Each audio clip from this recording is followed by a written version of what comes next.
the fast way to improve your performance on the golf course is to get fitted for golf clubs. It makes a huge difference. PXG will fit you. They've got highly trained, incredibly experienced. I talked to a number of them. It's also They have deep understanding how to optimize your clubs to get the most out of your swing. And you can schedule a fitting today for a limited time. Ryan, schedule your fitting today and actually show up. And for a limited time, you can save up to 20% off your entire order. Head on over to pxg.com/TFATK. That's pxg.com/TFATK. Save up to 20% off your entire order. pxg.com/TFATK. Restrictions apply. See site for details. That's a disaster, man.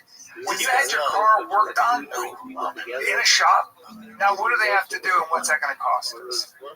To wrap, they have to sand it, they have to repaint it the original black, get the dent out, and then re-wrap it. That's a lot. It's not too bad. At least it's just that's not the whole frame. But hey, man, again, I was just going to eat it.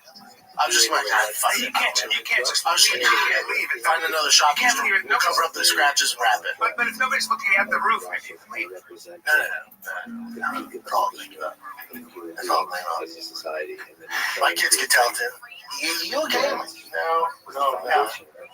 Is you, I want to get your take on the fights. No, dude, let's fucking talk. 6 minutes away. Yes! It's 20 minutes away. Yeah.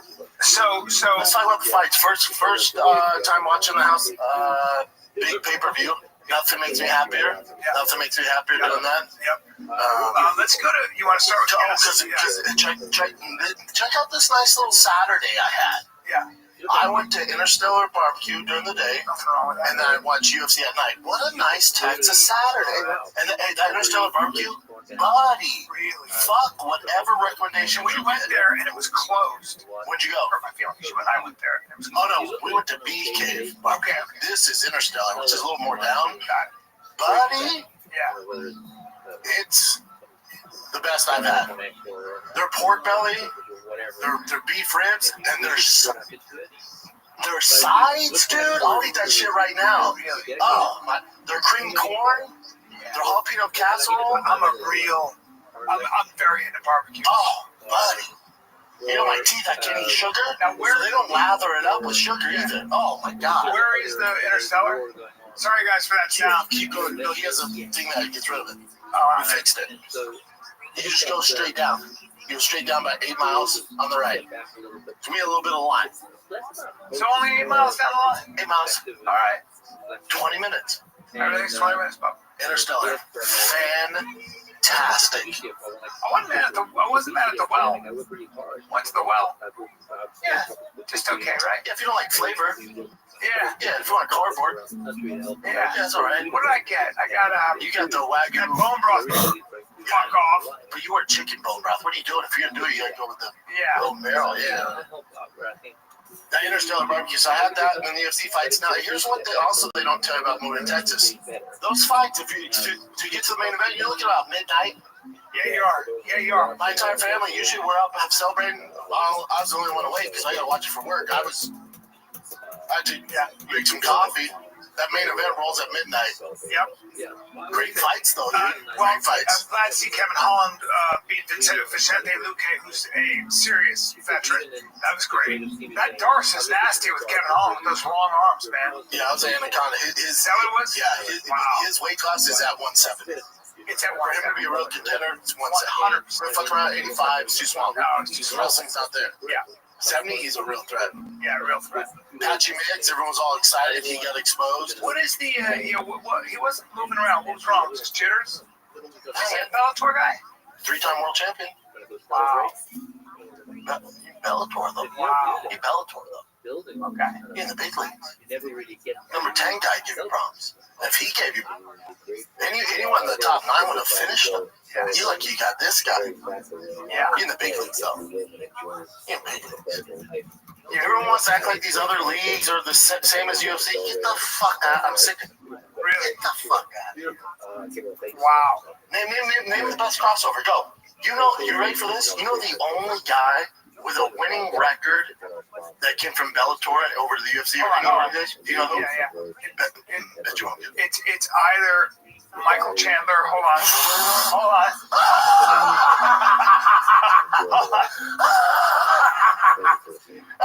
the page, Taylor? He's like 1-4, dude. Hold on. Oh, winning. Yeah, well, I'm talking UFC with talent. No, I know. He's a fucking A idiot. winning record in the UFC? Yeah, bro. I think it's Michael Benavidez. Oh, that's what I think. No. What else you got? This is fun. I don't know. Come on, give me one. Let me really give you one more. Let me really give you one more. I know who it is. I know exactly who it is. It is the guy who had great switch kicks and 55er. He's a 55er. Barbosa? Yes. No, go ahead. Okay. UFC guy one, right? Yeah. All right, so we'll take it from there. Volkov. Really? Okay.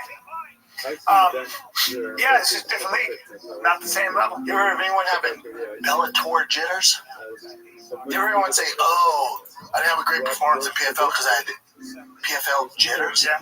Well, Patchy Mix wasn't moving. He wasn't moving his feet. But that works over there. Yeah. You in the leagues, bro. You're in the big leagues.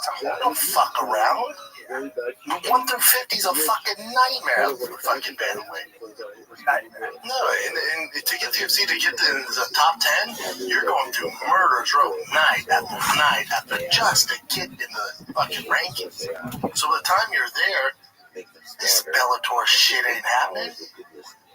There's like 4 people in your division. You want to pat yourself on the back because you're world champion. Get the fuck out of here. Yeah. Didn't work out. He's a good fighter. But it's just different. Not It's as just good. different. Not as good. It's just different. Kevin Gastelum at 85, I just love that he's like, I'm going to fight at 85. Could fight at 70. Should fight it.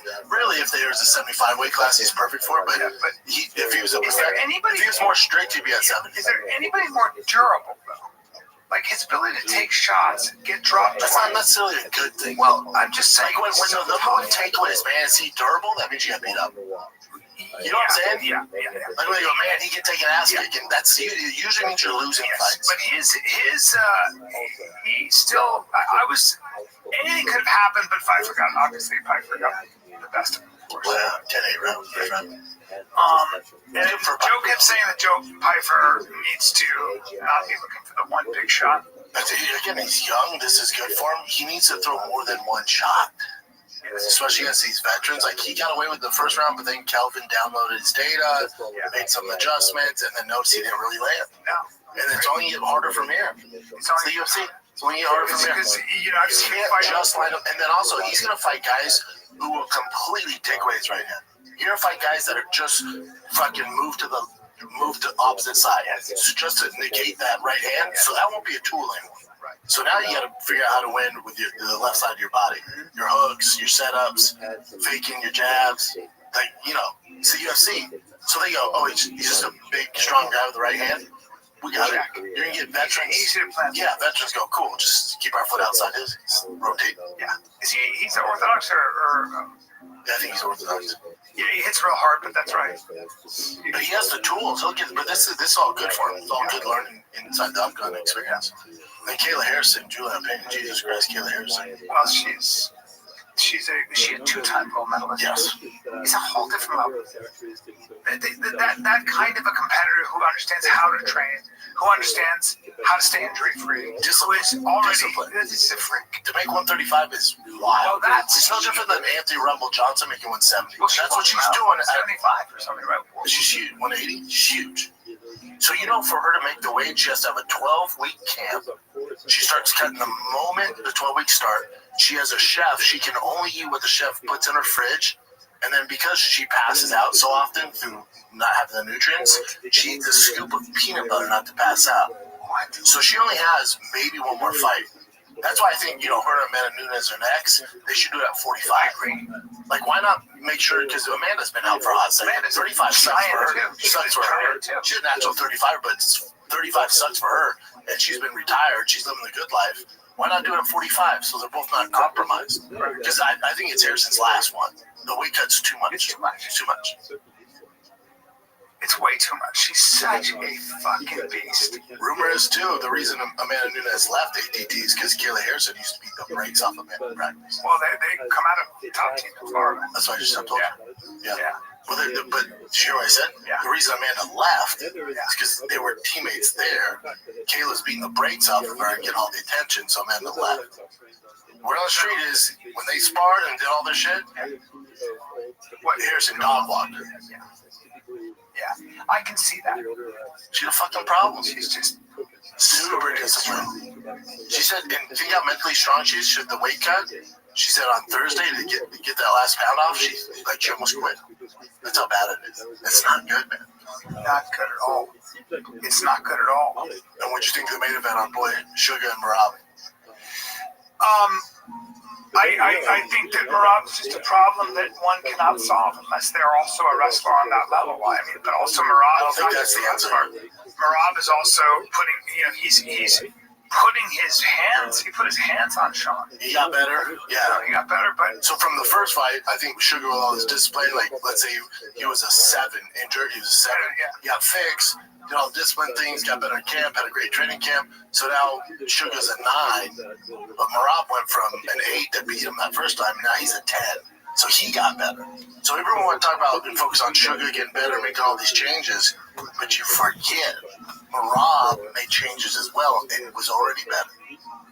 Now, you're not going to match him wrestling for wrestling cardio. It's never going to happen, and you're never going to beat him in a decision. It's never going to happen. Umar would have been the closest. Yeah. He had mollywop, right? You can't get other wrestlers in there to say you're going to be in the clinch game, and this is how you avoid getting taken down. It's not because he can strike too and he can grapple. So you're just not doing that. Straight wrestlers get absolutely destroyed. For the only chance to beat Marab, the guy who's the best shot, is Corey Sandhagen. Because you're going to have to throw a Hail Mary. A Hail Mary meaning you have like a 1% chance to pull it off. He's going to be reigning champ for a period. He's the best to ever do it. He's going to be reigning champ for a long, long time unless Corey can pull it off. And he has a 1% chance to throw that Hail Mary. Because he can do like Hail Mary as leg locks. Leg locks or knees, flying knees, elbows. Yeah. Because you basically have to go in the fight and go, if he goes 5 rounds, I'm going to lose. He's going to get his rounds. If this thing goes to decision, we're fucked. So we got to throw caution in the wind. We're going to go all out for 2 rounds. We got to throw Hail Mary, maybe. And Corey's very good at leg locks, ankle locks, shit like that. You're going to get taken down in transition. Let's try and get those ankles, go to a knee, hopefully make him tap.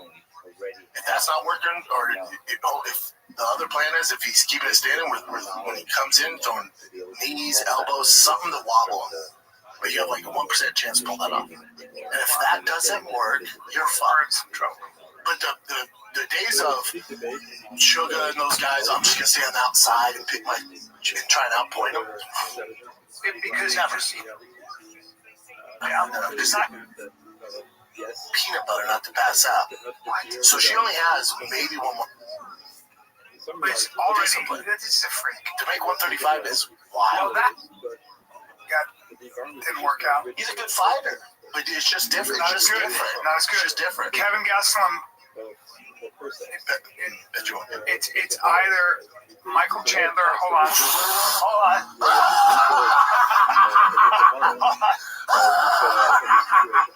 Out of all? Yeah, real threat. Patchy Mix, everyone's all excited. He got exposed. What is the what? Very into barbecue. Oh, buddy. You know my teeth, I can't eat sugar. Now where they don't lather it up with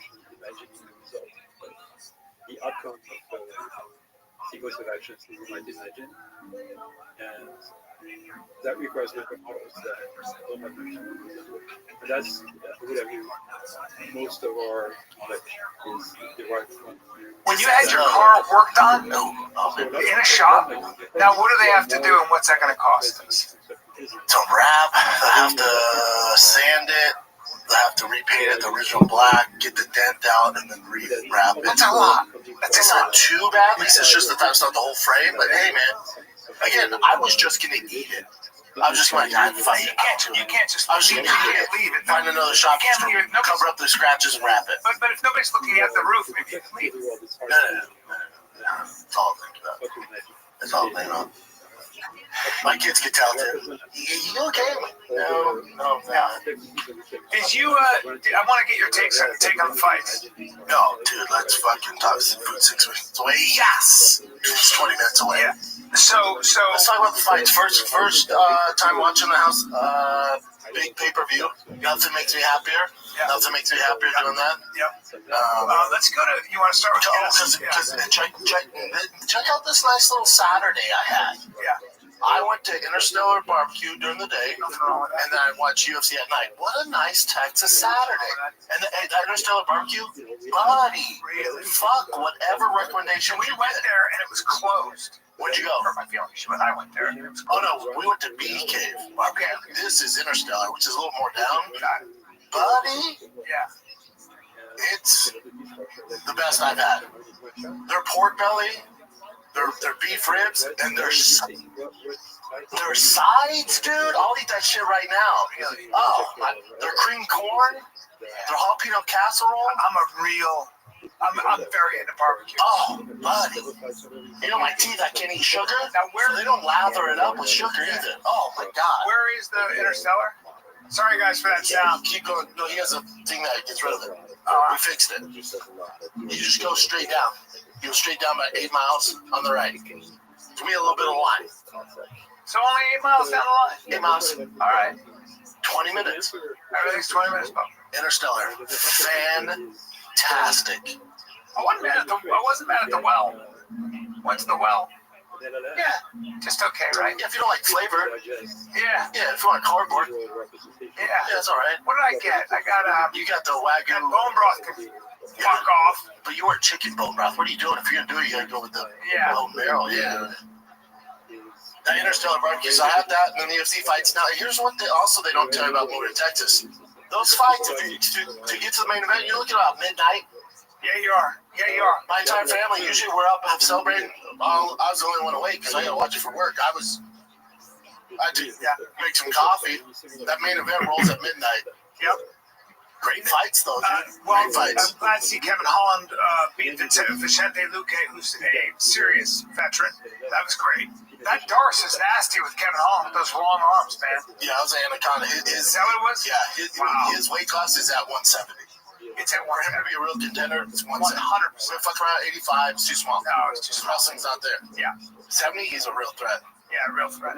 Patchy Mix, everyone's all excited. He got exposed. What is the, what, he wasn't moving around. What was wrong? Just jitters? Is he a Bellator guy? 3-time world champion. Wow. Bellator, though. Wow. He Bellator, though. Okay. He in the big leagues. Number 10 guy give you problems. If he gave you anyone in the top 9 would have finished him. Yeah. You like you got this guy. Yeah. He in the big leagues, though. He in big leagues. Yeah, everyone wants to act like these other leagues are the same as UFC. Get the fuck out. I'm sick of it. Really? Get the fuck out of here.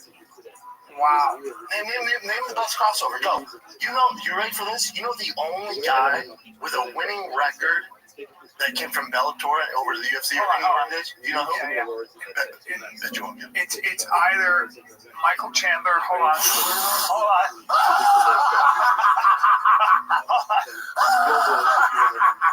Out of all the page, Chandler, he's like 1-4, dude. Hold on. I'm talking UFC with talent. No, I know. He's a fucking A winning record in UFC? Yeah. I think it's Michael Benavidez. Oh, I was like, take him. No, don't ask. No. What else you got? This is fine. I don't know. Come on, give me those. Let me give you one more. Let me really give you one more. I know who it is. I know exactly who it is. It is the guy who had great switch kicks and 55er. He's a 55er. Barbosa? Yes. He's not from Bellator. That's okay. UFC guy. Yeah. All right, so we'll take it from there. Volkov. Really? Okay. Yeah, it's just different league. Not the same level. You ever anyone having Bellator jitters? You ever anyone say, "Oh, I didn't have a great performance in PFL because I had PFL jitters"? Yeah. Well, Patchy Mix wasn't moving. He wasn't moving his feet. But that works over there. Yeah. You and the leagues, bro. You're in the big leagues. Don't fuck around. But 1 through 50 is a fucking nightmare at the fucking bantamweight. Nightmare. No, and to get the UFC to get the top 10, you're going through murder's row night after just to get in the fucking rankings. So by the time you're there, this Bellator shit ain't happening. There's like 4 people in your division. You want to pat yourself on the back because you're world champion. Get the fuck out of here. Didn't work out. He's a good fighter, but it's just different. What's up, baby? Kevin Gastelum, 85. I just love that he's like, I'm gonna fight at 85. Could fight at 70. Shout out to the Sprotos, Upsky 69. Shout out to Peter. What up, Peter? You're a sexy beast. Like his ability to take shots, get dropped. That's not necessarily a good thing. Well, I'm just saying. When the number one takeaway is, man, is he durable? That means you got beat up. You know what I'm saying? Yeah. Like when you go, man, he can take an ass kicking. That's usually means you're losing fights. But he still, I was, anything could have happened, but Pfeiffer got it. Obviously, Pfeiffer got the best of him. Wow, 10-8 round. And Joe kept saying that Joe Pfeiffer needs to not be looking for the one big shot. Again, he's young. This is good for him. He needs to throw more than one shot. Especially against these veterans. Like, he got away with the first round, but then Kelvin downloaded his data, made some adjustments, and then noticed he didn't really land. No. And it's only get harder from here. It's the UFC. It's only get harder from here. I've seen can't just line up. And then also, he's going to fight guys who will completely take away his right hand. You're going to fight guys that are just fucking move to the opposite side. Just to negate that right hand. So that won't be a tool anymore. So now you got to figure out how to win with the left side of your body. Your hooks, your setups, faking your jabs. Like, it's the UFC. So they go, oh, he's just a big, strong guy with the right hand. We got it. You're going to get veterans. Yeah, veterans go, cool. Just keep our foot outside his. Rotate. Yeah. He's Orthodox or Yeah, I think he's Orthodox. Yeah, he hits real hard, but that's right. But he has the tools. But this is all good for him. It's all good learning inside the upcoming experience. Then Kayla Harrison, Julian Payne, Jesus Christ, Kayla Harrison. Well, she a 2-time gold medalist. Yes. It's a whole different level. That kind of a competitor who understands how to train, who understands how to stay injury-free, just is already this is a freak. To make 135 is wild. Well, it's no different than Anthony Rumble Johnson making 170. Well, that's what she's doing at 75 or something, right? She's huge. 180? Huge. So, for her to make the weight, she has to have a 12-week camp. She starts cutting the moment the 12 weeks start. She has a chef. She can only eat what the chef puts in her fridge. And then because she passes out so often through not having the nutrients, she eats a scoop of peanut butter not to pass out. So she only has maybe one more fight. That's why I think, her and Amanda Nunes are next. They should do it at 45. Like, why not make sure, because Amanda's been out for a hot second. 35 sucks for her. Sucks for her. She's a natural 35, but 35 sucks for her, and she's been retired. She's living the good life. Why not do it at 45 so they're both not compromised? Because I think it's Harrison's last one. The weight cut's too much. Too much. It's way too much. She's such a fucking beast. Rumor is, too, the reason Amanda Nunes left ATT is because Kayla Harrison used to beat the brakes off of Amanda Nunes. Well, they come out of top team in Florida. That's why I just told you. Yeah. Well, but did you hear what I said? Yeah. The reason Amanda left is because they were teammates there. Kayla's beating the brakes off of her and getting all the attention, so Amanda left. Word on the street is, when they sparred and did all their shit, what Harrison dog walked her. Yeah, I can see that. She's a fucking problem. She's just super disciplined. She said, and think how mentally strong she is. She had the weight cut. She said on Thursday to get that last pound off, she almost quit. That's how bad it is. It's not good, man. Not good at all. It's not good at all. And what'd you think of the main event, our boy Sugar and Rob? I think that Merab is just a problem that one cannot solve unless they're also a wrestler on that level. But also Merab. I don't think that's the answer. Merab is also putting. He's putting his hands. He put his hands on Sean. He got better. Yeah, he got better. But so from the first fight, I think Sugar with all his discipline, like let's say he was a 7 injured, he was a 7. He got fixed. All discipline things. Got better in camp. Had a great training camp. So now Sugar's a 9. But Merab went from an 8 to beat him that first time. Now he's a 10. So he got better. So everyone want to talk about and focus on Sugar getting better, making all these changes, but you forget Rob made changes as well and was already better. Now, you're not going to match him wrestling for wrestling cardio. It's never going to happen, and you're never going to beat him in a decision. It's never going to happen. Umar would have been the closest. He had mollywop, right? You can't get other wrestlers in there to say, you're going to be in the clinch game, and this is how you avoid getting taken down. It's not because he can strike too, and he can grapple. So you're just not doing that. Straight wrestlers can get absolutely destroyed. For the only chance to beat Marab, the guy who's the best shot, is Corey Sandhagen. Because you're going to have to throw a Hail Mary. A Hail Mary meaning you have like a 1% chance to pull it off. He's going to be reigning champ he's the best to ever do it. He's going to be reigning champ for a long, long time unless Corey can pull it off. And he has a 1% chance to throw that Hail Mary. Because he can do like Hail Mary as leg locks, or knees, flying knees, elbows. Yeah. Because you basically have to go into the fight and go, if he goes 5 rounds, I'm going to lose. He's going to get his rounds. If this thing goes to decision, we're fucked. So we got to throw caution in the wind, and we got to go all out for 2 rounds. We got to throw Hail Mary, baby, and Corey's very good at leg locks, ankle locks, shit like that. You're going to get taken down in transition. Let's try and get those ankles, go to a knee, hopefully make him tap. If that's not working, or if the other plan is, if he's keeping it standing, when he comes in, throwing knees, elbows, something to wobble him. But you have like a 1% chance to pull that off. And if that doesn't work, you're fucked. But the days of Sugar and those guys, I'm just gonna stay on the outside and try and outpoint them. Because he just closed his distance. Yeah, You're not keeping him away. Not gonna happen. The pace, the pressure's too much. He's gonna break it. He wins round by round by round. Looking out, has he? I don't know how many rounds has he ever lost yet. Maybe 1 to Sugar, maybe that 5th round. Think about it, he's had so many decision fights. He's not a finisher, really. He's had so many rounds inside that octagon. He's maybe lost 3 out of all those high level. And his resume is stupid. He's just impossible to beat. Impossible. He's the best. Damn. Yeah, he really is. He's just. You can make the argument he's up there. Oh yeah, with current guys too. Yeah. Because the argument with T.J. Dillashaw and Dominic Cruz. If you look at strength of schedule, his run of whatever 13, 15 wins in a row, it's unmatched. Let's see who's fought. Go ahead. Jose, Henry Cejudo, Sugar Sean twice. I mean, the best of the best. Sean O'Malley, Umar, nuts. Peter Yan, Cejudo, Jose Aldo. Jesus. I mean, he's fought nothing but, the only person he hasn't fought is Sandhagen. I'm going to eat my food.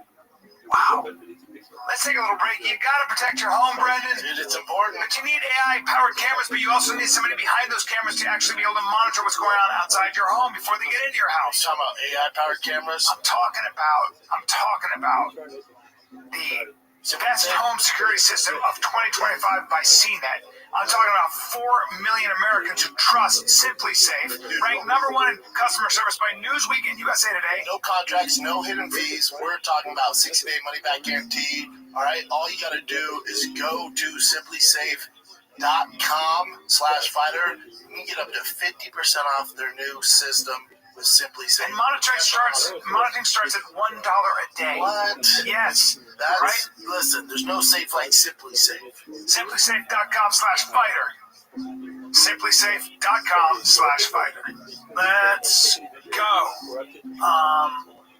That's it, so those are the fights. You got a fight night this weekend. You got Joaquin Buckley, Cruz. Oh, that's going to be interesting. It's a good fight in Atlanta. Some black on black arm going down. Yeah, I won't watch it, but I appreciate it. You won't watch that? Yeah, it'll be good. I've seen Buckley fight in person twice. He's a killer. That Buckley is a great fight. Yeah, I saw him fight Wonder Boy, and I saw him fight after that. You won't watch the fight night. That's a good fight night card, too. No, I'm kidding. Rose, Usman, I want to see what's up. Rose, I love Rose.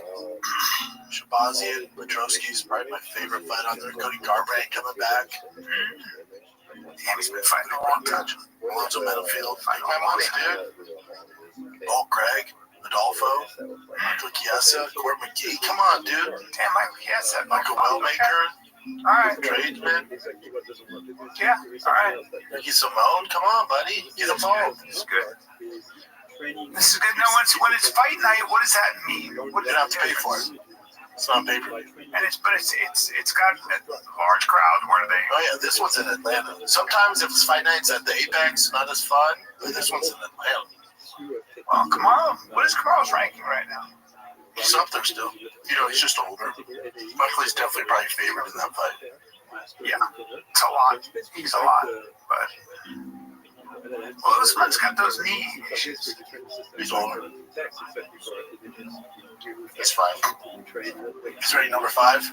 Yeah, it's a tough. Buckley's a tough fight for him. Tough fight for him. How long does Jack Della Maddalena hold on to that belt? We'll see. He's fighting Oxygen next. So, It's a lot. he can do it though. He can do it. He actually beats Oxygen. Be tough, but he had a good run, pre-rehearsal against Muhammad. It's true. He's a savage, man. Yeah, No, he is a savage. Yeah, monster. Great boxing. Good takedown defense, big. Be a good fight. Be a really good fight. It's good, man. You know, our boy, I didn't know that our boy Marab was an Orthodox Christian. You thought he was Muslim, right? I didn't care or think about it. Okay. From Georgia? Yeah, he's from Georgia. But he's actually, for some reason I thought he was Pakistani. But whatever, doesn't matter. He's taking pictures with Trump. He's a great champ. He's a good champ, yeah. He's like a slow boil. He's a slow cook. Like people forget it took people a while to get world recognition. Yes, it did. Marab's on that same path. Yeah. So if you like Khabib, how can you not like Marab? Well, Marab, Khabib, but he's he's getting finishes too. Yeah, he's a different fighter than Khabib, actually. You could make the argument that Khabib, this is going to be sacrilegious, but Khabib did not face a lot of wrestlers who saw his style of wrestling. Marab's strength of schedule destroys Khabib. That's what I'm saying. You could make the argument, Marab, if you were doing pound to pound right now, Marab's better. I would choose Strength of Marab. schedule all day. Yeah, I think Marab.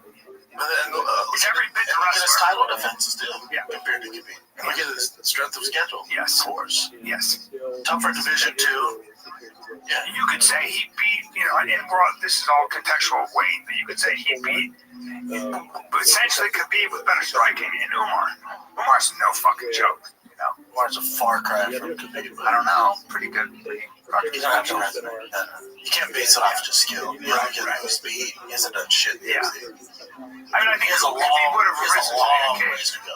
Just because he has the same name, he has a long ways to go to Khabib. Oh, yeah. Well, I don't know. Khabib, obviously, I think is one of those guys who would have risen to any occasion. Yeah. Yeah, we're not talking about Khabib most of the season. We're talking about Umar.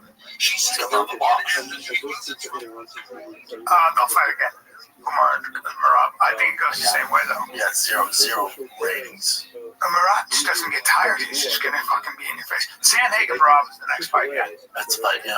That's the next fight. Then after that, what do you do more importantly or interesting? What do you do with Sugar? I think he goes 45.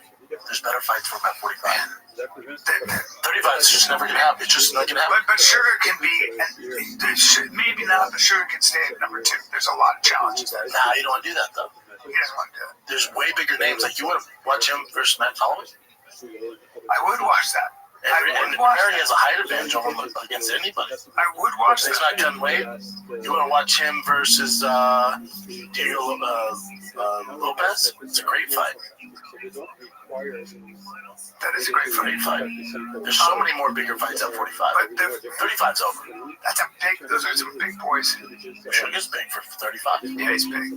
He's the height He advantage. looks good right now. He put on some weight and muscle. 35 could be healthy. Volkanovski might be a problem for him, but still, as far as like big fights, Max Holloway, Lopez is fun, Brian Ortega, Cater, there's some fun ones. Yeah, those guys are pretty fucking big. It's funny how much of a difference 35 to 45 is when they're not cutting weight. Like a lot of times the And frame. Sugar's a big 35. He's slight though. He's thin. Still, He doesn't have the muscles. You know, He doesn't have the muscles at he's 35. got the reach, but the problem is I worry about. He don't have the muscles at 35 either. He's not a strong guy. Yeah, no. When you get clenched up by some of these guys at 45, like a Volk or something, oof, yeah. Volk would be tough for him, but Yeah. Lopez, Max Holloway. You know, Max Holloway's not going to take him down. Yeah. There's some fun matchups for Yeah, him. that would be And fun. then he can wait to see what happens with Marab. Because let's say you got a big win over like Max Holloway, and then let's say in some weird world, Corey Sandhagen beats Marab. Everyone wants that matchup. You can jump back over. That's true. Have someone do your bidding for you. That's true. Because he can't stay at 35 and fight for a title. It's not happening. Lost twice. You have to finish it, but it's not happening. Yeah. What else you got? Well, look, if Marab ends up dog walking, you know, or just mollywopping, Corey? yeah, then it's going to be, it'll turn into a bit of a boring division. So, Tough. you know, it's like, oof, all right, That's much easier. this is where we're at. He's just fighting guys that he's already beat. Yeah, Just right yeah. into line. Tough. Umar. Gets real. And ratings wise, it's like, ooh, That's tough. yeah. Well, really, And 35 is a bit of a shit show we look at it now. it's a bit of a shit show. That's what I'm saying. So now what you do, 45 is pop. well, the 55 is better pop. move would be, hey, Marab, I mean, I'd like to see you at 45. And he's a small 45er, but I'd like to see him do it. He's short, but so is Volk. Yeah, that's true. So is Volk. He doesn't have the striking Volk does, though, by the way. He'll get, you know, he doesn't have the striking. Very He's tough. got the gas tank. It's a lot. But now I'm interested. I'd like to see him try He to. just can't jump around, you know? Can't jump around, but when you if he does mollywop Corey, that's Corey, a big if. That's a big if. Then he cleaned up the division. Yeah, there's not much for him. Well, now he's going to have to go to 45, right? I mean, You just stay there, do the John Jones shit out of the division. you can do that. And if they want to do a super fight against Volkanovski, do that. Come back there. Yeah, Yeah, 35 is kind of a shit show. yeah.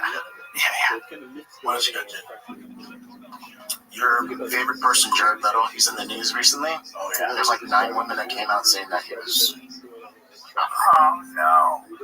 Better time with Oh damn. if he's probably fucked 5,000 women, you're gonna deal with that. Bro, I thought he had ducked it. Does anybody duck this shit when they're in Hollywood? If you're like a ladies' man, And he was, dude, he was this is They're saying they being were accused younger. of sexual. Yeah, like 17-ish. 9 women, including allegations of predatory rape of 13 girls. But it's like, once again, it's he or she said, he said kind of stuff. You know, like, I don't know how. Well, the sexual event stories on it. Let me tell you what this does to him. This fucks him. You know, this all it takes is this. That's a lot of women. Yeah, but there's no rape or nothing. He was saying inappropriate things to underage girls. Inappropriate behavior toward models. That's what they're This is saying. literally all he's doing is flirting. Probably. But it doesn't matter nowadays. This shit is crazy. So this person says, This is not Jared good, Leto right? tries to force himself on you backstage in a kilt and a snow hat. I was assaulted. Is that assault? Traumatized by this creep when I was 17. Everybody's a little creepy. You don't lay as much pipe as he has and not have some grades. Oof. But there are a lot of people that come out of the woodwork here too. Oh yeah, well, if it's just I'm sure others are coming. Damn, it's been an Just overseas after for a long we time. called her in the middle of the night and making sexual remarks when she was 16. Okay. But his team says he's been sober for more than 35 years. Like he's speculated that he was on drugs during the calls. They're like, well, he's sober for 35 years. Maybe. Is he California It does. sober? So none of this matters from his spokesman. None of this matters. What happens is everybody goes, oh, I can't touch you for a long time. If it's true, Yeah, it's very hard for me to believe these stories. So, Well, no, of course. But you know what? Who does believe them? The money. The money goes, oh, we can't touch you. Hollywood. So there, there's way more Don't kid yourself. It fucks him up. I think it's sensory, like vision. Let me just see what this is all texting stuff. Let's take a little break. We need wallets, bro. And listen, Father's Day's coming up. Give the gift that keeps on giving. We're talking about the best Father's Day gift ever. We're talking about Ridge Wallets. A great gift for your dad. Look, they opened 12 cards and cash without adding an ounce of unnecessary bulk. Your dad has that George Costanza wallet. It's messed up his back. It's into the side. Right. It sucks when you're driving. This is it all done. It's dude. crafted with seriously premium materials like carbon fiber, titanium, stainless steel. This isn't just some flimsy wallet, okay? It's built to endure the zombie apocalypse, okay? That's what goes on. It comes with a lifetime warranty. Slim design. It actually looks great. I can't wait to get mine. Great. You can get up to 40% off your order by going to ridge.com/fighter. They got over 50 colors and styles. Ridge Wallet isn't just functional, it's personal. Whether you want sleek black, forged carbon fiber. Dude, how about the Ridge ear tag attachment? Oh, dude. So you can always find your wallet. Good Lord, I need that. I really need that. When I lose my wallet, Dude, how about Ridge gives you free shipping, 99-day risk-free trial, and a lifetime warranty on all their products? So I'll tell you something else. If you've got the AirTag attachment, you don't have to do what I do. When I lose my wallet, I like to blame everybody in the house and create a lot of drama. Crazy. Right? You don't need to do that. Right now, in time for Father's Day, Ridge is having a huge sale. Get up to 40% of your order at ridge.com/fighter. Just head to ridge.com/fighter to find the perfect gift for your dad and yourself, maybe, when you check it out. Your dad the upgrade he deserves. That's ridge.com/fighter. Viva Las Vegas. Take a little break here. Viva Las Vegas. Viva Zone. Sometimes when the day winds down, your body's still wired, and grabbing a drink isn't always the best solution. No, man, you want to relax and unwind. That's why you need Viva Zin's Relax and Unwind shot. Dude, it's a plant-based way to decompress using kava, GABA, and other calming herbs without alcohol, without heavy sedatives, or next day grogginess. All right. It just relieves the tension and drops without losing focus or energy. It just takes the edge off naturally. Viva Zen has trusted over 12 years with over 600 million servings sold. Every batch is independently lab tested for quality. So right now you can try a 3 free pack. Relax on a wine shot. Just cover the shipping. That's it. Click on the link in the description, and all you have to do is cover shipping and experience the difference yourself. Viva Zen. He began masturbating in front of her. All this stuff is so shaming. They just want to shame. It's just like, woof. Did they try getting money out of him first?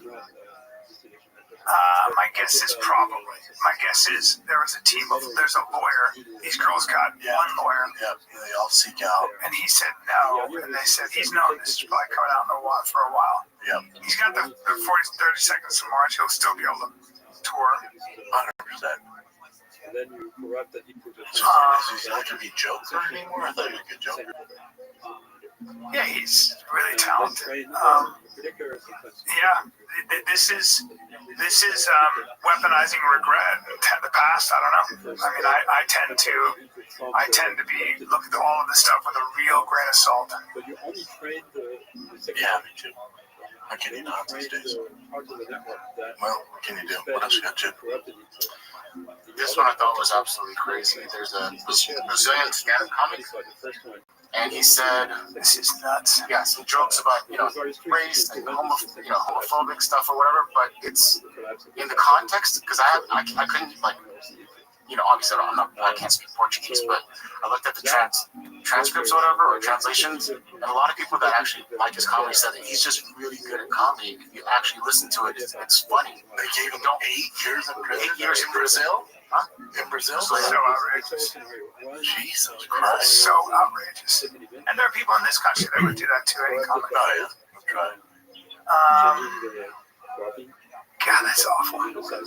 So he might have said some really crazy stuff, but it's It's comedy. about black people, obese people, elderly people, people with HIV, gays, religious, indigenous. Yeah, he's a comic.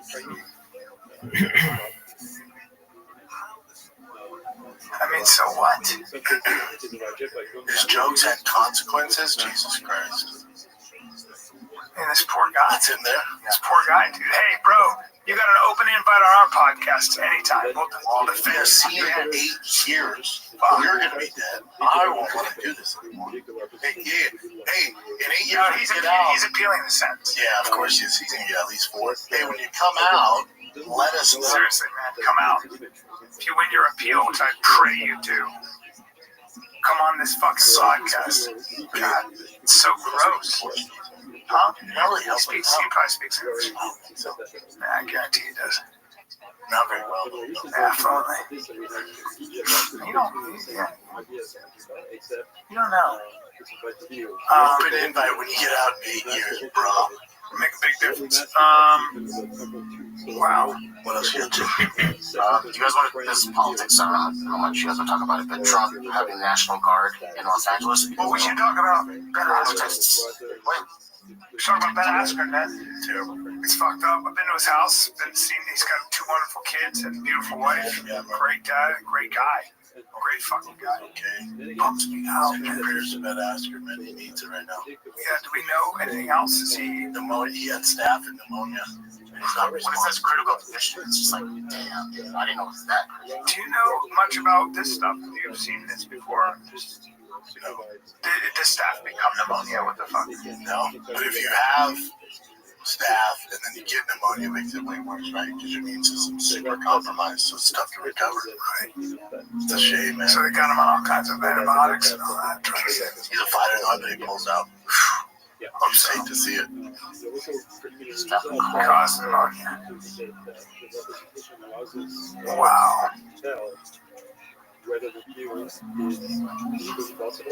Yeah, I hope he's alright, man. That's terrible. It's the last guy I would expect to. Terrible. Yeah. And that's just fucking wrestling staff. I guess just leave it untreated. Yeah, I hope he really do. And that's all we know about him. He's still unresponsive. His wife just said, please respect our privacy. Yeah. Switching careers. Yeah. Get us to this kind of war climate. Alright. I don't know how big of a deal this is, but Facebook, basically Meta, is being sued for $190 million over music that they played like on Eminem's earlier catalog. Whoever owns Eminem's earlier catalog, that company, is suing Meta for actually playing music. Wow, yeah, Twitter doesn't mess around. If you use a song, they usually shut it down. So I'm surprised that's still out. Let's take a little break. This podcast is brought to you by Progressive Insurance. You ever think about switching insurance companies to see if you could save some cash? Progressive makes it easy. Just drop in some details about yourself and see if you're eligible to save money when you bundle your home and auto policies. The process only takes minutes, and it could mean hundreds more in your pocket. Visit Progressive.com after this episode to see if you could save.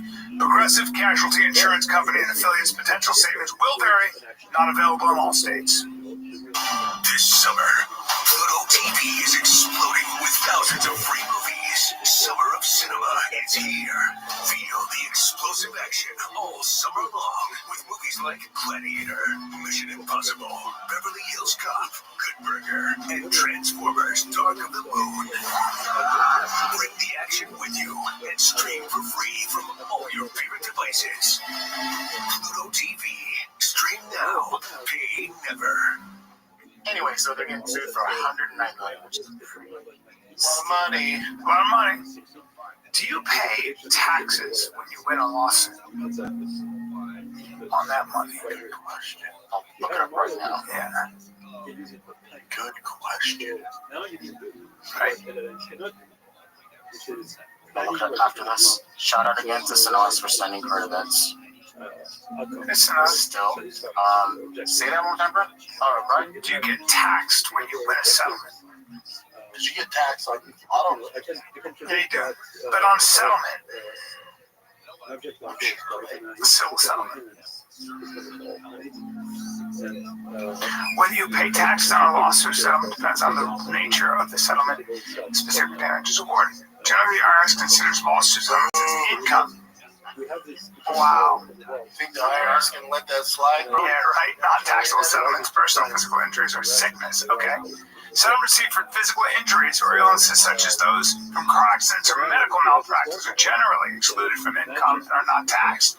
This includes compensation for medical expenses related to the injury, pain and suffering, and lost wages due to the physical injury.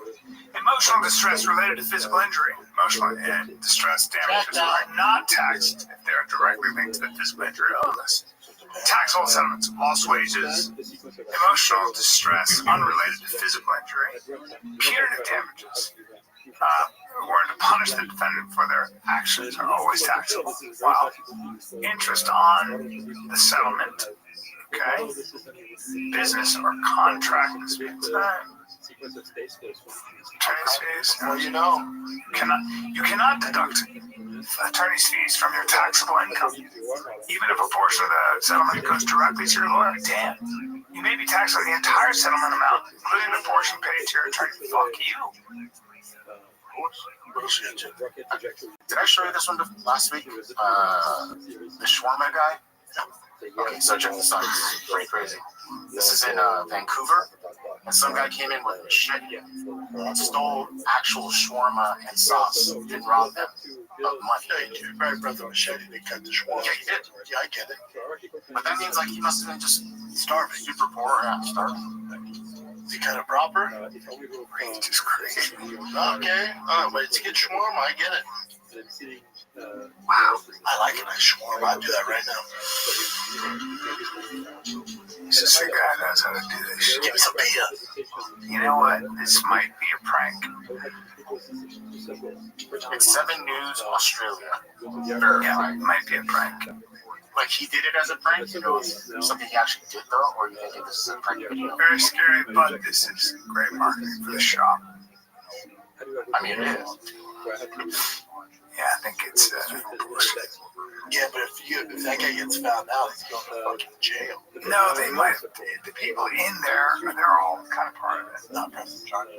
Well, no, I'm saying he probably owns the shop, and he says, "I'm going to come in with a knife, I think they're all part of it. and I'm going to make a shawarma because it's so good. I robbed this place for the meat. That looks like a publicity stunt. Yeah, I wish I had it right now. Yeah.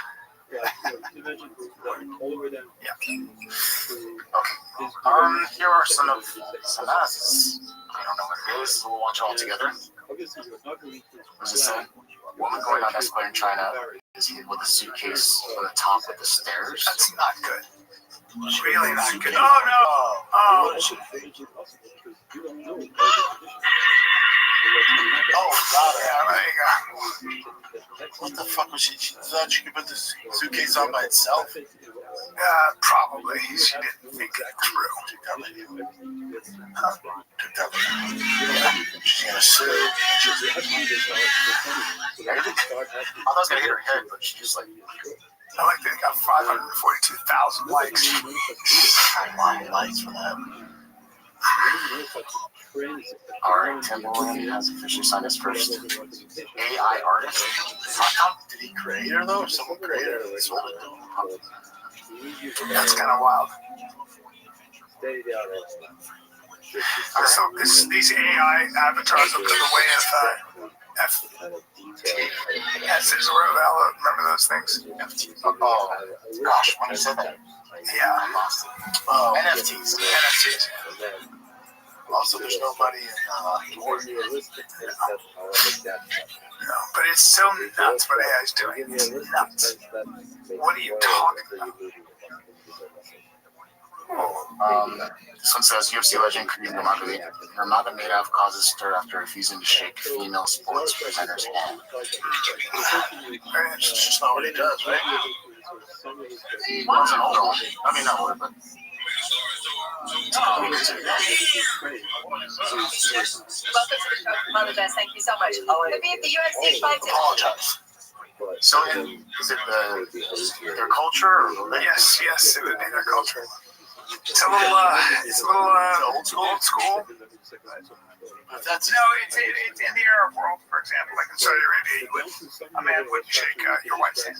He would do this. That's He put his hand. He would do this thing. Kind of sound the same. Yes. You put your hand on your heart. It's a sign of respect, not to. He also, what people don't realize is in the Arab world, if a woman is doing so this woman was interviewing Gaddafi before he died, the president of Libya, and he wasn't looking at her. And she said, "He never looked at me." He goes, "Well, in the Arab world, that would be, for a man to look at a woman, he's looking down as a sign of sort of like modesty. So the idea is if I stare at you and you're a woman without a veil, it can be considered provocative or disrespectful to her man. I'm gonna start doing it. You look down at, well, what about with me? I can't say that. No, you know how I'm gonna do it to beta male. That's how you cock somebody right away. You're talking. Down to a certain level. Well, Johnny Depp in the Amber Heard trial, he said, "You will never see my eyes. I will never look at you again. You will never see me look at you." And he never looked at her again. He went, "I'll never look at her again." It's crazy. What a way to do it. It's a wild thing to say to somebody, "I will never," it is, "I will never look at you." That's right. "I will never put my eyeballs on you." He said, "I will never, and you will never see me look at you." Hey, Chin, is it bad without the lights? You might just have to let it roll, but It's crazy, right? I'm never gonna look at you. I don't have that staying power. I know it's good. I'm gonna look at you when you look at us. Yep. He never looked at her not once during that trial. I don't think this is offensive. It's just part of his culture.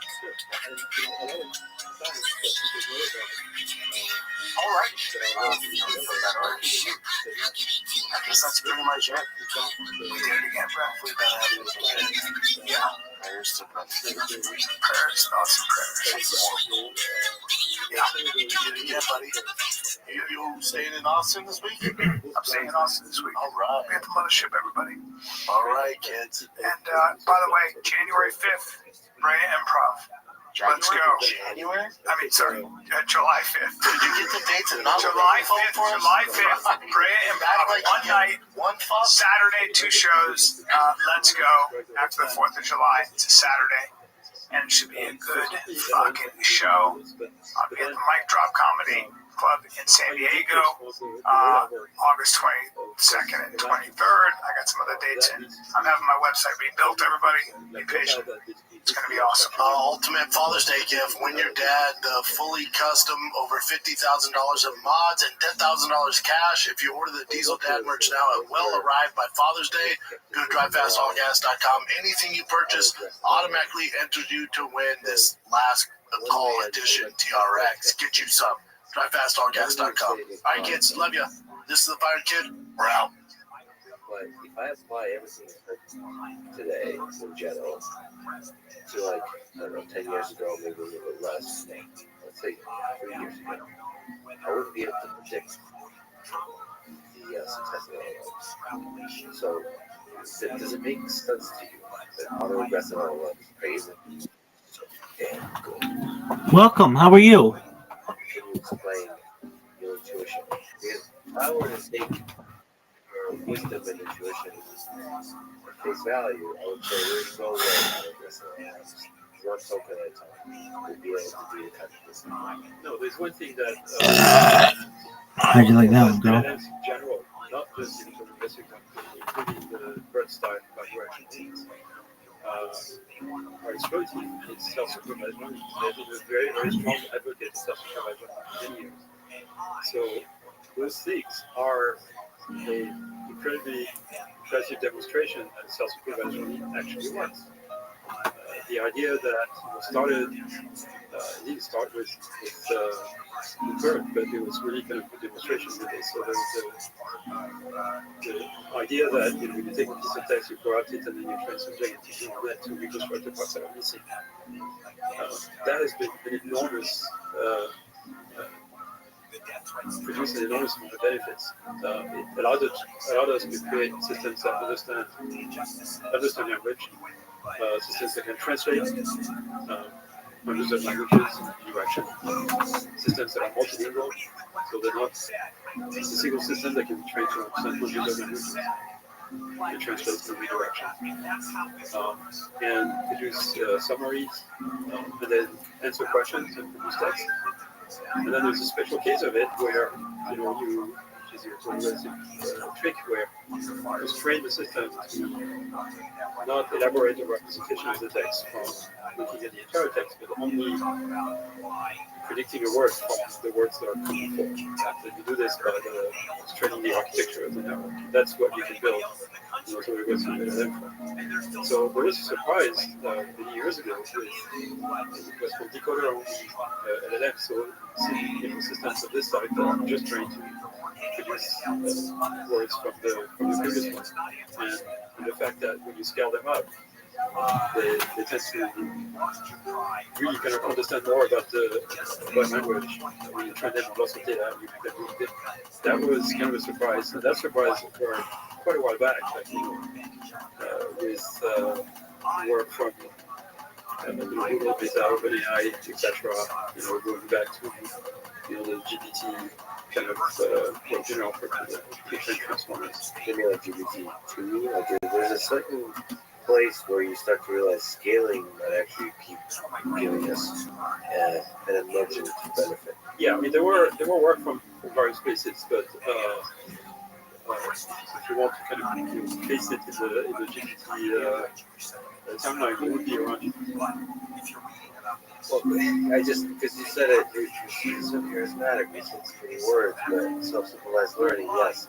But again, the same intuition you're applying is saying that autoregressive LLMs cannot have a deep understanding of the world. If we just apply that same intuition, does it make sense to you that they're able to perform enough of a representation of the world to be damn convincing, essentially passing the original Turing test with flying colors? Well, we're fooled by their fluency, right? We just assume that if the system is fluent in manipulating language, then it has all the characteristics of human intelligence. But that impression is false. We're being fooled by it. What do you think Alan thinks? Without understanding, hanging out with them. And Turing would decide that a Turing test is a really bad test. This is what the AI community has decided many years ago, that the Turing test was a really bad test. What would Cosmo say about the large language models? It's more of a good say, more of a paradox still applies. Okay, we can I don't think you'll be really impressed. No, of course, everybody would be impressed, but it's not a question of being impressed or not. It's a question of knowing what the limit of your systems can do. Like they are impressive. They can do a lot of useful things. There's a whole industry that is being built around them. They're going to make progress, but there's a lot of things they cannot do, and we have to realize what they can do, and then figure out how we get there.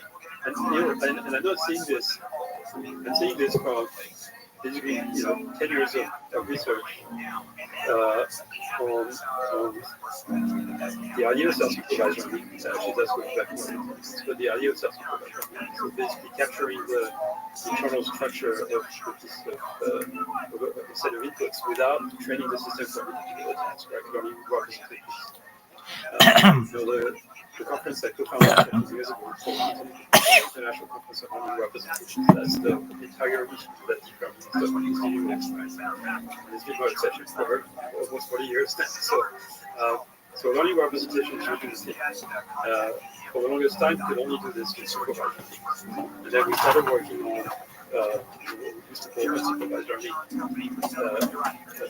So we revived the idea of unsupervised learning in the early 2000s with the Jew and then discovered that supervised learning actually works pretty well if you can correlate the data. So the whole idea of unsupervised self-supervised learning kind of the backseat for a bit, and then I kind of tried to revive it in a big way, starting in 2014 basically when we started there. And really pushing for finding new methods to do self-supervised learning, both for text and for images and for video. And some of that work has been pretty successful. The reason why we have multilingual translation system, seeks to do content moderation on Meta, for example, on Facebook, that are multilingual, that understand whether a piece of text is hate speech or not. It's due to that progress using self-supervised learning for NLP, combining this with transformer architectures, blah, blah, blah. But that's the big success. That's similar success in speech recognition. A system called Wave2Vec, which is also a joint embedding architecture, by the way, trained with stochastic learning. And that system also can produce speech recognition systems that are multilingual, with mostly unlabeled data, and only need a few minutes of labeled data to actually do speech recognition.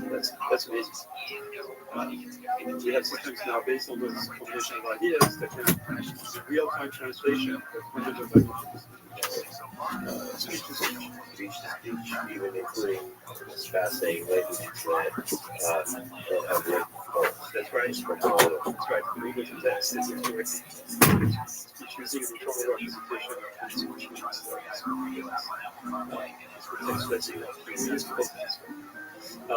yeah, so that incredible success there. And then, for 10 years, we tried to apply this idea to learning representations of images by training a system to predict videos, learning intuitive physics by training a system to predict what's going to happen in the video. And tried and failed with generative models that couldn't fix it. We could not get them to learn good representations of images. We could not get them to learn good representations of videos. We tried many times. We published lots of papers on it. They can sort of work, but not really great. They started working. We abandoned this idea of predicting every pixel, but basically just doing the joint embedding and predicting in representation space. That works. So there's ample evidence that we're not going to be able to learn good representations of the real world using generative model. So I'm telling people, everybody's talking about generative AI. If you're really interested, abandon the idea of generative AI. Okay. Right. Do you really think it's possible to get far with a joint embedding representation? So there's common sense reasoning, and then there's high level reasoning. I feel like there's a true kind of reasoning that LLMs are able to do, not using the reasoning, but the kind of stuff that LLMs are able to do seems fundamentally different than the common sense reasoning we use to navigate the domain. Yeah. It seems like you're going to need both. Would you be able to get with a joint embedding with this Jeffrey type of approach, looking at video, would you be able to learn, how to get from New York to Paris, or how to understand the state of politics in the world. Right? These are things where various humans generate a lot of language and opinions on in the space of language, but don't visually represent them in any clearly compressible way. Right. Well, there's a lot of situations that might be difficult for a purely language-based system to like, okay, you can probably learn from reading text the entirety of the publicly available text in the world that I cannot get from New York to Paris by snapping my fingers. That's not going to work. Right? But there's probably sort of more complex scenarios on this side, which LLM they never have encountered and may not be able to determine whether it's possible. So that link from the low level to the high level. The thing is that the high level that language expresses is based on the common experience of the low level, which LLMs do not have. When we talk to each other, we know we have a common experience of the world. A lot of it is similar. And LLMs don't have that. But see, it's present. You and I have a common experience of the world in terms of physics of how gravity works and stuff like this. And that common knowledge of the world, I feel like it's there in the language. We don't explicitly express it, but you have a huge amount of text. You're going to get this stuff that's between the lines. In order to form a consistent world model, you're going to have to understand how gravity works, even if you don't have an explicit explanation of gravity. So, even though in the case of gravity, there is explicit explanation of gravity and Wikipedia. But you're like the stuff that we think of as common sense reasoning, I feel like to generate language correctly, you're going to have to big enough that you could say, there's not enough text. You don't think? No, I agree with what you just said, which is that to be able to do high-level common sense, to have high-level common sense, you need to have low-level common sense. And that's not there, and then some ends are pretty trained for text. So then the other statement you made, I would not agree with the fact that implicit in all languages in the world is the underlying reality. There's a lot of underlying reality which is not expressed in language. Is that obvious? Yeah. So like all the conversations, okay, there's the dark web, meaning whatever, the private conversations like this, which is much, much larger probably than what's available, what LLMs are trained on. You don't need to communicate the stuff that is common. And the humor, all of it. No, you do. Like when you don't need to, but it comes through. Like if I accidentally knock this over, you'll probably make fun of me. And in the content of the you making fun of me will be an explanation of the fact that cups fall, and then gravity works in this way. And you'll have some very vague information about what kind of things explode when they hit the ground, and then maybe you'll make a joke about entropy or something like this, and you'll never be able to reconstruct this again. Like you'll make a little joke like this, and then really into other jokes, and from the jokes you can piece together the fact that gravity works and mugs can break and all this kind of stuff. You don't need to see. It'll be very inefficient. It's easier for not the big over. Yeah. But I feel like it would be there if you have enough of that data. I just think that most of the information of this type that we have accumulated from your abilities is just not present in text, in any description. And the sensory data is a much richer source for getting that content. I mean, that's the 60,000 hours of great time with a 4-year-old, and 10 to 15 bytes, going through vision, just vision, right? There's a similar bandwidth of touch, and less to audio. And then language doesn't come in until a year in life. And by the time you are 9 years old, you haven't about gravity. You know about inertia, you know about gravity, stability, you know about the distinction between animate and inanimate objects, you know about instruments, you know about why people want to do things, and you help them if they cannot, I mean, there's a lot of things that you learn mostly by observation. Not even through interaction. In the first few months of life, babies don't really have any influence on the world. They can only observe, right? And they accumulate like a gigantic amount of knowledge just from that. So that's what we're missing from. I think in one of your slides there was this nice plot that one of the ways you show that LLMs are limited. I wonder if you could talk about hallucinations from your perspective. Why hallucinations happen, large language models, and why, and to what degree is that a fundamental flaw of large language models? Right. So because of the autoregressive prediction, every time an LLM produces a token or a word, there's some level of probability for that word to take you out of the set of reasonable answers. And if you assume, which is a very strong assumption, that the probability of such error is that those errors are independent across the sequence of tokens being produced. What that means is that every time you produce a token, the probability that you stay within the set of correct answers increases.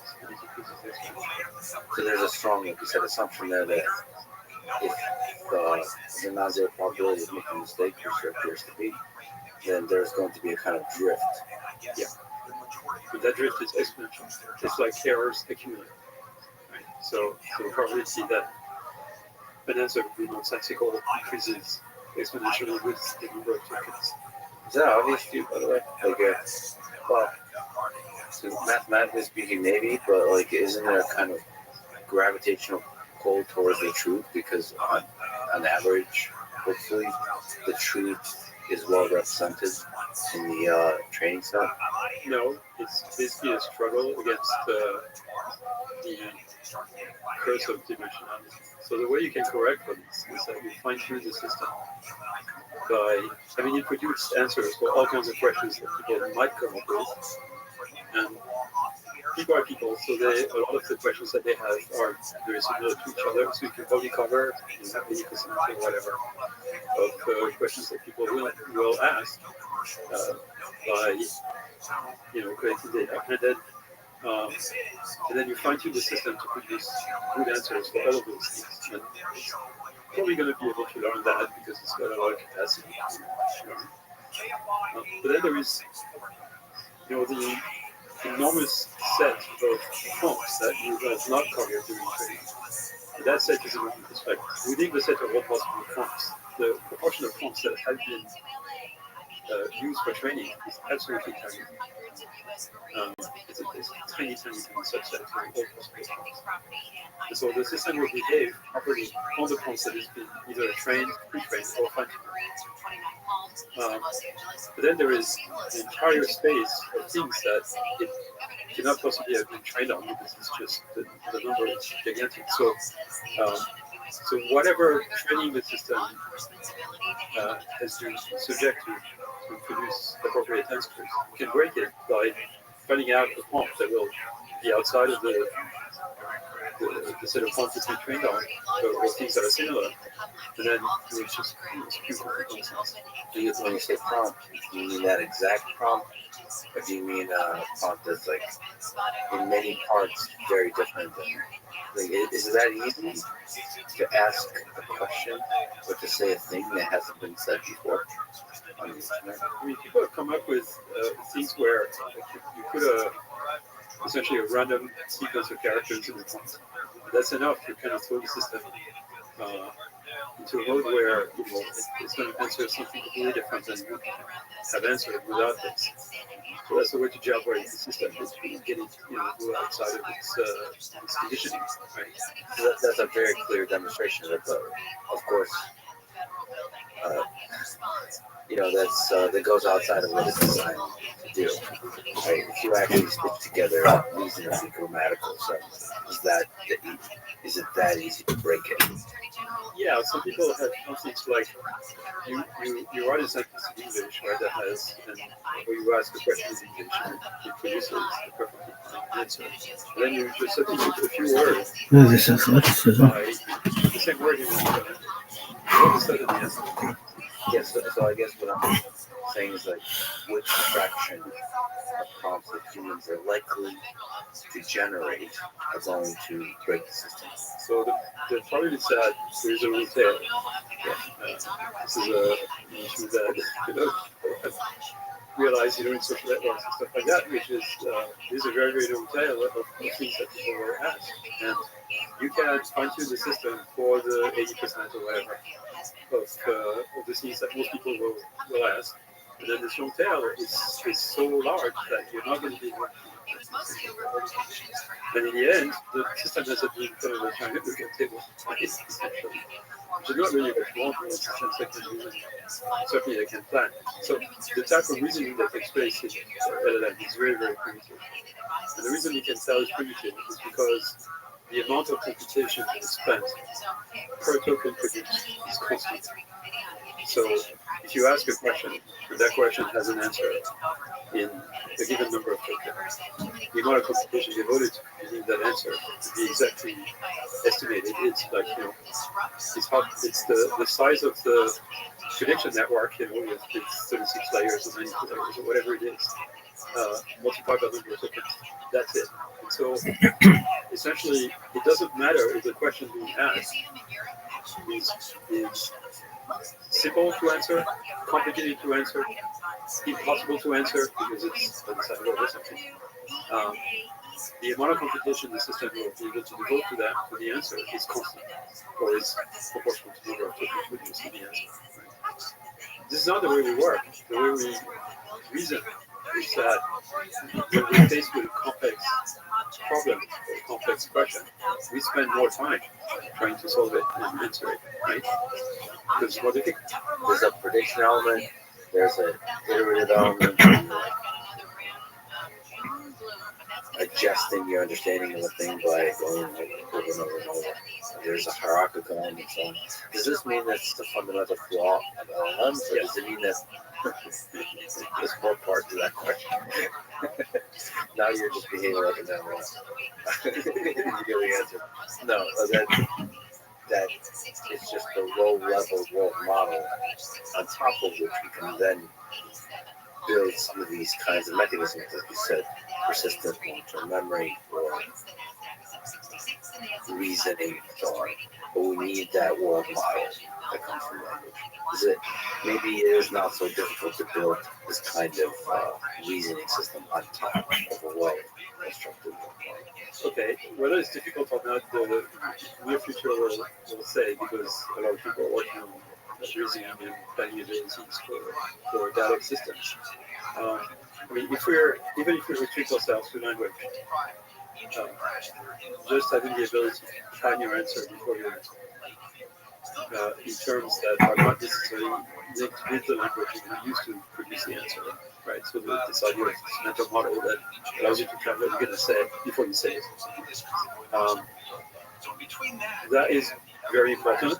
I think there's going to be a lot of systems over the next few years that are going to have this capability.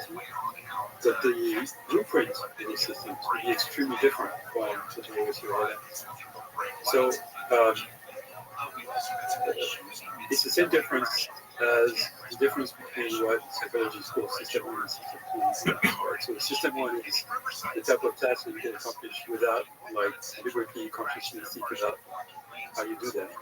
You just do that. You've done that enough that you can just do it subconsciously.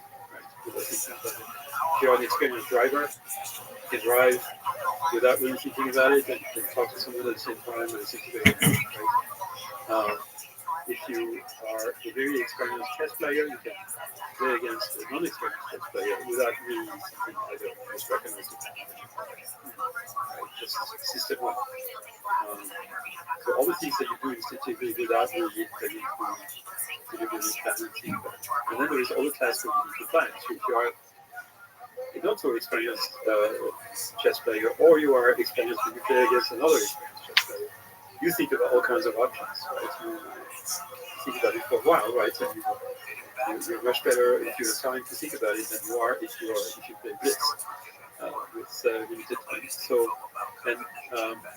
So this type of deliberate planning, which uses your internal world model, that's system 2. This is what LLMs currently can do. Well, how do we get them to do this, right? How can we build a system that can do this kind of planning or reasoning that devotes more resources to complex problems than to simple problems? And it's not going to be autoregressive prediction of tokens. It's going to be more something akin to inference of latent variables in what used to be called probabilistic models or graphical models and things like that. So basically the principle is like this. The prompt is like observed variables, and what the model does is that it's basically a measure of, it can measure to what extent an answer is a good answer for a prompt. Okay. So think of it as a gigantic neural net, but it's got only one attribute. That is a scalar number, which is, let's say 0, if the answer is a good answer for a question, and a large number if the answer is not a good answer for a question. Imagine you had this model. If you had such a model, you could use it to produce good answers. So what you would do is produce a prompt and then search through the space of possible answers for one that minimizes that number. That's what an energy-based model. But that energy-based model would need the model constructed by the LLM. Well, so really what you need to do would be to not search over possible strings of text that minimize that energy. But what you would do is do this in abstract representations. So in sort of the space of abstract thoughts, you would elaborate a thought, right, using this process of minimizing the output of your model, which is just a scalar. it's an optimization process, right? So now the way the system produces its answer is through optimization, by minimizing the rejection. And this is, we're talking about inference, we're not talking about training. The system is being trained. So now we have an abstract representation of the thought of the answer, representation of the answer. We feed that to basically an interactive decoder, which can be very simple. That turns this into the text that expresses this thought. Okay, so that, in my opinion, is the blueprint of future data systems. They will think about their answer, plan their answer by optimization before turning it into text. And that is turn complete. Can you explain exactly what the optimization problem is? Like, what's the objective function? Just going on it, you kind of briefly described it. Over what space are you optimizing? The space of representation. It goes like abstract representation. Abstract representation. So you have an abstract representation inside the system. You have a prompt. The prompt goes to an encoder, produces a representation. Perhaps goes to a predictor that predicts a representation of the answer, of the proper answer. But that representation may not be a good answer because there might be some complicated reasoning you need to do, right? So then you have another process that takes the representation of the answer and modifies it so as to minimize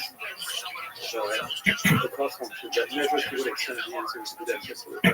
Now, we sort of ignore the fact for the issue for a moment of how you train that system to measure whether the answer is good answer or whether. Okay, but suppose such a system could be created. Right. But what's the process, this kind of certified process? It's an optimization process. You can do this if the entire system is differentiable. That scalar output is the result of running through some neural net, running the answer, the representation of the answer from neural net. And by gradient descent, by backpropagating gradients, you can figure out how to modify the representation of the answer. So that's still a gradient based. It's gradient based inference. So now you have a representation of the answer in abstract space. Now you can turn it into text.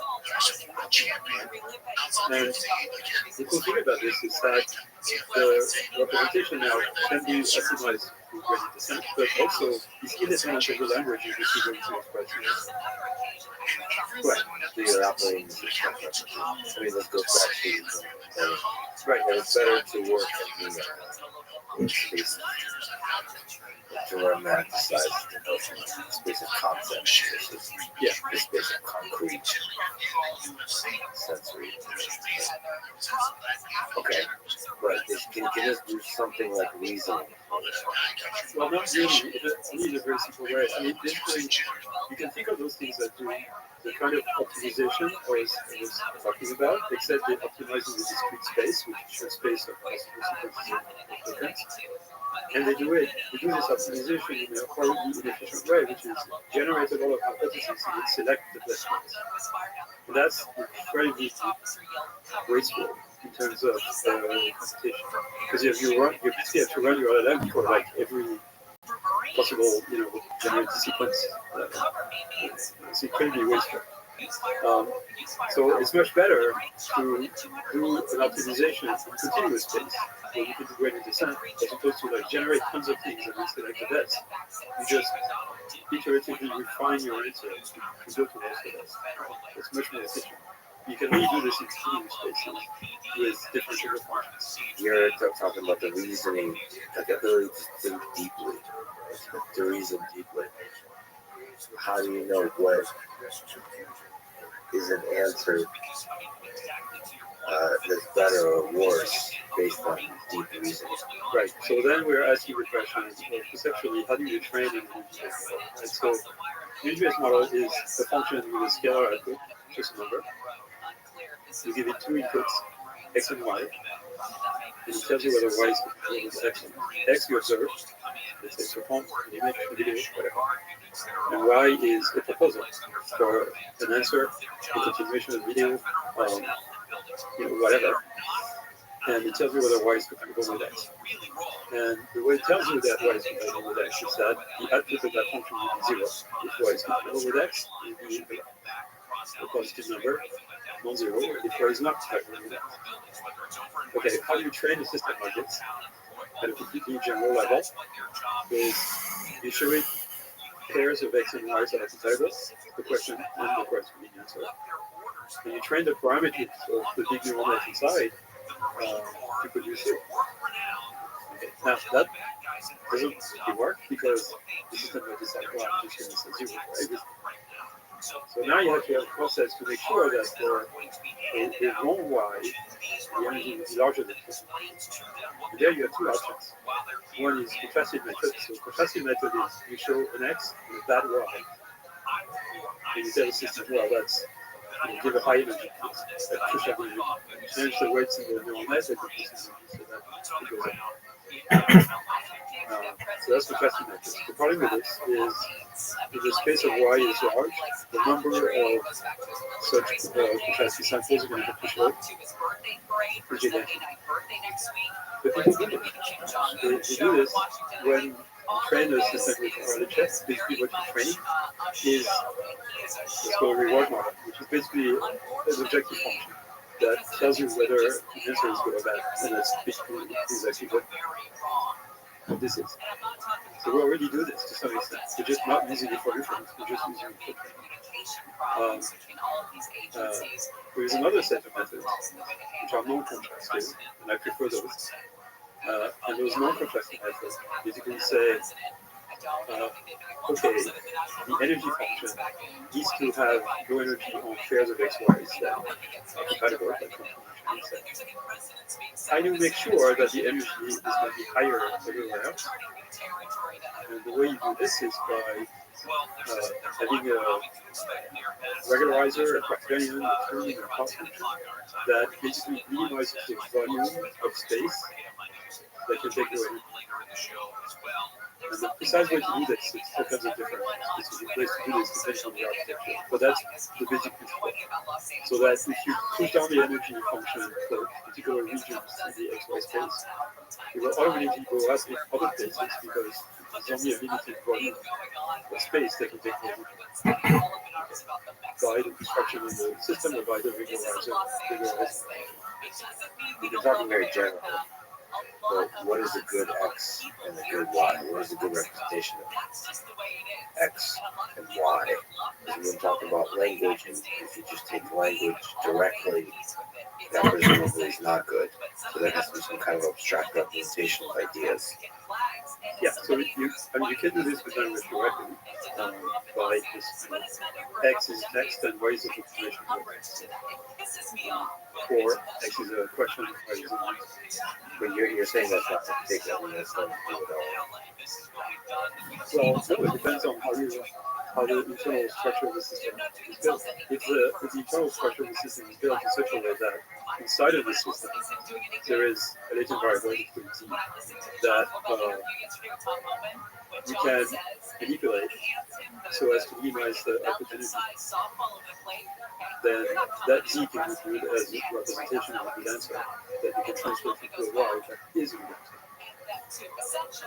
So this kind of system could be trained in a very similar way, but you have to have this way of preventing collapse, of ensuring that there's high energy systems you don't train on. Currently, it's very implicit in the way that people don't realize it's being done, but it is being done. It's due to the fact that when you give high probability to the word, automatically you give probability to otherwise because you have finite amount of probability to go around, but yes, it's something like so you minimize the possibility or whatever, and you train your LLM to predict the next word. You're increasing the probability your system will reach the correct word, but you're also decreasing the probability of the incorrect word. Indirectly, that gives a low probability to a high probability to sequences of words that are good, and low probability to sequences of words that are bad, but it's very indirect. It's not obvious why this actually works out, because in other ways of the joint probability or other symbols in the sequence, sort of factorize that probability in terms of distribution problems for successful solutions. Why do you do this for visual data? So we've been doing this with the Jeff architecture, which is visual algebra. So there, the compatibility between two things is, here's an image or video, here's a corrupted, shifted, or transformed version of that image or mask. And then the energy of the system is the prediction error of the representation, the predicted representation of the good thing versus the actual representation. So you run the corrupted image to the system, predict the representation of the good input and corrupted, and then compute the prediction error. That's the energy of the system. So this is going to tell you, this is a good, this is a good image, this is a corrupted version. It will give you 0 energy if those constants are effectively, one of them is a corrupted version of the other. It will give you a high energy if the two images are. And hopefully that whole process gives you a really nice compressed representation of reality, visual reality. And we know it does because then we use those representations as input to a classification system. It works. Systems are fine. Well, so to summarize, you recommend in a spicy way that I don't know you recommend that we abandon generative models in favor of joint representatives. Abandon probabilistic abandon probabilistic models in favor of energy-based models, we talked about abandon contrastive methods in favor of regularized methods. And let me ask you about this. You've been for a while a critic of reinforcement. Yes. So the last recommendation is that we abandon RL in favor of model predictive control, as you were talking about, and only use RL when planning doesn't yield the predicted outcome. We use RL in that case to adjust the world model or the critic. So you mentioned RLHF, reinforcement learning with human feedback. Why do you still hate I don't hate reinforcement learning, and I think it should not be abandoned completely, but I think its use should be minimized because it's incredibly inefficient in terms of samples. And so the proper way to treat the system is to first have it learn good representations of the world and world models from mostly observation. It did a little bit of interaction. And then steer based on that. If the representation is good, then the adjustment should be good. Yeah, now there's two things. You can use, if you run a world model, you can use the world model to plan a sequence of actions to run a You don't need RL. Unless the way you measure whether you succeed might be that. Your idea of whether you're going to target from the right might be wrong. Or whether the person who's fighting you is going to do something else. So there's two ways you can go wrong. Either your objective function does not reflect the actual objective function, or your world model is inaccurate. Right? So the prediction you are making about what is going to happen in the world is inaccurate. So if you want to adjust your world model while you are operating the world or your objective function, that is basically in the realm of RL. This is what RL deals with to some extent, right? So adjust your world model. And the way to adjust your world model, even in advance, is to explore parts of the space where your world model is, where you know that your world model is inaccurate. That's called curiosity or play. In play, you kind of explore parts of the state space that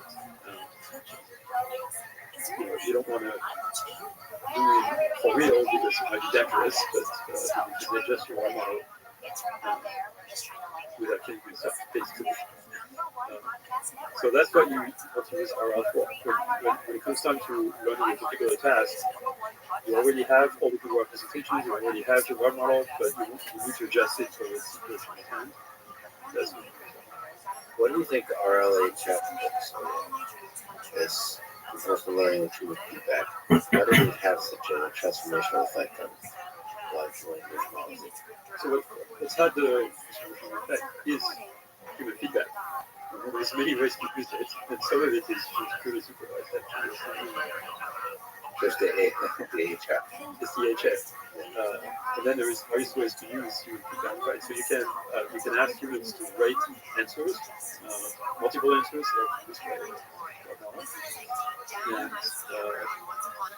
and then what you do is you train an objective function to predict that rating, and then you can use that objective function to predict, whether an answer is good, and you can backpropagate right into this to fine-tune your system so that you produces highly rated answers. Okay. So that's one way. So that's like in a route that needs training for reward model.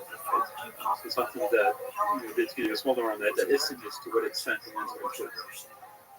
It's very similar to the objective I was talking about earlier for planning, except now it's not used for planning, it's used for fine-tuning the system. I think it would be much more efficient to use it for planning, but currently it's used to fine-tune the parameters of the system. Now there's several ways to do this. Some of them are supervised. You just ask the human person, what is a good answer for this? Right? And you just type the answer. There's also very systems. A lot of people have been very critical of the recently released Google's Gemini 1.5. So essentially, in other words, I could say super woke in the negative connotation of that word. There is some almost hilariously absurd things it does. They just modify history, like generating images of George Washington,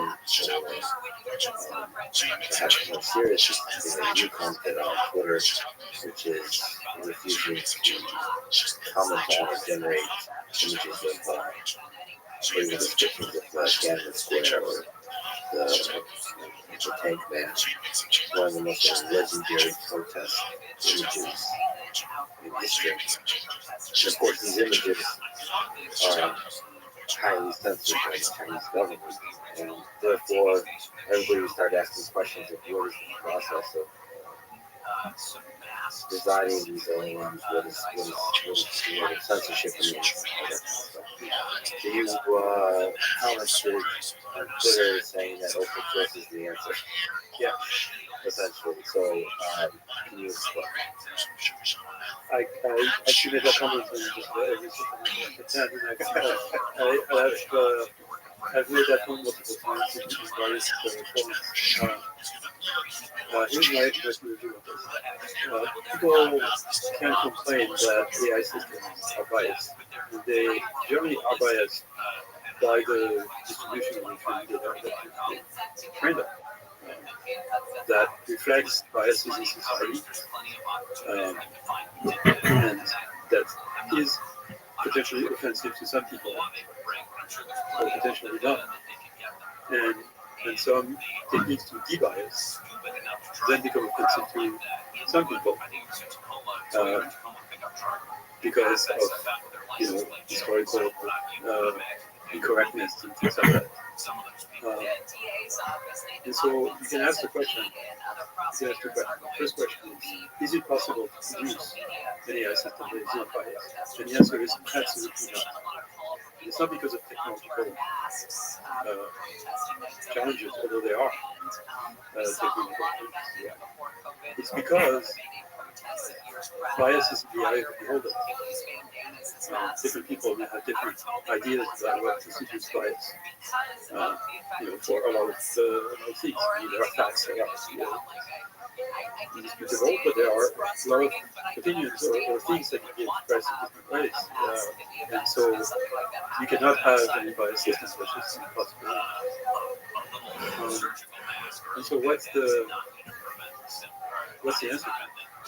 The answer is the same answer that we found in liberal democracy about the press. The press needs to be free and diverse. We have free speech for a good reason. It's because we don't want all of our information to come from a unique source. Because that's opposite to the whole idea of democracy and progress of ideas, even science. Right? In science, people have to argue for different opinions, and science makes progress when people disagree and they come up with an answer, and what the consensus claims, and it's true for democracies around the world. So there is a future which is already happening, where every single one of our interactions with the digital world will be mediated by AI assistants, right? We're going to have smart glasses, and already by them from Meta, the Ray-Ban Meta, where you can talk to them, and they are connected with an LLM, and you can get answers on any question you have. Or you can be looking at a monument, and there's a camera in the system that in the glasses, you can ask it what inside of this building, this monument. You're looking at a menu in a foreign language, you can translate it for you, or you can do real-time translation. Speak different languages. So a lot of our interaction with the digital world are going to be mediated by these systems in the future. Increasingly, the search engines are going to be, they're going to be direct systems that they just ask a question and will answer and will put you the appropriate reference word. But here's the thing, you cannot afford those systems to come from a handful of companies in the US. Because those systems will constitute the repository of all human knowledge. And you cannot have that be controlled by a small number of people, right? It has to be diverse. So the same reason the press has to be diverse. So how do we get a diverse set of AI assistants? It's very expensive and difficult to train the base model, right? The base LLM at the moment, in the future, but at the moment, so only a few companies can do this properly. And if some of those subsystems are open source, anybody can use them, anybody can fine-tune them. If you put in place some systems that allows any group of people, whether they are individual citizens, groups of citizens, government organizations, NGOs, companies, whatever, you take those open source systems, AI systems, and function them from their own focus and their own data. Then we're going to have a very large diversity of different AI systems that are specialized to all of those systems. So I tell you, I talked to the French government quite a bit, and the French government will not accept that the digital diet of all their citizens be controlled by three companies in the US. It's just not acceptable. It's a danger to democracy, regardless of how well-intentioned those companies are. And so, and it's also a danger to local culture, to values, to language. Right. I was talking with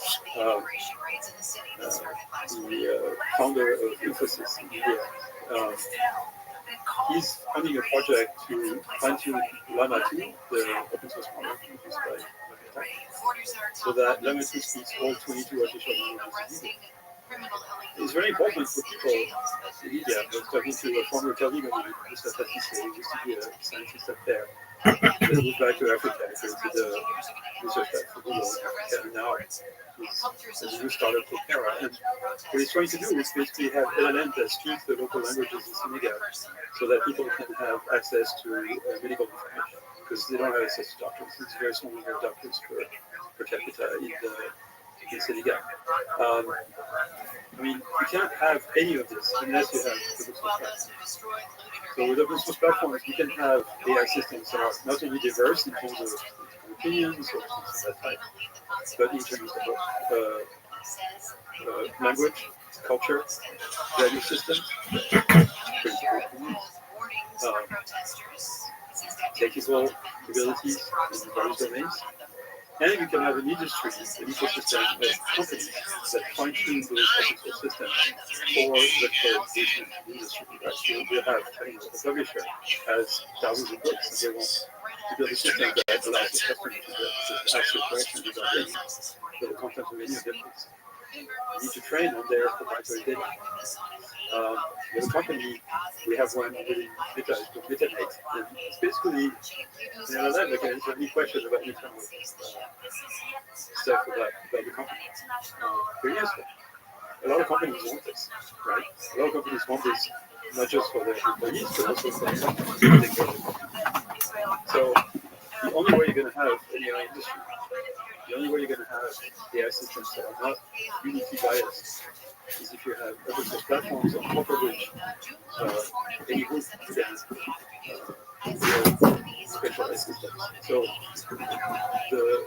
the direction of inevitable direction of history is that the vast majority of AI systems will be built on top of open source platforms. So that's a implementation.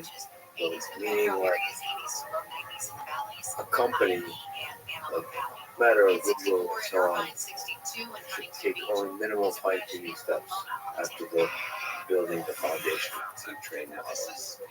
As few steps as possible. Basically. Can Meta afford to do that? No, so I don't know if you know this, but companies are supposed to make money somehow. And open source is like giving away. I don't know, Mark made a video, Mark Zuckerberg, very sexy video, talking about 350,000 NVIDIA H100s. The math of that is that just for the GPUs, that's 100 billion. Plus the infrastructure for training everything.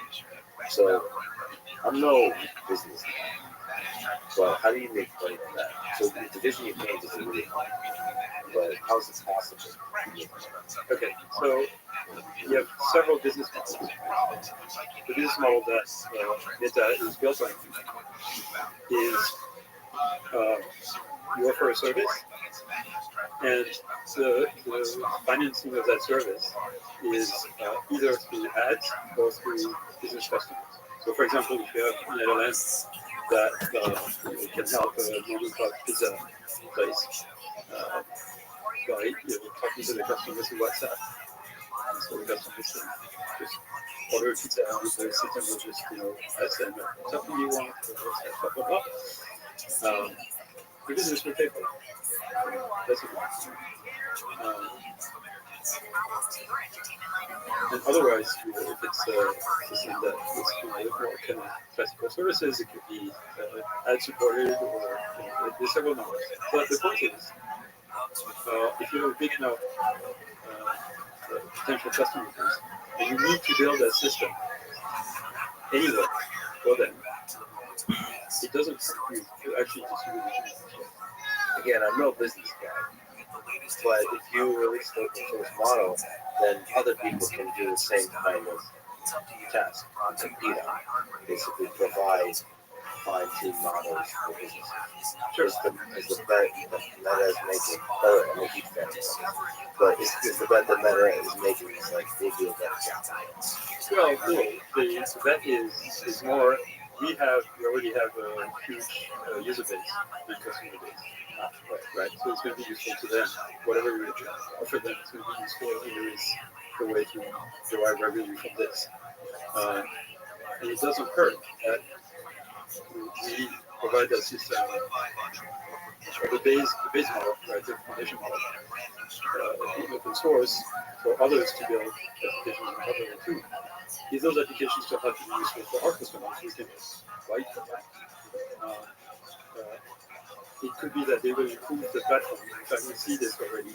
The 10th, it's Frank Scolari Day in Hudson County. Anyway, we're here with the Church New Testament coming at you on a beautiful day to be alive. Kick it, Lee. Hey, Uncle Joey here. Listen, Look at this making supporter money system. moves should be easy. It's very impressive. Cash out. Cash out is fast and safe. No extra hoops to jump through, no extra stress. All the tools are right there in front of you to help you cash in. It's very easy to get started. You don't even need a bank account. All you need is your phone number or an email address.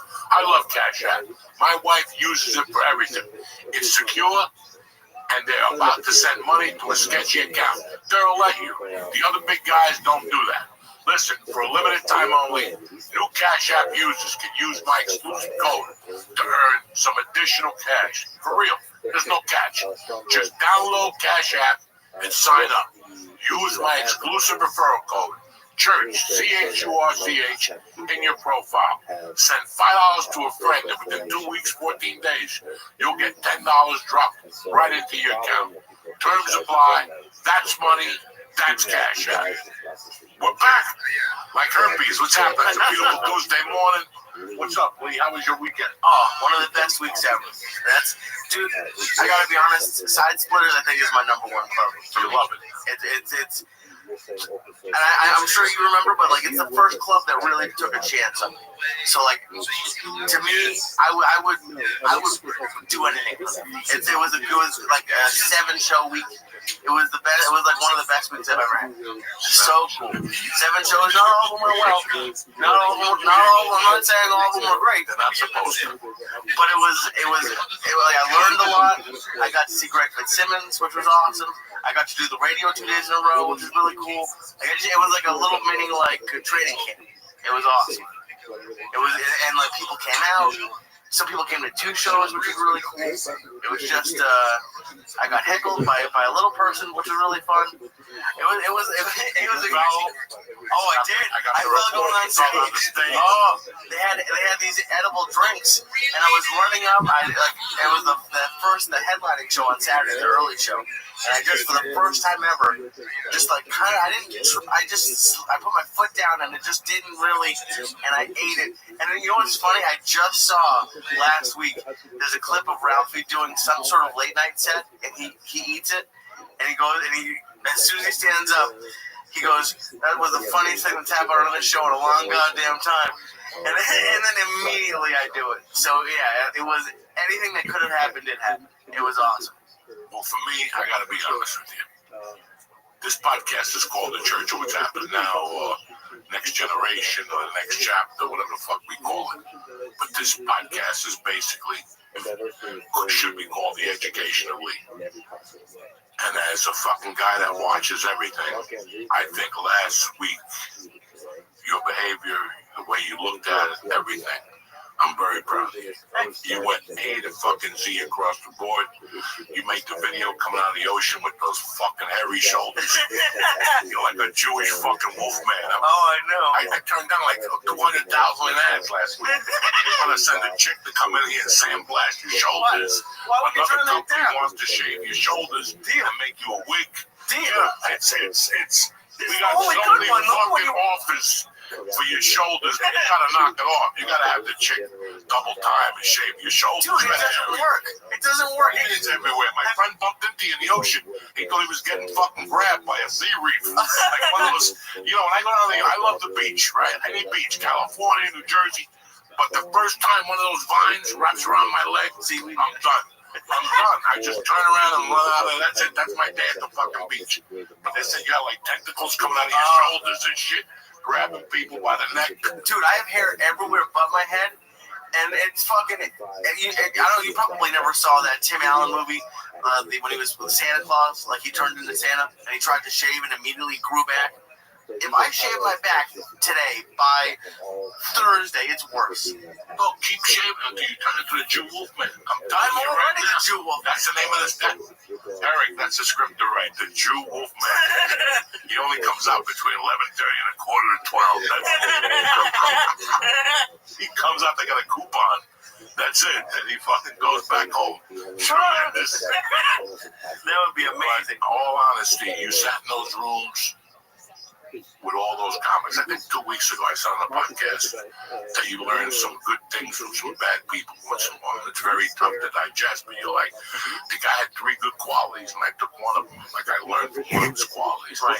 You got a lot of good comedians and a lot of bad comedians, but everybody laid an opinion down and you grasp it. And I'm just really proud of you. It took 10 years, whatever. Let's say 10 years, 8 years, whatever the fuck it's been.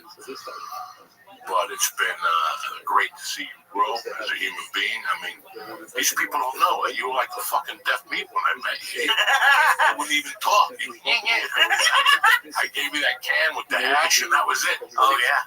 people always blaming on the drug. Sometimes drug open a motherfucker up. And Lee needed to fucking, he hit that hash on that Coca-Cola can.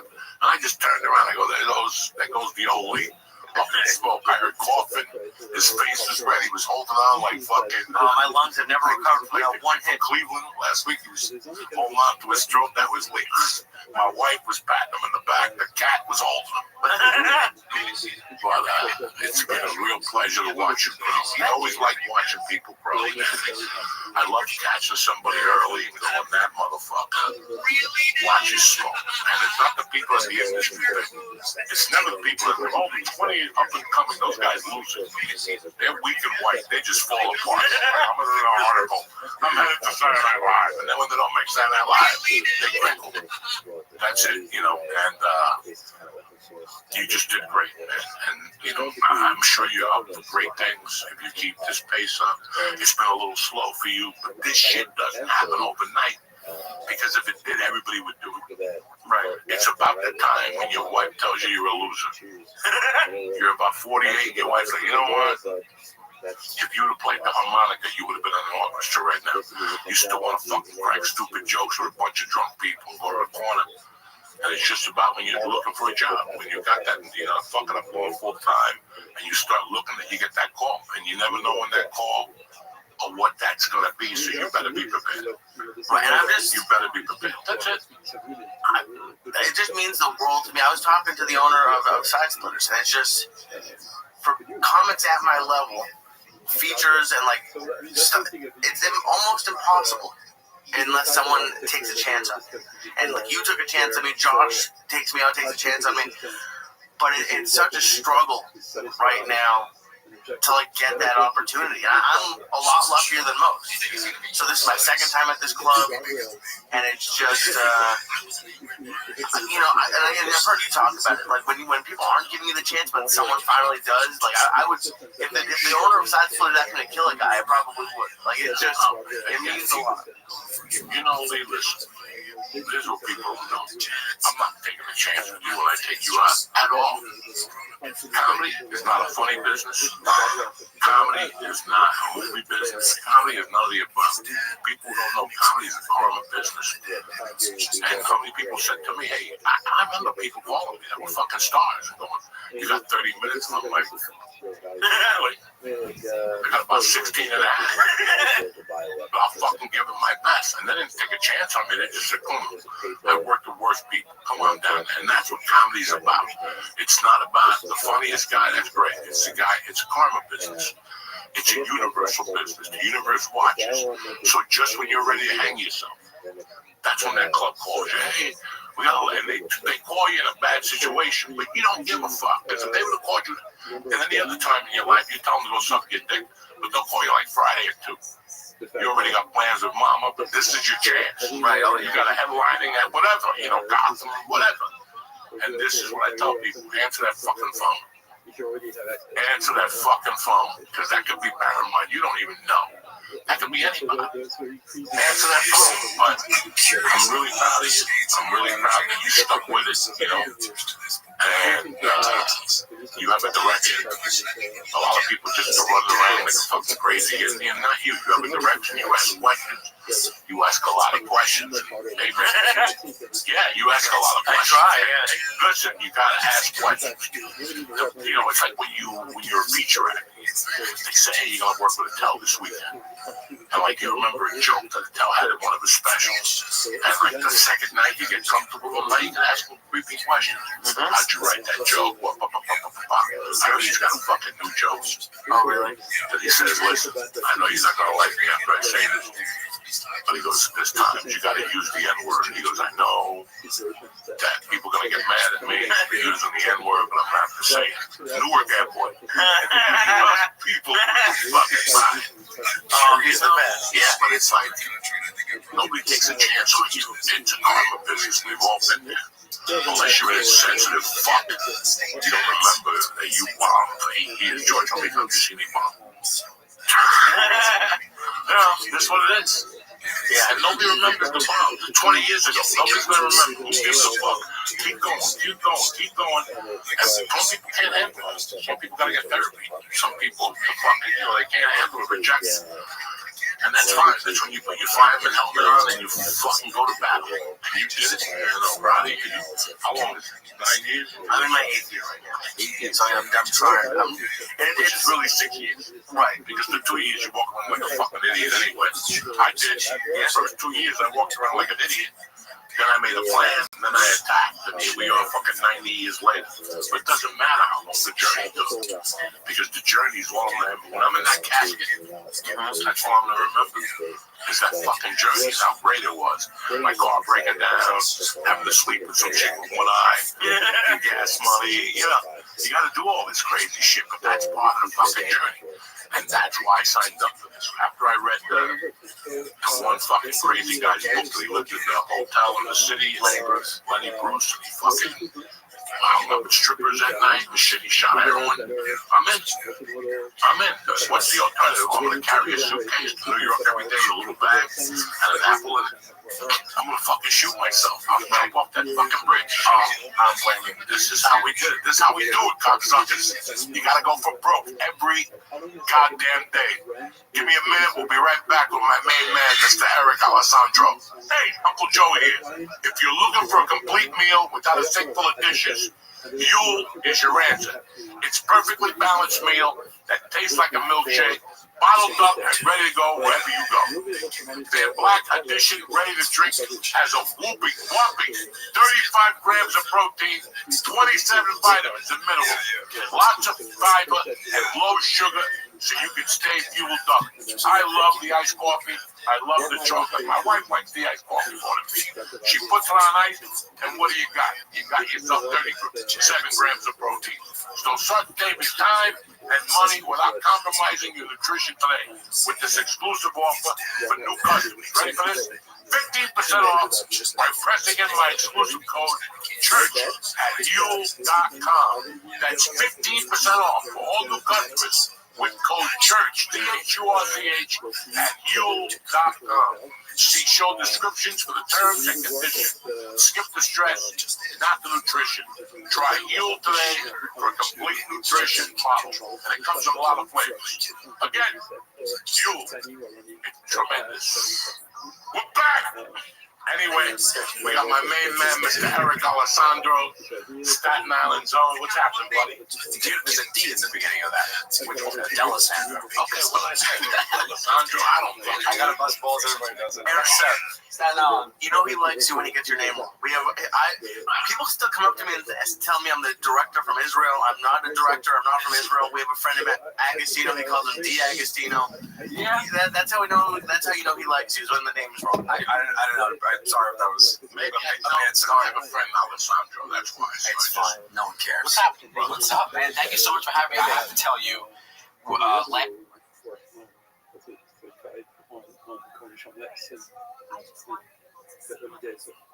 So I'm super excited because I see a path towards potentially human level intelligence with systems that can understand the world, remember, plan, reason.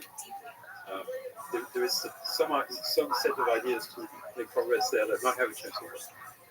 And I'm really excited about it. What I like is that it's somewhat we get into a good direction and perhaps succeed before my brain turns to white sauce or before I need to retire. Yeah. You're also excited by is it beautiful to you just the amount of GPUs involved, but it's the whole training process and this much computing. Just zooming out, just looking at Earth, humans together. There's just an example of things. And are you just train this whole brain? So, do you ever do stand up still? So he has the skills. And I think I probably know some of the answers to this, but why Texas? details. That's a good question. I mean, when you look at state tax, it's one of the states that don't have income tax. So that's a big reason. I mean, really loves a huge influence. And it's not even to, like, you'll see comments on like, oh, he's going out there to get, So maybe I can change my mind. Well, let's see, maybe I can change it. Move it around. There's plenty of flights out of Austin. Yeah, I never full up. It is. That's right. It keeps booming every time I was hit like San Francisco. Yeah, I don't think it's going to get too much bigger. And do you think so? Yeah, I think that's. Do you think Shane Gillis was the last citizen they allowed it? No, there's a few more coming. Joe DeRosa just got a place here. He did? Yeah, Joey Diaz is getting a place here. I can't believe two Joe D's are going to be hit. Oh, let's go. It's like watching someone die or something. It's like I can give two. Maybe I can change my mind every time. Do you think she allowed it? No, there's a few more coming. Joe DeRosa just got a place here. He did? Yeah, Joey Diaz is getting a place here. I can't believe two Joe D's are going to be hit. Oh, let's go. It's like watching someone die or something. Maybe I can change my mind. Well, let's see. Maybe I can change it. Move it around. So, there's still some ways to go until we're going to saturate. We're going to have to come up with new principles, new fabrication technology, new basic components that have based on sort of different principles that are classical digital design. Interesting. Do you think in order to build AMI, we potentially might need some hardware innovation too? Well, if you want to make it ubiquitous, yeah, certainly, because we're going to have to reduce the power consumption. The GPU today, right, is half a kilowatt to a kilowatt. Human brain is about 25 watts. The GPU is way below the power of human brain. You need, something like 100,000 to match it. So we're off by a huge factor. You often say that AGI is not coming soon, meaning like not this year, not the next few years, actually farther away. What's your basic intuition? So first of all, it's not going to be an event. Right? The idea somehow, which is popularized by science fiction in Hollywood, that somehow somebody is going to discover the secret to AGI or AI, and then turn on the machine, then you do AGI. That's just not going to happen. It's not going to be. It's going to be gradual progress. We're going to have systems that can learn from your work. Yeah. Before we get them to the scale and performance that we observe in humans, it's going to take quite a while. It's not going to happen in one day. Are we going to get systems that can have large amount of associative memory so they can remember stuff? Yeah, but still, it's not going to happen tomorrow. There is some basic techniques that need to be developed. We have a lot of that, but to get this to work together with full systems and other stuff, we're going to have systems that can reason and plan, perhaps along the lines of the objective-driven AI architectures that I described before. Yeah, but before we get this to work, it's going to take a while. So, but before we get all those things to work together, and then on top of this, have systems that can run hierarchical planning, hierarchical representations, systems that can be configured for a lot of different situations at hand, the way the brain can. All of this could take at least a decade, probably much more, because there are a lot of problems that we're not seeing right now. We have not encountered, so we don't know if there's a solution within this framework. So, it's not just around the corner. I mean, I've been hearing people for the last 12, 15 years claiming that AGI is just around the corner and being systematically wrong. And I knew they were wrong when they were saying it. They called that bullshit. Why do you think people have been calling it? First of all, from the beginning, from the birth of the term artificial intelligence, there has been eternal optimism that's perhaps unlike other technologies. Is it more like paradox? Is it the explanation for why people are so optimistic about AGI? I don't think it's just Morris. Morris paradox is a consequence of realizing that the world is not everything. So first of all, intelligence is not a linear thing that you can measure with a scalar, with a single number. Can you say that humans are smarter than orangutans? In some ways, yes. But in some ways, orangutans are smarter than humans in a lot of domains. That allows them to survive in the forest. So IQ is a very limited measure of intelligence. Your intelligence is bigger than what IQ, for example, measures. Well, IQ can measure, approximately something for humans. But because humans kind of come to be kind of uniform forms, right? But it only measures one type of ability that may be relevant for some types of others. And but then, if you're talking about other intelligent entities for which the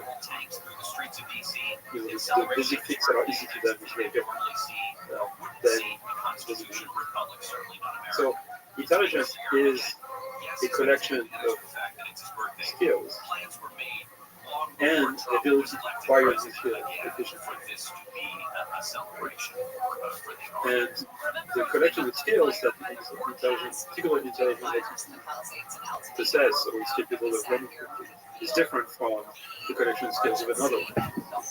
And because it's a multidimensional thing, the set of skills in high-dimensional space, you can't measure, cannot compare two things as to whether one is more intelligent than the other. It's multidimensional. You push back against what are called AI doomers a lot. Can you explain their perspective and why you think they're wrong? Okay, so AI doomers imagine all kinds of catastrophe scenarios of how AI could explain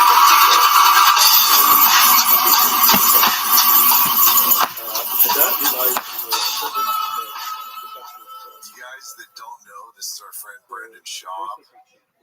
Brendan has a pretty extensive background. That at some point we're going to figure out the secret. We're going to turn on a machine that is super intelligent. And because we've never done it before, it's going to take over the world. That is false. It's not going to be any better. We're going to have systems that are like as smart as a cat, have all the characteristics of human level intelligence, but their level of intelligence would be like the cat. And then we're going to walk the way up. We're going to make those things more intelligent, and as we make them more intelligent, we're also going to put some guardrails in them and learn how to kind of put some guardrails so we can get farther. And we're not going to do this with just one effort, but it's going to be lots of different people doing this. And some of them are going to succeed as making intelligent systems that are controllable and safe and have some like guardrails. And if some other goes rogue, then we can use the good ones to go against the old ones. So it's going to be my smart AI competes against the Brendan has a pretty extensive background, actually. I mean, it was fun when we shot with you recently, learning about from football to UFC to comedy to podcasting. Kind of. I always look for inspiration from guys like you, so kind of why don't you walk us through kind of the arc of your life, I guess, in a certain respect. Is that too much? No, I feel like the movie's not done. Hopefully it's not. No, I have another chapter. But I guess it started, as a kid, grew up in Denver, Colorado, and athletics was my path to, I guess, stardom. As a young kid, I just had, and I coach kids now, 9 years and younger. I coach them now, and they either have it or they don't. And some parents are like, no, they can work. I get that, but as far as that tenacity and heart, you can't see it at that age. I can see it, and my kiddos have it. Thank God. Where they want to do the extra work to be stars or to be good at something. So as a kid, I was just born with that. Like you'd have to kill me to beat me. You literally have to kill me. You'd have to take me off the field. My dad, he doesn't have a big, extensive sports background, so he's just like, I guess this is how kids are. And I was just a savage as a young kid in sports. It was my way to kind of make a name for myself. So it started with football. Football was the dream. Took it all the way to University of Colorado, which was a dream as a kid. Yeah, I'm sure. I was a walk-on there. So, but nothing, I guess where I should start is like nothing was ever easy. Like people might look down and go, "It's easy, man." Rogan helped him, or this guy helped him. Yeah. No, man. So my junior year, I was getting recruited pretty heavily. I thought I would go to like Cal or Texas A&M. First play in my senior season, I get hit. That's on a deep route to me. I get hit. The guy breaks my ribs, runs in my liver. Season's over. And you were a tight end, right? I was a tight end. Yeah. And I was in Florida, so I was there for another 3 weeks because I couldn't fly because of the risk of flying. Yeah. So I stayed in the hospital. And I could never play football again. Scholarships are gone. No one's recruiting me. So I go to Whittier University in California, where I could play lacrosse and football. Did 1 year there, and then just went back to the coach who recruited me as a junior at the University of Colorado. And like begged him to put me on the team. He's like, "All right, we'll give you opportunity." I'm like, "That's all I need." Right. So I walked on. You weren't nervous about the previous injury. You felt like you were fully healed from it. Yeah, yeah. Shit, I'm like, "Get out of here." Yeah. Doctors, So yeah, I just need an opportunity. Yeah. And they gave me an opportunity, and then a year later, I was a full scholarship athlete. And then I was like, "Yep, I'm going to the NFL. I'm going to be the next Tony Gonzalez. I'm going to be the next Kowski. Like, that's the goal." Yeah. And don't get drafted, which was heartbreaking. Didn't get drafted. And then I had a few offers from like Buffalo Bills, Miami, the Jets. Went to Buffalo, got cut there. I'm like, "Well, this isn't how it's supposed to go." Right. And then from there, I just was like trying to figure it out. And then was just training, just staying in shape. Since I was like 5, I've just been into working out. Really, just got started. Talk about. I've been started since I was 5. It's just going to be Bro was benching 2 plates at 5 years old. 25, baby. So then, the football dream crushed, which was terrible, hard to deal with. And then I would always stay in shape doing jiu-jitsu, and then found myself around like some of the pros, and I found myself doing pretty well against them. And then Curious. Sorry to interrupt you, but in that, call it a fail, right? Like we've all had our failures. So you're going for NFL. That's the dream. You don't hit it. In that space of fail, and I don't mean failure. You know what I'm saying, right? You fail to produce the result you're going for. It's simple. I felt like a huge failure at the time. Yeah. How long was the gap for you to pick yourself up from that? Was it quick? No. Yeah. I was heartbroken. Yeah. Heartbroken. Yeah. And then I was like, "All right, I'll go play arena for a year and then bounce back to NFL." I went to Salt Lake City, Utah. They had the Utah Blaze. Was with camp with them. And then I was just looking around, seeing the other guys. I'm like, "Man, this isn't what I signed up for." Like the best guy on the team also had a job at like UPS. I'm like, no, this isn't. How much do you make? He's like 40 grand a year. I'm like, okay, this isn't. Rock star on the weekend. But I had a double major, so my dad was always like, "Use your degree, man. You idiot, use your degree." And so I was selling supplements door to door. I was working for a supplement company, but then I would Imagine this guy knocking on your door. Yeah. Whatever you I was slanging them, man. I was slanging the supplements. But that's what gave me my background, like marketing and stuff like that. Like I was marketing supplements because that's the only way I would get money is how much I sold. Yeah. So that helped in the grand scheme of things. But at the time, it sucked. Walking from door to door in the summer like an asshole. And he's like, "You're going to be in the NFL." Bro, it was a tough pill to swallow. Yeah. And so I was doing that, but then I would train at night. I'd box and do jiu-jitsu and wrestle with at a gym. And there were some pros there. Then I met Shane Carwin, who eventually became to become the UFC heavyweight champion of the world. But he only had one fight at the time. We were the only 2 big guys in the gym. So I was like, "Fuck it, I'll go with him," because he was like, "I need a big guy." I'm like, "All right." So I was kind of his like practice dummy. And then we were training together for like 3 months. I couldn't afford privates. So he had a full-time job as an engineer in Greeley, Colorado. So he would pay for my privates. Wow, very cool. Yeah, he was like, "I got you." And I was like, "This is insane." No one's really done that. Yeah. So then I was doing privates, and I was boxing, I'd spar with him. I was doing well. And then he's like, Golden Gloves is next week. I'm like, what's that? He's like, the big boxing tournament. I'm like, cool. He's like, I signed you up. I'm like, what? He's like, we signed you up for it. So I'm like, all right. So I go and do that. My dad finds out, and he's like, you're an idiot. He's like, you're a moron. And I was like, cool, just come. If I win, let me pursue this. He's like, all right. So first night of the tournament, I fight 3 guys, and this is Golden Gloves, where there's not a lot of knockouts. I knocked out all 3 guys. 3 guys in one night? Yeah, it's a tournament. So I knocked out 3 guys in one night. My dad's like, all right. But they're like chubby Mexican dudes. My dad's like, all right, we'll see. And then in the finals, I fought an Army veteran. He had like 40 fights. He was like 6'8", this big black. It's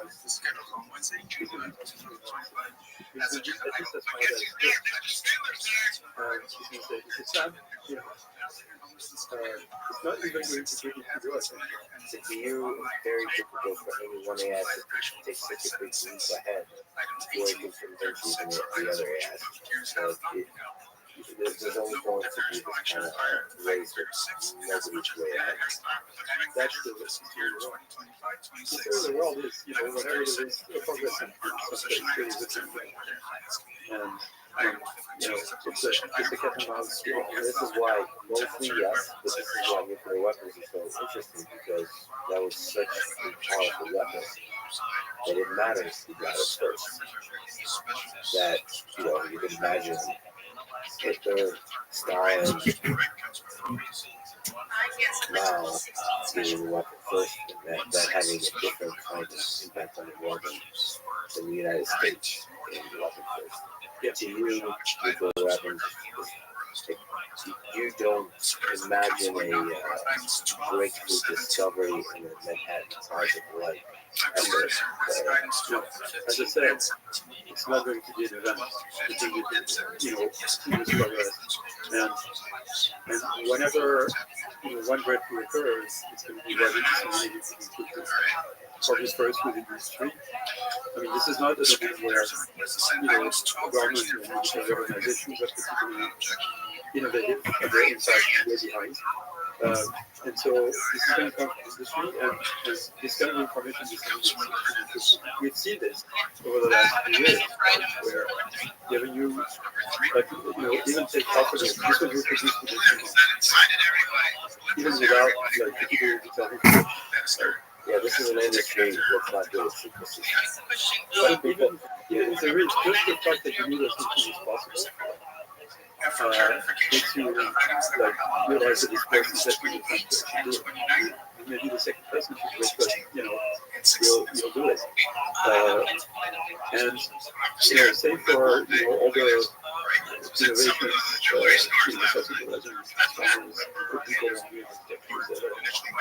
is, you don't need to know exactly how it works to know that it's possible. It's deployed and it's getting reproduced. And then, people who work for those companies move. They go from one company to another. And, the information is convenient. What makes the success of the U.S. tech industry and Silicon Valley in particular is exactly that. It's because information the whole regions Thank you. I appreciate the spirit which I had 16 maybe I learned on the psychology of AI. To give a pretty good example of just when a new technology comes to be. You say, engineer says, I invented this new thing. I call it a broadband. And then the Twitter sphere responds, OMG, people can write horrible things with it, like misinformation, propaganda, hate speech, ban it now. Then writing Joomla's command. I came to the AI Joomlas. Imagine if everyone could get a ball pen. This could destroy society. There should be a law against using ball pens to write hate speech, regular ball pens now. And then the pencil industry logo says, yeah, ball pens are very dangerous, unlike pencil writing, which is erasable. Ball pen writing stays forever. Government should require a license for pen manufacturing. I mean, this does seem to be part of human psychology when it comes up against new technology. But what deep insights do you speak to about this? well, there is a natural fear of new technology and the impact it can have in society. People have kind of instinctive reaction to, the world they know being threatened by major transformations that are either cultural phenomena or technological revolutions. And they fear for their culture, they fear for their job, they fear for their, future of their children, and their way of life. Right? So any change is here. And you see this, along history, like any technological revolution or cultural phenomenon was always accompanied by roots or reaction in the media that basically attributed all the problems, the current problems of society through that particular change. Right? Electricity was going to kill everyone at some point. The train was going to be a horrible thing because you can't breathe past 50 kilometers an hour.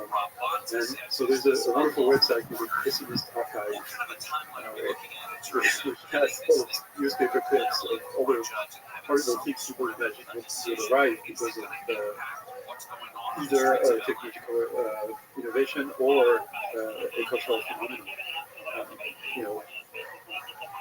These wonderful examples of jazz is being blamed for unemployment or young people not wanting to work anymore and things like that, right? And that has existed for centuries. And it's knee-jerk reactions. The question is, do we embrace change or do we resist it? And what are the real dangers as opposed to the imagined What people worry about, I think one thing they worry about with big tech, something they've been talking about over and over, I think worth mentioning again, they worry about how powerful AI is being. And they worry about it being in the hands of one centralized power, just a handful of central control. And so that's the skepticism of big tech. These companies can make a huge amount of money and control this technology, and by so doing, take advantage, abuse the little guy in society. Well, that's exactly why we open source platforms. Yeah, I just want to get the point home more and more. Yes. So let me ask you on your, like I said, you do get a little bit flavor for this, right? Yosser Box tweeted something that you LOL'd at in reference to Talmud 1000. Quote, I appreciate your argument and I fully understand your frustration, but whether the pod bay doors should be opened or closed is a complex and nuanced issue. So you're at the head of Meta AI. This is something that really worries me.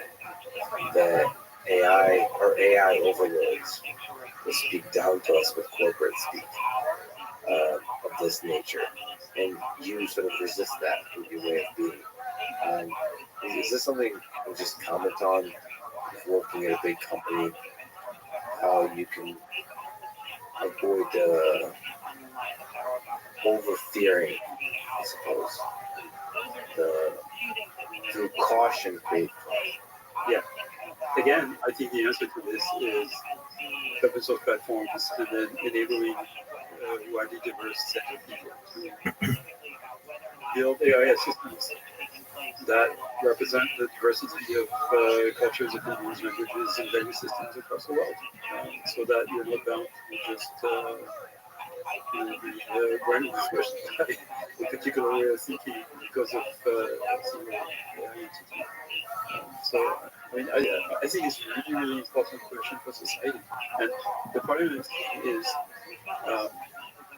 that, which is why I've been so vocal and sometimes a little sardonic about it. Never stop. Never stop that. Yeah. It's because I see the danger of this concentration of power to proprietary AI systems as a much big danger than everything else. That if we really want diversity of opinion, AI systems that in this future that where we'll all be interacting through AI systems, we need those to be diverse for the preservation of diversity of ideas and creeds and political opinions and whatever. The preservation of democracy. And what works against this is people who think that for reasons of security, we should keep AI systems as they're allowed to keep, because it's too dangerous to put it in the hands of everybody, because it could be used by terrorists. That would lead to potentially a very bad future in which all of our information diet is controlled by a small number of companies who proprietary systems. Do you trust humans with this technology to build systems that are on the whole good for humanity? Isn't that what democracy the speech is all about? Do you trust institutions to do the right thing? Do you trust people to do the right thing? And yeah, there's bad people who will do bad things, but they're not going to have superior technology to do good. So then it's going to be like good AI against the bad AI, right? I mean, it's the examples that we were just talking about of maybe some rogue country will build some AI system is going to try to convince everybody to go into a civil war or something, or elect a favorable ruler. And but then they will have to go past our AI systems. An AI system with a strong Russian accent will be trying to sorry. And those are put in articles in It'll be at the very least absurdly comedic. Okay. Since we talked about the physical reality, I'd love to ask your vision of the future with robots and this physical reality. So many of these kinds of intelligence you've been speaking about would empower robots to be more effective collaborators with us humans. So since Tesla's Optimus team has been showing us some progress in humanoid robots, I think it really reinvigorated the whole industry, and that I think Boston Dynamics has been leading for a very, very long time. So now there's all kinds of companies, Figure AI, obviously Boston Dynamics, Tree. But there's a lot of them. It's great. It's great. I mean, I love it. So, do you think there'll be millions of humanoid robots walking around soon? Not soon, but it's gonna happen. Like the next decade, I think it's gonna be really interesting. Like the emergence of the robotics industry has been in the waiting for 10-20 years without really emerging, other than for programming and stuff like that. And the main issue is, again, the Moravec paradox. How do we get the system to understand how the world works? And so we can do it for really specialized tasks. And the way Boston Dynamics goes about it is, basically with a lot of handcrafted dynamical models and careful planning in advance, which is very classical robotics with a lot of innovation, with perception. But it's still not like you can't build a domestic robot. And we're still some distance away from the people who use it right now. We're certainly very far away from having level 5 autonomous driving by a system that can train itself by driving 20 hours in 17 years. So until we have, again, role models, systems that can train themselves to understand how the world works, we're not going to have significant progress in robotics. So a lot of the people working on robotic hardware at the moment are betting or banking on the fact that AI is going to make sufficient progress towards that. And they're hoping to discover a product in it too. Because Yeah. before you have a really strong role model, there will be an almost strong role model. And people are trying to find a product in a clumsy robot, I suppose. Like not a perfectly efficient robot. But there's the factory setting where humanoid robots can help automate some aspects of the factory.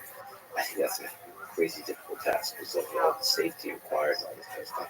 I think the home is more interesting, so then you start to think. And then you mentioned loading your dishwasher. Right? Yeah. I suppose that's one of the main problems. Hey, there's, cleaning up, cleaning the house, clearing up the table after your meal, washing the dishes, all those tasks, cooking. I mean, all the tasks that, people can be automated, but are actually incredibly sophisticated. But even just basic navigation around and space for uncertainty. That's sort of what you can sort of do with navigation. Well, navigation in a way that's compelling to us humans is a different thing. Yeah, it's not going to be necessary. I mean, we had that was actually because there was a so-called embodied AI group at there, and not building their robots, but using robots. And you can tell with a dog that can go to the fridge, and you can actually open the fridge, and you can probably pick up a can in the fridge and stuff like that. So you can navigate, you can grab objects, as long as it's trying to recognize that, which vision systems are pretty well known. But it's not like a completely, general robot that would be sophisticated enough to do things like doing that to get to. Yeah, to me that's an exciting future of getting human robots in general more and more, because that gets humans to really directly interact with AI systems in the physical space. And so doing allows us to philosophically, psychologically explore our relationships with robots. Really. So I hope you made progress in the whole Jekyll thing soon. Well, I hope things can work as planned. I mean, again, we've been kind of working on this idea of self-supervised learning from video for 10 years, and only made significant progress in the last 2 or 3 years. But actually, you've mentioned that there's a lot of interesting breakthroughs that can happen without having access to a lot of compute. Yeah. So if you're interested in doing PhD and this kind of stuff, there's a lot of possibilities still to do innovative work. So, like, what advice would you give to a undergrad that's looking to go to grad school and do a PhD? So basically, I've listed them already. This idea of how to train a world model by observation. And you don't have to train necessarily in gigantic data sets or. I mean, you could find that to be necessary to actually train a lot of data sets to have emerging properties like exactly how. But I think there's a lot of good ideas that necessarily taken up. Then there is identity planning with a world model. If the world the system evolves in is not the physical world, but it's the world of the internet or some sort of world where an action consists in doing a search engine or referring to the database or how do you get a system to design a sequence of actions?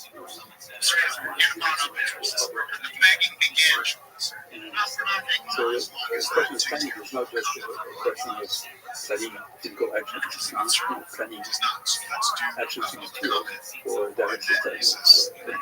There's some work on this, but not some work at the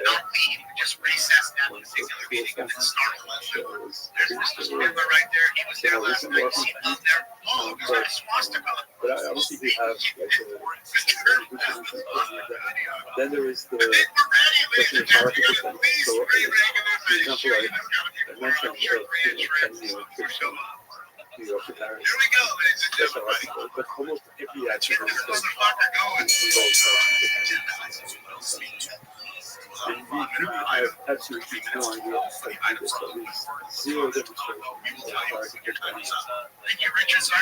tonight, where the various levels of representations that are necessary have been learned.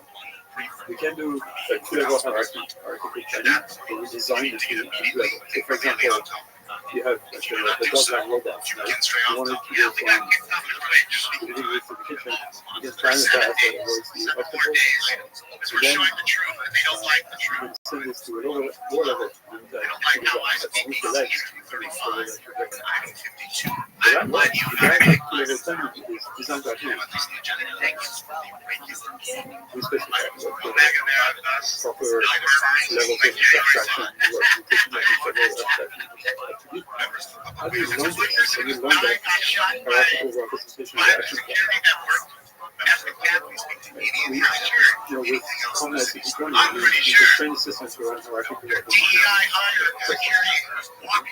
What is the equivalent of what you're trying to represent? Yeah, so you want all this to work on down, turns on and travels from unit, various outlets. You might have some trouble at the TSA. No, but even doing something very simple like a helpful. Yeah, that does a lot of that. You take 10 months ago. What hope do you have for the future of humanity?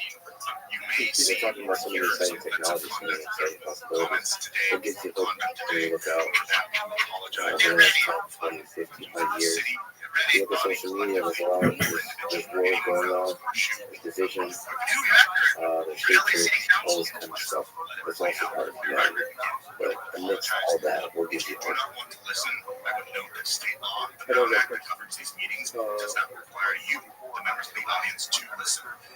We can make it smarter.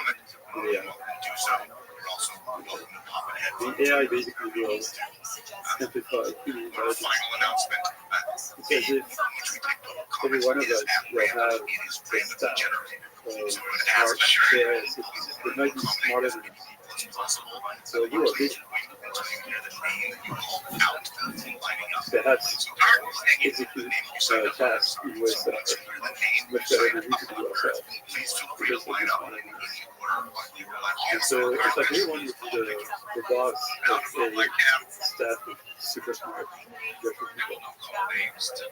So we shouldn't feel threatened by this any more than we should feel threatened by being the manager of individual people so much more intelligent than us. That's what we've never really experienced of having people working who are smarter than we. That's actually a real thing. So having machines that are smarter than us that assist us in all of our tasks, or daily lives, whether it's professional or personal, I think would be absolutely wonderful. Because intelligence is the most is the commodity that is most in demand. So that's really what all the mistakes that we make because of lack of intelligence, or lack of knowledge, which is, really big. So making people smarter is better. For the same reason that public education and books are good, and the internet is also a good thing. And even social networks are a good thing. It's difficult to do that. Because, it helps the representation of information and knowledge. So AI is going to make it smarter. And the analogy of music is the fact that perhaps an equivalent event in the history of humanity to what might be provided by the musician AI is the invention of the printing press. It made everything smarter. The fact that people could have access to books that were a lot cheaper than they were before, and so a lot more people having the same culture and read wasn't the case.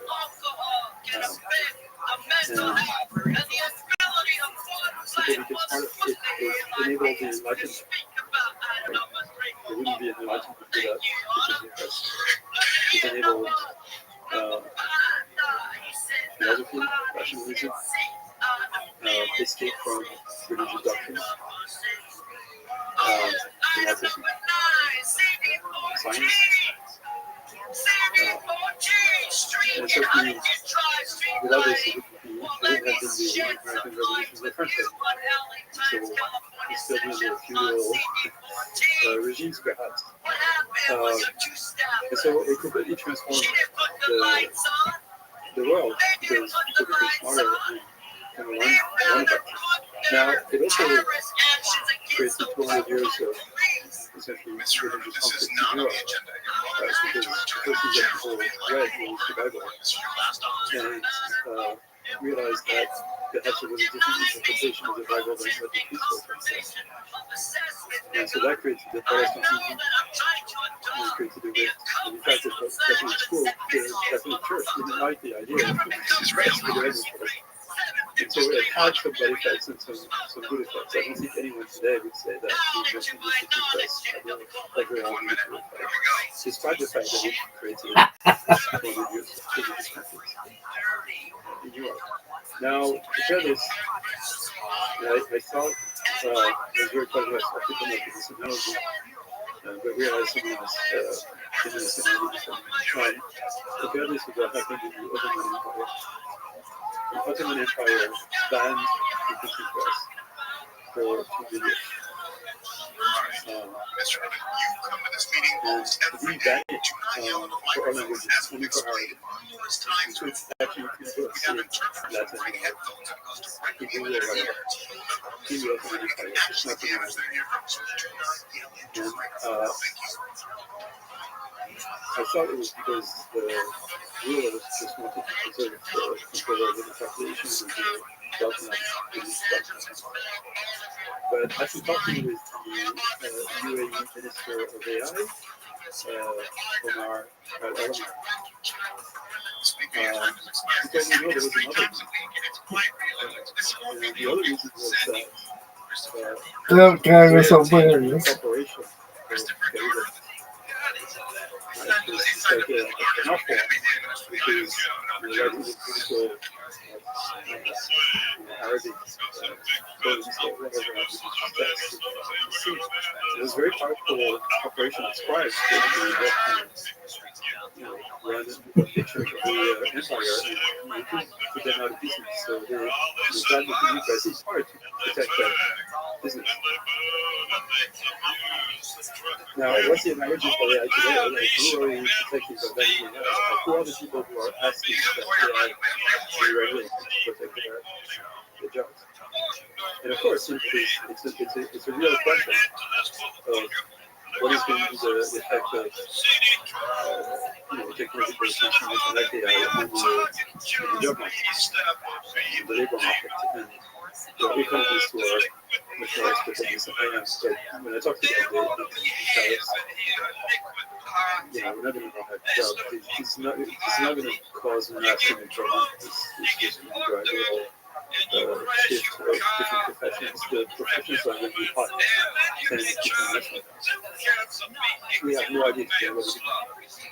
The same way, if you go back 20 years in the past, like who would have thought 20 years ago that the hottest job, even like 15 years ago, was mobile afterwork. Like smartphones were invented. Most of the jobs in the future might be in the metaverse. Well, it could be, yeah. So the point is the same but you're right, you made a lot of strong points. I believe that people are fundamentally good, so AI, especially if it's AI, can make them smarter, it just empowers the goodness. So I share that too. Okay. And in fact, a lot of doers are doers because they don't think that people are fundamentally good. And they either don't trust someone, or they don't trust the institution to do the right thing so that people do the right thing. So I think that you and I believe in humanity.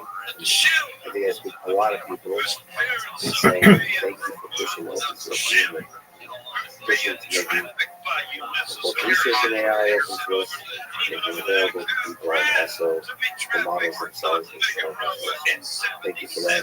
And thank you for speaking your mind in some colorful, beautiful ways on the internet. I hope you never stop. You're one of the most fun people I know and just be a fan of. So, thank you for speaking to me once again. And thank you for being here. Thank you. Thanks for listening to this conversation with Alex. Support this podcast. Please check out our content. Now, individual support the only way to show the limits of the possible is to go beyond that. And to do possible.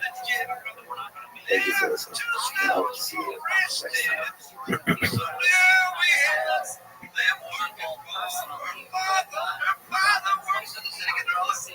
So how come we're paying terrorist Bob for our city tax dollars to underword public safety? In addition to the deputy mayor who was died.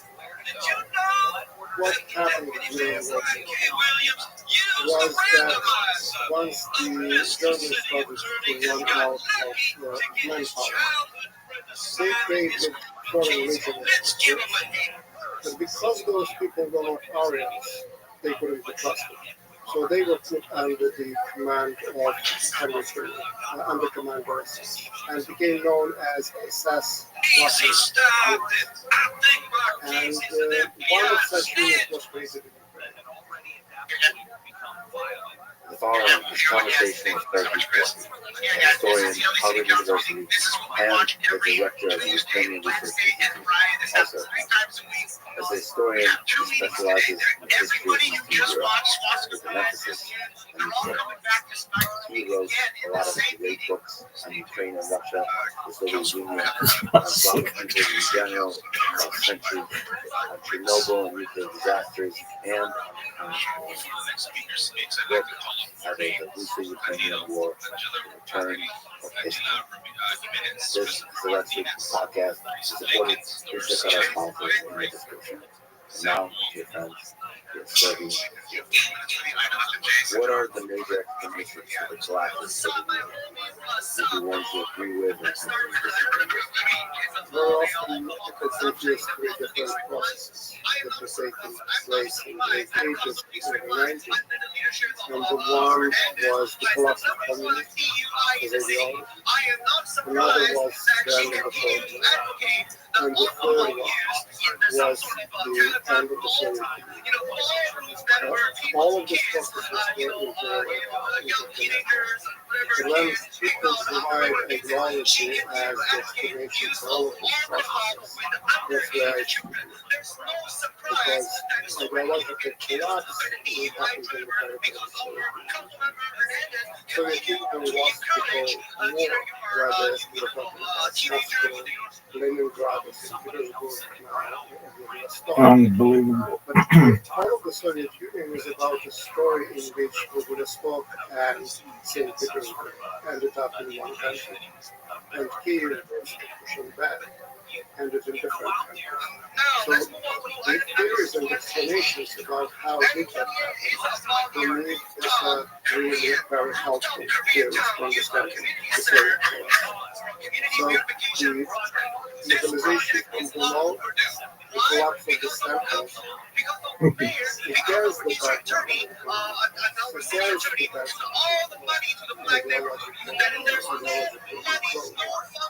That's how I that's how I look at the field. The story of geography, ideology, economics, which are the most important to understand of what made the collapse of the Soviet Union. The Soviet collapse was unique. We need that rooftop Korean garden.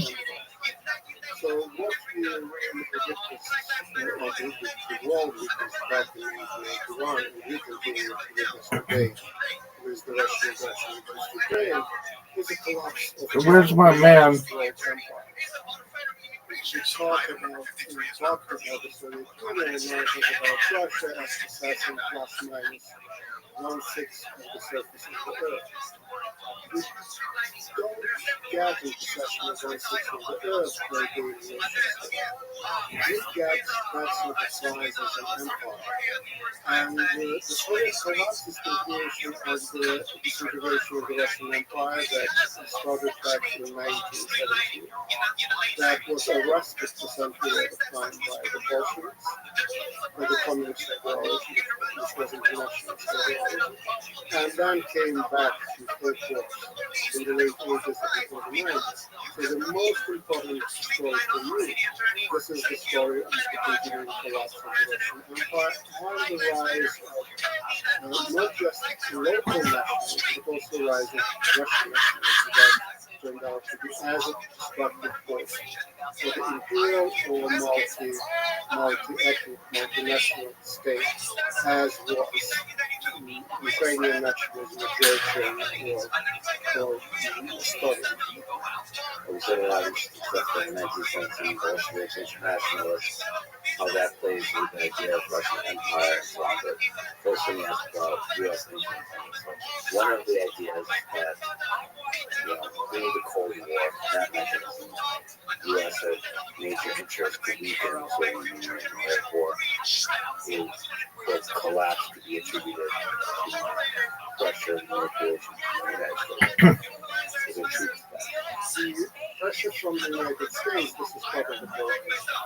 The Cold War part of that story, but it doesn't explain the Soviet collapse. And the reason is quite simple. The United States of America didn't want Shout out to South Koreans.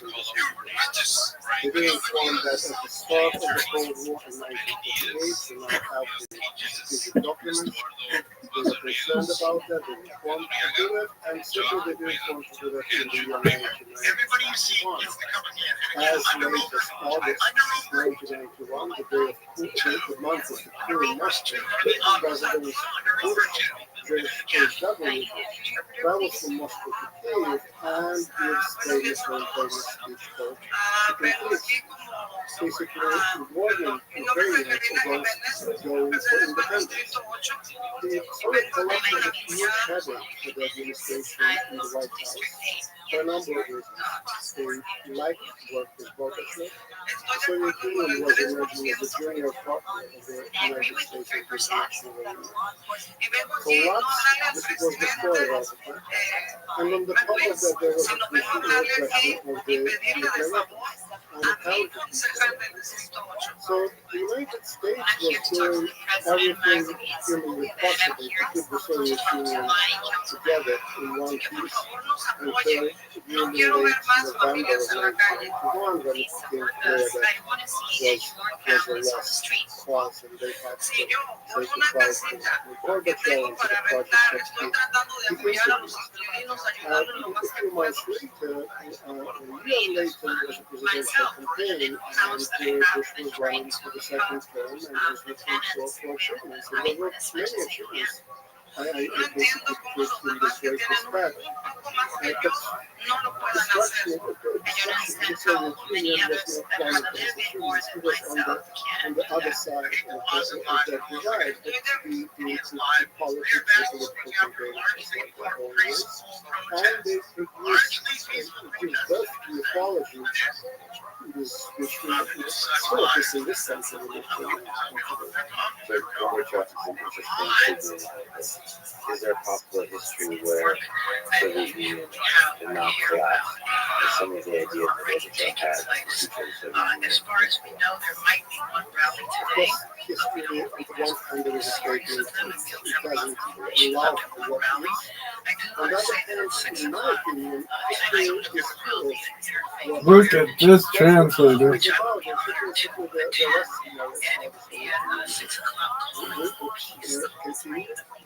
rest would continue beyond, let's say, Gorbachev and the argument has been made that the reforms which they introduced, that they were mismanaged and they could be managed differently, or there could be no reforms and there could be continuous reforms. So that is all possible. What I think would happen one way or another is the Soviet perhaps in a different form and put on somebody else's watch at some particular time because we this is not just processes that happen in the Soviet Union. We're dealing with global processes in the 20th century turned out to be the century of the disintegration of the empire. You look at the globe, at the map of the world in 1915, you compare it to the map at the end of the 20th century, 1991, 1992, and suddenly you realize that there are many candidates for being the most important event, the most important process in the 20th century. But the biggest global thing that happened was regrowing the map of the world and producing deserts, it's not deserts, it's new states. That's the outcome of the different processes of the 20th century. Yugoslavia is falling apart around the same time. Czechoslovakia goes through what can be called a civilized divorce, a very rare occurrence in the national states. So, yeah, the writing was of the world, whether it would happen in the Gorbachev later, whether it would happen as a result of reforms or as a result of no reforms. But I don't think that sooner or later that's Yeah, it's very possible hundreds of years from now, the way the 20th century is written about as the century defined by the collapse you call the Soviet Union the last time. The book is called The Last Empire. So there's something fundamental about the way the world is that means it's not conducive to the formation of empire. The reason that I was putting the Soviet Union as the last empire was that was the Soviet collapse was the collapse of the last major European empire traditionally. It was the 18th century, 19th century, and most of the 20th century. Austria-Hungary died in the midst of World War I, the Ottoman Empire, disintegrated the British Empire and left India. There was the successor to the Russian Empire called the Soviet Union was still hanging on there. And then came and on. And what we see is even yesterday's Russia, it's a very different sort of policies. Russia or Russian leadership tried to learn a lesson from 1991, so there was no national republics in the Russian Federation that would have more rights than the Russian administrative units. So the structure is different, the nationality policies are different, the level of education is much higher, so it is in many ways already a post-imperial formation. And you're right about that moment in 1991. The role that Ukraine played seems to be a very critical role. Can you describe just that? What role Ukraine played in the collapse of the Union? History is many, but it started in a very simple way, making notes about on the yearly basis what happened this year. It's about chronology. Chronology in the history of the collapse of the Soviet Union is very important. You have the Ukrainian referendum on December 1st, 1991, and you have the solution of the Soviet Union by the leaders of Russia, Ukraine, and Belarus 1 week later. And the question is why? The Ukrainian referendum is the answer, but Ukrainians didn't answer their referendum question whether they want the Soviet Union to be dissolved or not. They answered very limited in terms of its main question. Whether you support the decision of the Narada of your parliament for Ukraine to go in, and the rest was not on the ballot. So why then 1 week later the Soviet Union is gone? And President Yeltsin explained to President Bush around that time the reason why Ukraine was so important. He said that if Ukraine is strong, Russia is not interested I in mentioned the this sheriff Soviet of project, Orange County, because San Russia Bernardino, would be Riverside, Santa outnumbered and Barbara, Ventura outvoted County, by the and a Muslim number of republics. law enforcement But there departments was a around the cultural county.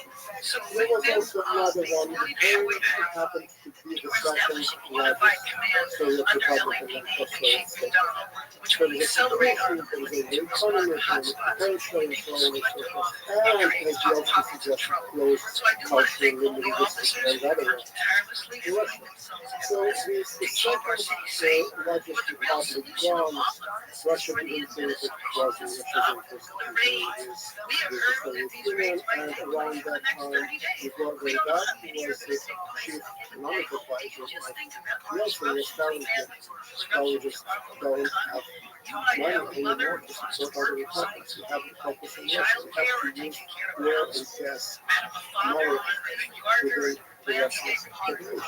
factories, So and people to without take this documents, back, poverty, small business, imperial who projects contribute to that our was in economy the in context of every the step of late the way. 20th century, My husband it wants to shut down for mass it market for wasn't years mandated because of the material, it pandemic. was Lately, this administration keeps shutting us for and years. They are the talking about combination of all spending this over factors led $100 to billion the with this deployment, processes in which which is why I Ukraine say that I decision feel like we've all to been go into caused conflict a part fell of the grand and explore to the see Soviet what Union. happens when the I federal think government today decides anybody roll the wants dice to roll explore against not you. the Soviet Union, but some Yeah, form of with that, control over the Soviet questions, space.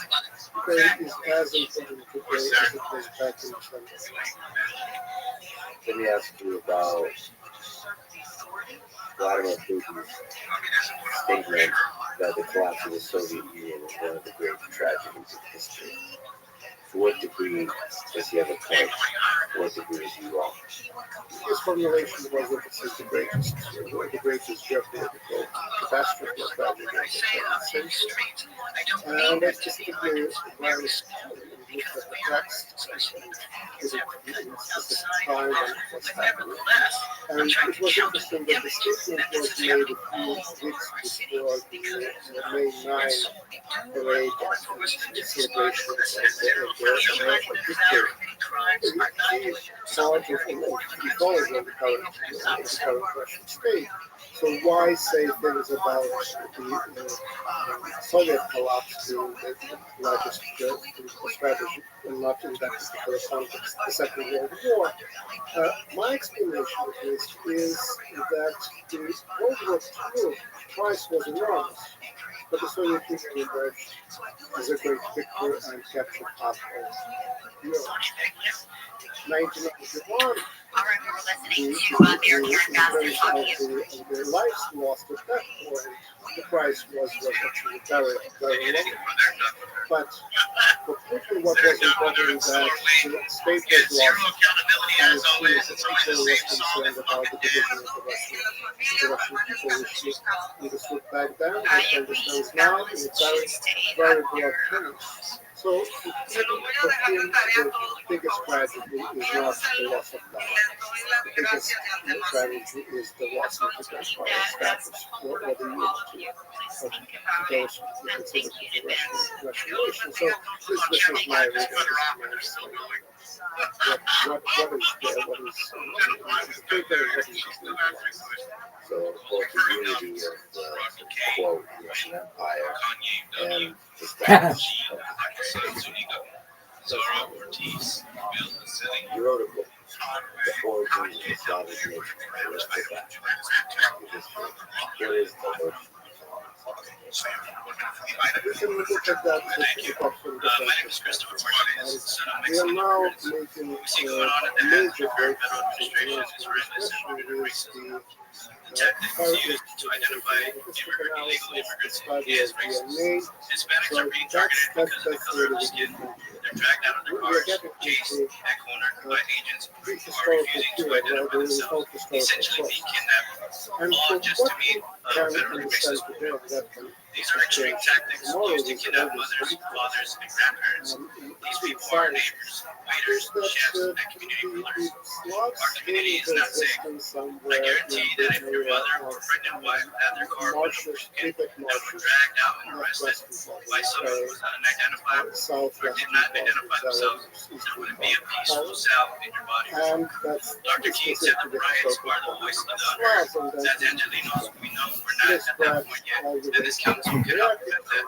We are the largest and most capable city within the fourth largest economy in the world. Our prayers are just words, if not multiple action. I implore you to do whatever you can to combat this. And if you already are, I greatly appreciate you guys. Thank you for your time. I know it's always That was good. I feel able to jump in and everything over again. I understand this is and everything is right. Can we go under Richard? Under Richard. To invest in Europe. But what Item 29 I was trying is to do, not being a scientist, not being an expert in linguistics, not being an expert in DNA analysis, I was trying to see what was happening in the minds of people things like that. and their And of course, there's a lot of concerns about those sources of culture, not funding forced, too. but And Russian trade. in general is a problem. How they But we measure have this themselves, year how they measure giving their city growth, funds and to the police eventually I reached foundation, the so-called taking patient it from building other project. city So funds. very And close it's to a the question backdoor of way how of we giving arrived more money to the LAPD to the without situation making in it which we have to funding do. There rates are of, not just the East Slavic nations, but there are also 3 East Slavic states, Russia, Ukraine, and Belarus. So this is the focus of my book. I am admittedly in that particular book in the 18th century, before the era of nationalism, but then there are other books like Lost Kingdom, where I read the story all the way. So, what aspect of the 8th and 9th century, the East Slavic states permeates to today that we should understand? Well, the most important one is that the existence of the state of Belarus back during the medieval period created the foundations for historical mythology, common historical mythology, and there are just wars and battles for who has the right, the more right to Belarus. The legal code that was created at that time existed for a long period of time. The acceptance of Christianity from Byzantium, that became a big issue that separated then Eastern Slavs from their Western neighbors, including Czechs and Poles. But united in that way, just let's say Bulgarians or Serbs, and the beginning of the written literature. Beginning in Kiev. So all of that is considered to be part of heritage. All of that is being contested. And this debates that were academic for a long period of time, what we see now tragically, I think, is continuing on the methods. What is Kiev? What is Kiev? What's the importance?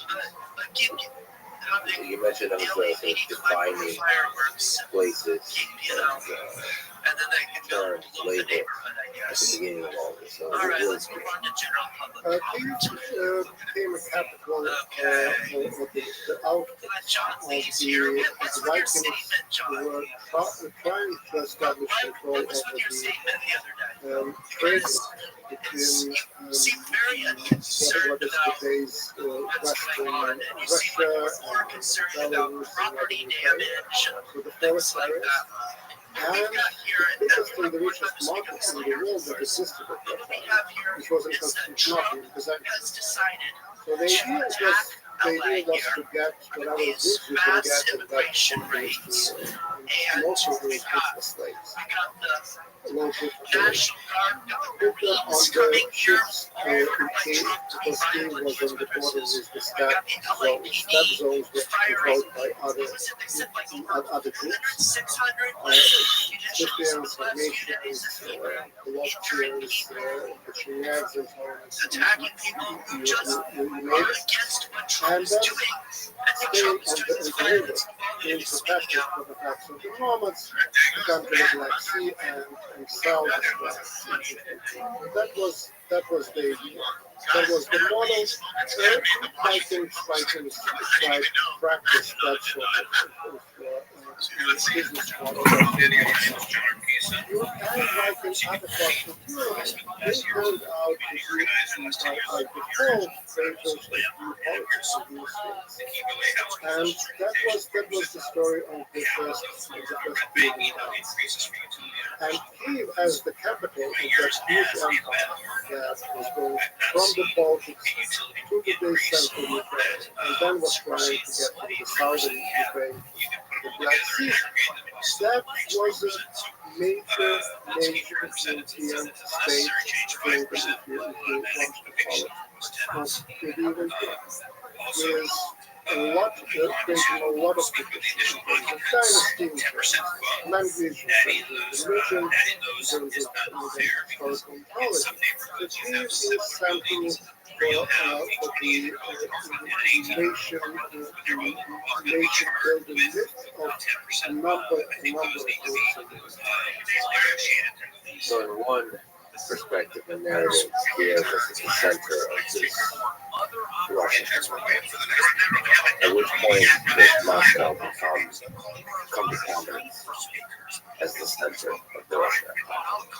Well, the Russian Empire is a term and realization of the 18th what we have for the Kievan, we call it Kievan Rus, again this is a term of the 19th century, they call themselves Rus. And there was a topology of the Rus, and there was Rus principalities. So very important to keep in mind the Rusism of Russia, because that was a self-made for all multiple groups in that territory. And Moscow doesn't exist at the time when Kiev as the capital. The first reference to Moscow comes from the 12th century when it was founded by one of the Kievan princes. And Moscow comes to prominence really in a very different context and a very different empire on the show. That guy's hilarious. Moscow and the rise of Moscow, this is the story of the Mongol over former lands and the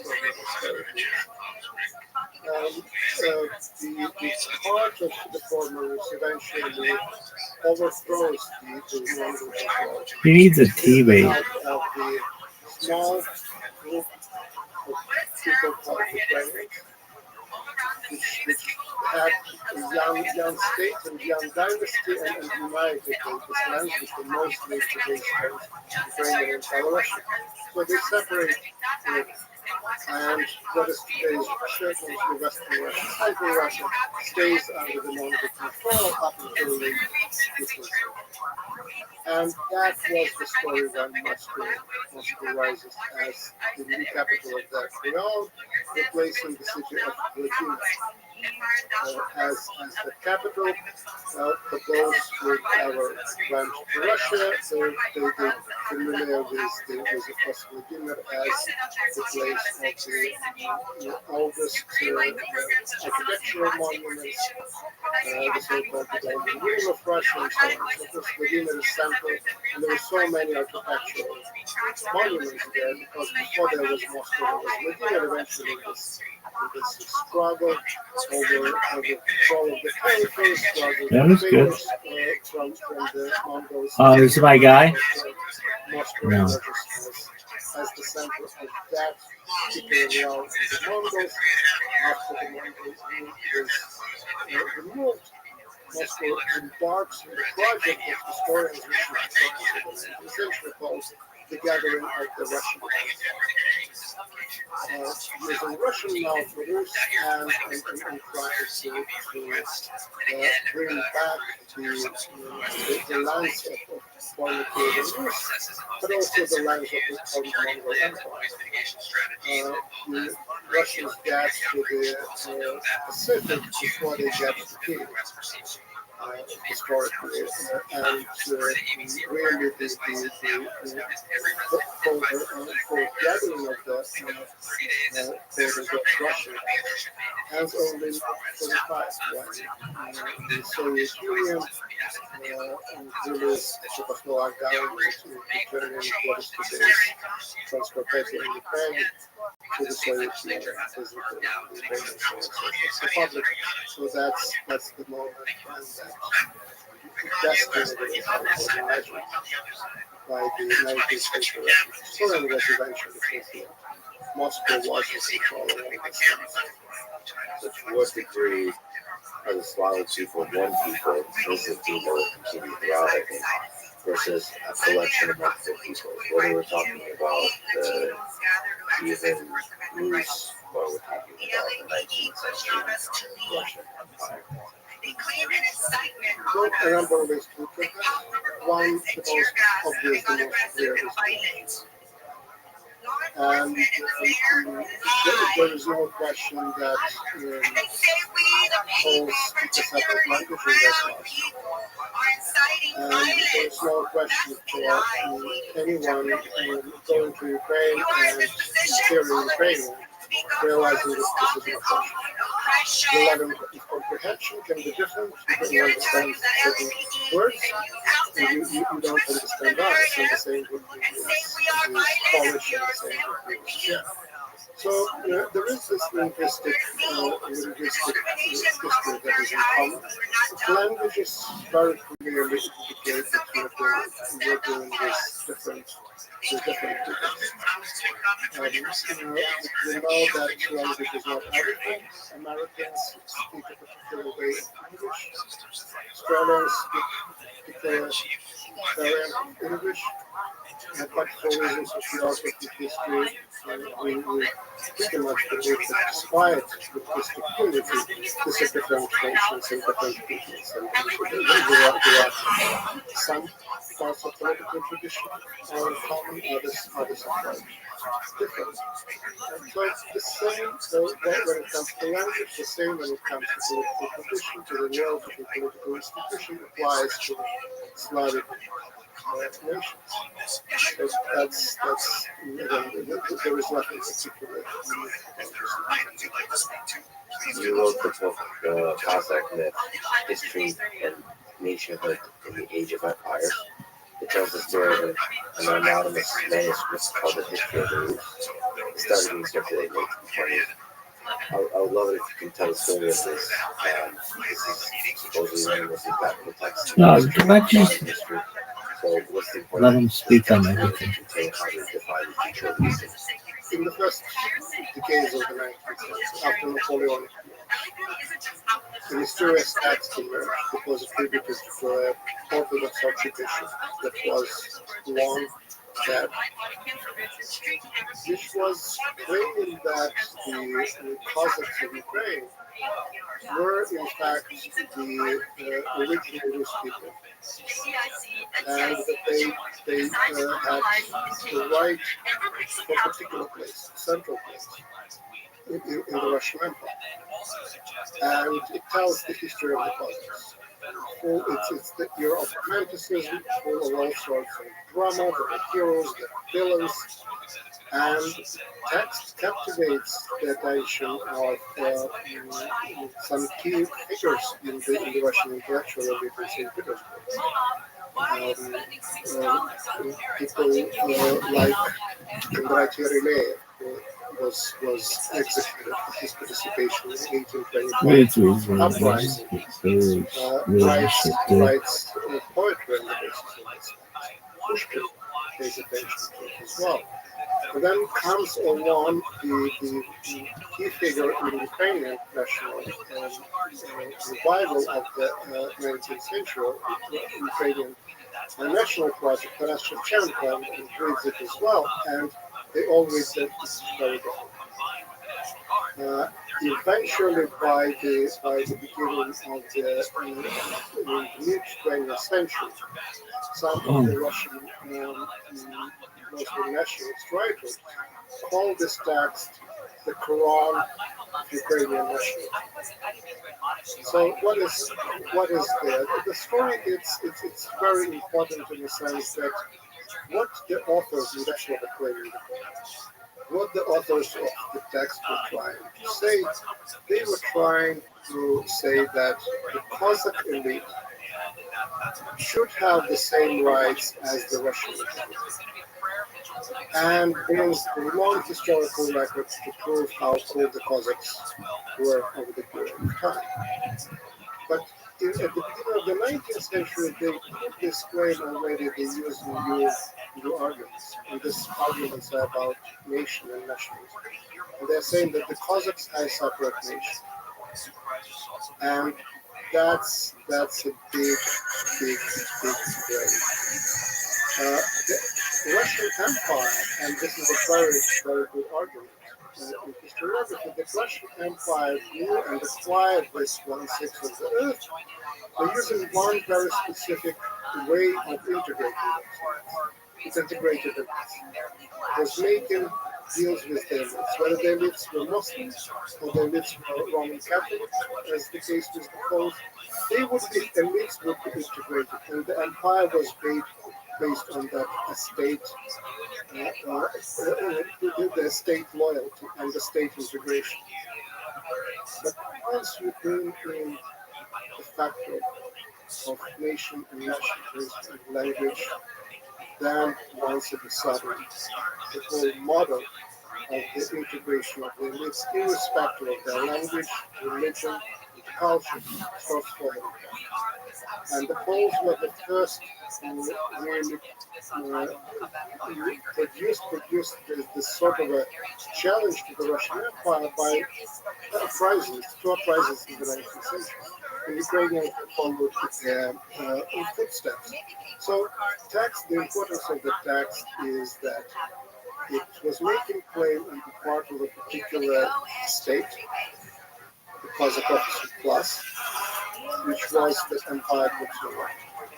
But it turned it, given the conditions of the time, into the claim for the special role of Cossacks as a nation, creating that this is a separate nation, a Rus nation, and that is the challenge of nationalism that no empire really survived, and the Russian Empire was not an exception. So it's a turning point when the discourse switches from loyalty based on the integration of the elites to the loyalty based on attachment to your nation, to your language, and to your culture, and to your history. So that was like the initial spark of flame that led to nationalist movement.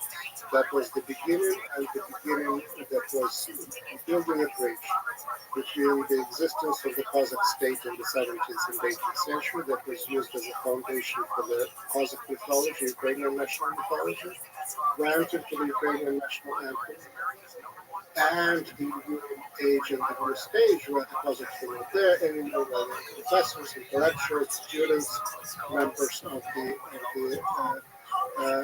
national organizations, and what started off with romantic poetry, started with collective folklore, and then later goes to the political stage, and eventually the stage of mass politics.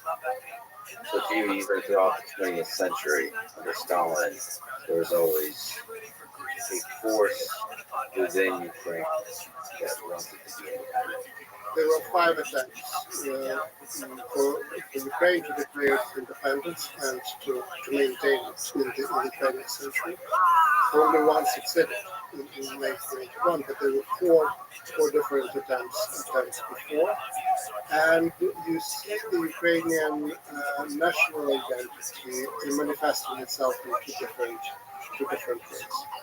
In the form of national communism, after the Bolshevik victory, in the Bolshevik controlled Ukraine, and in the form of radical nationalism. In the parts of Ukraine that were controlled by Poland and Romania, and part of that was also controlled by Czechoslovakia and Hungary. So in those parts outside of the Soviet Union, the form of the national mobilization, the key form of national mobilization, became radical nationalism. In the Soviet Ukraine, it was national communism that came back in the 1960s and 1970s. And then in the 1991, the majority of the members of the Ukrainian parliament voted for independence, members of the Communist Party. So that spirit certainly I will never back. So there's national communism and radical nationalism. Well, let me ask you about the radical nationalism, because that is a topic that comes up in the discussion of the war in Ukraine today. But can you tell me about Stepan Bandera? Who was he, this controversial far-right Ukrainian revolutionary? There are at least two Stepan Banderas. One is the real person, and another is mythology that really comes with the same. And the real person was a young student, nationalistically oriented student in the late 1920s and 1930s in the part of Ukraine that was controlled by Poland, who belonged to the generation who regretted that they were not born in time for the big struggles of the World War I and revolution at that time. They believed that their fathers lost the opportunity for Ukraine to become independent. And that a new ideology was needed. That ideology was radical nationalism and new tactics. So Bandera becomes the leader of the organization of Ukrainian nationalists in Ukraine at a young age and organizes a number of assassinations of the communists. 4 members of the Ukrainian community who is young people in their 17, 18, 19, considered to be collaborators. He's arrested, put on trial, and that's where the difference in that starts to emerge. Because he uses the trial to make statements about the Ukrainian nationalism, radical nationalism, and its goals. It suddenly becomes material in Ukrainian. He is sentenced for execution for death, so that he delivers his speech dice. And then it was the sentence just to life. Then World War II happens. The Polish state collapses under the pressure from Nazi Germany and the Soviet Union. Bandera walks away and presides over the act of the split of the organization. The most radical one is called revolutionary. They call themselves revolutionary. He's led by Bandera. They work together with the Nazi Germany at that time, with the hope that Nazi Germany would deliver their first days of the German attack, Nazi attack on the Soviet Union, the units formed on the basis of organization of Ukrainian nationalists marching to the city of Lviv and declare Ukrainian independence. That was not sanctioned by German authorities. That was not in German plans. So they arrest Bandera, members of his family, his brothers, members of the leaders of the organization. So his brothers go to Auschwitz, die there. He was sent to Zepsy that most great people in the war until 1944, refusing to revoke declaration of independence, which again contributes to his mythology. After the war, he never comes back to Ukraine. He lives in exile in Europe. So between 1930 and his death in 1959, he spent in Ukraine maybe up to 2 years. maybe a little bit more, but most of the time was either in the Polish prison or in the German concentration camp or in exile. But the myth of Bandera lived, and all the members of the Organization of Ukrainian Nationalists and then the Ukrainian Insurgent Party that fought against the Soviets all the way into the early 1950s, they were called Bandera. They were called Banderites by the Soviet authorities. They were known also in that way to the local population. So there was a faraway leader that barely was there in the sport, but his name was attached to this movement.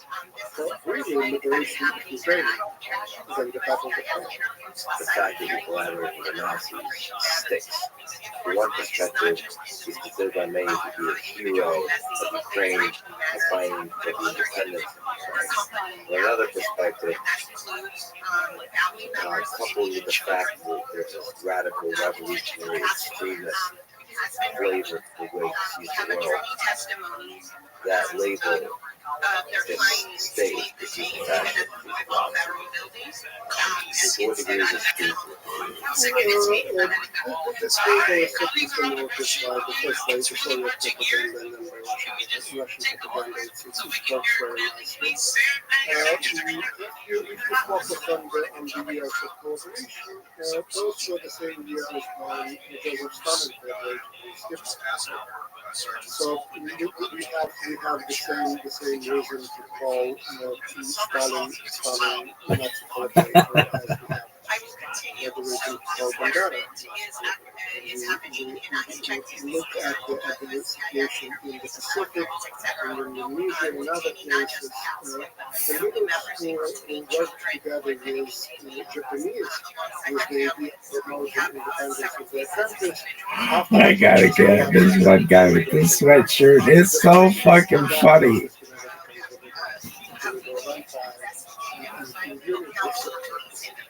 The council discusses that positions of it doesn't apply to him.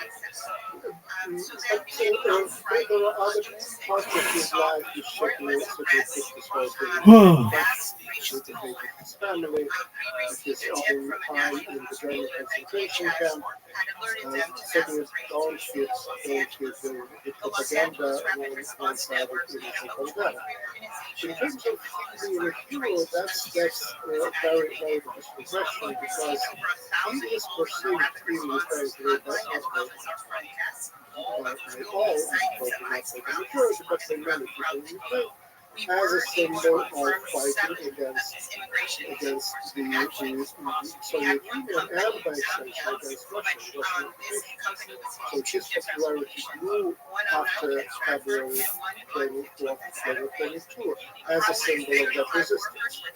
Again, we are talking here about because Bandera was not the Soviet occupation in Ukraine because at that time it was just simply Ukraine to Germany, and you can imagine the geography of that time. There's a million questions to ask here. I think it's an important topic because it's at the center of the claim, the reason that the war continues in Ukraine. So I'd like to explore that from different angles. Just to clarify, was there a moment where Bandera chose Nazi Germany over the Red Army when the war already began? So in the list of allegiance, is Ukraine's independence more important than fighting Nazi Germany? The Ukrainian independence was the goal, and they were there to work with anyone who supported in one way or this people. So there is no question that they're just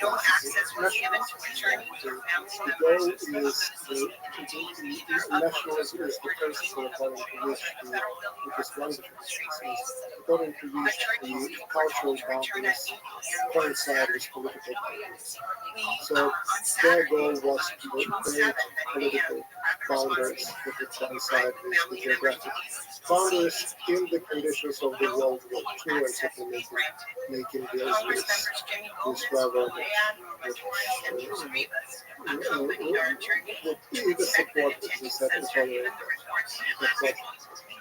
So I would like to find the line between nationalism and extreme nationalism and fascism and nationalism.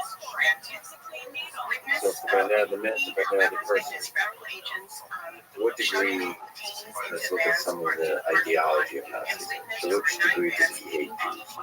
Was the anti-Semitic?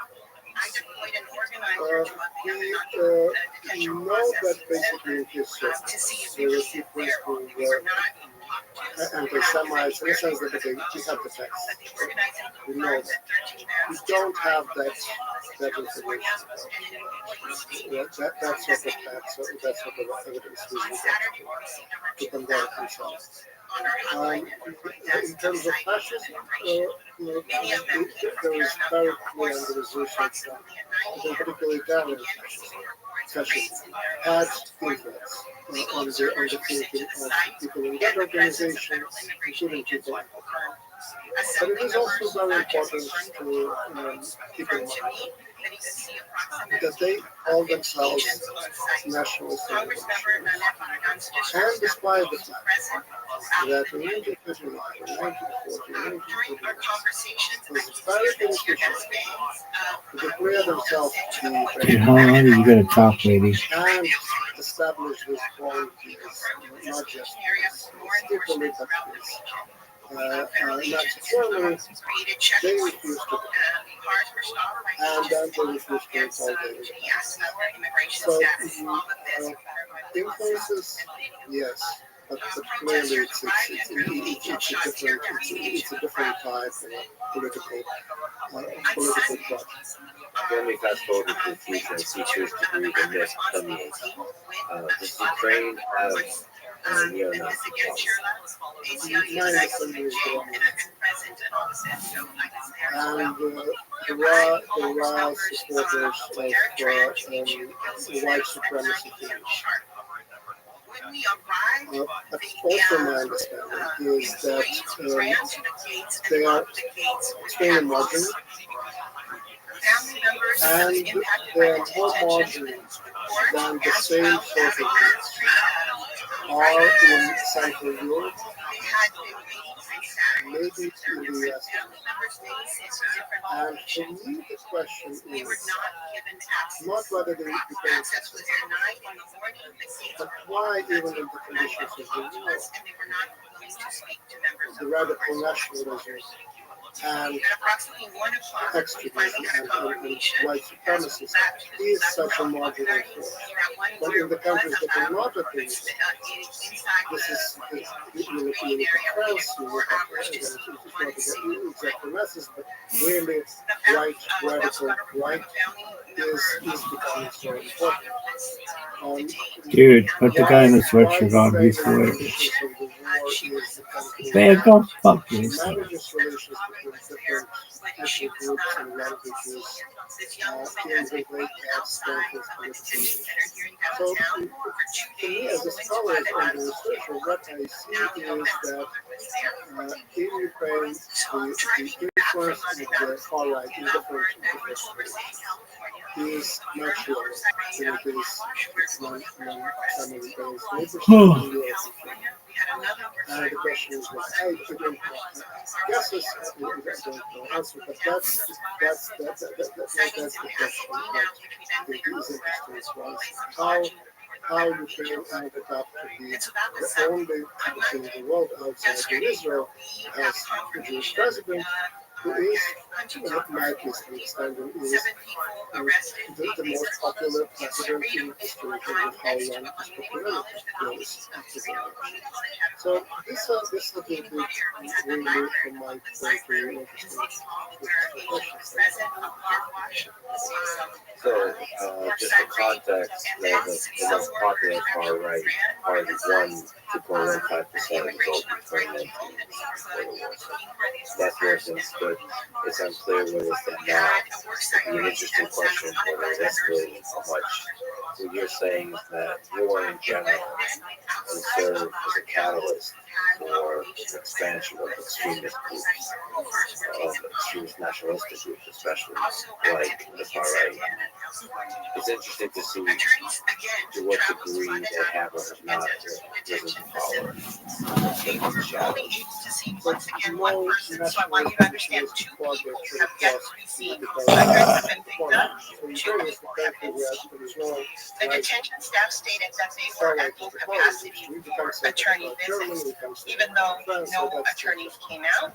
They were able to confirm 17 people on a list that we had, but nothing more. Immigrant offenders were told that detainees were not allowed to leave homes on Saturday or Sunday because of internet issues.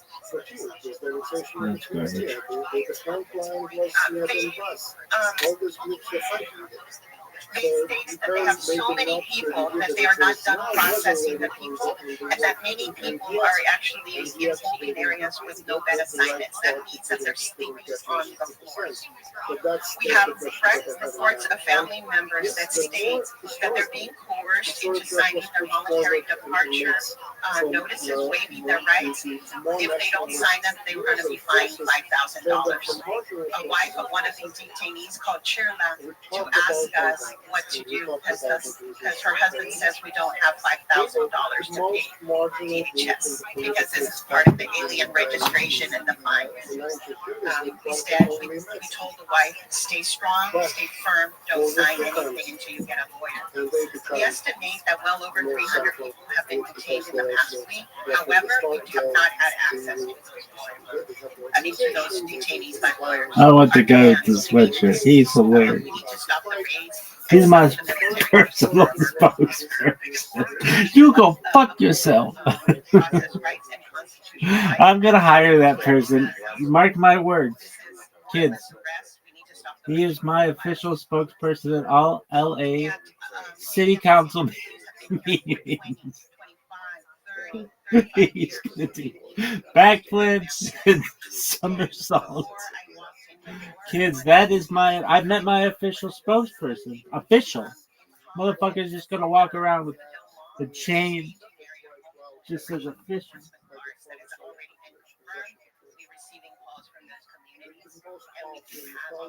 Is he gonna wear the sweatshirt? He damn well better. You don't find that offensive? Free speech overall. Our communities are being terrorized. That's fashion, baby. People are outraged at what's happening. And I want you to understand it's not just the site. Yo, girl, how long are you gonna speak? We get it. It sucks. People peacefully protest during the day and are outraged about what's going on. My first order of business is these things should be topless. I have responded to multiple enforcement actions and website raids. For this shit, you could have a spokesperson. This is not just ICE. It's not just Border Patrol. It is the FBI, the DEA, every federal. This is a federal force that is present in full military guard.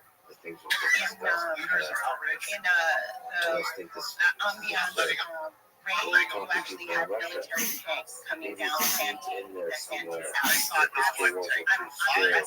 president. One goddamn tank. You mean a Bearcat, you big dummy? The thing that I need you to understand You mean a Bearcat, you big dummy? That's not a tank. People are so upset because the city of Los Angeles, we have 1 million people who are undocumented. Close to 1 million people who have relatives or family members who are undocumented. Yo, dog, don't get documents. What am I gonna do about it? I gotta get documents. I gotta fucking send some shit every fucking week.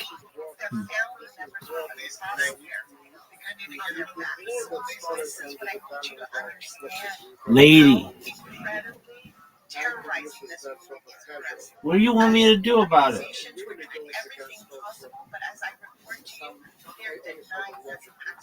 That's not cool. I can't deny.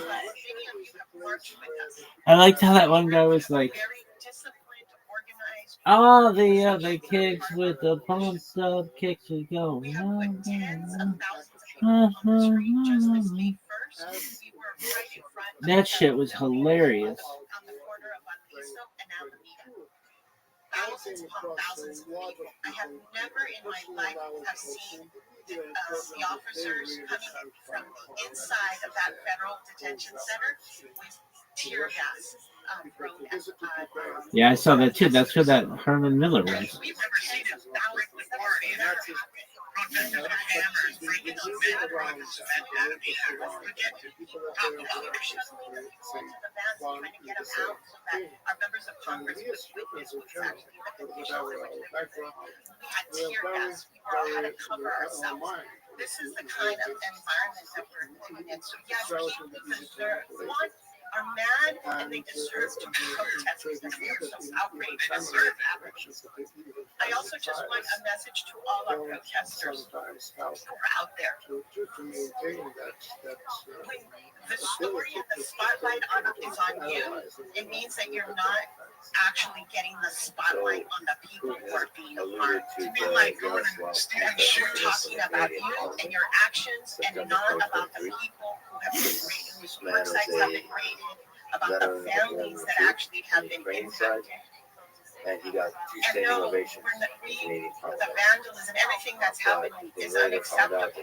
But I also want to tell you here in council, and it's going to cost you money to paint those walls and clear those walls. But what I see, propagated throughout the region. Yes, what happened during World War II was that once the Germans started to run out, Rabbis, Karl Marx, how you living, pimp? How you been? The rabbi has returned, baby. I never left. But because those people were not Aryans, they were created for fighting on the battlefield. Because they were not Aryans, they couldn't be trusted. So they were put under the command of Henry Himmler, under Commander SS, and became known as SS Waffen units. And one of such units was created in Ukraine, with great difficulties because Nazis didn't consider Slavs to be general. Megan McLeod, how you doing, girl? Even that sort of thing. Are you hot? But they made an exception because those people were coming from Croatia, which was part of Austria-Hungary, which means part of Austria, which was somehow... You could work. You could use some work, girl. Go on. Of the Germanic race. And called the division Galicia. Damn, this fucking phone is hot as balls. Part of Ukrainian training, Dude, bring my man with the sweatshirt back. I love how he shouted out Smoking Scan. That is so funny.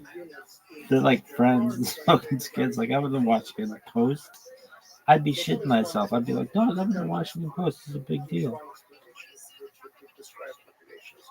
Everyone and every single person who was joining there. So they were sent to the front. They were defeated within a few short days by the Red Army, and then were retreating to Slovakia, to stay on message, fight for those families that I think you're right.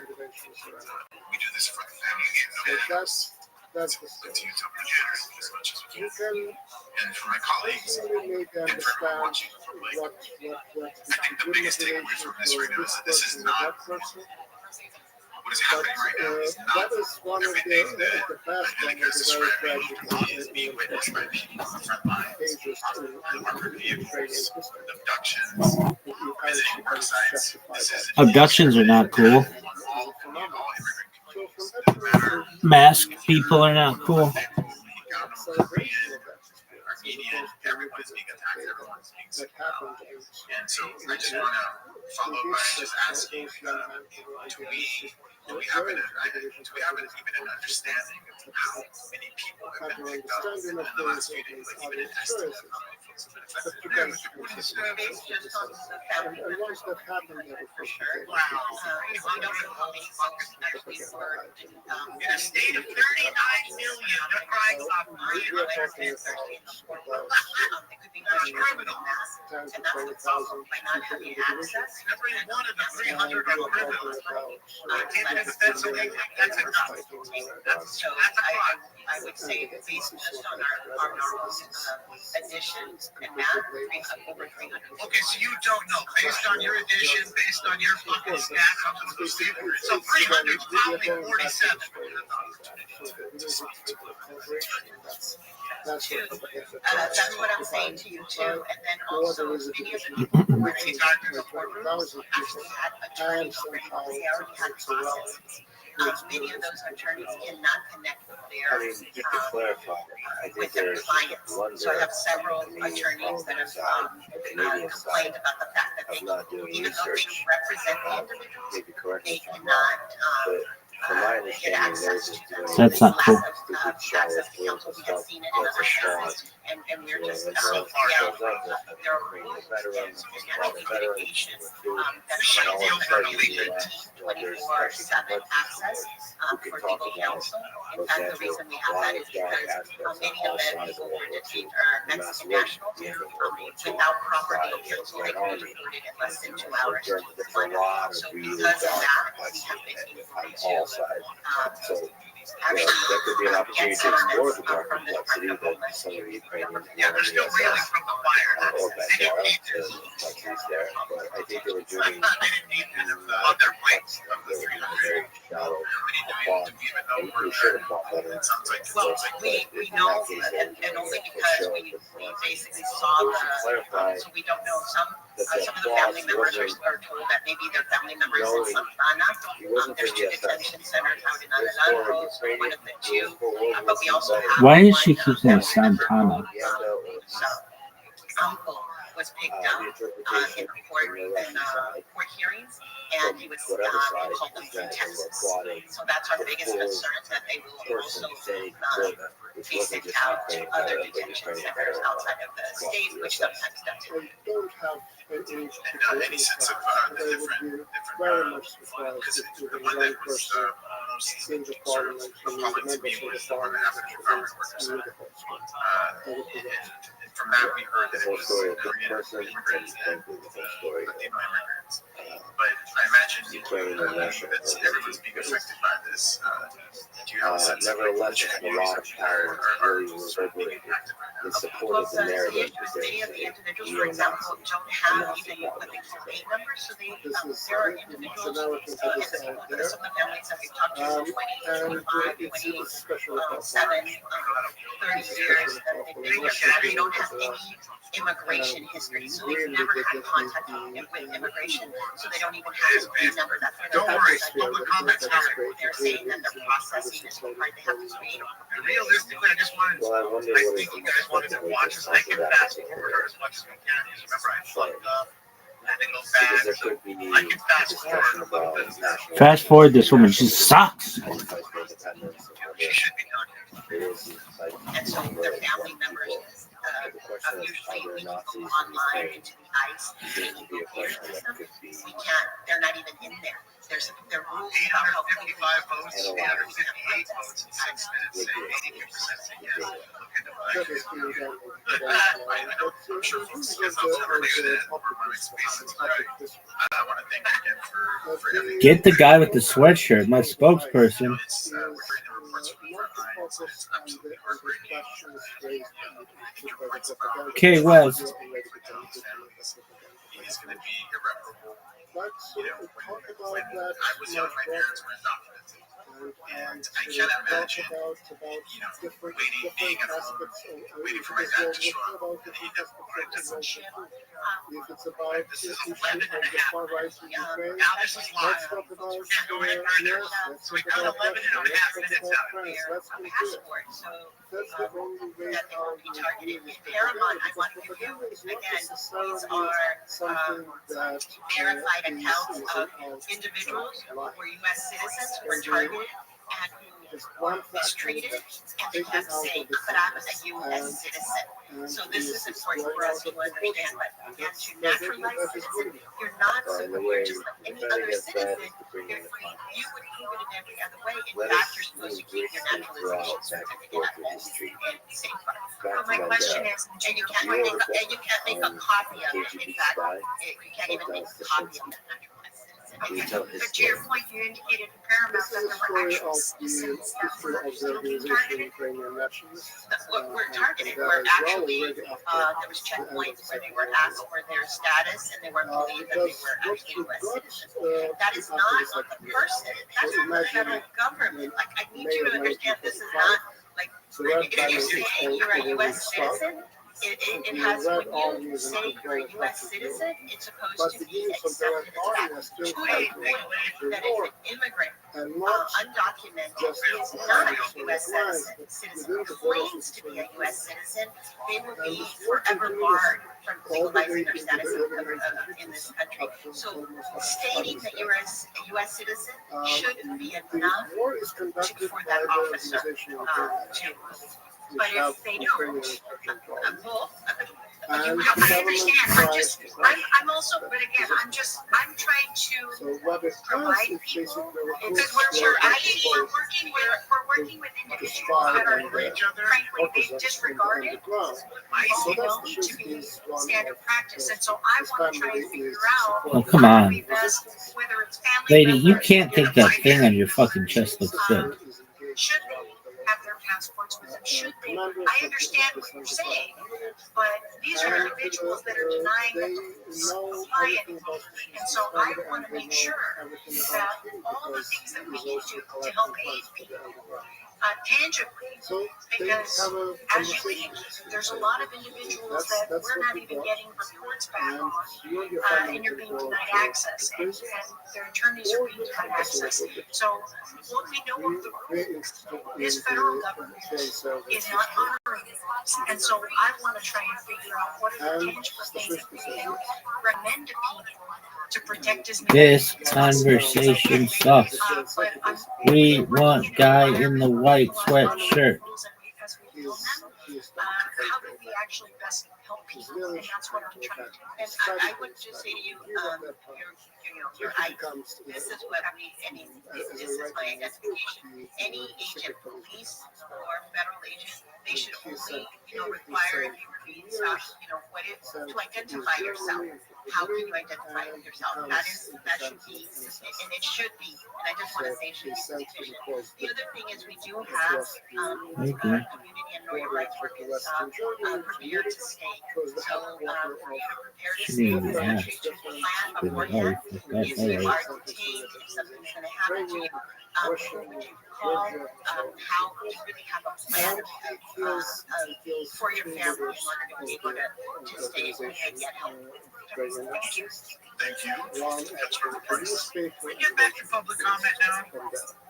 It does that with Grady now, you got a call? spaces, it eventually makes it into the phone model and the golden gun. And that whole episode is reshaped. This is not in the film, but it is in the novel itself. And that has a show of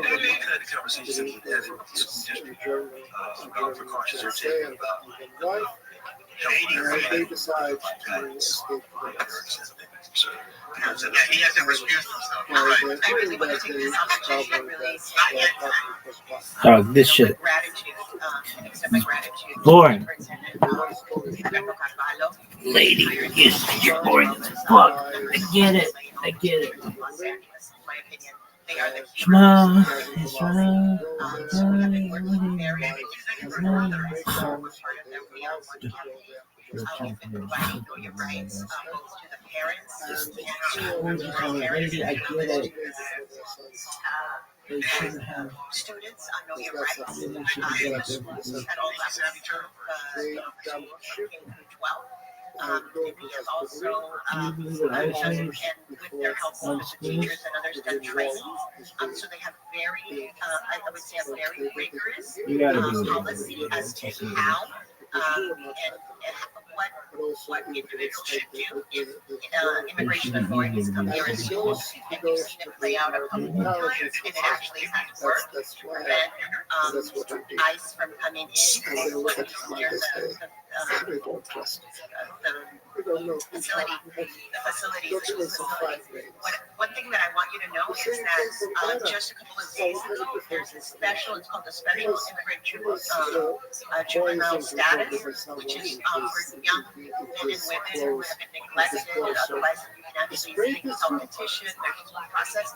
A lot of their status has been negated.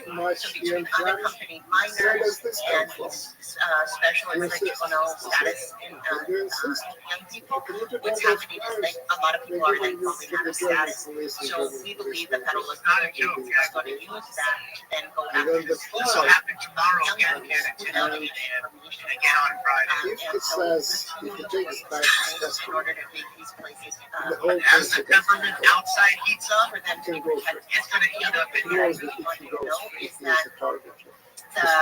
often they're going to the schools to look for parents, So if this not starts just with the the trial, students. So we do have legislation, and this is something very concrete that you can support us on, And AB 49, which is to further create further protection for our schools, but also to include daycare centers as well. That legislation is really important to us because in a lot of the protections we have in the state of California, our preschools and our daycare centers are not included in that protection. So we are working very closely with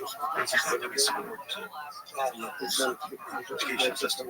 I know that you'll be getting calls So from that's citizens that are impacted that's in the story of the as you said, going back to the better thing, the fact that we had an incursion with last evening. Looks like there was some surveillance and also some One of the confiscation. fascinating stories of village boy becoming an assassin who killed one of the most influential revolutionaries of the region in the 20th century. So what, just zooming out broadly on the KGB, how powerful is it? Maybe if you can tell me on the Someone gets their car taken This away. place for the Soviet. So what I witnessed on At the time was that we just described, they took that in Allianz, the 60s, right after the they raid were happened, not I saw family members and I talked to family members and who were coming the in. And so reasons they for were that working was with the that other staff. people I like think the I sent your shops, grip card out they're yesterday. really concerned about Car keys, personal Next time, belongings. tell me so I can They came put to Boston and anything else, let me know. Family members. It's gone. and was concerned about the various powers of the police chief In their late teens that and latched to twenties, the coming to pick up all that belonged to and their parents. It's it's important. That's why it's so important for families to know your rights and your plans. If this happens to you, after that was trying to put we call, we would go pick up our things in the since side right. before the name was already In a different KGB location. was So really to just think So things it through. was a And point it's in the like former emergency planning compromise for our folks. And this is what our lives are. as it had some In indications this to moment, so it happened. people really, That happened. Thank you. Yes, really thank you. into everything. It should be done here all the That's time. it. That's the problem. Every single one of these bucks. Thank you so much for being here and thank you Yeah, for we got the big ass titties out today. You know, I want to talk. I want all of us to just kind of step back. You know, I know the emotions are high. And I know that I'm feeling nerves and anger like I have never felt so in my time on this council this far. And I feel like every second I'm on the verge of popping.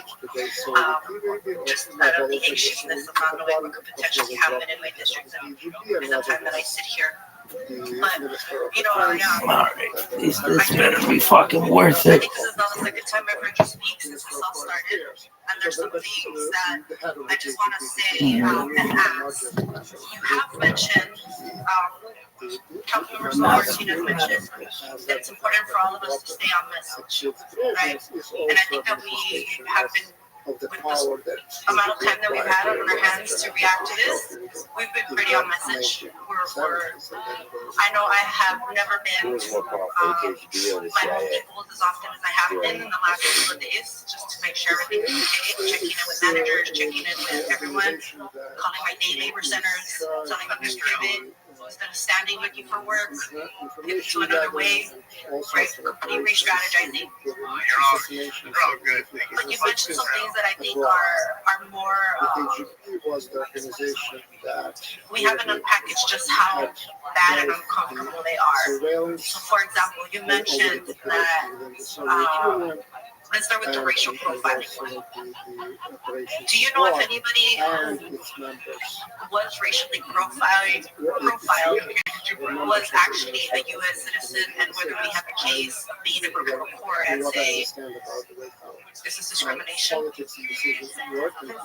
this is why it's important to talk to people who are in detention. You don't even know if we might have U.S. citizens in detention right now.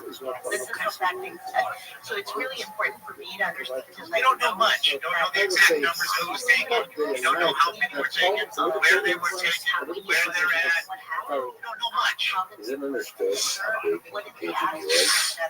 But then the other part is people who remain, so the people that I have talked to at the work site, that after the work site raid and after the, home teaching, etc., a lot of the individuals who remain are actually people who are U.S. citizens, talk to us about the fact that they are being harassed and that they too are being mistreated and actually not believe that they are U.S. citizens.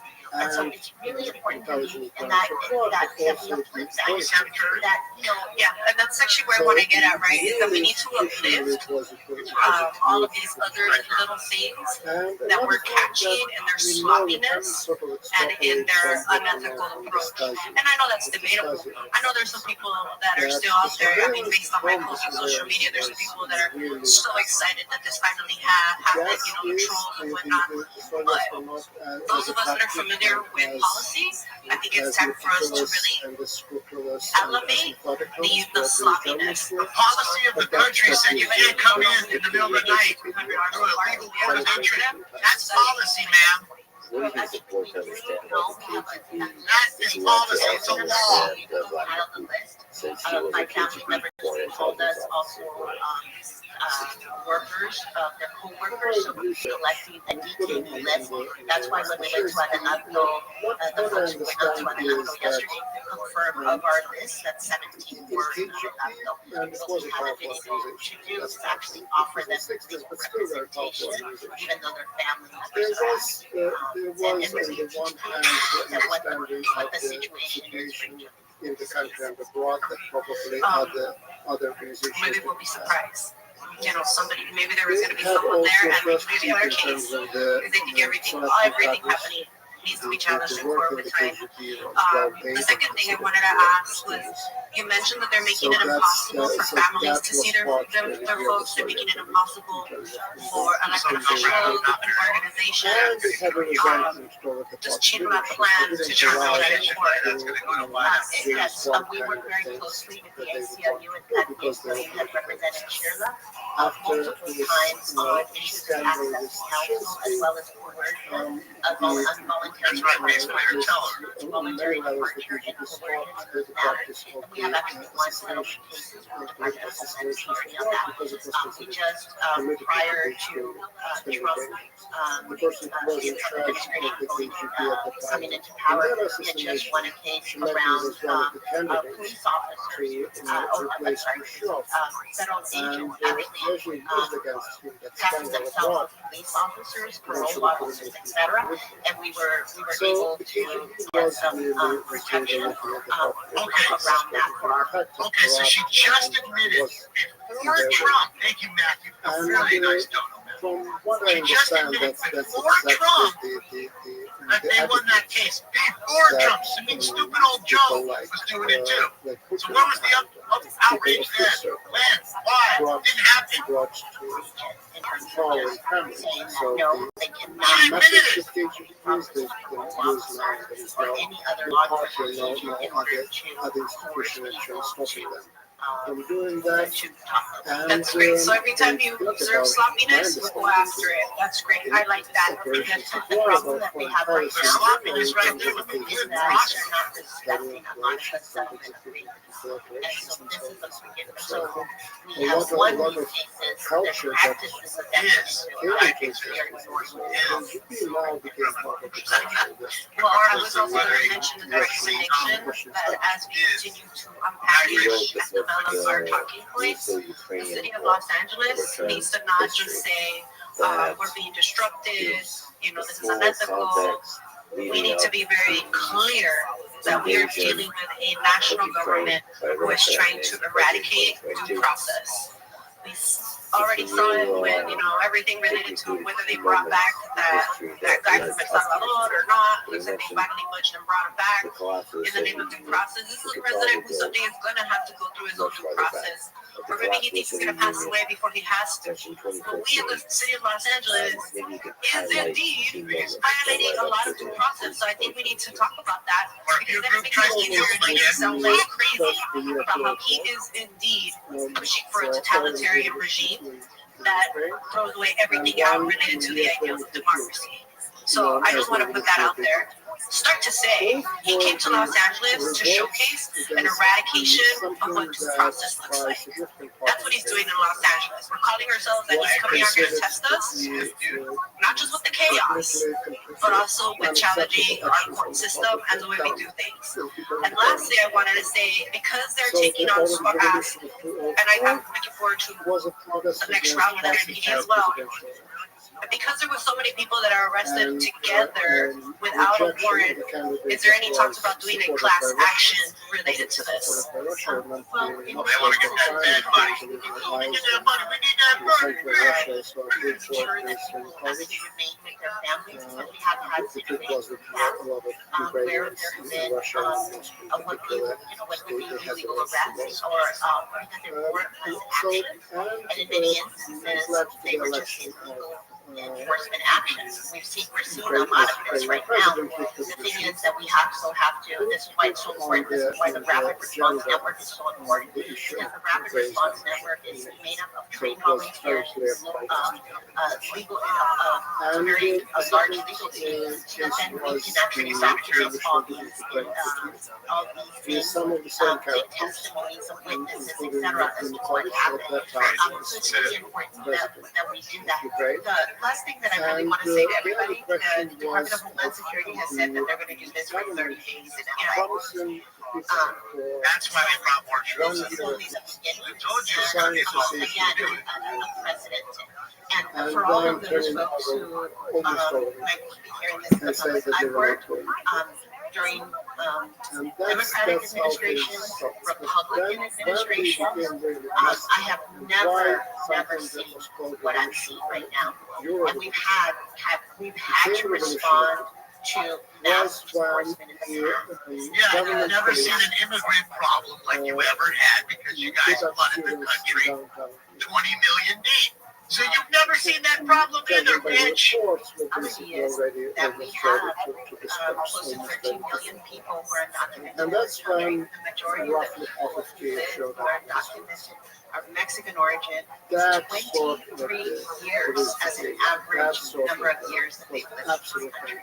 So a lot of this is also rooted from the fact that you have so many people who this is their community, their workers, and contributing members of our society, and yet they have no formal recognition. So they're so vulnerable. And I also think it's the hypocrisy of America, which is you have all of these folks who are good enough to take care of your children, right? So you see them and you say, no, I trust you to take care of my babies and my children. I trust you to go to the nursing homes and take care of my mom and my dad and my grandpa and my grandma. I trust you to go in my home, take care of the most sacred place, which is the place that I live, and clean it and take care of it and keep it beautiful. The gardeners that go into these homes, but yet we're treated as criminals and treated in this most humiliating. And I think the word humiliation needs to be brought out here. And the most humiliating and said that, and then allowed for all of this rhetoric about the big caricatures of who we are, and we are human beings that have families, that love our city, that love our state, that give everything, and who are deeply in gratitude for the opportunities that we've been able to have because we've been here, but also all that we have is also born from so much work, so much sacrifice. And I'll add to that because I think it also speaks to the hypocrisy of, I've said this before, when we were here talking about the tariffs, and that's the hypocrisy, unfortunately, of our business community. True capitalists believe in laissez-faire business taxes. I wish our business community would more often say, dear federal government, what do you care about the private contracts I go into with my labor? That's not happening. And if we were in New York, we would have convinced our national government to give us, a country like Puerto Rico that is easy, to recycle workers. But unfortunately, this is California, and we just recycle those that are close to the Mexican border. So I agree with your sentiment, and I hope that this is a call to action to our business community to do more, because these are your workers.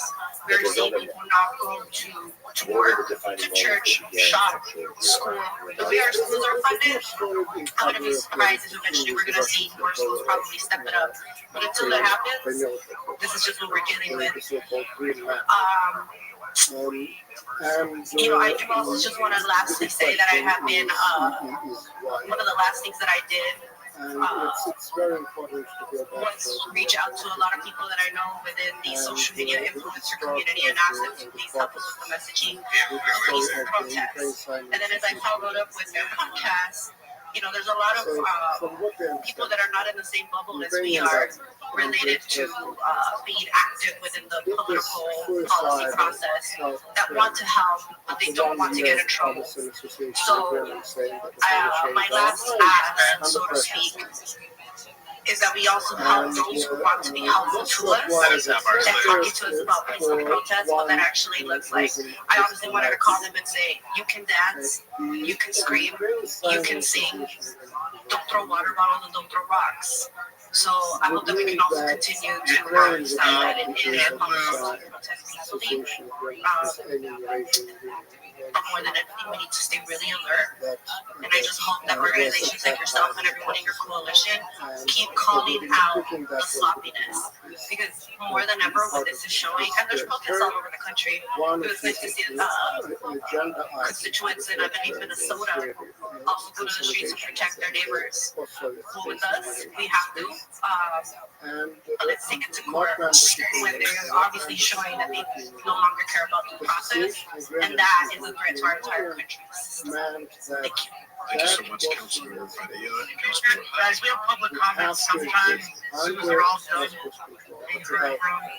the second largest person. I'm going to ask everybody who heard will be back one more time. Kanye West, all of them. In the settlement agreement, I noticed there was a memorandum that talked about sensitive location. Do we no longer have a sensitive location document?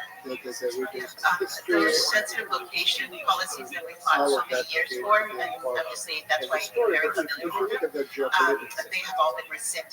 So a lot of those protections that we worked so many years in order to have in our churches, our schools, and in our schools have been rescinded by this government. That's why you see immigration authorities, immigration enforcement agents actually in our courtrooms and other places. And also the situation we've had around schools and around faith community. But I also want to say we also have the California Values Act, we have other protections in the state of California. So we have to maximize the protections we do have in our state in order to protect our community. And then along with that, once what you about our can still access? have to I pay just and continue to mentioned expand, that then we the next have step not had started access. to So so-called access to hybrid council warfare doesn't even stand less. any longer. But No, it does, and this is why we just can't accept it. Like one of the things that can happen is we get to say, okay, this is the way it is under this administration, so we have to fight back. No, we all have access. We all have the right to see a lawyer, to then go before a judge, to put our case forward. I mean, this is exactly what this country, when immigrants, when they think about why we come to this country, it's about, he says we care about the democracy and the right to due process and the right to actually contest a case against you.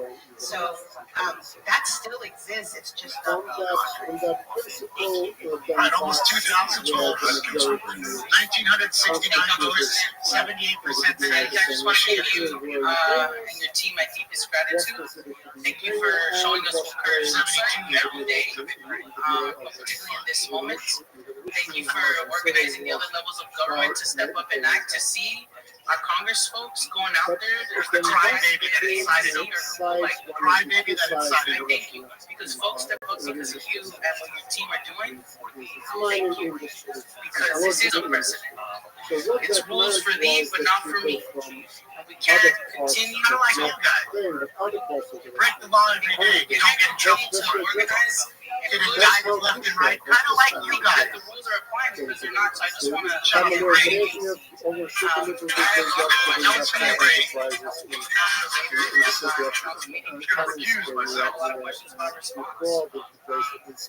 want to see our communities protected. Los Angeles takes care of its own, and I think there was some gaps there. I hear what your tangible requests are. If there are any other tangible ways that we can support as a council, using the political wheel, looking at policies and ways that we can get our business owners, the business community to step up.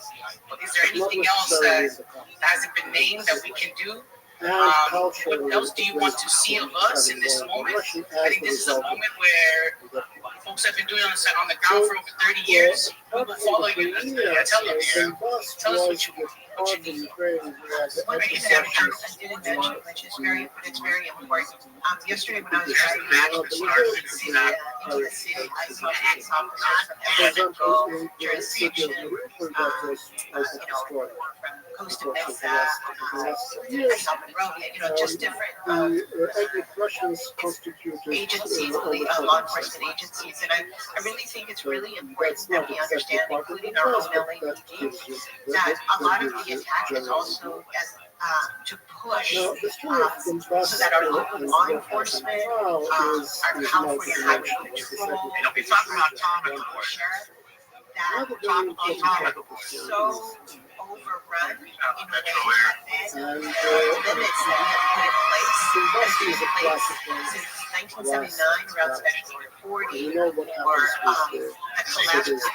of the limits around how local law enforcement and federal agencies, because it's no longer just ICE and border patrol. It's important for us to ensure that those limits are respected, because it can become very easy to say, well, it's an emergency, therefore that which we have agreed to, we're going to disregard because an emergency chaotic situation is happening. This president and his manner of acting is always extreme when it comes to immigration. Let's be clear, it's cruel, but also it's chaotic on purpose in order to then create situations in which those agreements that we have are disregarded because we're dealing with the emergency. So I think it's really important around accountability and reporting back and working very closely with our local law enforcement, because they don't like the kind of community safety agreements that we have put in place and policies that we put in place, because we do want our folks to feel safe. We do want them to report crime when their witnesses are really crime. And so to me, it's really about trying to tear away at many of those policies that we put in place, because we notice that if we don't, therefore the community has no trust in our local law enforcement. Thank you for lifting up that is important. We have to be able to trust one another and not feel like that locally we're enabling. They are so smart, aren't they? So that is the start and These unconstitutional actions that are taking place. So thank you for sharing that, and I know that we've heard you. I also want to just uplift the part about the trauma and the terror. That's unnecessarily cruel. Let me take a step back. What you said about those policies, that sometimes we waiver on every moment of crisis. I just want to emphasize how important it is that we do not waiver on them, because these are the policies that give dignity and humanity to our people. And to disregard those, to bend them That's Joe's leg after getting shot by one of those rounds. And Joe, you earned everything you earned. To the trauma, to the terror, it's something that stays within your DNA. You're a big prison And I know that there's a lot of folks in here who have migrant family members who know someone who's a migrant immigrant who might be documented, undocumented. without Russian occupation. I think when everybody can think about one of their worst nightmares is your loved one not coming back. And I want everybody to sit with that, because that's what a lot of people have to sit with. None of such mobilizations And it never leaves. It never leaves. And so I want to give you my deepest gratitude. And we want to do whatever we can to support it, but thank you for encouraging. We'll follow your lead. And Councilwoman Hernandez, I received your Just cancel my later. Hernandez that is immigrant And Having breakfast is relaxed. I think you should stay off this meeting. I got well out of the way. Nothing's really happening. Wait for the storm.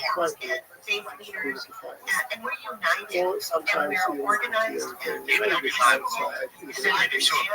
and often there are forces that both are coming in to try to sway from that power and that organization that we have, or at least to try to again tear into what we have built here in Los Angeles. I'm very proud of our social justice community, and so I also say I know that I'm speaking before you here, but I want you to know it's a very broad coalition of organizations that are stepping up. And thank you for reminding us of that, because we are not alone. You are not alone. Shit is not alone. All those organizations that you named, the unions, community-based organizations, community keeps community safe, and you all are the example of that.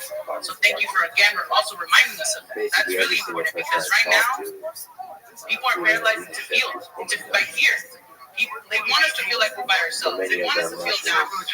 But there is so much space. We need to fight for us. So thank you. Thank you. For showing the truth. He doesn't smoke weed. He doesn't smoke crazy weed. It just shows you the truth. Salty. Thank you so much, Salty. There's a false narrative that the Trump administration is pushing that we're detained or violent criminals. One of the most powerful ways I think we can connect with people and understand what's happening is through stories, and individual stories of who these people are, who they actually are. Can you, without violating anyone's privacy, tell us a little about who some of these people are who are being detained, so that we can share those stories with our communities across the city? We need some fairy tales. You know, a lot of people ask me why have I continued to do this work? Because I am inspired, and I derive my courage from the courage of the people that I work with. So right now I'm inspired. I won't use her real name. She asked me not to use it, but she did give me permission, and I'm talking to her about her particular story. So I'll use her name as Lisa. I'm telling you right now, if they went into CBS, like somebody said, and I was talking about all like the hard drugs and dry and stuff, I didn't even think about it. Like, bro, what about all the Ozempic? It's so true. You don't think they probably went there and got all the Ozempic behind the counter and then sold that shit? Because you know lots of motherfuckers is trying to take Ozempic. Factory. And my father is a good man. Very easy sale. He has No tracking. a wonderful father. They use it, it's gone. He is a great Next thing you father. know, it's He all has lived here for 27 years. And he has never done anything wrong. He's done good. So, Lisa, as we were sat in front of the at the entrance into the detention That's center. the right way to do it, guys. Because my father was an immigrant I too. do anything to see if my father's a He didn't do that. He did the streets and bird shit. He actually joined the army, learned the language, went to high school, junior high, and elementary here. Never seen money back. Those things.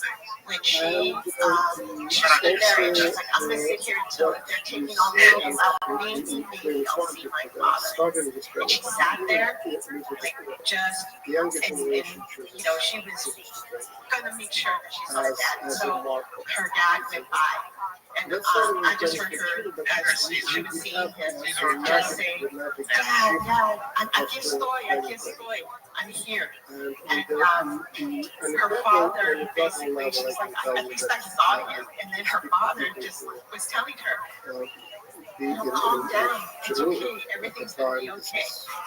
So it's just very hard to see her all the time, but to see her how much she was fighting to make sure that her father was represented, everything was gonna be okay. This is somebody who committed crime, like legally coming in the country, and may have committed more crimes while being in the country, like some of them do, not all of them, right? And then now you want me to feel bad for the criminal. This is the sob story for the criminal. Again, you chose to go through an illegal port of entry. The right way is to go through a legal port of entry. Get in line, because you're not more special than all of the folks like Texas Road's son that waited for fucking ever and did it the right way. If anybody should be pissed, it should be the people that are living in this country trying to become naturalized citizens that have done it the right way. They got all fucking, hold on a second, assholes. Oh, you guys, bring you guys in. And we've been waiting here forever. 10 years, 20 years, what are you doing? Sorry, they're more special because they came through the fence all night. You should have done something. Thank you for coming in.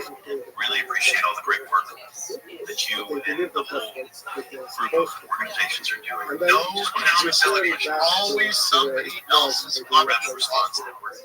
Is there a way, how do you recommend that council offices plug into that? Because we get a lot of information, we're getting a lot of calls from folks, and I have to feel like there may be a way to systematically communicate.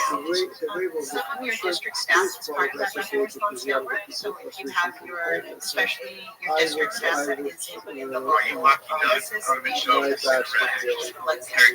that. So if you do think you might need the information, they would then be on a signal chat that then they would. She will. She's gonna go out like Godzilla.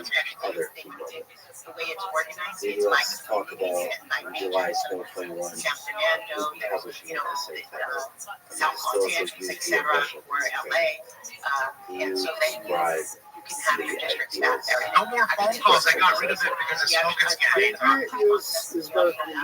My show, somehow, some way, my show affected on city council. And it made it to the Washington Post this morning. And I didn't even know. It made the Washington Post. And all that is Anytime, all the people that spoke are going to come back because this now is a second meeting. Even though it's the same meeting, they stop the first one and then kind of create a second.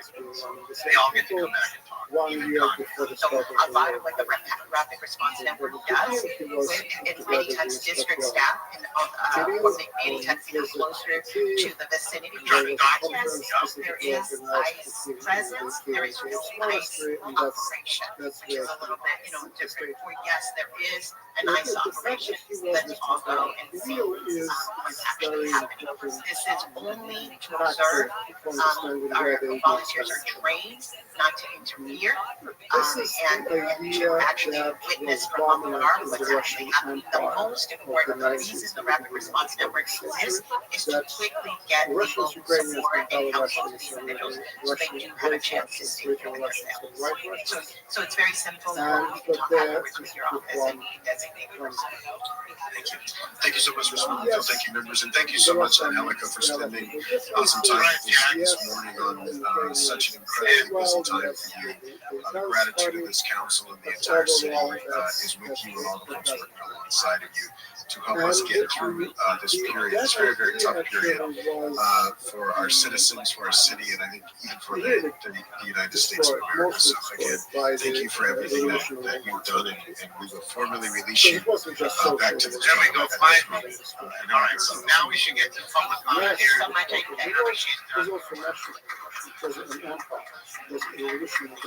I will clap. And to bring this process of Look at Spindler up there flicking everybody off. the Bolsheviks had to make concessions. One of those concessions was this is the second report to Mr. Spindler, who's a person distracted from this meeting. We'll move next to hear from Los Angeles Police Department. The leadership of the department is here. The leadership of Central Division, so I'll ask the chief to come to the table. We have a need bending chief. there was one Magnitude 3.4 earthquake hits the California coast. that institution was The Lake County coast. That's the great baby. So one of the things the Bolsheviks dealt with it, they couldn't eradicate the reason. Here it comes, Bill, the big plate scalded. Mr. During the riot, Please set riots, context to begin our discussion. Chair of Public fire, Reality brimstone, on the coming level guys. as it existed. Enjoy the last few days, it's here. All of you are doing So during this the difficult time. And church of the gratitude to church all of the officers who 1917 are on the ground continues to be the rest facing of the church in an 1917. impossible situation, one which I think all of us here agree is being sparked by The same outside powers mantra, beyond our the control. existence of one people, Chiefs, I'm sure here one many unified times today, people. Los Angeles City City of immigrants, and of what has been the unfolding ideas on our about streets is nations frankly and not surprising, given the increased intensity from federal law They're going enforcement back to the authorities, the visible and often aggressive tactics we've witnessed from the federal government are sending shockwaves through our communities, and understandably, they go many back to Angelinos are responding by speaking out, organizing, and protesting. and right You know, that right to assemble and raise one's voice is fundamental, and all of us fully support the people who are exercising it peacefully. But unfortunately, at the same time, we cannot ignore that a small subset of individuals are seizing this moment to sow division and disorder. They are turning what should be a powerful and peaceful demonstration of First Amendment rights and unfortunately into chaos, vandalism, violence, and antagonism. Chief, I appreciate you taking the time to be here, and I hope today's conversation sheds some light on the work the LAPD is doing on the ground and what we can expect going forward. So, Chief, I have a handful of questions, and I'd like to start by asking you to Don't tell them.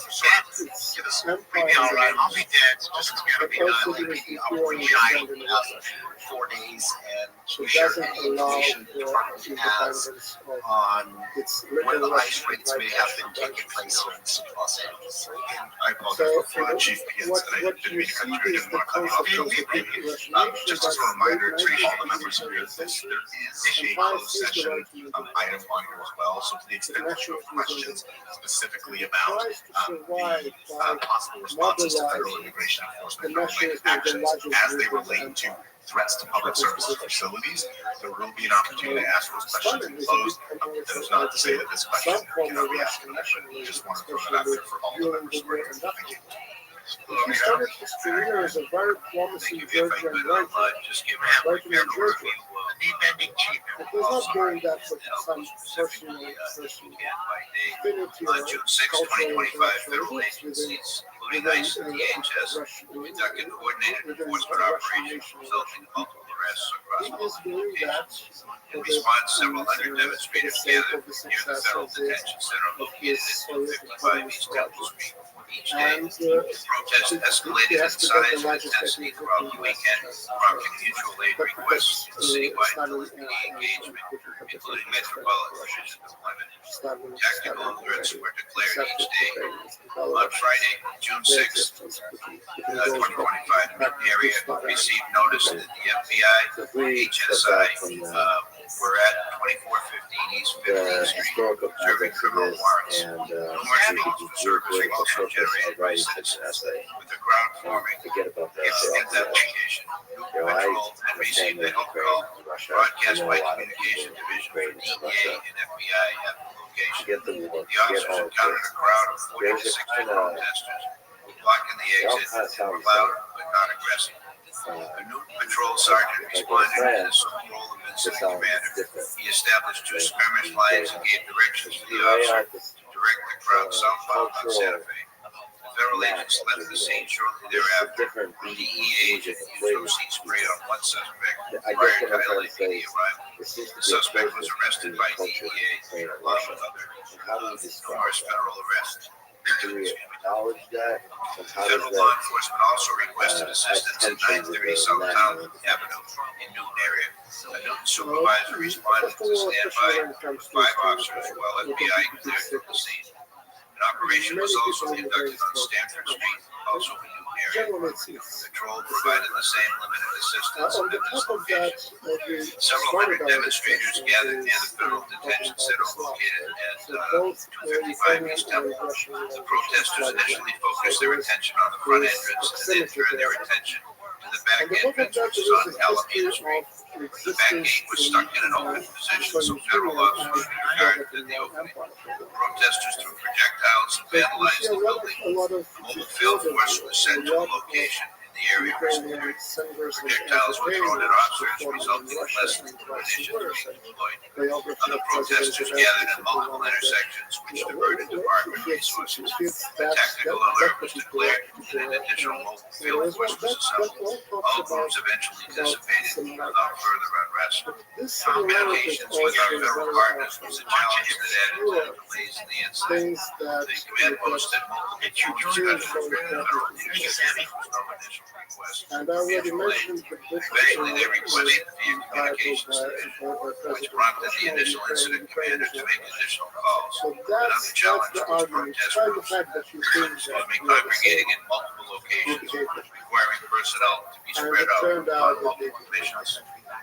Saturday, June 7th, demonstrations continued into Saturday, fueled by ongoing ICE arrests outside the site. Throughout the day, were focused on the federal conflicts. Approximately 1830 hours of coordinated effort began amongst protesters dressed in dark clothing and communicating with radios, followed by protesters throwing projectiles at federal assets.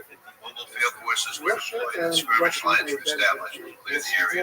Similar to the prior day, a large crowd remained in the intersections near the federal complex, while other groups formed across various locations in downtown Los Angeles. This created the same resources and challenges for us. On Sunday, June 8th, the intelligence going into Sunday indicated there would be a group of approximately 200 protesters at Mariachi Plaza, Hollenbeck area. No other intelligence to indicate another protest would occur. However, a group of approximately 200 protesters arrived at the federal complex, and protesters from Mariachi Plaza joined them. A short time later, the crowd began throwing projectiles at federal law enforcement. Similar to the prior day, suspects were seen dressed again in dark clothing, communicating on radios. Protesters were cleared from the federal complex, and they turned their attention to taking over the freeway. While on the freeway overpass, the protesters threw massive rocks and bricks onto the CHP vehicles that were parked underneath the overpass. As the evening continued, the protesting became multiple, engaged in looting and vandalism throughout downtown LA. Department resources were unable to handle the number of incidents, along with securing the streets around the federal complex. As a result, mutual aid was requested, resulting in a response from Los Angeles County Sheriff's Department and other agencies. Outside agencies assumed fixed post positions for protecting the street around facilities, along with department personnel will be available for other missions. Protest activity began to slow down about 1 a.m. and the tactical alert was canceled by about 2:30 or 20. The resistance encountered on Sunday was substantially more than the prior days. Protesters used commercial-grade fireworks, Molotov cocktails. We had an ADW on a police officer with a vehicle. The tactics used by the protesters were more advanced. They entrenched themselves in human barriers to defeat less lethal munitions, which required the use of CS gas in order to disperse them. I have in detail here the conditions that we used. I know that you need that at this point. We'll go into that in closed session. Our deployment of personnel as well as associated agencies, and give you just an overview as to the arrest numbers. There were no arrests that first Friday. On Saturday, 27, on Sunday, 40, on Monday, 114. 114. I think last was 114. Just arrests. There were 53 for IPC, which is failure to disperse, 15 for looting, 1 for vandalism, 1 looter interference, 1 for ADW and a police officer, 1 on attempt murder. There was not incident related. For a total of 114 arrests. I've seen injuries to our officers. We had on that day, 1 Metro officer injured his head, and another Valley Traffic Division officer received a bottle to the head. Both officers were treated differently. We had 6 burglary reports over the 24-hour operation period, all in the central area. However, we know there's a lot more coming. We're aware of, I believe, at the time, 23 locations that have been broken into and been looted. 23. I have further information that I can share. So that means you were ineffective. If 23 stores got looted, you were ineffective. And only were able to make 15 arrests on those set crimes. Can you explain to us a little more different? Not even 1 per store. Between the LAPD and federal agencies such as us. We are witnessing many times to I can't speak to what the federal policies are, but I can speak to the LAPD's foreign policy is basically what we've used forever modified over the years, where you have the right to be able to defend yourself and all force necessary to effect arrest, prevent an escape, or if you're being attacked, defend yourself. I agree. Mexican righteous. So, there's a lot of different stories going around. Taking care of things going around about LAPD coordinating federal authorities can provide clarity on efforts as they relate. What role did NATO play? I know you just gave us a sort of history of what you've been doing, but as they relate to any federal enforcement that has occurred here in the city. Yeah, and as far as coordinating and cooperating, we don't engage, as we've stated over and over again, we don't engage in civil immigration enforcement at all. Our federal partners know that, and for the most part, respect that, and not put us in that position. As far as coordinating, we have spoken with the members of federal agencies in an effort to try and find out what the scale and scope of what they're going to do is, and how do we work alongside each other with our responsibility to maintain the same kind of hard workers conversation do not go any of them. Russians was very effective back in All in the the name of immigrants. When we get that information, a legal matter information that is beneficial. There was a Bucharest summit Should not at which totally the deliver what it's US on president responsibility. at the time, George What it's W. LAPD's was responsibility. pushing for the membership. We are called. And looking convinced To watch the criminals do their shit, raiding and loot and all that's our responsibility. Maybe if you can help your after services that and get membership and prioritize the call based on call load and severity was of the call, really and be able to assess what we have when we get there, and then to be able to take appropriate action, bring in whatever resources are necessary, of and the Western world meet in the the month expectations of the community. February 25th for aggression of a trial. There's been a lot of conversations over the past few months regarding Los Angeles He wanted sanctuary to city ordinance and proceed protections to document not just talk with the church, here in Los Angeles. Can you share with us your perspective on whether this ordinance provides any substantial protection to immigrant communities? so completely something that We saw online, certainly, as the California Values Act with the LAPD policy since 1979, which is not to stop anybody from doing their immigration status. And for LAPD, we don't ask for it's not material to anything involved in the interactions that don't have any presence in Los Angeles or any people in the so criminal journey may no, there's no ability to be able to stand between the federal government responsibilities that they're attempting to carry out. Sheriff's attorney, in specific city, maybe outside of the LAPD, where are the biggest Since outside the city, certainly there was some major demonstration protest and violent interaction between ICE and other associated agencies involved in their enforcement activity in the city of Paramount, which is served by the Los Angeles County Sheriff's Department. That was on Saturday. All right, thank you, Chief. Probably have some questions from some of its members. but I have very difficult time imagining that was the sign of the war. And what you see also talks about peppers increase. Are there any LA City facilities that have aided the detention of any individuals that you're aware of? Any of these facilities that are part of the federal government is actively? And that was also the main focus of his Are essay.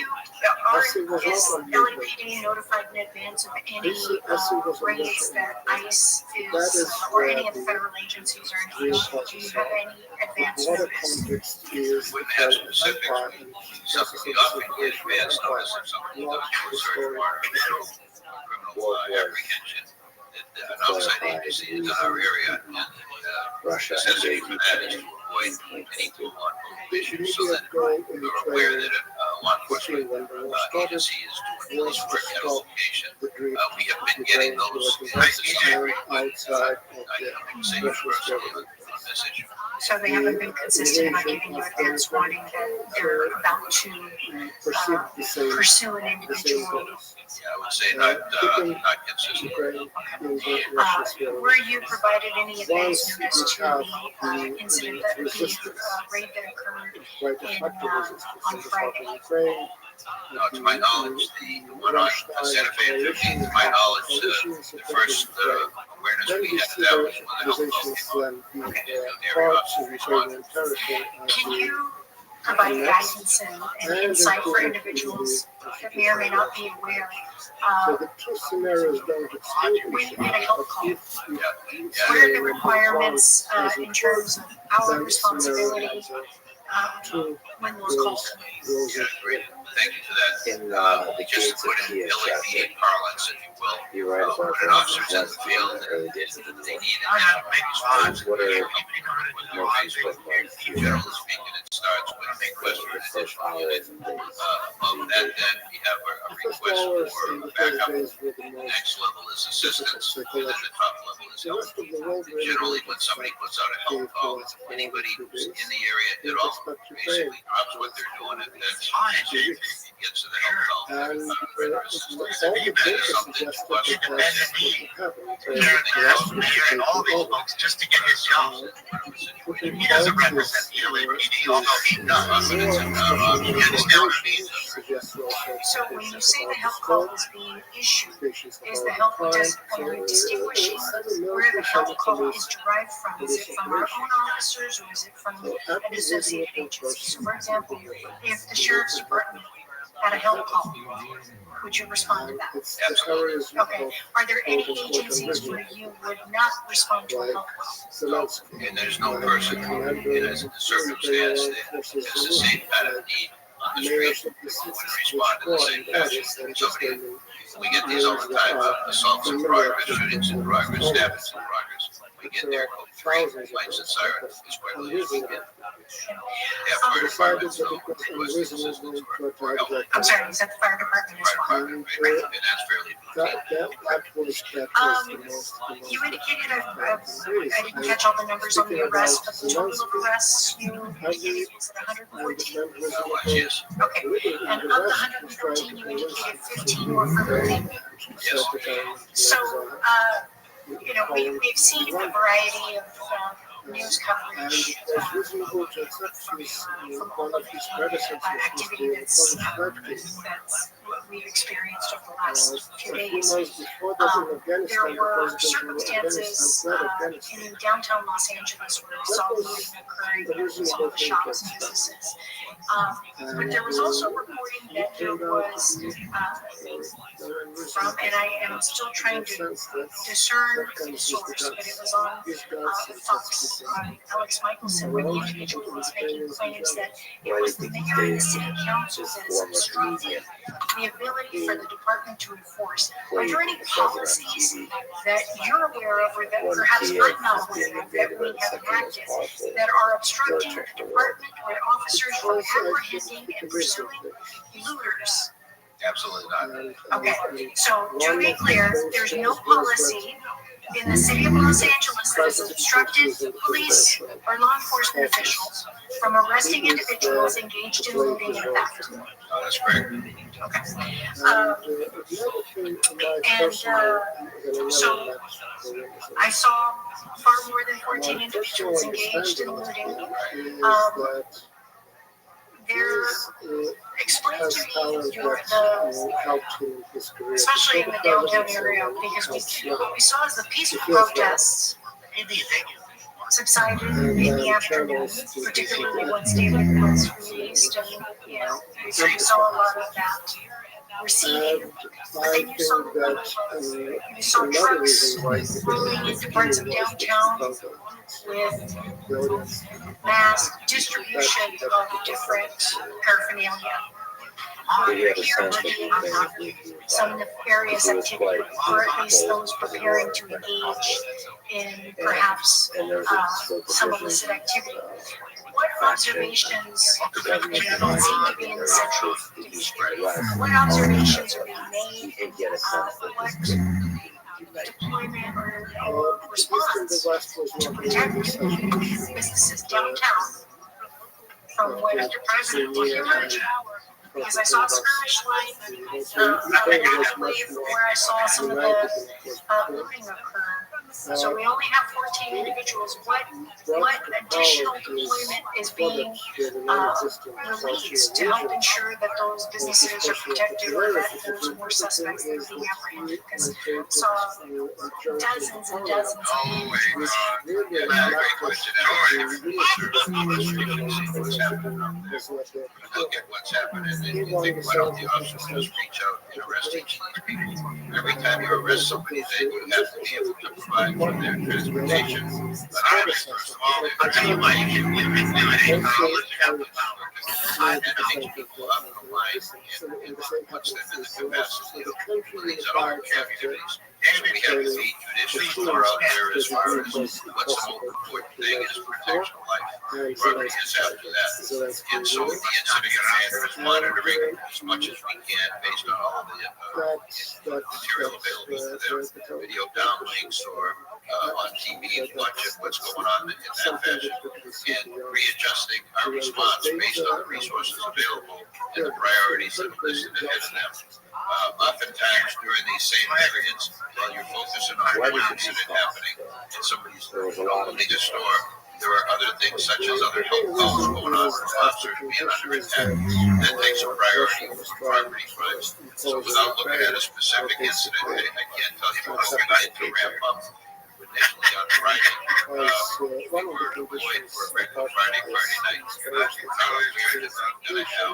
happened on Friday was a pre-plan. And so as we went into this operational period, we continued to bring in more and more resources. We mobilized the Office of Operation. We put out a request to the sheriff for mutual aid.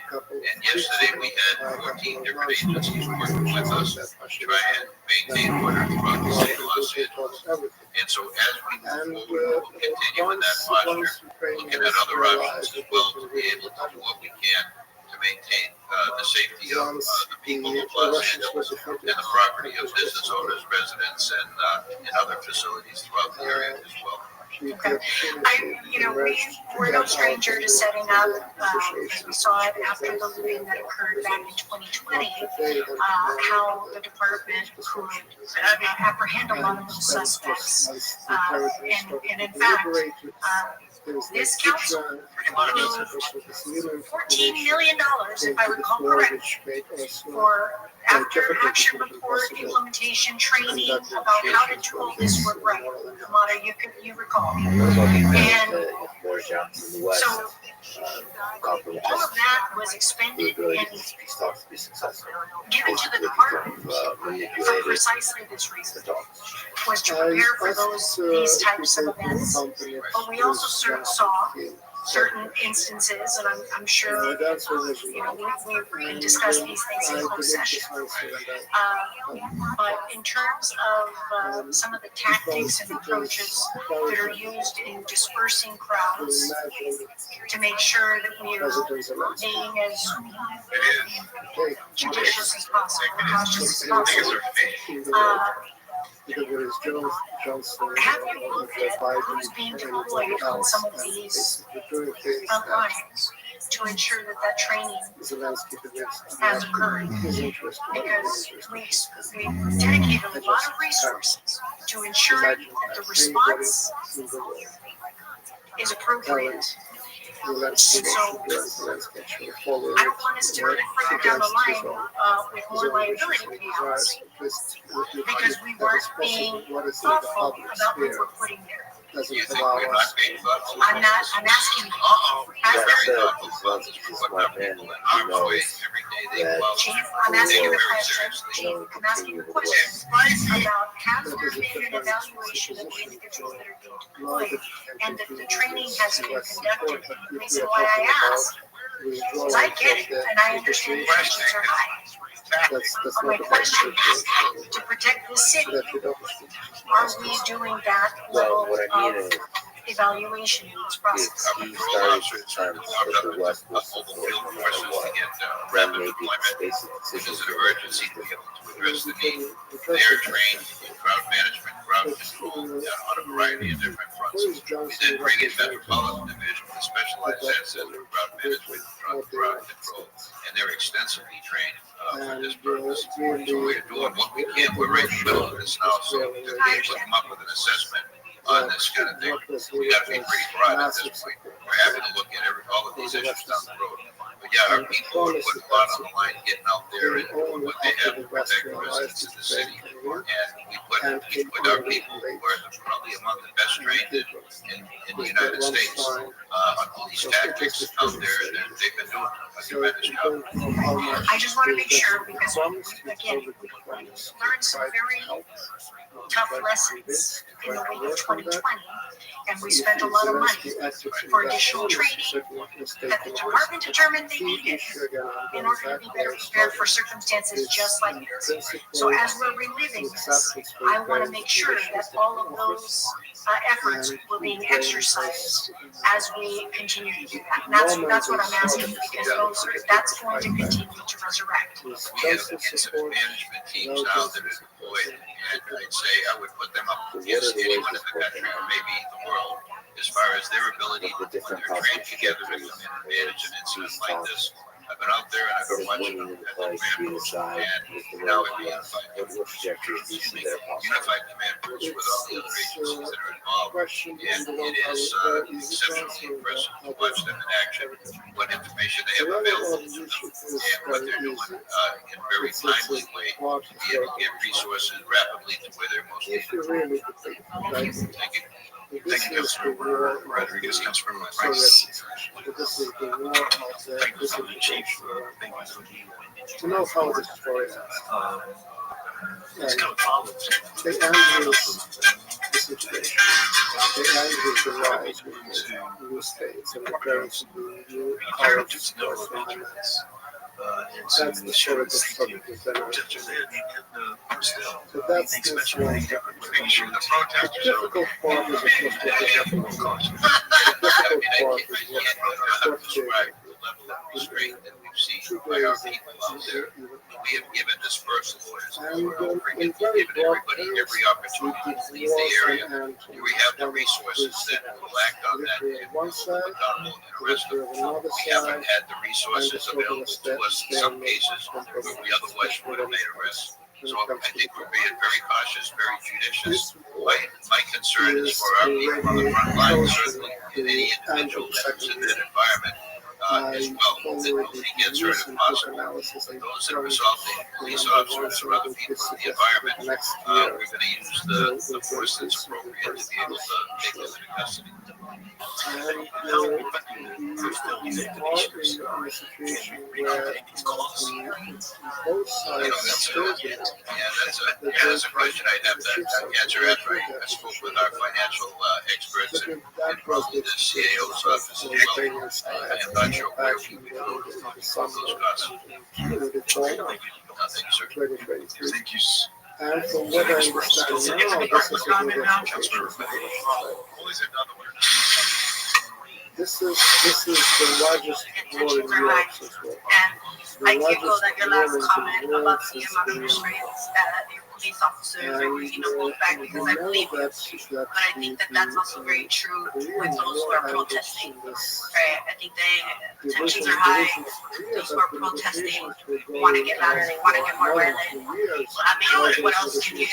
You're attacking your parents, you're attacking their family members. And it doesn't feel like it's an even playing field. And I just want to know, I have a few questions. And I just want you to know that they're always with the intention of figuring out how to make sure that our community doesn't dislike its police department. You know, and it's important to me. I'm going to start with a story. When I was in college, and I went to go learn how to be a community organizer in Texas. Oiltown, Texas, a cohort of us interns from all over the country were working with a day labor center because there was a rise in Minutemen who were harassing them. And as part of our coalition, there was a police officer, and I was the only LA person there who was shocked that there was a police officer in our coalition. And I had people from the South and a bunch of folks from New York and New Jersey asked me, you must be from Los Angeles. I said, why would you, how do you know? Because only people from Los Angeles don't trust their police department. There's nothing irregular with having a police officer help us fight the injustices of the Minutemen who are harassing the workers.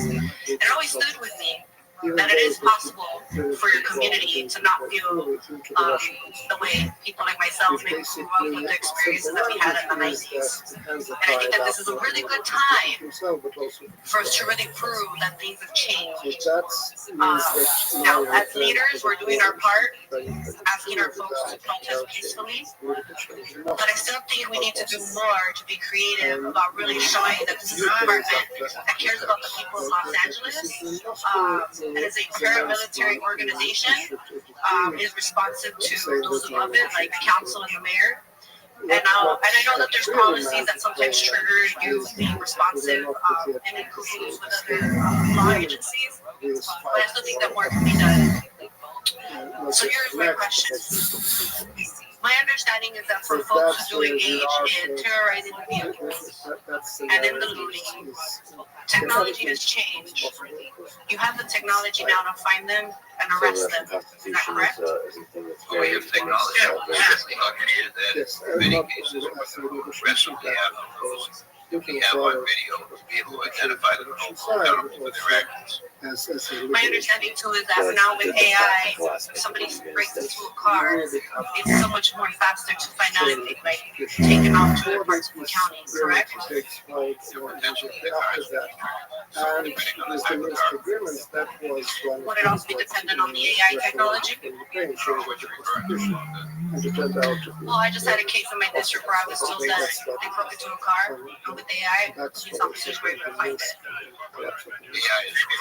Is there something like this being researched also now to is this the legal question to override the Constitution to shake everything out? So then I guess my next question is, who has the expertise in technology for your department?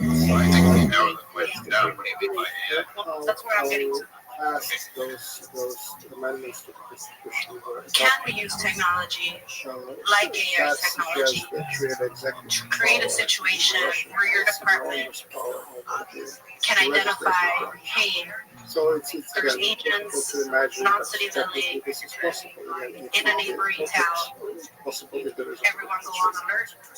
Wherever you can support our business community and our immigrant community to know that it's time that something related to the lack of due process, the lack of warrants is about to hit our town.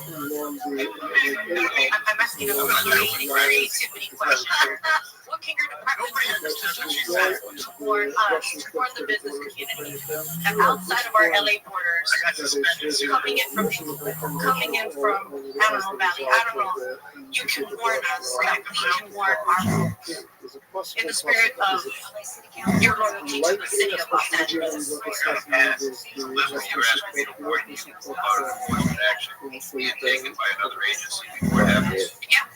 The executive branch has a lot of Why not? power. Why can't the United States president, the Russian president, the Ukrainian president, maintain Here, I see her and draw officers were something cheap. like this between them? And then draft it. So was it a statement? You said it was a question about AI. I think you can play with Grok too much. They're en route. We know they're coming. We know they're coming to bring disruption. There's no way that we can know.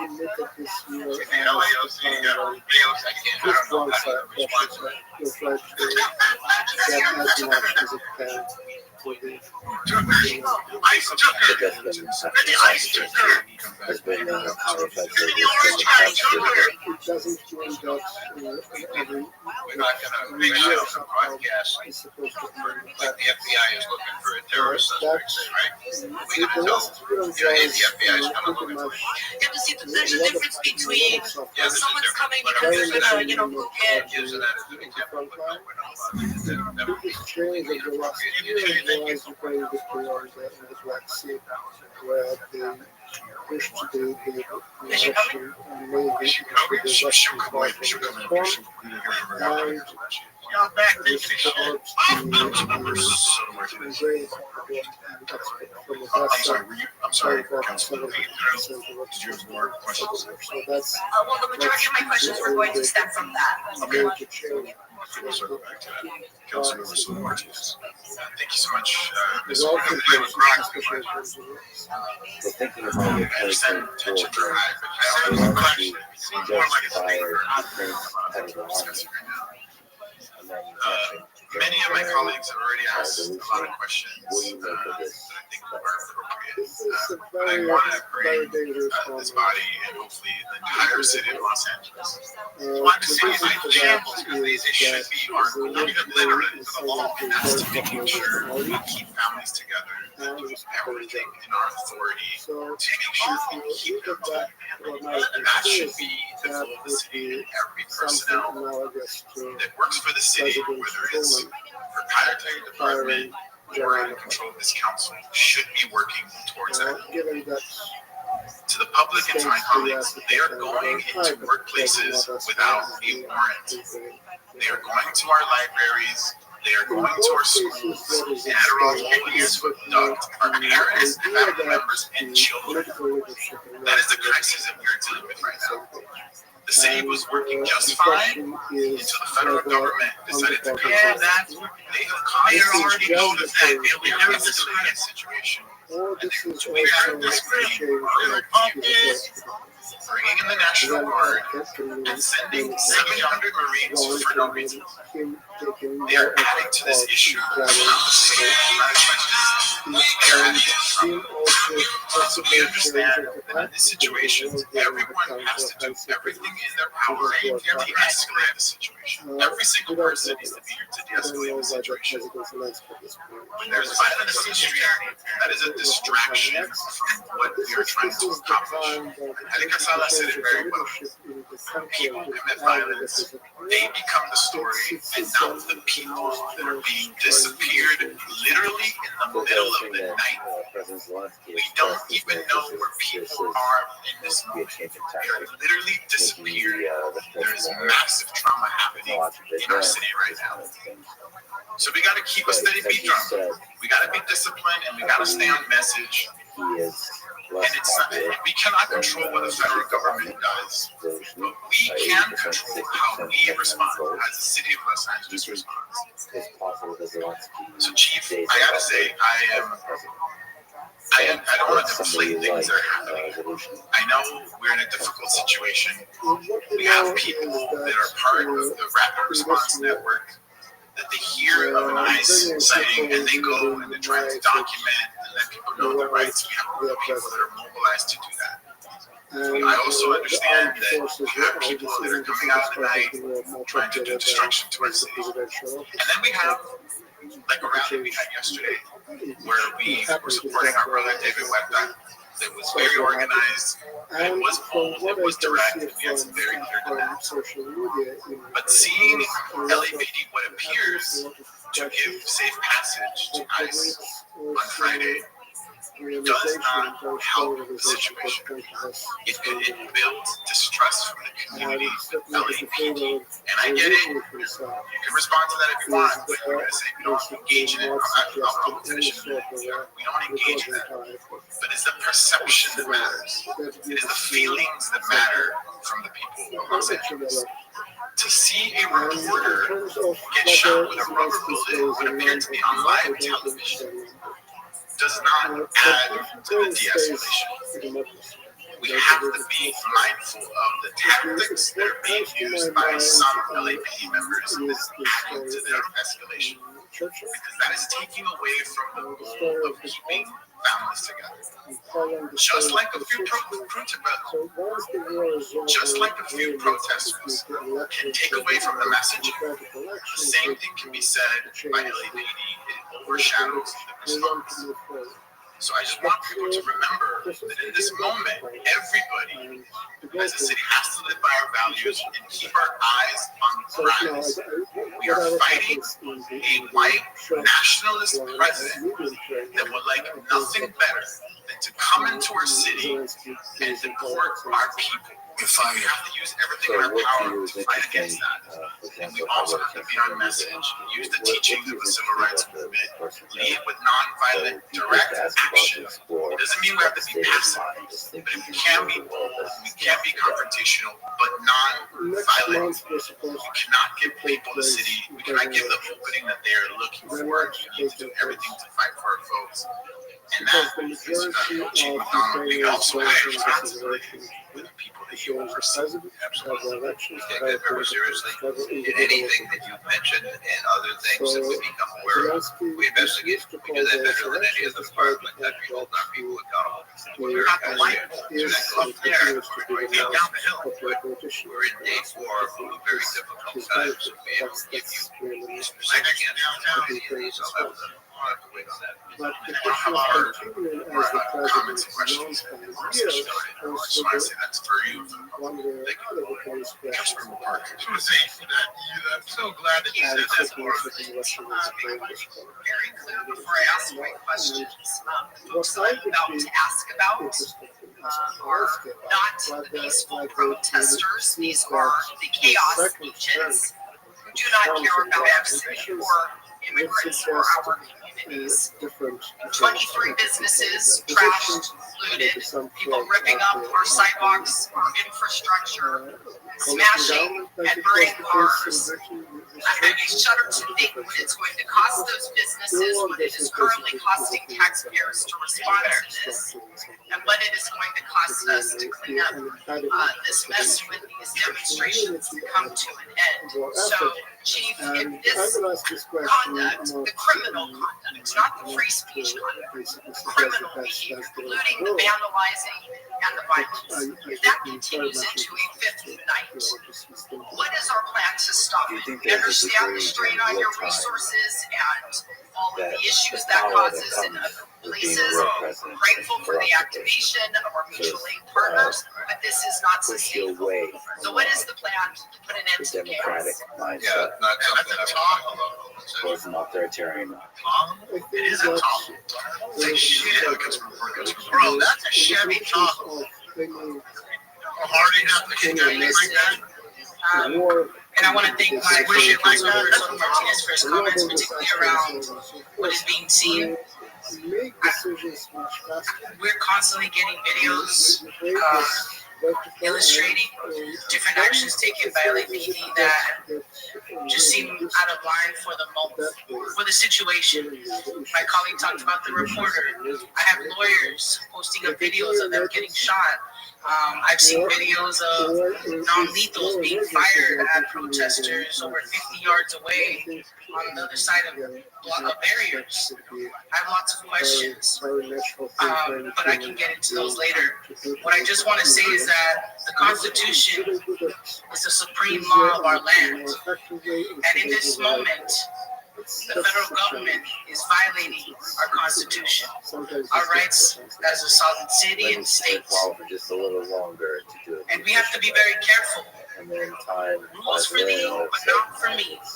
And if they are not following the law and the rules, it feels inappropriate to follow the rules that enable their actions here.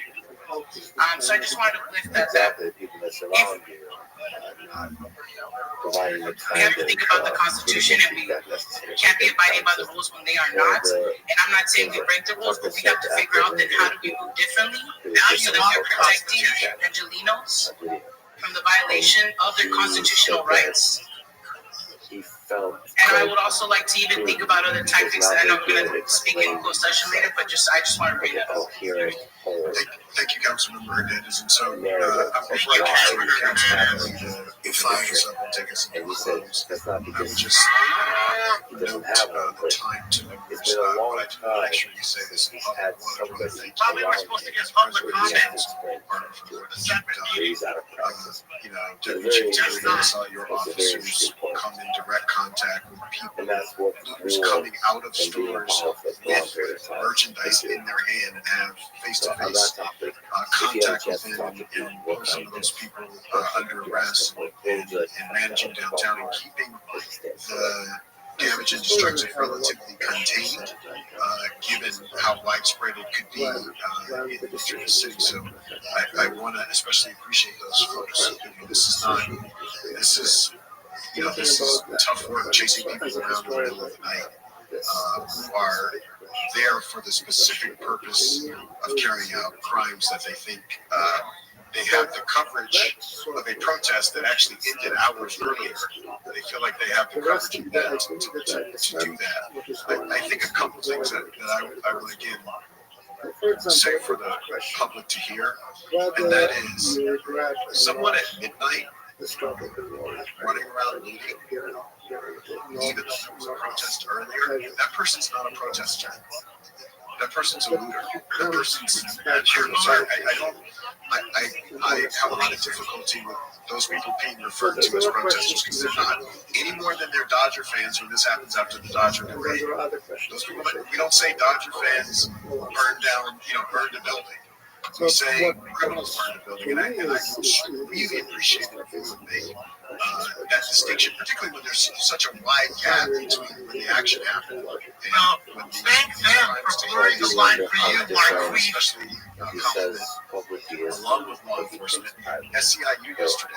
Everybody else has filed their action, had a rope line, they had monitors, people with masks came to get into the action. They said, no, you can't be a part of our action. So they did the work and worked alongside me. There wasn't a single incident that happened at that action, and of course, the news media didn't cover that at all. There are thousands of people there about it, so the news media didn't cover that at all.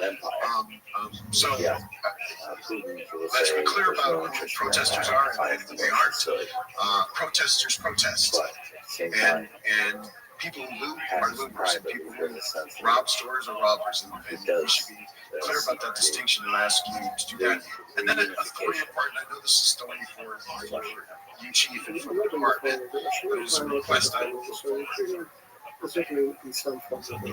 If we know somebody's coming here to do warrantless abductions of the residents of this city, those people aren't our partners. They're just not. I don't care what badge they have on. I don't care whose orders they're under. They are not our partners. And sure, we have to protect the streets. I'm not objecting to anything that you did. I'm objecting to the characterization of them as law enforcement partners. Because they may be partners with other people, they ain't partners with us. And I want to be super, super clear about that.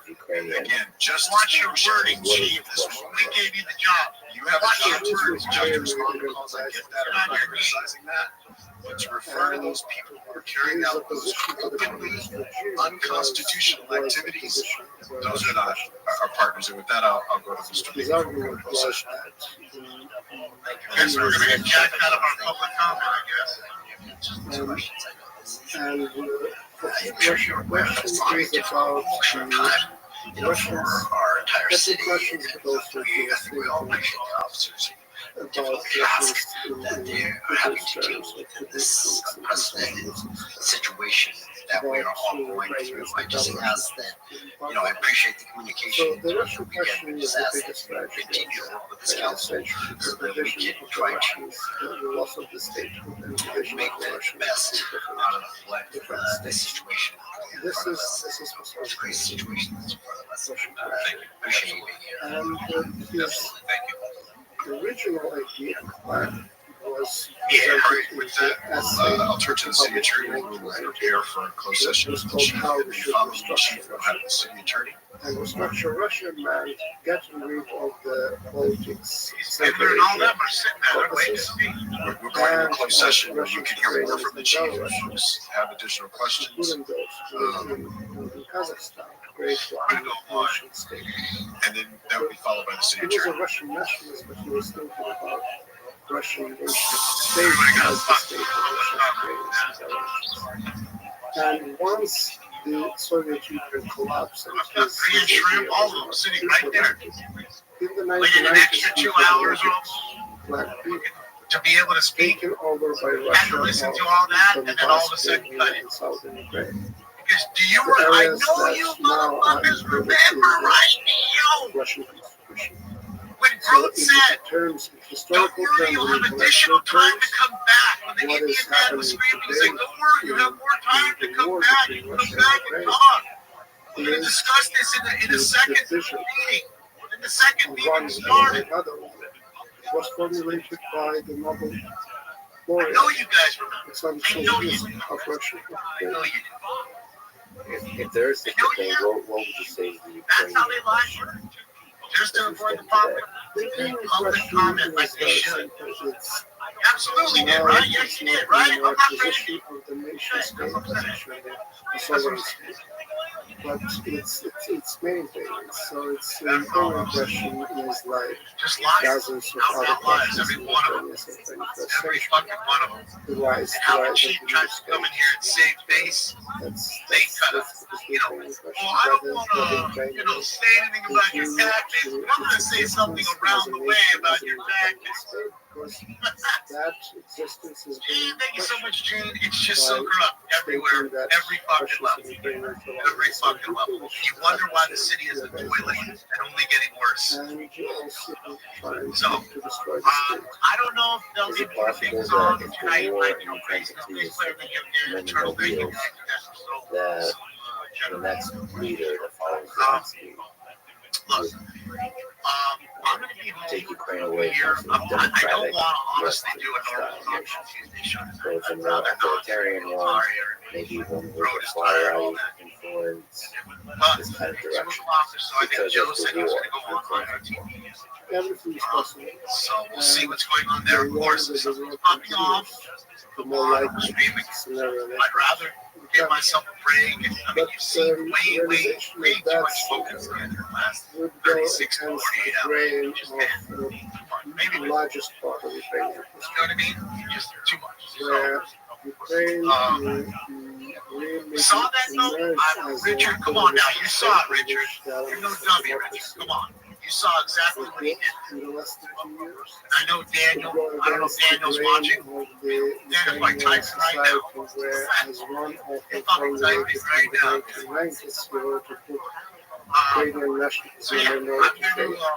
take a little break. I need to list some cards. I gotta do that. I gotta Radical add some nationalism cards. continues to be or just continued to be That's very much. continuing to fail during the last election. So yeah, So I'm gonna stay possible by that you like the house. the historical realities There's of the a last chase. 30 Hop plus on. years. I can talk to you for If many anything pops more on, hours. I'll be moderating Joe. And if anything pops I'm off, sure we'll nobody take out will. hierarchy. Since you wouldn't have the disaster, this is some very possible conversations here. But let me just jump around history a little bit. That's it, Chris. It's not the long. Back Really, back before World War right II, here. my grandmother was So through much talking. World War II, Nazi-occupied Ukraine. Yeah. Thank you guys for Holocaust. wow. What do you learn? Let's go. Let's say about human nature and about government nation. That called it happened. And maybe you could say what it is and why it happened. The war is a massive famine in Ukraine. Oh, no, for sure. Thank you so much. I appreciate you. It happened Yeah, I just don't want to burn myself out. I don't want to burn you guys out with too much smoke. That is real fun.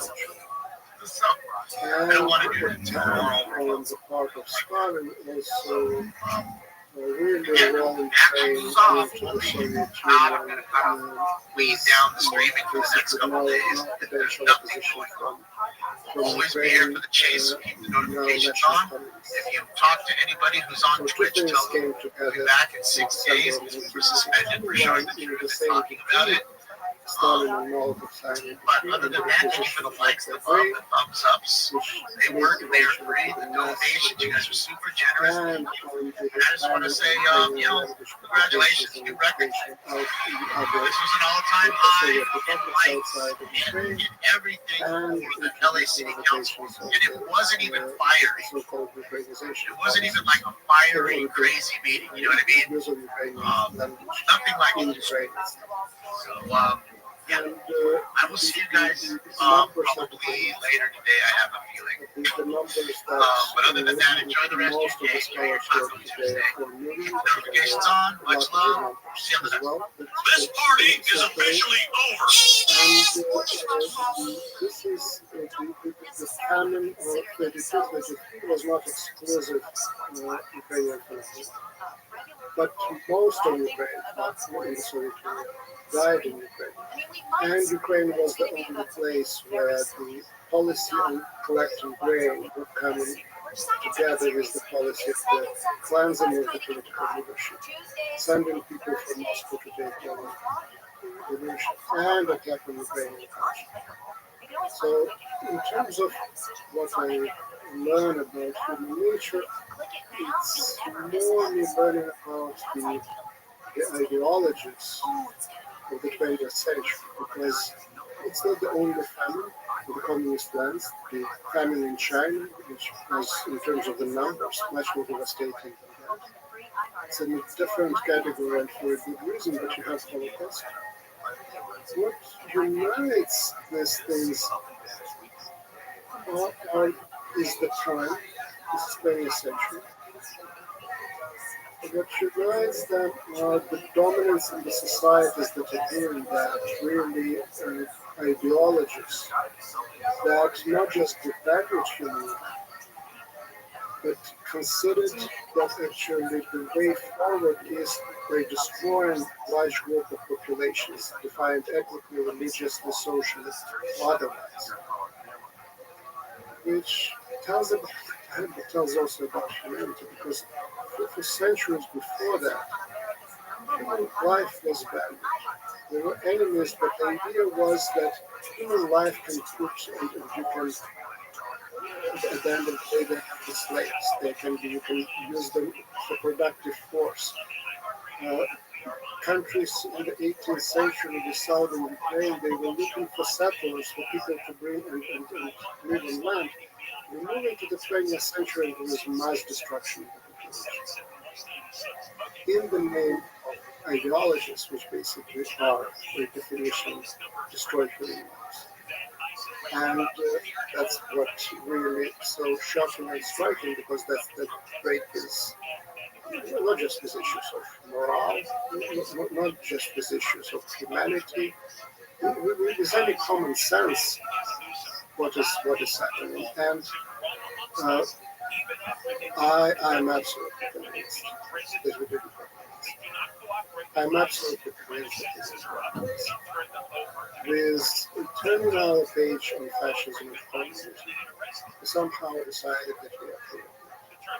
But at least in those terms, history came to an end. What is ahead is the future, and nothing of that sort. What would happen would take place to a degree that people would get in trouble for comparing any statements or events that are happening today with either communism or fascism. And so I feel responsibility of myself and as a historian in particular for not doing a better job about telling people that, well, we are who we are, and we have as humans our side, and we have to be urgent. So there's a human capacity to be captured by an idea, an ideology that claims to bring up a better world, because the Nazis did as the Soviet Union did, and on the path of doing that, devaluing human life, that we will bring a better world, and if millions of people have to be tortured on the way to that, all right, but at least we have a better world, and human beings are able to, if not accept that, look the other way. And in the name of a particular nation or race, like with the Third Reich, or in the name of the humanity of the future. Not just divide human life, destroy human life. Is there something fundamental about communism and centralized planning that's part of the problem here? Maybe this also connects to the story of Chernobyl, where the Chernobyl disaster is not just a story of failure of a nuclear power plant, but it's an entire institution of the scientific and nuclear institution, but the entirety of the government. There is a number of factors of political and social character that produced Chernobyl. And one of them is generally the atmosphere of secrecy in the Soviet Union, in the conditions of the Cold War. Chernobyl reactor was a dual-purpose reactor. It could boil water today and produce rich uranium. It was top secret. If there were problems with that reactor, those problems were kept secret even if it operated. That's what happened. That's what happened in Chernobyl. Another big part of the story, which is specifically Soviet, that's the nature of the managerial culture and administrative culture, in which people have no right to make their own decisions in their place, in their position. A few years before that, 3 Mile Island happened, which was a big nuclear disaster, but in terms of consequences, nothing like Chernobyl. And there, in the context of the American legal culture, managerial culture, people who were operators, who were in managerial positions, that was their responsibility to take decisions. President Carter came there, but he was not calling shots in none of those issues. What you see with Chernobyl, and people who saw HBO series know that very well, the moment the high official arrives, everyone actually falls in line with the official proposal. And to move population from the city of Pripyat, you needed the okay coming from Moscow from the very top. So that is Soviet story. And then there is a global story of cutting corners to meet the deadlines, like it was with that test that they were running at that time, or to meet production quotas. This is not just socialist thing. You can replace production quotas with profit, and you get the same story. So some parts in that story are generally reflective of our today's world in general. Others are very specific for Soviet Union and for Soviet experience. And then the biggest for the Soviet part of that story is that on the one hand, the government in Moscow and Kiev, they mobilize all the resources to deal with that.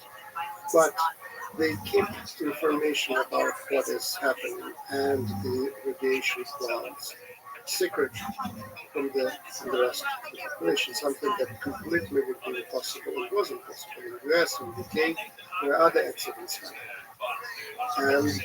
And guess what? A few years later, the Soviet Union collapses very much, also thanks to the mobilization of people over the issue of Chernobyl and nuclear energy. In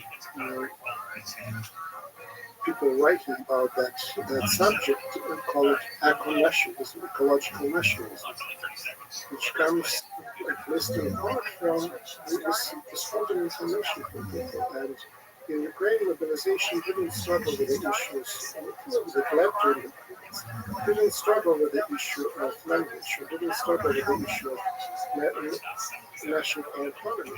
It started under the slogans, "Tell us the truth about Chernobyl." We want to know whether we live in contaminated areas or not.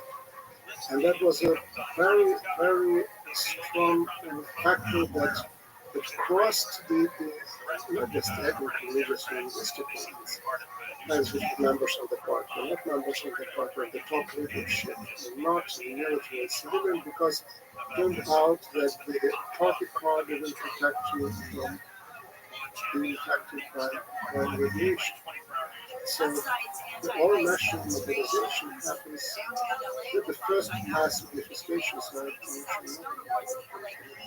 That's fascinating. I mean, for people who might not know, Chernobyl is located in Ukraine. It's a fascinating view that Chernobyl might be one of the critical threshold catalysts for the collapse of the Soviet Union. That's very interesting. Well, just as a small side,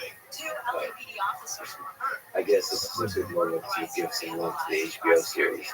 It made me, even though it's British accents and so on, it made me realize that some of these stories in Eastern Europe can be told very effectively. Through film, through series, it was quite it's so incredibly well done. And maybe I can ask you, historically speaking, were you impressed? I was, and I think that the miniseries are very truthful on a number of levels, and very interesting in some others. And they got excellent very well in the macro and micro levels. So the macro level is the issue of the big truth. The story there is very much built around the thing that I just discussed now. It's about the cost of lies, right? And the Soviet Union lying to the people, and that's what the film explores. So that's a quality picture. And they got a lot of minor things really going on. Like the curtains on the windows, like how the houses look from inside and outside. I didn't see any post-Soviet film like Western films that would be so good at capturing those everyday details. That was a huge gray area in between big truth and small truths of the recreating the environment. And that's how you get from one to another. And then you see the KGB officers coming and taking someone out at the meeting and arresting, which was not necessary. You see the Soviet boss threatening someone to throw the person from the helicopter. So you get this Hollywood sort of things despite the fact that it's HBO series. And they're the best really in terms of, as a film in the fourth episode where they completely decided just to hell with the reality. And let's make the film. So they bring the Gassov to one of the key characters to this court meetings that they bring the key, so the court was he wasn't there, they played the drama there. So, but so they got the main thing, the picture right, and that's why I like this. Sometimes you have to show what something felt like. You have to go bigger than it actually was. I mean, if you experience heartbreak and you see a film about it, you want there to be explosion. You want to see this images visible, right? So, and but the question again, I just mentioned KGB marching in and some party leader giving a speech. They were not given that speech, but the sense was there, and it was in the air, and I, as people of my generation who were there, knew that and recognized that. But for each generation, whether they are in Ukraine, Russia, US, in Britain, in Zimbabwe, anywhere, you have to do this little truths and introduce them and have a very interesting on-air conversation with the author of the script, reason, and I asked him the question. The film declared really the importance of the truth, but how do you square that? With the need in the film to really put it mildly, to go beyond the ideas of truth, but whatever understanding of that is. Well, I suppose it is a bit terrifying that some of the most dramatic moments in history are probably quite mundane. The decisions to begin wars, invasions, they're probably something like a Zoom meeting on a random Tuesday in today's workplace. It's not like there's dramatic music playing. These are just human decisions, and they command armies and they command destruction. I personally, because of that, believe in the power of individuals to be able to stop wars and So let me just ask about nuclear safety, because there's an interesting point you make. You wrote in the book, in Atoms and Ashes, A Global History of Nuclear Disaster. So technically, nuclear energy is extremely safe.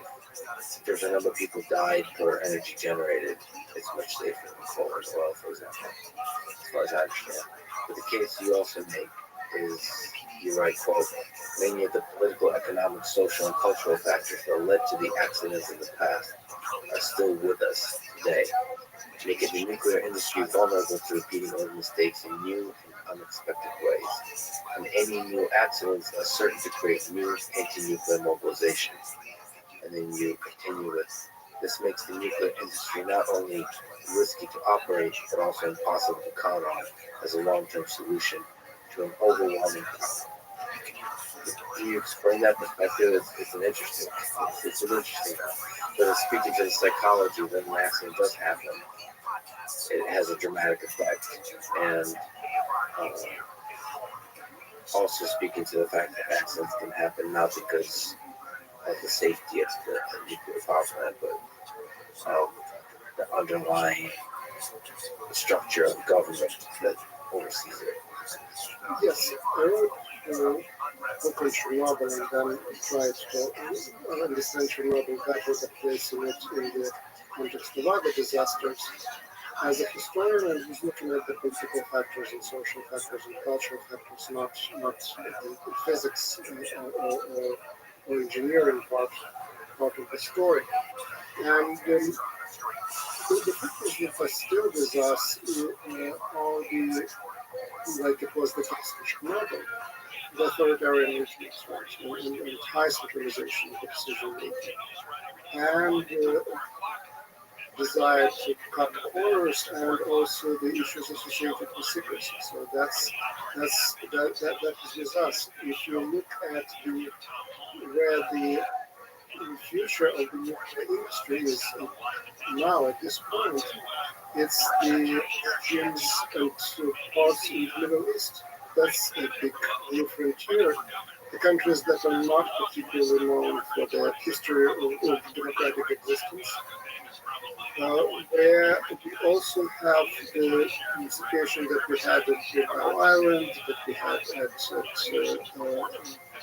Chernobyl. This is the first generation engineers, nuclear engineers, right? So people where the country doesn't have a lot of experience in generations working in that particular industry, where it's all new. That's certainly that is certainly additional risk. And what we got now with this current war is something that not that people completely didn't expect, but didn't happen in the past. You see the war coming to the nuclear sites. Chernobyl was taken over by the Russian army, National Guard rather, on the first day of the invasion. Then there was Zaporizhzhia, the largest nuclear power plant in Europe, where the battle was waged of the territory of the nuclear power plant. The missiles being fired, buildings catching fire, and the situation of that brought the Fukushima disaster was there as a collision more than once. And Fukushima came because reactors were shut down as they are in Zaporizhzhia, but they still needed electricity to bring water and to cool them down. And in Fukushima case, it was the tsunami that cut off the supply of electricity. In the case of Zaporizhzhia, there was the warfare that was happening in the area around Zaporizhzhia that did the same effect. So we have 440 reactors in the world today, plus minus. None of them was designed to withstand the direct missile attack or to function in the conditions of the warfare.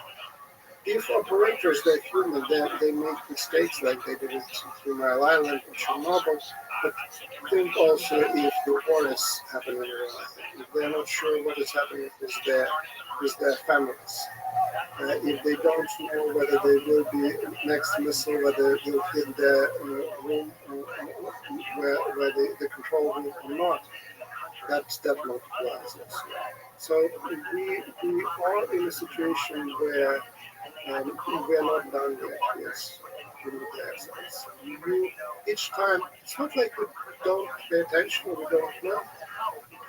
Smart people work on that, and after every accident, try to figure the way how not to step into the same trap. But next accident would actually expose a new vulnerability. We deal with Chernobyl and then tsunami comes. We deal with tsunami and then war comes. And we really, in that sense, we have sometimes wild imagination, but sometimes it's difficult to imagine what could happen next. So we are not done. There will be nuclear accidents, unfortunately, in the future. And that makes nuclear energy so problematic when we count it to fight climate change. I'll explain why. You gave the figures how many people died from burning coal, from how many people died from from radiation. And it's a good argument. Some people will question them because it's also the issue of not just dying, impact of radiation on cancer or our health, which is not completely understood. So it's still there's a lot of questions. But let's assume what you are saying. That's the figures. That's how it is. But we as people, we for whatever reason, are not afraid of coal. We are very much afraid of radiation. It's invisible. It's common. It's everywhere. And you can't see it. And then you start having issues. And then you have some problems. And during the COVID, the governments closed the books. Maybe a good idea, maybe not so good idea. Isolation. So that was the government started to fight for access to Pfizer, to Moderna, to Sputnik, to whatever it is, to vaccine. So now back to the radiation. What is happening once Chernobyl? That's the highest point in the development of the nuclear industry so far in terms of how the new reactors were commissioned or the licensing issue. The next reactor after 3 Mile Island in the US, go ahead, was given, it seems to me, 10 years ago. If Fukushima happens, the reaction is in China for that as well. They are very much concerned. So there is a saying in the field, Chernobyl anywhere is Chernobyl everywhere. But if Fukushima, Germany, decides to go nuclear and gets there at the expense of burning coal. So that's how we react. And each major accident, that means global freeze on the nuclear reactor production for at least another 10 years. So that's what I mean that nuclear industry is not just in terms of technology, not just in terms of radiation, impact on health, but also politically a very, very unreliable option. And do you suspect that that's an irreparable aspect of human nature and the human mind? That there's certain things that just create a kind of panic, invisible threats in time, whether it's a virus or radiation. There's something about the mind. If I get a stomach ache in the United States after Fukushima, I kind of think it's probably radiation. This kind of irrational type of thing. I think that's not possible to repair. I think we can be trained, right? We can be Pretty smart, aren't we? But generally, we are afraid of things that we see. But even more, we are afraid of things that we don't see. And radiation is one of them. Let's zoom out on the war. We talked about the war in Ukraine. How does the war in Ukraine change the world order? I mean, just look at everything that's going on. Zoom out a bit. China, the Israel-Gaza war, the Middle East, India. What is interesting to you, important to think about in the coming years and decades? As a historian, I'm very trained. I have a feeling of pleasure. I see the Cold War is coming back in many of its features. And the war started, and we discussed that, in training of Putin. Just in my interpretation, is Russia trying to really reestablish its control over the pursuit of space, and Ukraine is crucial for that project. And the global Russian vision since 1990s was that they didn't like the American monopoly. They knew and realized that they couldn't go back to the bipolar world of the Cold War. So the vision was multipolar. in which, again, it wasn't just academic exercise, it was a political exercise in which Russia would be one of the centers, one of the poles. On par with China, on par with European Union, on par with the United States. That's very broadly speaking the context in which the war starts in 2014. Where we are now. Well, we are now in Russia certainly trying to regain its military strength, but no one actually believes that Russia is the sort of a superpower it was imagined before 2020. We see certainly Russia finding the way to deal with the sanctions, but we don't see certainly Russia as a economic power with any sort of a future. So it is not an implosion of the Russian military, economic, and political power, but it's significantly actually it is diminished. So today, very difficult to imagine the Russia emerging as another pole like the multiplayer. Not impossible, but it's the war to made that very problematic and much more difficult. And on the other hand, what the war did, it basically awakened the West, the old West, United States and Western Europe, transatlantic alliance.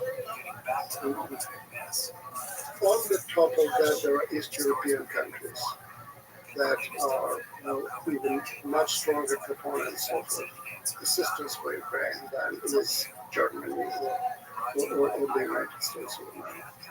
So it is the replay of the Cold War story, the return of the West. That one of the chapters in the Ukrainian War is. We also can see the elements of the rebuilding of the Beijing-Moscow alliance in the 1950s. It was a very important part of the Cold War. It was extremely important part of the Korean War that in many ways launched also the Cold War. So I see a lot of parallels of going back to the time of the Cold War, and the bipolar world that emerges is not anymore the world focused on Washington and Moscow, it's more like the world focused on Washington and Beijing. And there are countries in between. There are countries in between that join one bloc, another bloc that is emerging, that is not fully formed. And this is, in my opinion, makes the task of us historians to really go back to the Cold War and look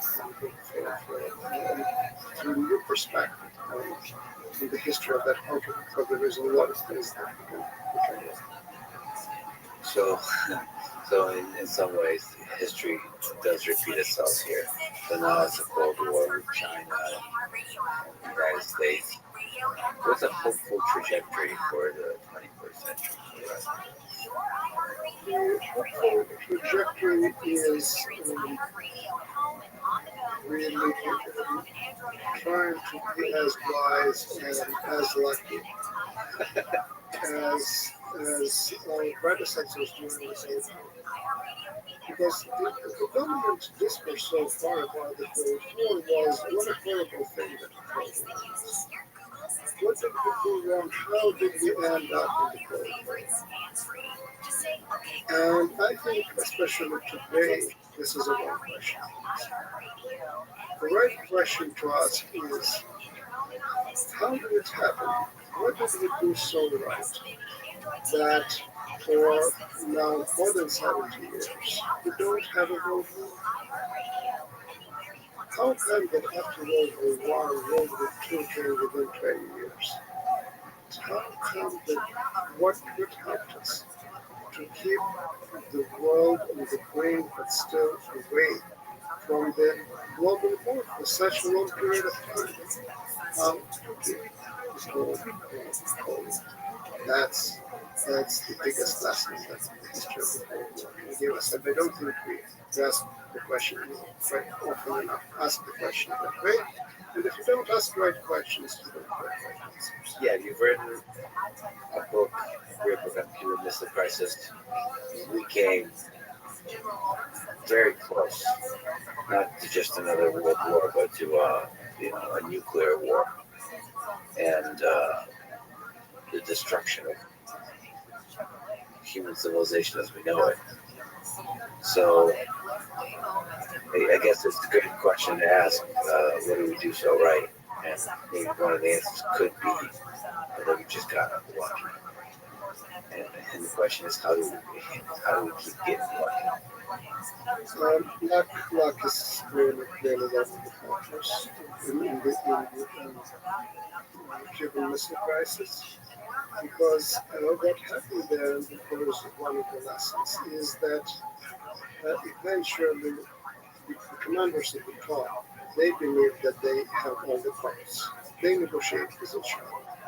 They try to see who wins first in the game of their relationship.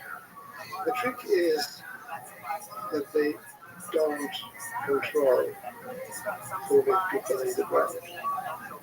The most dangerous moment, or one of the most dangerous moments of the Cuban Missile Crisis was the Soviet missile shooting down the American airplane, killing the pilot.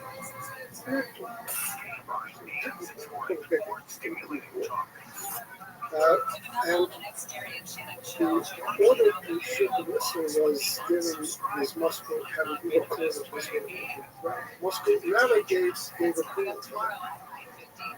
And then I described it in the book many times about Kennedy bringing back his wisdom from World War 2 years. There always will be SOD who didn't get the order. Missed things that was happening on the American side as well. So people who believe that they're in control really are not in control, and that can escalate. Whether they do is very often against the issue. So that is one lesson. But going back to why we're still here, and why the world didn't end up in 1962 is that the leadership, and that's I come to the issue that's so strong at the moment, that people's personalities matter for this. They were very different, right? Age, education, political careers, understanding of what politics are, and so on and so forth. You mean Khrushchev and Kennedy, yes. But they had one thing in common, that in one way, they belong to the same generation. That was generation of the helium bomb. That was the generation of the hydrogen bomb. The bomb that, unlike the atomic bomb, the nuke could destroy the world. And they were scared. They were scared of the nuclear weapons. And they tried to do whatever they could, pushing against their advisors or trying to deal with their anxieties. And the first is true for Kennedy, but later maybe for Khrushchev, to make sure that the war between the United States and the Soviet Union wasn't strong, because they knew that war would be nuclear war. So we have a very, very paradoxical sort of situation. The crisis occurred because of the nuclear weapons, was the short put.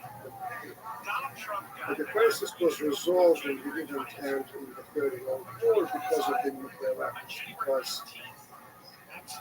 people, leaders, were afraid of it. And that's where I want to put emphasis. It's not that the nuclear weapons created crisis or solved the crisis, at least to our perception. And we are now in the age after the Cold War era. There's a new generation of voters, there's the new generation of politicians who don't belong to the generation of Kimmy at all. We maybe know what the Kimmy is, but we think that this is something different thing. But this is something else, and it's so fascinating how that phases in. that the power and the respect and fear of the power of mutual elections just fades into memory. And then we may well make the same mistakes again. Yes, we can.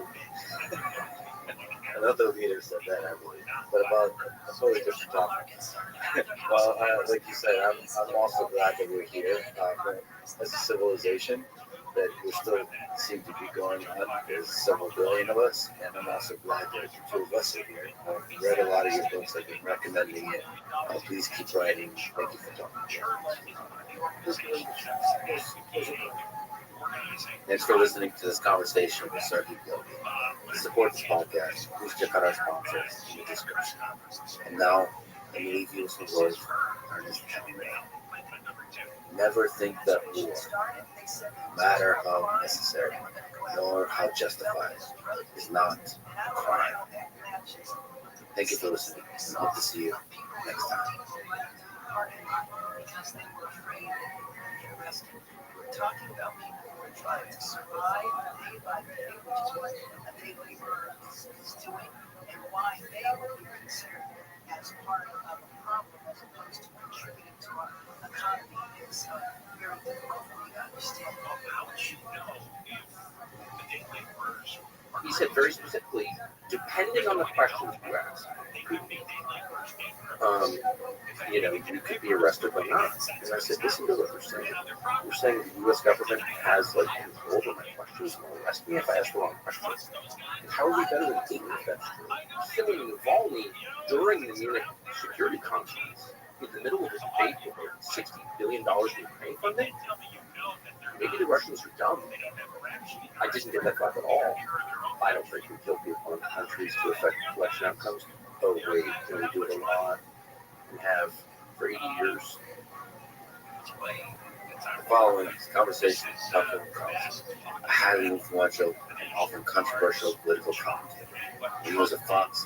Time magazine called him the most powerful conservative in America. After Fox, he has continued to host big, impactful interviews and shows on X, on the Tucker Carlson podcast, and on TuckerCarlson.com. I recommend subscribing, even if you disagree with his views. It is always good to explore diversity of perspectives. Most recently, he interviewed the president of Russia, Vladimir Putin, who discussed this, the topic of Russia, Putin, Navalny, and the war in Ukraine at length in this conversation. Please allow me to say a few words about the very fact that I did this interview. I've received a lot of criticism, publicly and privately, when I announced that I would be talking with Tucker.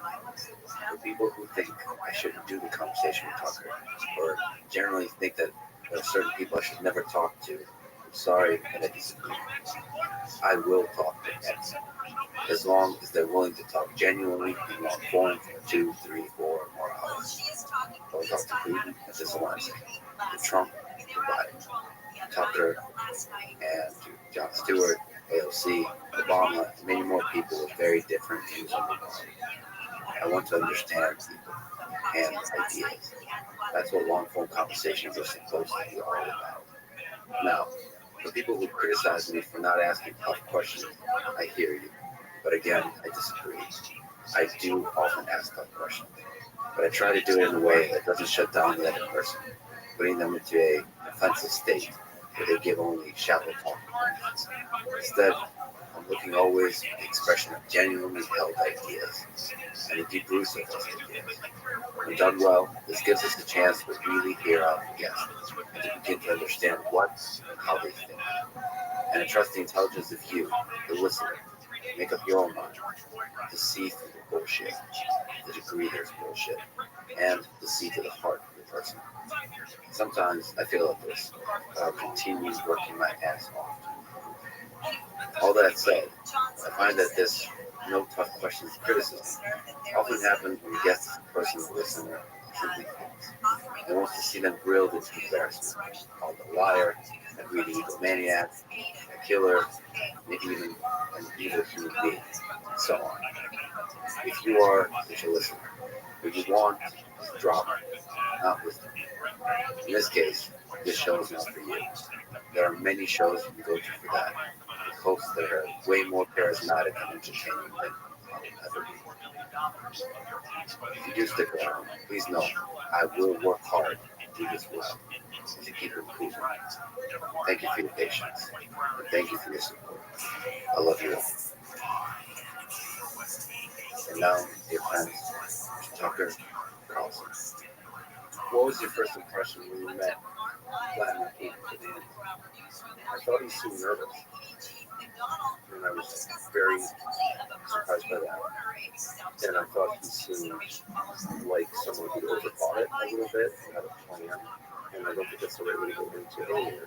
My strong sense, having done a lot of them in a long time, is that it's better to know the thing, to say as much as you can, honestly, so you don't get confused by your own lies, and just to be yourself.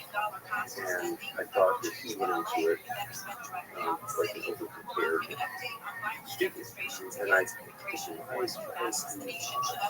but you know, because you got a lot of people going to see it. But he was also prepared to give you a full lesson in history. Well, I was totally shocked by that, and very annoyed, because I thought he was full of us. I asked him, as I usually do, the most obvious, dumbest question ever, which is, why don't you do this? And he had said in a speech that I think is worth reading, he don't speak Russian, so I haven't heard him Russian, but he had said at the moment of the beginning of the war, he had given this address to Russians, in which he explained to the fullest extent we have seen so far why he was doing it. And he said in that speech, I fear that NATO, the West, the United States, the Biden administration will preemptively attack us. And I thought, well, that's interesting. I can't evaluate whether that's fear rooted in reality or rooted in paranoia. But I thought, well, that's an answer right there. And so I alluded to that in my question, and rather than answering it, on this long, from my perspective, kind of tiresome, sort of greatest hits of Russian history, and the implication, I thought, was that Ukraine is ours, or Eastern Ukraine is ours already. And I thought he was doing that to avoid answering the question. So, the last thing you want in an interview is something to get rolled. And I didn't want to be rolled, so I, a couple of times, interrupted him politely, I thought. But he wasn't having it. And then I thought, I'm not here to prove that I'm a great interviewer. It's not about me. I want to know who this guy is. I think the Western audience, the global audience, has a right to know more about the guy. And so just like, because it's not, I don't feel like my reputation's on the line. People have already drawn conclusions about me, I suppose, to the extent they have. I'm not interested really in those conclusions anywhere. So just let him talk. And so I calmed down and just let him talk. And in retrospect, I thought that was really, really interesting.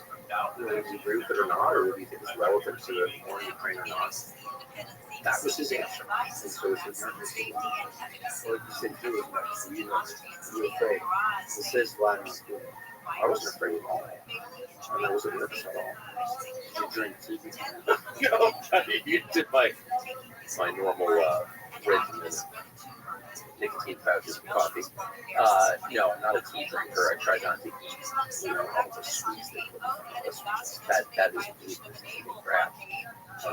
But you eat a lot of sugar because before an interview, and it does dull you. So I successfully resisted that. But I wasn't nervous. I wasn't nervous all the time. I was like, why would I be? I'm 54. My kids are grown. I believe in God. I'm not necessarily nervous. But no, I wasn't nervous. I was just interested. I'm interested in studying history. I studied in college. I studied about my entire life. Constant topic of conversation. And so to be in the Kremlin in a room where Stalin made decisions, either wartime decisions or decisions about murdering his own population, I just over it. We were in Molotov's old office. So for me, I was just blown away by that. And I thought I knew a lot about Russia. It turns out I knew a lot about the Soviet period, the 1937 first trials, and in Ukraine. I knew a fair amount about that, but I knew nothing about contemporary Russia, less than I thought I did. And I was just blown away by where we were, and that's kind of one of the main drivers of the stage in my life. That's why I do what I do, is because I'm interested in stuff, and I want to see as much as I can and try and draw conclusions from it to the extent I can. So I was very much caught up in that. I wasn't nervous. I didn't think he's going to like kill me or something, and I'm not just afraid of that. Not really. I mean, again, it's it's an age and stage in life. I mean, I've four children, so there were times when they were little where I was terrified of dying because if I died, it would have huge consequences. But at this point, I don't want to die. I'm really enjoying my life, but I've been at the same goal for 40 years. I have 4 children who I'm extremely close to, and now 5. And I love them all. I'm really close to them. I love them every day. And, I've had a really interesting life. What was the goal? What was the goal? And how would success be like? To bring your empathy. I mean, I have really strong feelings about what's happening, not just in Ukraine or Russia, but around the world. I think the world is resetting to the grave disadvantage of the United States. I don't think most Americans will regret that at all. And so that's my view, and I've stated it because it's sincere. But my goal was to have more information brought to the West so people could make their own decisions about whether this is a good idea. I guess I reject the whole premise of the war in Ukraine from the American perspective, which is, a tiny group of dumb people in Washington has decided to do this for reasons they won't really explain, and you don't have a role in it at all as an American citizen, as a person who's paying for it, whose children might be drafted to fight it. To shut up and obey. I just reject that completely. I guess I'm a child of a different era. I'm a child of participatory democracy to some extent, where your opinion as a citizen is not irrelevant. And so I'm just, and I guess the level of lying about it was starting to drive me crazy. And I've said, and I'm going to say again, I'm not an expert on the region or really any region other than, say, Western Maine. I just don't, I'm not Russian. And, but it was obvious to me that we would be lied to in ways that was just crazy to scale of life. The idea that Ukraine would inevitably win this war, victory was never, as it never is, defined precisely. Nothing is ever defined precisely, which is always a tell that there's deception at the heart of it. But Ukraine's on the verge of winning. I don't know. I'm hardly a tactician or military expert. For the fifth time, I'm not an expert on Russian Ukraine. I just look at Wikipedia. Russia has 100 million more people than 100 million. It has much deeper industrial capacity, more material capacity than all of NATO combined. For example, Russia is turning out artillery shells, which are significant in the ground, at a ratio of 7 compared to all NATO countries combined. That's all of Europe. Russia is producing 7 times the artillery shells as all of Europe combined. That's an amazing fact, and it turns out to be a really significant fact, a significant fact. But if you ask your average person in this country, even a very well-informed person of good faith who's just trying to understand who's going to win this war, the Ukrainians going to win. And they think that because our media really just do serve the interests of the U.S. government, period. They are state media in that sense. I've told them that for over 2 years. And I was in Hungary last summer talking to the Prime Minister, very smart on a scale that we're not used to. And I said to him off camera, so was Ukraine going to win? And he looked at me like this deranged, this congenital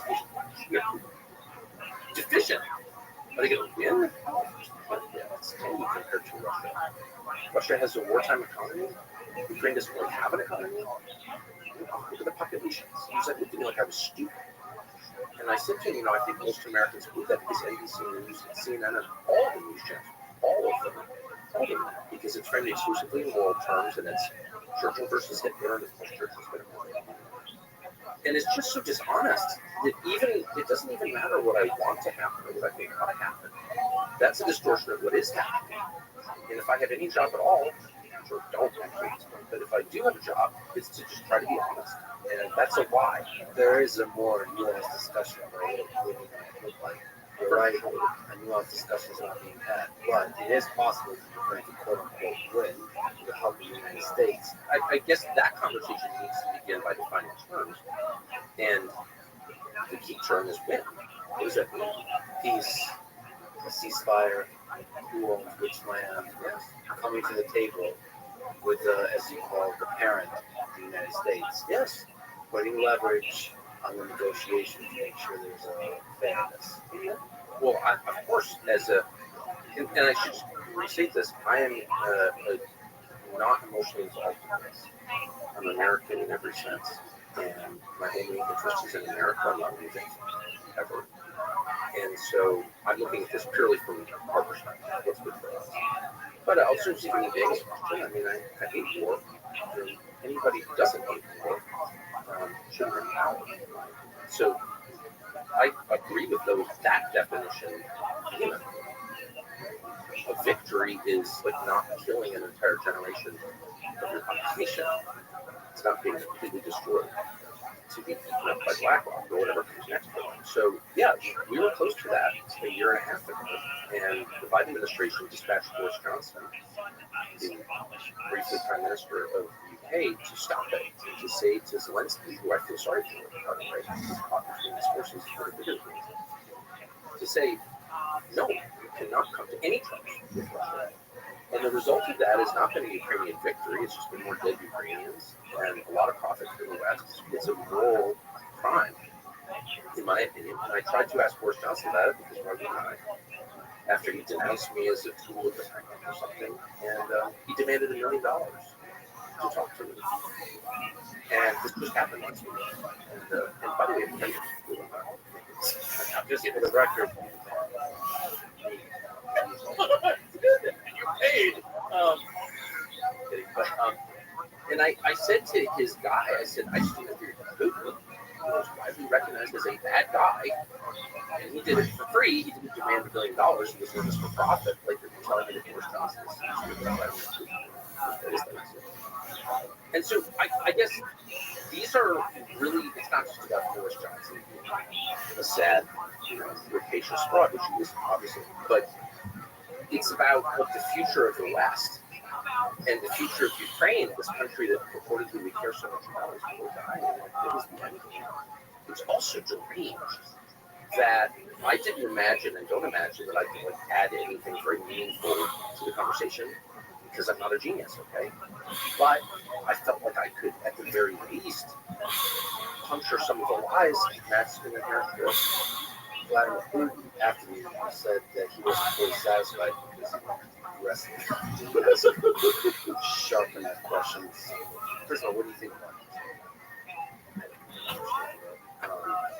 I guess it does seem like the one Putin statement that Western media take at face value. Everything else Putin says is a lie, except his criticism of me.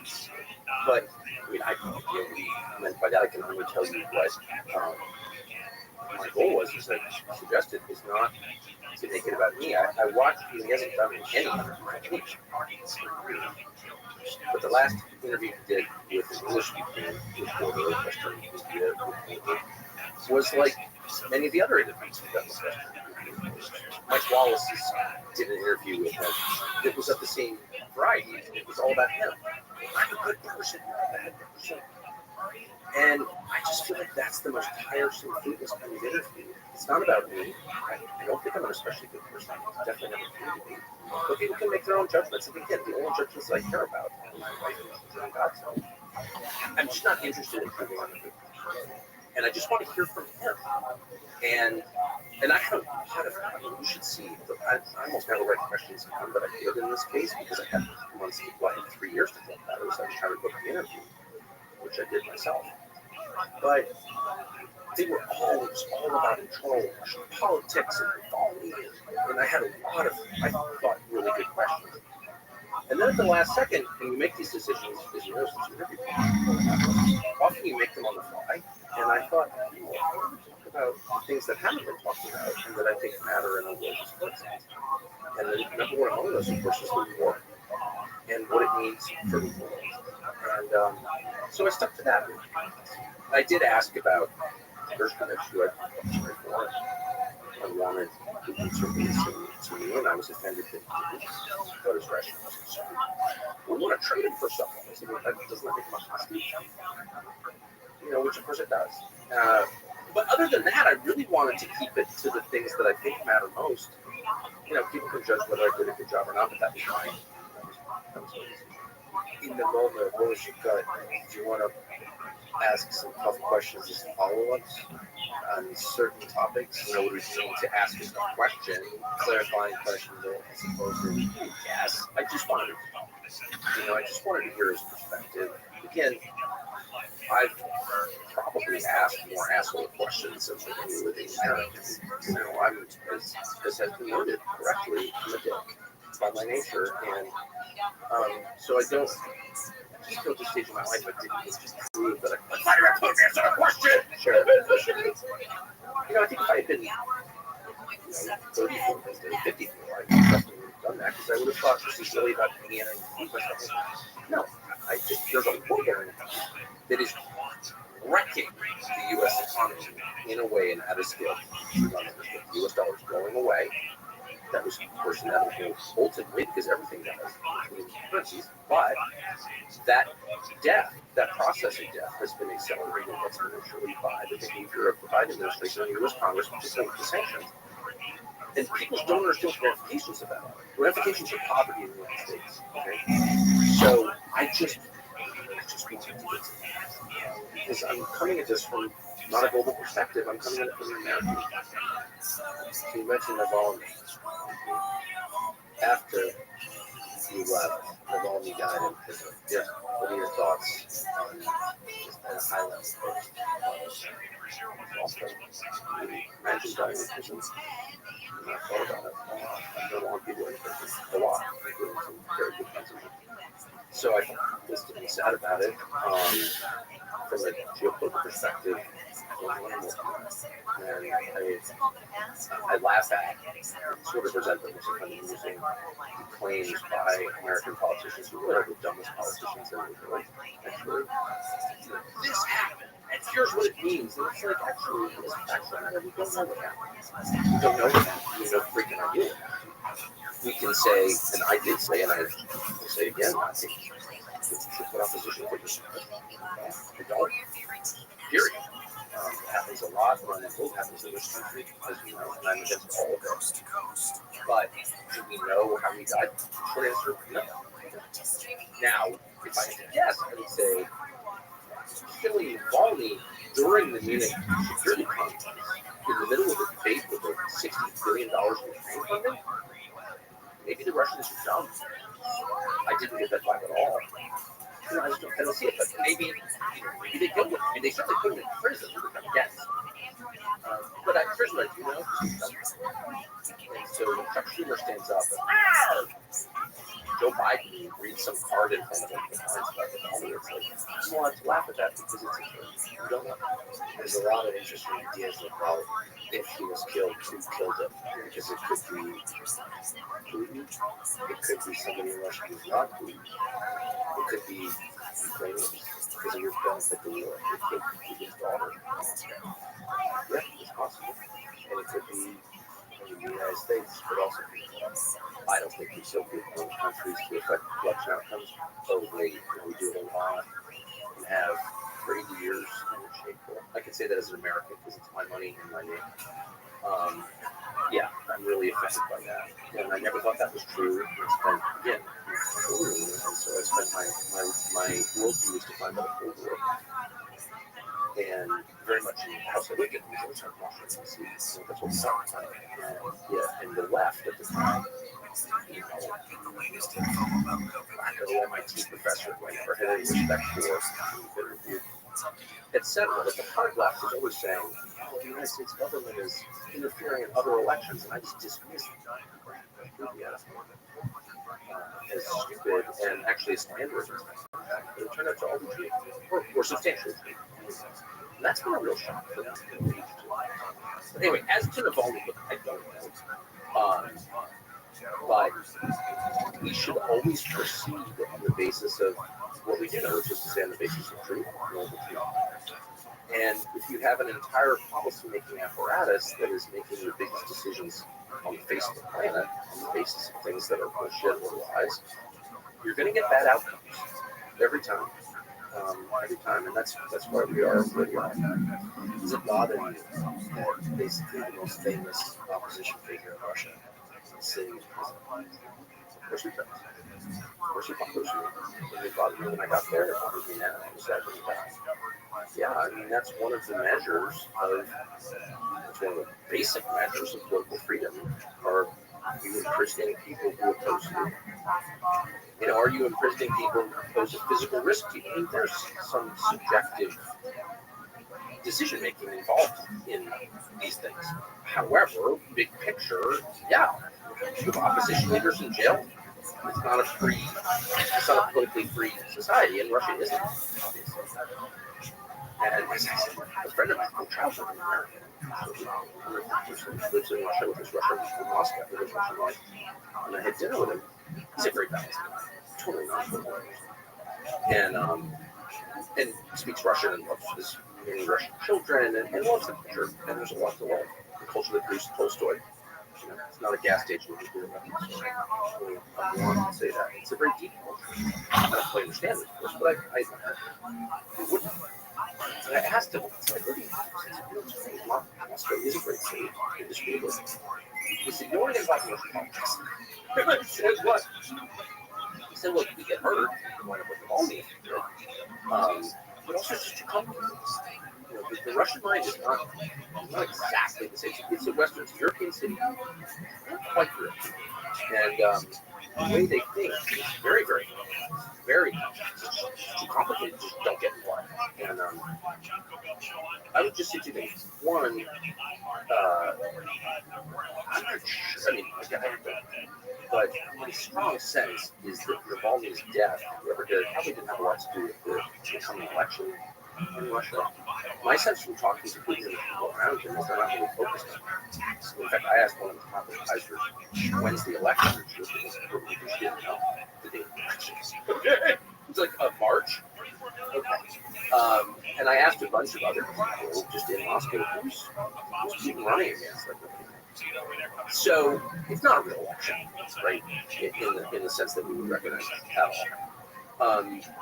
Second, I was really struck by so many things in Moscow and really bothered by it, deeply bothered by a lot of things in this other.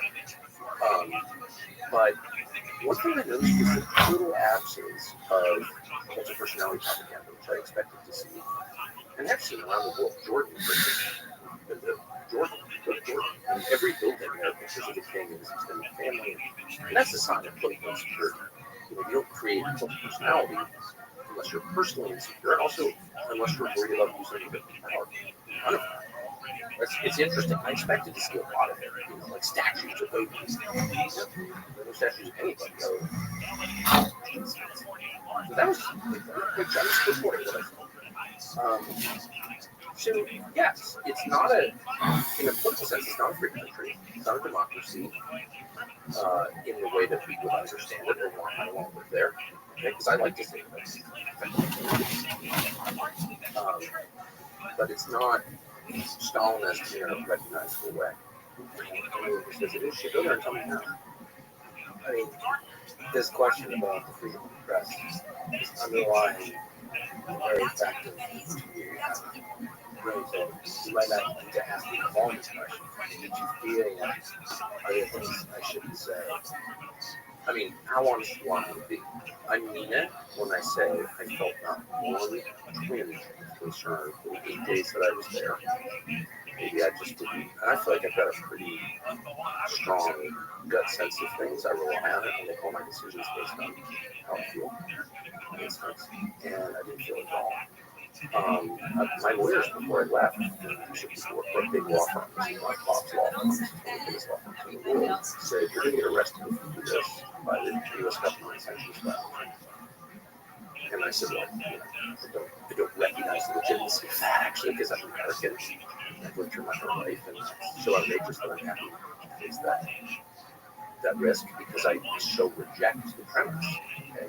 an American, I suppose, I when I had to exercise that freedom, which I think I was, I gave some extra thing. What is lawyer? But that was, it was a, let me put it this way, lawyers, but it cost many thousands of dollars to get a conclusion like that. Like they sent a whole bunch of their summer associates or whatever. They put a lot of people on this question, checked a lot of precedent, and I think they sent me a 10-page memo on it. Their sincere conclusion was, do not do this. And of course, it made me mad, so I was not sure.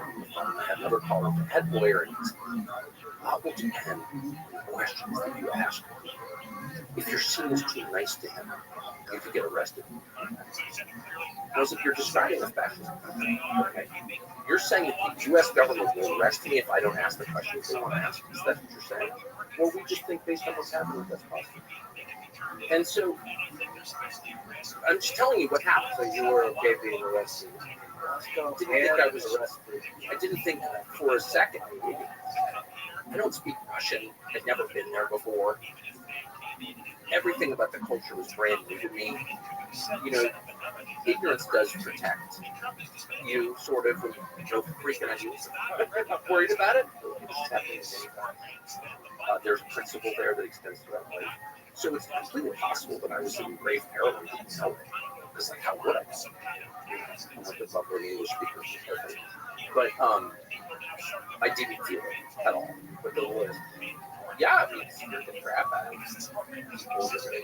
And look, and you have to pay cash, they don't take credit cards because of sanctions, and you have to go through all these hoops, just procedural hoops to go to Russia, which I was going to do because I wanted to interview them. But then there's another fact, which is that I was being surveilled by the U.S. government, intensely surveilled by the U.S. government. And this came out, they admitted it, and they admitted it a couple of years ago that they were up in my signal. And then they leaked it to me. They did that again before I left. And I know that because two New York Times reporters, one of them actually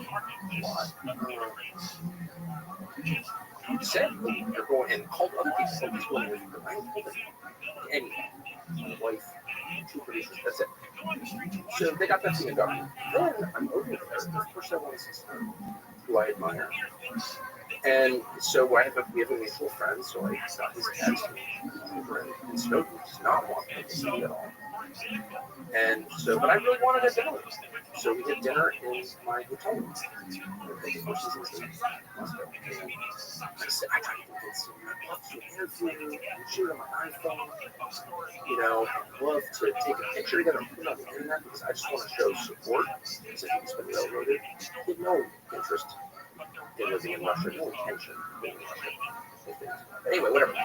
All this stuff. And he just said, respectfully, I'd rather not anyone know that. Great. The only reason I'm telling you this is because, and I didn't tell anybody, and I didn't text it to him. Okay, except Semaphore runs this piece saying, reporting information they got from the U.S. intelligence, leaking against me using my money, my name, in a supposedly free country. They run this piece saying I'd met with Snowden, like it was a crime or something. So again, my interest is in the United States, in preserving freedoms here, the ones that I grew up with. And if you have a media establishment that acts as an auxiliary of, or acts as employees of the national security state, you don't have a free country. And that's where we are. And I'm not guessing because I've got my entire life in that world. 33 years I worked in big news companies. And so I know how it looks. I know the people involved in that. I can name them. Ben Smith, Semaphore, among many others. And I find that really objectionable. Not just in principle, either in effect and practice. People who live in that kind of country, people are like, they externalize all of their anxiety about this. So it's like, Russia's not free. Neither is Burkina Faso. Like, most countries aren't free, but we are. We're the United States, we're different. And that's my concern, preserving that is my concern. And so they get so exercised about what's happening in other parts of the world, places they've never been or nothing about. it's almost a way of ignoring what's happening in their own country right around them. It's so strange and sad and weird. So the NSA say was these people still trashing. Look, one of the things I did before I went, just because the business I'm in, all of us are in, we live here, we all have theories about secure communications channels. Signal is secure. Telegraph isn't. WhatsApp is owned by Mark Zuckerberg. So I thought, before I go over here, I was getting all this conversations happening or something like that. And I decided, I'm just going to So I talked to two people who were known. And that's all I can say. And I talk to people who don't like that too. And both of them said exactly the same thing, which is nothing is secret. Everything is monitored all the time. If state actors, so you can keep the, whatever, the Malaysian mafia from your text probably. You cannot keep the big intel services from your text. It's not possible. Any of them, or listening to your calls. So, and that was the firm conclusion of people who've been involved in this for a long time. So, but it's like, you know what? I don't care. I don't care. I'm not sending a ton of naked pictures of myself to anybody. I'm 54, dude. Probably not too many. But so like, I'm just so the guys I travel with, three people I work with, who I love, who I've been around the world with for many years, and I know them really, really well. And they all got separate phones, and I'm on their phone back in New York or whatever. And I just decided I don't care actually, and I resent having to privacy. Because privacy is a prerequisite for freedom, but I can't change it, and so I have the same surveillance cell phone. And I do switch them out because there it is. Because if you have too much spyware on your phone, this is true, it wrecks them out. And no, I'm serious. It does. And we got. It was, I don't know, 5 or 6 years ago when I was in North Korea, and my phone started acting crazy, and so I talked to someone on the National Security Council who actually called me and somehow knew that your phone is being surveilled by the South Korean government. I like the South Korean government, and they do that because they don't want you. So, but I could tell because all of a sudden the thing is training in like 45 minutes. So that is. That's enough. Yeah, I mean, I try not to do, I'm kind of flinty Yankee type in some ways, so I don't like to spend $1,000 on freaking Apple corporation too often. But yeah, I do. You say it that you tell us that you as a journalist track. So they leaked it to Semaphore, and they leaked it to the New York Times. I would put up with nothing I can do, so I have to put up with everything. But I would probably not be actively paying about being surveilled because I'm just sort of actually be paying taxes, whatever. So I don't care that much. The fact that they are leaking against the intel services in the United States are actively engaged in U.S. politics and media. That's so unacceptable. That makes democracy impossible. There's no defense of that. And NBC News, Ken Delaney, and the rest will defend it. And it's like, and not just on NBC News, by the way, on the supposedly conservative channels, they will defend it. We're actually defending that. You can't have democracy if the intel services are tampering in elections and information. Period. If you had no view, and the lawyer said, careful which questions you ask. You said, I don't know. Well, the lawyer said, no, he said very specifically, if, depending on the questions you ask, you could be arrested or not. And I said, listen to what you're saying. You're saying the U.S. government has, control over my questions. Arrest me if I ask the wrong question. So how are we better than Putin if that's true? And by the way, that's what the lawyer said, but I can't overstate one of the biggest law firms in the United States, smart lawyers we've used for years. So I was really shocked by that. He said leaders kill, leaders lie. I don't believe in leaders very much. Like this whole like, oh, Zelensky, Jesus, Putin, Satan. It's like, no, they're all leaders of countries, okay? But grow up a little bit, child. Do you ever met a leader? Like all of the, first of all, anyone who seeks power is damaged morally. You shouldn't be seeking power. You can't seek power or wealth for its own sake and remain a decent person. That's true. So there aren't any really virtuous billionaires, and there aren't any really virtuous leaders. You have grades of virtue. Some are better than others, for sure. But, I mean, in other words, Zelensky may be better than Putin. But to claim that one is evil and the other is virtuous is like you're revealing that you're a child. You don't know anything about how the world actually is or what reality is. It's quite a realistic spectrum, but there is a spectrum. There's a spectrum, absolutely. I'm not saying they're all the same. They're not. Our task is to figure out where on the spectrum they lie. Leaders' task is to confuse us and convince us that we're the good guys. But I actually reject even that formulation. I mean, of course, the leaders make the difference. A good leader has a healthy country, and a bad leader has a decaying country. But it's about the ideas and the policies and the practical effect of things. So we're very much caught up in personalities of various leaders, not just our political leaders, but our business leaders, our cultural leaders. They put people, do they have the right thoughts? It's like, no. I ask them the basic question, what are the fruits of their behavior? And I always make it personal because I think everything is personal. Does his wife respect him? Do his children respect him? How are they doing? Is the country he runs thriving or is it falling apart? If your life expectancy is going down, if your suicide rate is going up, if your standard of living is going up, you're not a good leader. I don't care what you tell me. I don't care what you claim you represent. I care about the ideas, the systems that you say you embody. It's dog's bark for me.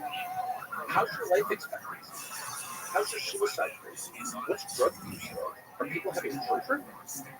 Are people's children more likely to live in a freer, more prosperous society than you did and your grandparents did? Like those people need measures that matter. But anyway, the point is, we just get so obsessed with the theater around people or people, and we miss the bigger things that are happening, and we allow ourselves to be deceived into thinking that what doesn't matter at all matters. That moral victories are all that matter. No, actually, facts on the ground victories matter more than anything. You certainly see this with Black Lives Matter, for example. How many black people do that? We've heard a lot of black people, but in the end, we should be able to measure it. You know, like how many black people have died by gunfire in the 4 years since George Floyd died? Well, the numbers go way, way up. And that is a Black Lives Matter operation. So I think we can say, as a factual matter, data-based matter, Black Lives Matter. And if it did tell me how, well, these are important moral victories. I'm over that. That's just another lie. You know, long living. So I try to see the rest of the world that way, but more than anything, I try to see world events through the lens of an American, because I am one. And what does this mean for us? And it's not even important, it's the sanctions that will forever change the United States, our standard of living, where government operates. That was in any single thing in my lifetime screwed the United States. Levying those sanctions in the way that we did was crazy. And that was, for me, the main takeaway from my 8 days in Moscow was not Putin. Not that different, actually. Pretty intensive. No, it was Moscow. That blew my mind. I was not prepared for that at all. And I thought I knew a lot about Moscow. My dad worked there off in the 80s and 90s. He was going back to Moscow. It's a nightmare. No electricity. I got there almost exactly 2 years after sanctions. Totally cut off. Can't use US dollars. And that city, it just factually, not endorsing the system, not endorsing the whole country. They go to Lake Nepal. I didn't go to Turkmenistan. I just went to Moscow, largest city in Europe. 13 million people. I drove all around it. And that city is way nicer, probably, anyway, don't live there, than any city we have by a lot. And by nicer, let me be specific. No graffiti, no homeless, no people using drugs in the street. Totally tiny, no garbage on the ground. And no forest of steel and concrete soul-destroying buildings. None of the postmodern architecture that oppresses us without even our knowledge. None of that crap. It's a truly beautiful city. And that's not an endorsement of Putin's. And by the way, it didn't make me love Putin. It made me hate my own leaders. Because I grew up in a country that had cities kind of like that. They were nice cities. They were safe. And we don't have that anymore. How did that happen? Did Putin do that? I don't think Putin did that, actually. I think the people in charge of it, the mayors, the governors, the president, they did that. They should be held accountable. So I think cleanliness and architectural design is not the entirety of the metrics that matter in Measure City.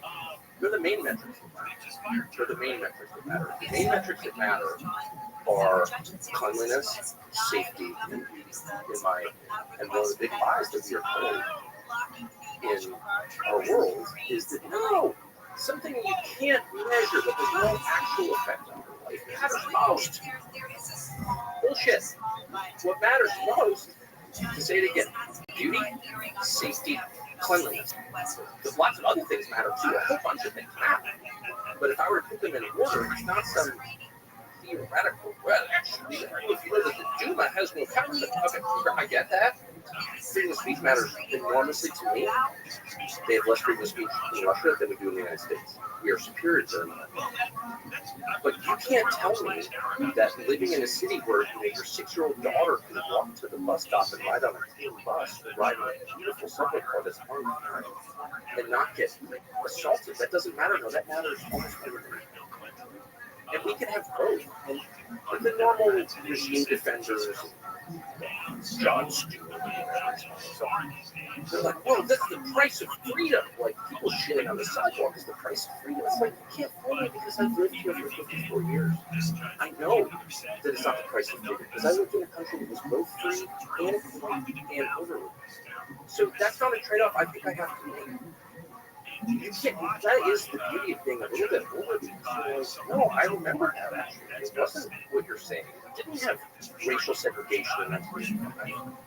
It was a really nice country that kind of respected itself. I was here. And I think with younger people, you can tell them that. Like, in 1985, you were selling slaves at Madison Square Garden. It's like, no, you weren't. You're going to Madison Square Garden and not stepping over a single fentanyl addict. It was true. There doesn't have to be a trade-off. But it is also true that dictatorship, cleanliness, and architectural design is easier to achieve or perfect, and often is done so to show off what great our cities are, while you're suppressing wars. Of course, I agree with that vehemently. This is not a defense of the Russian system at all. And if I felt that way, I would not only move there, but I would announce I was moving there. I'm not ashamed of my views. I never have been. And for all the people who are trying to impute secret motives to my views, I'm like the one person in America you don't need to do that with. If you think I'm a racist, ask me, and I'll tell you. You're racist? Oh, I am a sexist. Anyway, no, if I was like a defender of Vladimir Putin, I would just say I'm defending Vladimir Putin now. I'm not. I am attacking our leaders, and I'm grieving over low expectations of our people.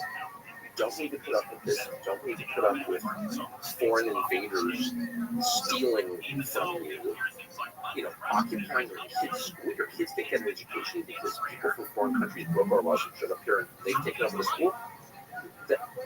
That's not a feature of freedom, actually. That's the opposite. That's what enslavement is. And so I'm just saying, raise your expectations a little bit. You can have a clean, functional, safe country. Crime is totally optional. Crime is something our leaders decide to have or not have. It's not something that just appears organically. I wrote a book about crime 30 years ago. I thought a lot about this. You have as much crime as you can with, period. And it doesn't make you less free to not tolerate murder. In fact, it makes you unfree to have a lot of murder. And so but it makes me sad that people are like, well, you know, like this is tough. I can't like live in New York City anymore because of inflation and filth and shooting each other. But you know, I'm just glad because this is vibrant and strong and free. It's like that's not freedom actually at all. Your point as well is that you can have both. But do you regret? We had both. That's the point. We had. I saw. Do you regret to a degree using Moscow subway from the grocery store as a mechanism by which to make that point? No. I mean, I thought I'm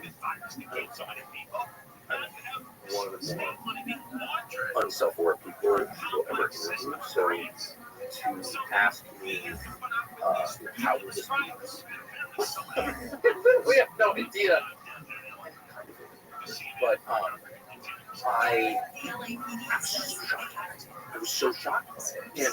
And there were two, and to the extent I regret anything and am to blame for anything, it would be not giving it context, not fully explaining why I'm doing this. The grocery store, I was shocked by the prices. And yes, I'm familiar with exchange rates, but very familiar with exchange rates. But those don't, and I adjusted exchange rates. And this is 2 years in dissension, total isolation from the West. So I would expect, in fact, I did expect until I got there, their supply chains would be problems. How do you get good stuff if you don't have access to Western markets? And I didn't fully get the answer because I was occupied doing other things when I was there, but somehow they have. And that's the point. And they haven't had the supply chains problems that I predicted. In other words, sanctions haven't made the country noticeably worse. Okay, so again, this is contrary to the United States and our policymakers. Why are we doing this? It's forcing the rest of the world into a block against us called BRICS. They're getting off the U.S. dollar. That will mean a lot of dollars going to come back here and destroy our economy and impoverish this country. So the consequences the states are going to produce. And we're not even hurting Russia. Like, what the hell are we doing? On the subway, that subway was built by Joseph Stalin right before the Second World War. Stalinism is a thing that I hate. I don't want to come to my country. I'm making the obvious point that for over 80 years, we've had these frustration chandeliers, we've been redone or whatever, but like somehow the society has been able to not destroy what its ancestors did. The things that are worth having. I don't know why. And that, but why don't we have that? And even on a much more terrestrial point, like, why can't I have a subway station? Why can't my children who live in New York City ride the subway? A lot of people I know who live in New York City are afraid to ride the subway. Young women especially. That's freedom? No, it can't be slavery. And how can, if Putin can do this, why can't we? But what? It's not, in other words, this is so obvious. I'm a traitor. So if I'm calling for American citizens to demand more from their government and higher standards for their own society, and remember, it's just 30 years ago, we had a much different, much happier, and cleaner, and healthier society. Everyone wasn't fat with diabetes at 14 with poison food. Like, how is that? I'm not a traitor to my country, I'm a defender of my country. None of the people calling me. I would not say that people. But there's many elements that you say you don't like Stalinism. You know, your student of history, central planning is good at building subways in a way that's really nice. The thing that accounts for New York subways, by the way, there's a lot of really positive things about New York subways, not only the efficiency, the accessibility, how wide it spreads. But that network, New York network is incredible. But Moscow, for different metrics, results in a capitalist system. You actually said that the U.S. is quite a capitalist system, which is an interesting question itself. We have more central planning here than we do. No, that's not true. I think that's true. The climate agenda. They're telling the U.S. government has, in league with a couple of big companies, decided to change the way we produce and consume energy. There's no popular outcry for that. There's never been any mass movement of Americans who's like, I hate my gasoline-powered engine. No more diesel. That has been central planning. That is central. And you see it up and down our economy. There's no freedom. You get crossways from the government. You're done. And if you're at scale, and maybe you have a barber shop or a liquor store or something, but even then, you're regulated by politicians. And so, no, I actually am for free markets. I hate monopolies. Our economy is dominated by monopolies. Completely dominated in Google. What percentage of search does Google have? 90? It was a monopoly by any definition, and Google was just rich enough to continue doing whatever it wants in violation of U.S. law. So there's no monopoly in Russia as big as Google.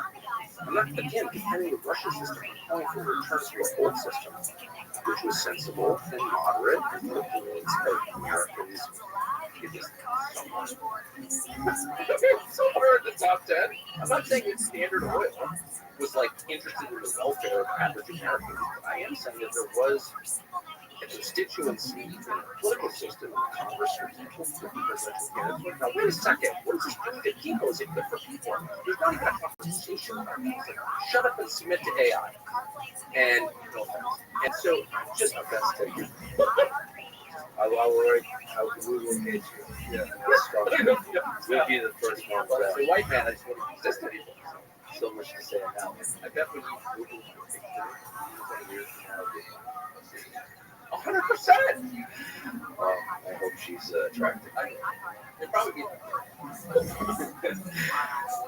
So, well, the central planning point is really something that I just don't. I don't know where you're coming from. There's a capitalist system. The United States is one of the most successful capitalist systems in history. What are the notions? I'm just saying that I think it's changed a lot in the last 15 years, and we need to update our assumptions about what we're seeing. And that's true up and down. That's true of everything. It's true with your neighbor's children. You haven't seen in 3 years and then come on for a lesbian and you're like, oh, you're wrong. That is true for the world around us as well. And most of our assumptions about immigration, about our economy, about our tax system, can be outdated if you compare them to the current reality.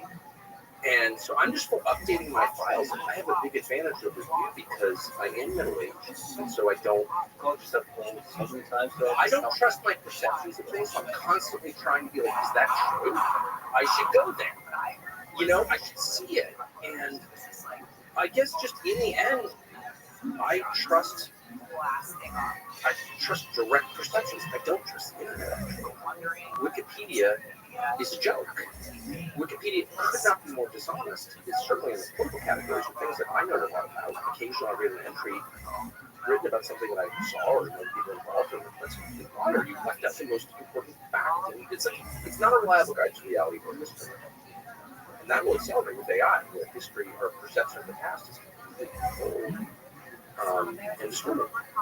So I think just getting out there and seeing stuff and seeing that is not what I thought it would be. There's a smoldering ruin, you know, rats in a garbage dump. It was nicer than New York. What the hell? Direct data is good, but it's challenging. For example, if you talk to a lot of people in Moscow or in Russia, and you ask them, is there censorship? They will usually say, yes, there is. Of course there is. Well, right, great. I mean, just to be clear, I'm not. I have plans to leave Russia. I think I'll probably be arrested if I leave Russia. Ed Snowden, who is the most famous openness, transparency advocate in the world, I would say. He doesn't want to live in Russia. He's had talks with the government.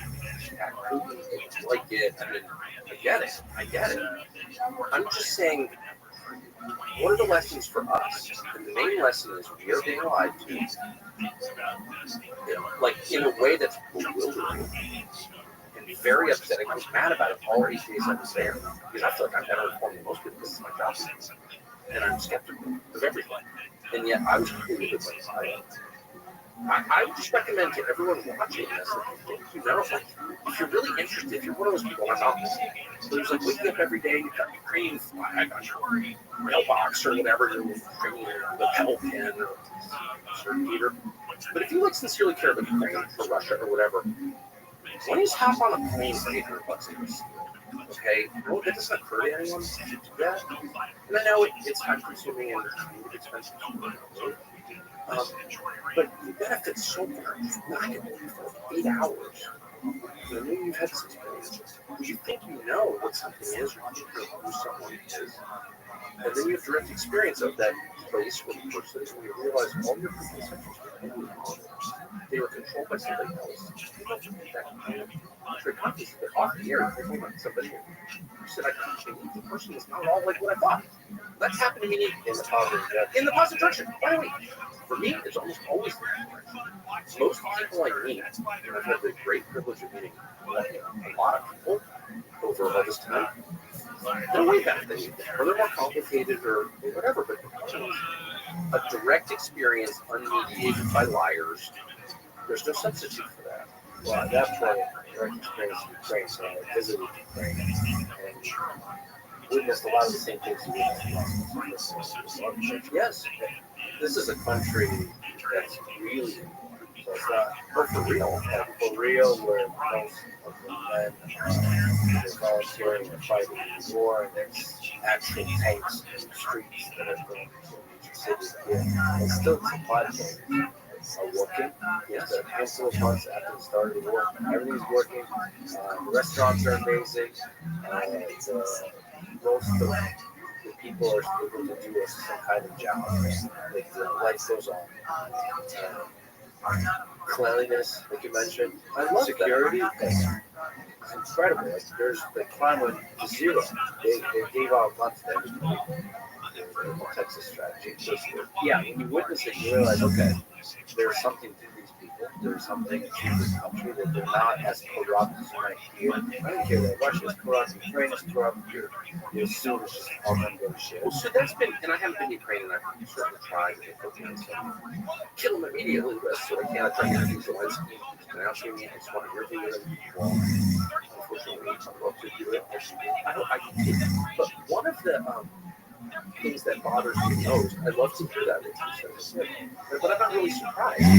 One of the things that I'm most ashamed of is the bigotry that I felt towards Slavic people, also toward Muslims, let's be totally honest, because I lived through decades of propaganda, NBC News and CNN, where I worked, about this or that group of people, they're horrible or whatever. And I kind of believed it.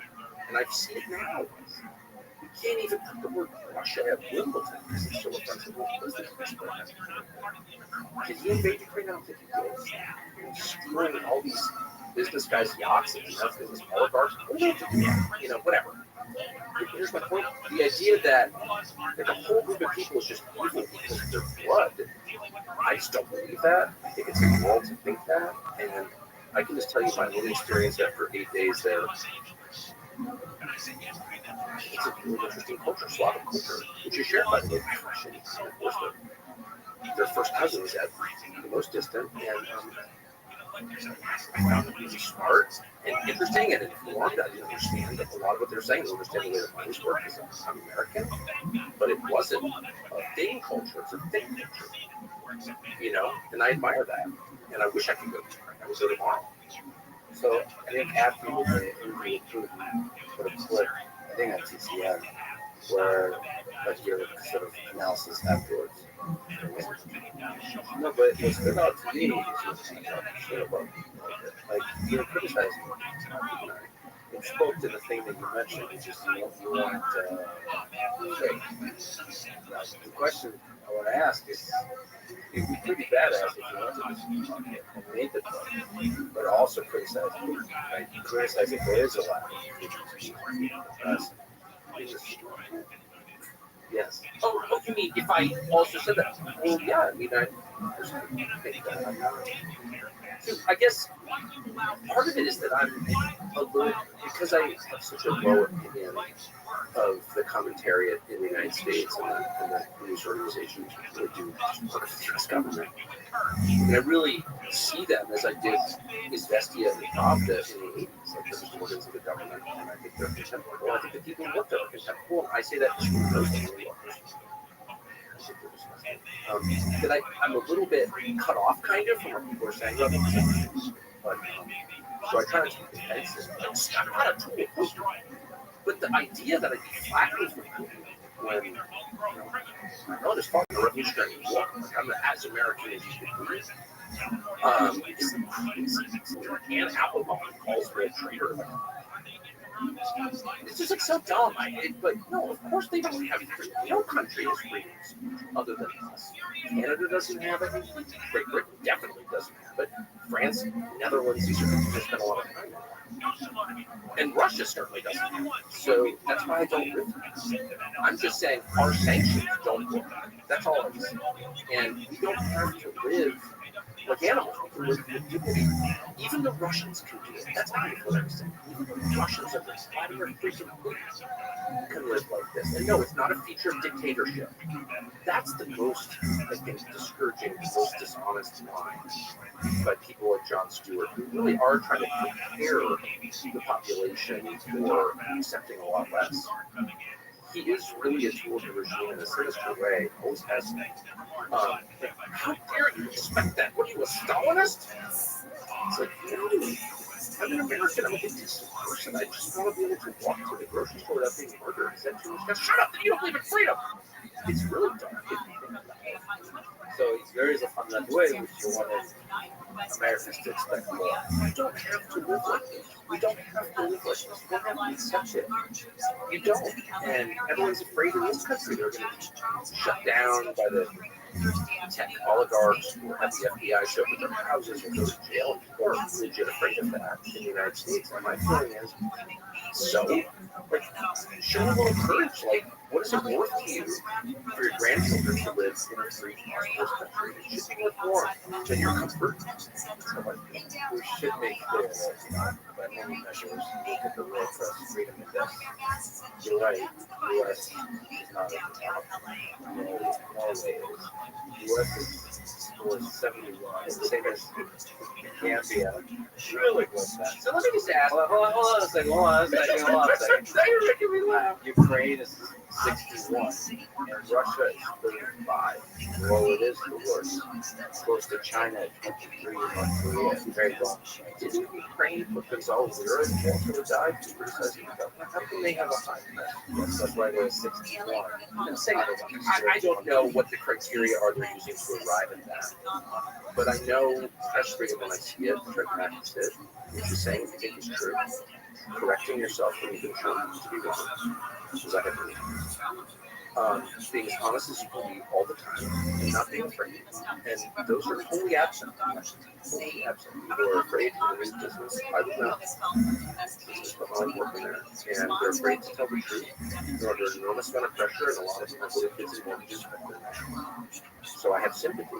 But they go along with things like you are not allowed. You stand up in any cable channel in the United States. How did the Ukrainian government throw U.S. citizens in prison who died for criticizing the Ukrainian government? We're paying for them. That's like the question. We're paying for that. But this is a U.S. citizen, and we're paying the pension of Ukrainian bureaucrats. Like we are. Like, if you said that on TV, on any channel, lose your job for that. So, like, that's not Norway is at the top of the list. If I went on Norwegian television, NATO blew up. NATO blew up. The United States government, with the help of other governments, blew up, committed the largest act of industrial terrorism in history. And by the way, the largest environmental crime, the largest emission of CO2, methane. Could I keep my job now? So how does that affect We don't know that. I mean, in Norway? Yeah, that's a Scandinavian. Norway for a second. it's been a while. We did it for the majority. No. Well, but it's a deviating maybe not the fun, but you have freedom to say Can you keep your job? That's one measurement. Yeah, it's not the only measurement. Obviously, being thrown into prison is much worse than losing your job. I've been fired a number of times for saying what I think. And it's fine. I've enjoyed it. I'm not being fired. I've always become a better person after it happened. But it is one measurement of freedom. If you have the theoretical right to do something, but your practical ability to do it, do you have the right to do it? And the answer is not really. What's your job still? You two have a bit of a history. don't know if you've seen it. They kind of real to supermarket and Subway videos. I haven't seen it, but someone characterized it, which is why I pitted against it earlier in our conversation about how the price of freedom is living. Yeah, that was essentially it. In 2004, 20 years ago, John Stewart appeared on Crossfire, a show he hosted. And that was kind of a memorable moment. You want to tell the saga of that? I mean, for me, as I was saying to you before about how it takes a long time to digest and process and understand what happens, at least it does for me. I didn't understand that as a particularly significant moment while it was happening. I just got a point of light out of it as usual. And I was very literal as usual. And so from my perspective, his criticism, at least that I remember it, was that I was a partisan. Well, he took one of the Crossfire was stupid, which it certainly was. In fact, I'd already given my notice and I was moving on to another company. But Crossfire was stupid. Crossfire didn't help. Crossfire claimed everything as Republican versus Democrat. Whatever. It was not helpful. People just were like, couldn't really know. And that's what it was. So that was part of his critique. I'm not sure I would have admitted it at the time because I worked there and part of it, you're engaged in enterprise. That's fundamentally this was what it was. But his other point was that I was somehow a partisan and mine was partisan. That's not true. It is true of him. He is a mindless partisan. But I'm not, and I really haven't been since I got back from Baghdad, the beginning of the Iraq War, and I realized that the Republican Party, which I voted for, my whole life to that point, and had supported in general, pushing this really horrible thing, which is what the United States because we did. And I realized that I had been on the wrong side of that. I said so publicly. From Baghdad, I said that. And I really meant it. And so to call me partisan, you can call me stupid.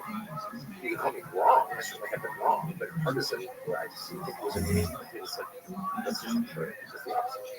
So I didn't really take it seriously at all. And I never published him, so I was like, jumping around on my show. But I do think it was reported. And by the way, that happened right at the moment that YouTube began. It was one of the first big YouTube videos. It was one of the first big YouTube videos. So it had a virality that went everywhere in a way that didn't used to happen in cable news. By that point, that was 20 years ago. As you point out, I've been in cable news for 9 years. So before 2004, we would say something on television, and then it would be lost. Like people could claim they heard it, but you have to go to the University of Tennessee at Knoxville archives to get it. Suddenly, everything we said would live forever on the internet, which is good. By the way. It's not bad, but it was a big change for me, and I just couldn't believe how widely that was discussed at the time, because I thought he was not an interesting person. I think he was obviously a very happy person. I just didn't take him seriously then, and that's what I don't now. But so anyway, that was it. It was a smaller thing in my life at the time than other people imagine. Okay, you said a lot of words that would make it sound you said unhappy person, partisan person. It's definitely partisan. So can you elaborate why? Well, so I think that, and I see this a lot, not only on the left, but people who believe that whatever political debate they're engaged in is the most important debate. And so they bring an emotional intensity to those debates, and they're inevitably disappointed because no eternal question is solved politically. So they're kind of on the wrong path, right? And they're doomed to frustration if they believe that. So many do be certain that whatever the issue is, so there's no Supreme Court justice, and the implication is, well, if someone else's Supreme Court justice would live in a fair and happy society, but that's just not, it's a false promise. So I think that people who bring that level of intensity to politics are by definition disappointed, bitter, and disappointed. And the real question is, like, what happens when you die? How do people around you feel about it? those are not the only questions in life, but they're certainly the most important ones. And if we're spending a disproportionate amount of time on who gets elected to some office, not that it's irrelevant, it is relevant, but it's not the eternal question. And so I feel like he's not the only kind of bitter, silly person in Washington. It's worth it. There are many, and a lot of them are Republicans. So, but I just thought it was ironic. I mean, everything's ironic to me, but being called a Russia sympathizer by a guy who calls himself Boris. Like, that makes me laugh. No one else has ever laughed at that. Boris Johnson calls himself Boris. It's his middle name. And so, like, if you call yourself Boris, you don't really have standing to attack anyone else as a Russia defender, right? I think that's funny. But Jon Stewart, like, if there are a lot of things you can say about him, but he's much more partisan than I am. So call me a partisan. It's like, what? He would probably say that he's not a partisan, that he's a comedian who's looking for the humor and absurdity of the system. That's a dumb shit. He's a dead serious, he's very serious. I will say this, and he shares this quality with a lot of comedians. I know across the people is comedians talk to them, and a lot of them are very serious, like about their views, and they have a lot of emotional intensity. He certainly is in that category. He's not. That's like the serious thing. Yeah, he's a comedian for sure. He can be very funny for sure. He has talent, no doubt about it. Never denying that. But he's motivated by this is right, that is wrong, and I just think it's a misinformed passion. But do you think I'm just a comedian? Is and I'm not trying to claim I haven't said a lot of dumb things, and one of the dumbest things I've ever said was when he was on our set lecturing me. He's a moral trousers. Don't look good for as an aesthetic matter, but he was lecturing me about something, and I said, I thought you were going to tell jokes, which I should have said.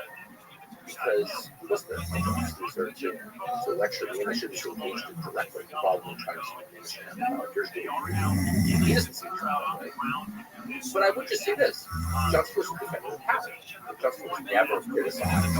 Like, what's Jon Stewart's view on the 8% to Ukraine, the $100 billion or whatever? What happened to that money? What happened to that? He doesn't care. He has the exact same priorities as the permanently in charge of Washington. So he's not alone in that. So he's weak at Virginia. Husband, all the rest of it. But if you're going to pretend to be a guy who's giving favor to entrenched power, you should do it once in a while. And he never has. There's not one time when he said something that was deeply unpopular. That's all. So don't call yourself a truth teller. You're a flatterer of power. Okay, that's fine. There's a role for that. Let's just be honest, man. I watched it video From 20 years ago. I watched it initially, and I remember very different. I remember Greg Johnson really destroyed me in that conversation. And I watched it, and you asked a very good question, which was, there's no structure. And you asked a very good question: why, when you got a chance to interview John Kerry, did you ask a bunch of softball questions? I thought that was a really fair question. And his defense was, well, So I thought that's, and I haven't watched that.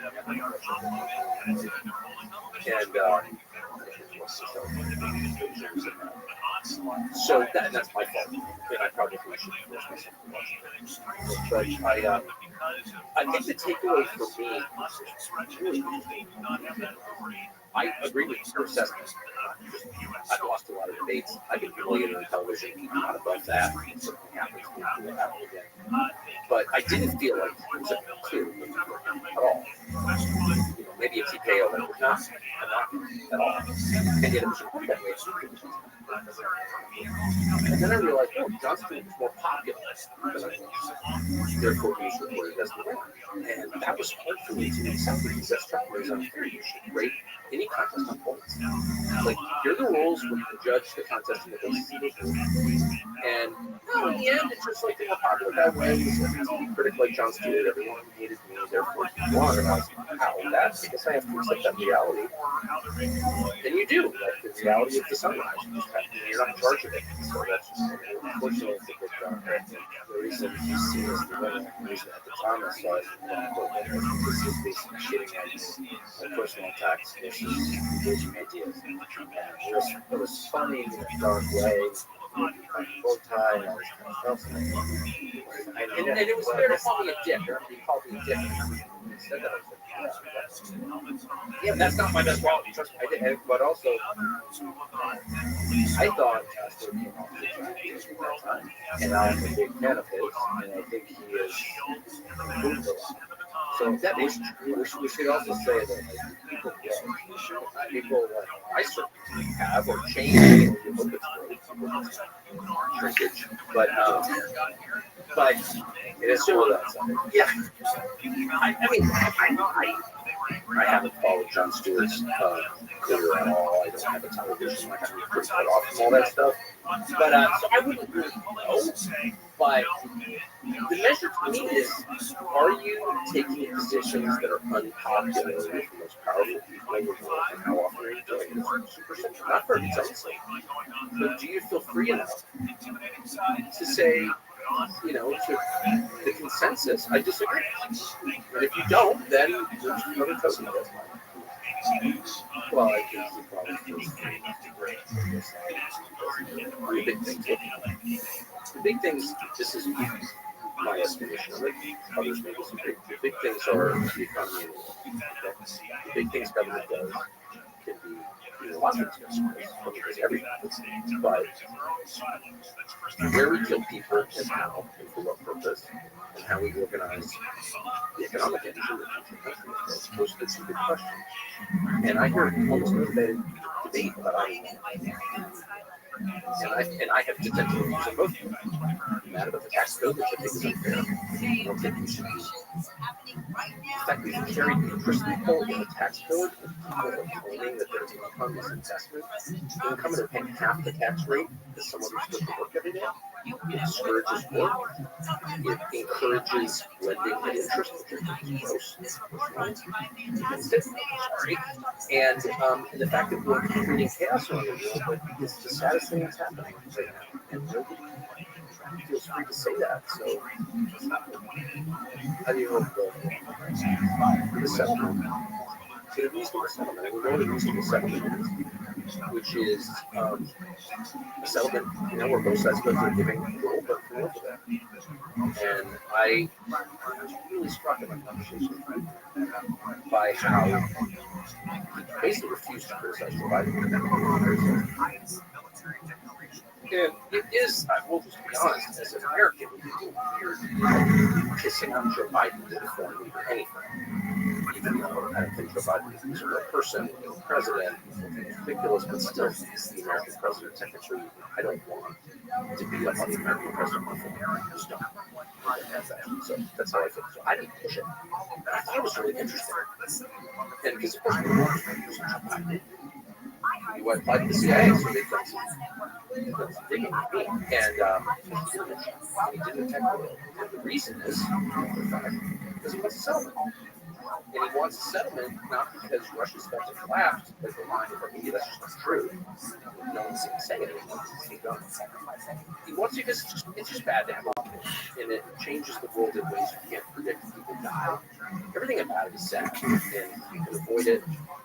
Should. So I would like to see a settlement where the thing that Russia wants, and I think probably has a right to, is not to have NATO business. I don't know how we would do that, get out of it. I just don't even understand it. I don't understand the purpose of NATO. I don't think NATO is good for the United States. I think it's an attack on the sovereignty. I would pull out of NATO immediately if I were the US president, because I don't think it helps the US. I know a lot of people are getting red buttered by NATO. But that's my view. From the Russian or the Ukrainian, which is the sovereign countries, not run by the U.S. State Department, just our own countries. That's I believe in sovereignty. Okay, so that's my view. And I also want to say one thing about Zelensky. I attacked him before by this cavalier talk about nuclear exchange because I'm really offended by that. Anyone talks about it. But I do feel for Zelensky. I do.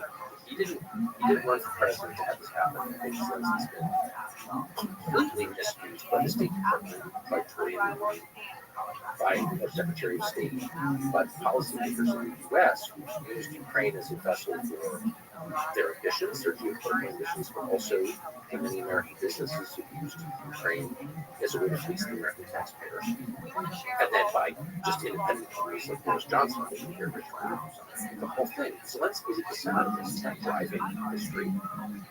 NATO and the United States is driving history. Putin is driving history. So, you know, I do feel for him, and I think he's in a perilous place. Do you think Zelensky's a hero for saying Kiev? As I do. To me, you can criticize a lot of things. You should call out things that are obviously positive. I just tried to a second ago. I don't know the extent that he is in Kiev. He seems to be in the United States an awful lot, like way too much. You can do a satellite interview. You don't have to speak to my Congress. You're not an American. That's my opinion. But no, it's heartfelt. It's bubbling up from the wellspring that never turns out. But I would say this about Zelensky. Yeah, he's a Ukraine, good man. You know, George W. Bush led Washington on 9/11. I lived there with 3 kids, and he ran away with some Air Force bases. And I thought that was cowardly, and I said so at the time. And I meant I attacked Hussein. And I wrote a column about it here, magazine. But I felt that. But I think the prerequisites of leadership are really basic. The first is caring about the people you need. That's number one. The way Father cares for his children. An officer cares for his group. The president should care for his people. And that leads inexorably to the next physical first. And I believe in that. And I'm not much of a tough guy, but I think it's obvious if you're in charge. I'm at my house, someone broke in. I'm not going to say to my wife, hey, baby, go deal with the homeless thing. I'm going to deal with it because I'm dad. Okay, so if you're the president of a country and your capital city is attacked, as it was, and you run away, and the Secret Service told me to. Bitch, are you in charge? Whose daddy's here? The Secret Service? Do you know what I mean? I found that totally contemptible. And I said so. Hey, it's like a election. Put yourself in that position. I don't know what I would do under that kind of stress. But enormous I get it. I know one thing I wouldn't do. You can't do that.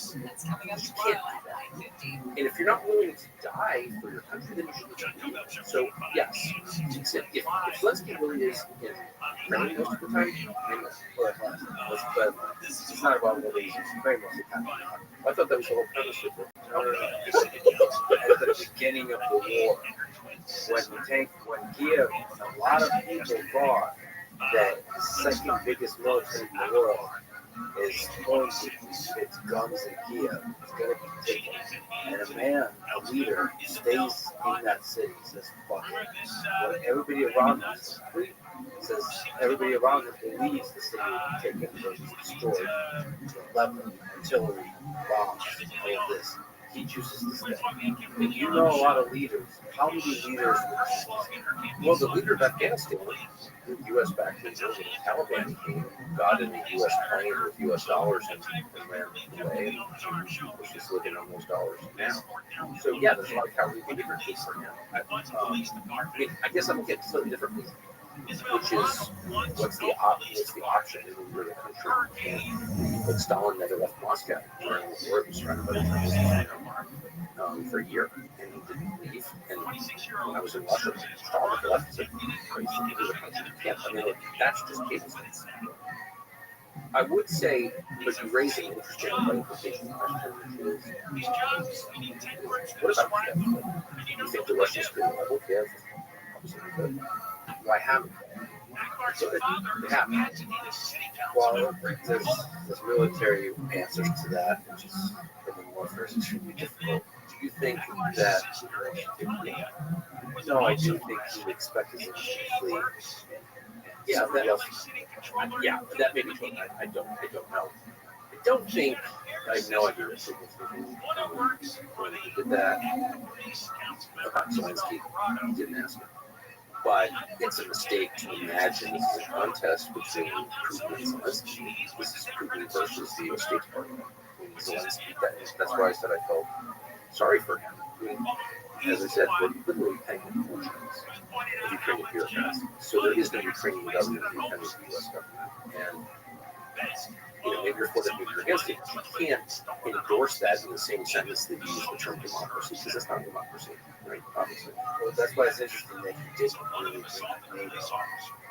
he wants a settlement. He doesn't want to fight with them rhetorically. He just wants to get this done. And he made a bunch of offers at the peace deal. We wouldn't even know this happened if the Israelis hadn't told us. And I'm so grateful that they did. That Johnson was dispatched by the State Department to stop it. I think Boris Johnson is a husk of a man.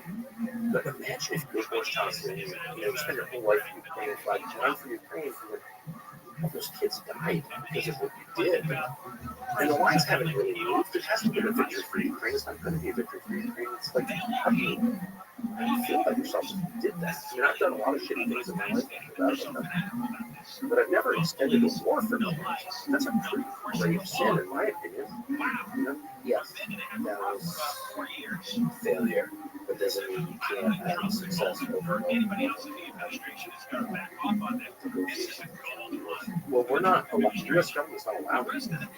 So that, for me, is the most upsetting thing. What Russia does, I'm not implicated in that. What Ukraine does, I'm not implicated in that. I'm not Russian or Ukraine. I'm an American. We're in my country. I'm supporting my country for tax dollars. And it's like, I really care about what the U.S. government does because they're doing it in my name. And I care a lot because I'm American. And you're the impediment to peace, which is another way of saying we're responsible for all these innocent people getting dragged out of people's parks and sent to go die. But what? That is not good. I'm ashamed of it. What do you think of saying that justification for continuing the war is justification? Some support of government I understand what it meant. Justification. I have a lot of thoughts on this. I don't hate that whole conversation because it's not real. It's just ad hominem. It's weird. It's associating someone with an evil regime that doesn't exist anymore. But in fact, Nazism, whatever it was inseparable from the German nation. It was a nationalist movement in Germany. There were no other Nazis, right? There's no book of Nazis. I want to be a Nazi. What is it? What is it mean to be a Nazi? There's no Mein Kampf. Mein Kampf is not Das Kapital, right? Mein Kampf is the way, to the extent I understand it, it's just about the Treaty of Versailles. Whatever. I'm very anti-Nazi. I'm merely saying there isn't a Nazi movement in 2020. It's a way of calling people evil. Okay? Putin doesn't like nationalist Ukrainians, he hates nationalism in general. But of course he does. He's got 80 whatever republics. He's afraid of nationalism. That's a problem.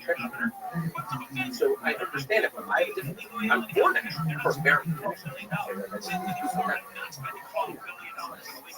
I thought it was childish, but I do really. That's so. I agree with that. I was listening to this because the United States, everyone's always called American. You're a Nazi. But I was listening to this. This is not convincing me I need to take. I just like to like talk about Nazis. Yeah, and I actually had a bunch of conversations with people who are living in Russia, right? And also, there's technicalities here, which the word Nazi, in World War II is deep in the blood of non-Russians. Get it? So you're using it as almost a political term. The way it's used in the United States also, like racism and all this kind of stuff. You can really touch That's true. But it's also, to me, a really disgusting. Because, and also to clarify, there is no Nazis in Ukraine. You're saying that there's a distinction between Nazi and neo-Nazi. Sure. But it's a small percentage of the population, a tiny percentage of the power government. As far, I have no data to show they have any influence on Zelensky as the Zelensky government at all. So really, when Putin says denazification, I think he means nationalism. I think you're right. I agree with everything you said. I do think that the war, Second World War, occupies a place in Slavic society, Polish society, Central Eastern Europe. It does not occupy the United States, and it was the death levels, tens of millions versus less than half a million. So this eliminates a lot of the male population in this country. So of course it's still resonant. Again, I think I've watched the misuse of words, weaponization of words for political reasons for so long that I just don't like. Though I do engage in it. I'm sorry. I don't like just dismissing people in a word. He's a Nazi, he's a liberal, or whatever. So tell me what you mean. What do you like about what they're doing or saying? And the Nazi especially. What troubled me about that is because he said that that's the primary objective of the war, and that because it's not grounded in reality, it makes it difficult to then negotiate peace. Because what does it mean to get rid of Nazis in Ukraine? Like, you'll come to the table and say, well, okay, I will agree to the ceasefire once the Nazis. You list the Nazis. Plus, can you negotiate with the Nazis? Right, exactly. It was very strange. Maybe it was perhaps had to do with speaking to his own population, and also probably trying to avoid just the justification. Yeah, that's all. I don't know, but I suspect you're right on both counts. But I would say it points to something that I thought more and more specifically about you. I didn't think he was still as a PR guy. Not going to tell you the story. The story of the current war in Ukraine is the eastward expansion of NATO scaring the shit out of the Russians. With NATO expansion, which is totally necessary, doesn't help the United States. NATO itself doesn't help the United States. And so I'm not pro-Russian for saying that, I'm pro-American for saying that. And I think that's a really good place for it, because it's true. He did not tell that story. He told some other story that I didn't fully understand. Again, I'm not Russian. Speaking to multiple audiences around the world, I'm not sure what he hoped to achieve by that interview. I will never know. But I did think that, like, this guy is not really telling the story. And I also think, honestly, based on what I know, very isolated. Very. We keep hearing that he's dying of this or that disease. He's got ALS. I don't know. I'm not a doctor. There's a ton of lying about it, and it's that. But one thing that's not a lie is that he was supposed to be away during COVID. And only dealing with 2 or 3 people. And it's weird. It's so important to deal with a lot of people that have a huge challenge. Who see as computers who stay in power too long. I mean, now it's 24 years, effectively. We've done it. There's the upsides, I think, for Russia, the Russian economy, Russian life expectancy, but there are definitely downsides. And one of those is you get leaders and get autocratic. Like, this is why we have problems. Very few kings don't get crazy. Yeah, and you said some of this also, in your post-Kremlin discussion while you're in Moscow still, which was very impressive. It's just great. I just wish you did some more of that also, and perhaps some more of that in front of you. But I am such a good person. I know you see this. Yeah, it is. Have you seen some of the videos you give some of these? Yes, I understand. So I think you're just so annoyed by how bad journalists are. You just didn't want to read them. Yeah, that's what some great conversation will involve some child, but you are confused about the nationalization. Well, first of all, I accept your criticism, and I accept it as true. That in some way I'm probably pivoting against what I just like. And I'm just not sure that I probably not would do that. Fair.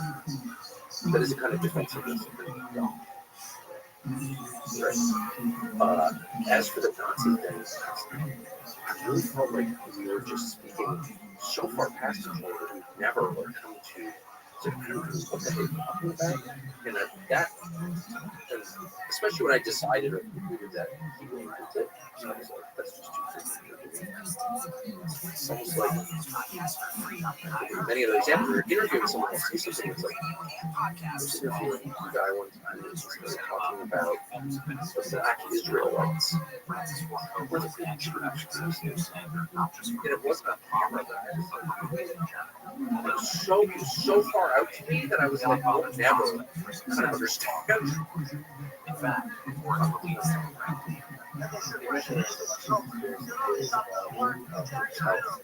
housing person. You know, I'm not a health person myself, so I mean, I can easily get 130 pounds on my way. So, like, I'm probably not a great person to ask, but no, just find these sorts of his arm. I heard people say he's got Parkinson's. Parkinson's can be controlled, I know, for periods, because it's hard to assess. He's not one of the tells of Parkinson's is gait. I think. He's walking some finite walking. He says he worked out. 70 plus is I'm 54. He's what was that like? The conversation off camera, like you walk around. What was the content of the conversation? I mean, I can't. I feel bad for anybody.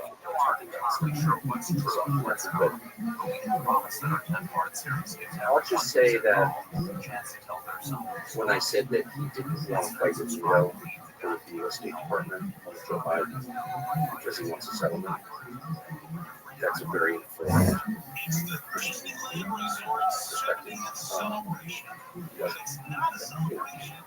Say whatever you want about that, believe it or not, but that is true.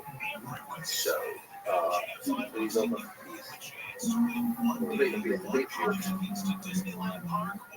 Russia tried to join NATO. That's a fact. They tried to join NATO. So just think about this. NATO exists to keep Russia from it exists to work against Russian territorial expansion. And whether or not Russia has any territorial ambitions is another question. Why would it? It's the largest country in the world. Whatever. But that's why it exists. So if Russia seeks to join NATO, it is by definition a sign that NATO's job is done. We can declare victory and go home. The fact that they turned it down is so shocking to me, but it's true. Then he approaches the next president, George W. Bush. That was the first part of the end of his term in 2000. He approaches the next president and said, let's in our next municipal deal, let's align on this. And we'll designate Oman as our homeland. Oman, which is now effectively Russia, are insane policy. But and George W. Bush, his credit's like, well, it seems like kind of a good idea. And Connie Rice was like one of the stupidest people ever to work out in the United States. He was like monomaniacally anti-Russia person that did an advisor at Stanford he was or something that they're like, go for it. No, you can't do that. And Bush was just against the agreed. It's like, that is crazy. If you're fighting with someone and the person says, no, actually, our interests align, then you spend 80% of your mental distance space on hating and opposing and whatever, but actually you can get the same team. If you don't at least see that as progress, like, why would you just, if your interest is in helping your country, what would be the What's the point? I don't even understand it. And no one is even addressing it. The war of aggression. Yeah, it was a war of aggression for sure. But how did we get there? We got there because Joe Biden and Tony Blinken dispatched Kamala Harris, who's not failing this. They're saying, the community security conference 2 years ago this month, February 2022, he said in a press conference, poor Zelensky, we want you to join NATO. This was not in a back room. This was in public. And he's telling knowing, as he said it like 4,000 times, we don't want nuclear weapons from the United States or NATO on our western. Duh. And days later, he invaded. So, like, what is that? And if I raised that question in my previous job, and I was denounced as, of course, a traitor or something, but okay, what's the answer? What's the answer? These are not into play a new one. Not dumb. It hasn't helped the U.S. yet, right? Architected the Iraq War, architected this disaster. One of the people who destroyed the U.S. dollar. Okay, fine. Which is not stupid. So, like, you're trying to get a war by acting. What's the other explanation? NATO didn't want you, or it didn't meet the criteria. So, for admission. So, why would you say that? Because you want a war. That's why. And that war has enriched a lot of people because it should have billions. So, I don't care if I sound like some kind of left-wing conspiracy because I'm another left-wing war conspiracy. Tell me how I'm wrong. What do you think is behind it? If you analyze it, zoom out, looking at the entirety of the Restream, the military-industrial complex. Is it Kamala Harris? Is it individuals? Is it like this collective flock, or just whole war as a collective? It's the hive mind. It's and I spent my whole life in DC. 85 to 2020, so 35 years. And again, grew up around it in that world. And I do think that conspiracies, there are conspiracies, but in general, the hive mind is responsible for the worst decisions. It's a bunch of people with the same views, totally, views that have not been updated in decades. Goodman said something that I thought was absolutely true. I don't even know this, but it is true. It's like, so that Soviet Union dissolves in August of 91.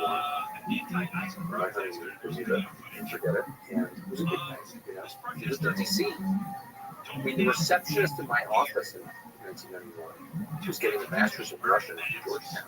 He was a Sovietologist, and he was among thousands of people in Washington on that same track. And so Soviet collapses, well, so does the rationale for, like, a good portion of the U.S. government has been dedicated for over 40 years to opposing this thing that no longer exists. So there's a lot of full-blown activities, a huge amount of money, the bulk of the money in the richest country in the world, aimed in this direction. It's very hard for people to readjust, to reassess. So, and you see this in life all the time. I love my wife. All of a sudden, she ran off with my best friend.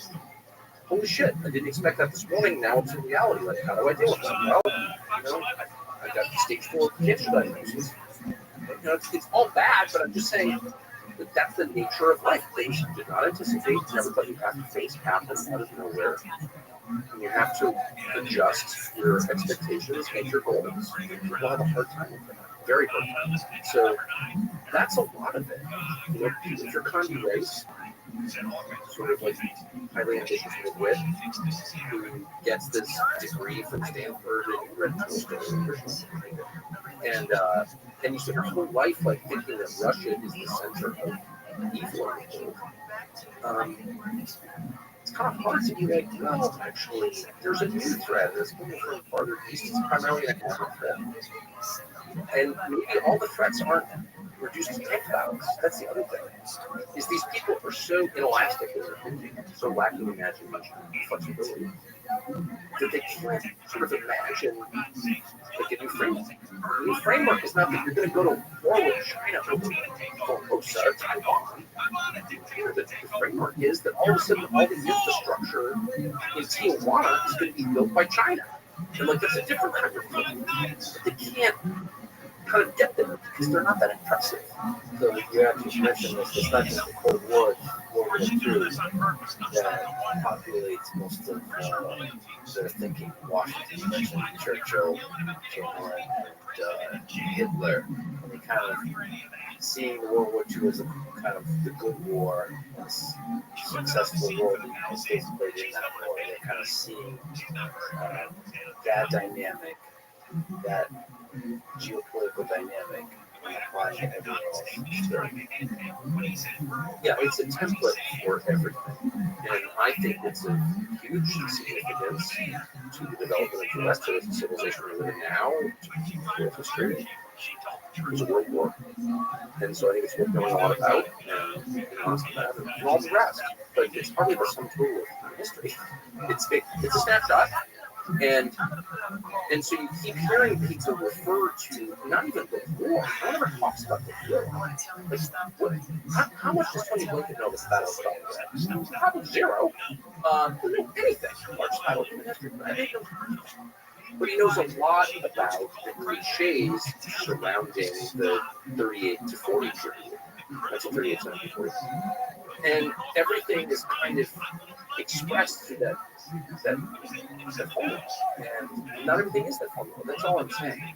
And the Republicans have a strange weakness for it, particularly the causative ones, the weird ones, like no life other than like starting more wars. Everything to them, the most vulnerable, I would say, among them. Emotionally, psychologically vulnerable. They will always see the same thing. And in history of that every problem is the result of peace. Germany never would have gone into Poland, Czechoslovakia if we were different. Is that true? No. Actually, maybe it might be totally true. It might not be true at all. I really don't know. But not everything is bad. It's not always true. If I go up to you in a bar and I say, I hate your necktie, I'm being pretty aggressive and pretty strong. You might beat the shit out of me. Like an aggressive posture doesn't always hit the outcome. Sometimes it requires a more sophisticated Mediterranean posture. I mean, it kind of depends. It's kind of twisting. And they don't acknowledge that. It's like everything is the same template. And that's not the road to good decision making at all. That's why in the time period, and yes, almost cliche question, but it applies to you. If you interviewed a lot of world leaders, if you had the chance to interview Hitler in 39, 40, 41, first of all, would you do it? How would you do it? I assume you would do it. You are. And there would be a massive cost for doing it. It may destroy my life. So I can tell you as much as I want that I'm not a Putin defender. I only care about the United States. That's 100% true. But history may report me to the extent that it reports me at all as a hater of America. That seems absurd to me, but absurd things happen. What would I ask Hitler? I don't even know. I guess I'd probably ask him what I ask him, which is what I ask everybody, like, what's your motive? Why did you do, if you'd already running home, why are you doing that? What's your goal? And then, the question is, just an answer honestly. I don't know. You can't make someone answer a question honestly. Only sort of shut up while they talk and then let people decide what they think. It's just like in a bar fight, there's different ways. There are different ways. That's exactly that is absolutely right. I mean, your energy really was such that you felt like you could trust you. I felt like he could tell you a lot. I think it was extremely, you have to acknowledge how important that interview was for the record and for opening the door for conversations. Like, opening the door to conversation really is the path to more conversations and peace talks. Well, I would flip around and say anyone who's right now. By focusing on the supermarket video in 4 minutes versus a 2-hour 15-minute interview with a leader. Anyone who doesn't want more conversation and has fewer facts, fewer perspectives, should have a template. How is that good intent? I mean, I can honestly say for all my many manifold faults, I never tried to shut up. you know, I'm not in anything. I don't believe in that. So these folks had shown interest in quite a while. So we've spoken with him. What advice would you give? Like, you would have been how's your Russian, by the way? Have you kept up with it? Yeah. So it was most likely be Russian. So like, and that's the other thing. I do have a question. Did you forget? I mean, I don't have much of a technique as an interviewer, other than listening carefully. That's my only skill. You don't have the best questions. Certainly don't have the best questions. All I do that I'm proud of and I think works is I just listen super carefully. I never let a word go by that I'm not paying attention to. But you can't do that because there's a delay. But it's real. It's not lying. Can you actually describe the technical details of that? Are you hearing from them at the same time? Yes, there's a massive. So what's happening is, so the translator showed we were, of course, extremely uptight about the logistical details. So we brought our own cameraman, who I've been around the world with, worked at Fox, came with me now, amazing. And he did our cameras, lighting, everything. Like we had full control of that, and we had control of it. The Russians also had their own cameras. But we had full control of that, and we brought our own translator. We got our own translator. Because I just so I think we had a good translator. We had two of them actually, and because they get exhausted. The problem is, from my perspective, as soon as I'm trying to follow up and listen to the answer, Putin will talk, and part of your ear here Slavic sounds, and then over that is a guy with a Slavic accent speaking English. And then if you're Putin stop talking, and then this guy's answer goes on for 15 to 20 seconds. So it's super disconcerting. It's really hard. And the other thing is, it doesn't matter how good your translators are. I'm interested in language. I speak only English. But I'm really interested in language, and I know. And I work in language. It doesn't matter how good your translator is. In literature and conversation, we miss so much if the language is moving for people. You see this in Bible study, you see it in Dostoevsky, you see it everywhere.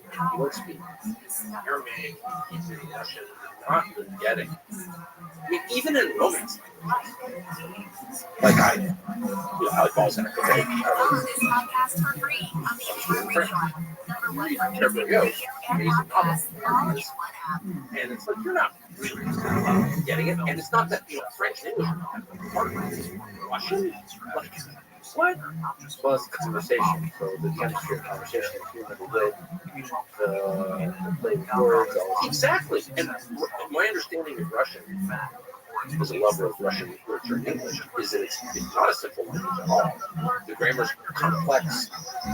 There's a lot that's expressed that we lost in translation. So yes, I mean, the fact that you speak native Russian, I would run that law to that interview because I think it's just amazing. You get so much more out of it than I did. And you should say that not a lot of world leaders, those Zelensky are intelligent, witty, even funny. Yeah. So like there's a depth to the person that can be explored through a conversation just like that. For sure. And Putin speaks decent English.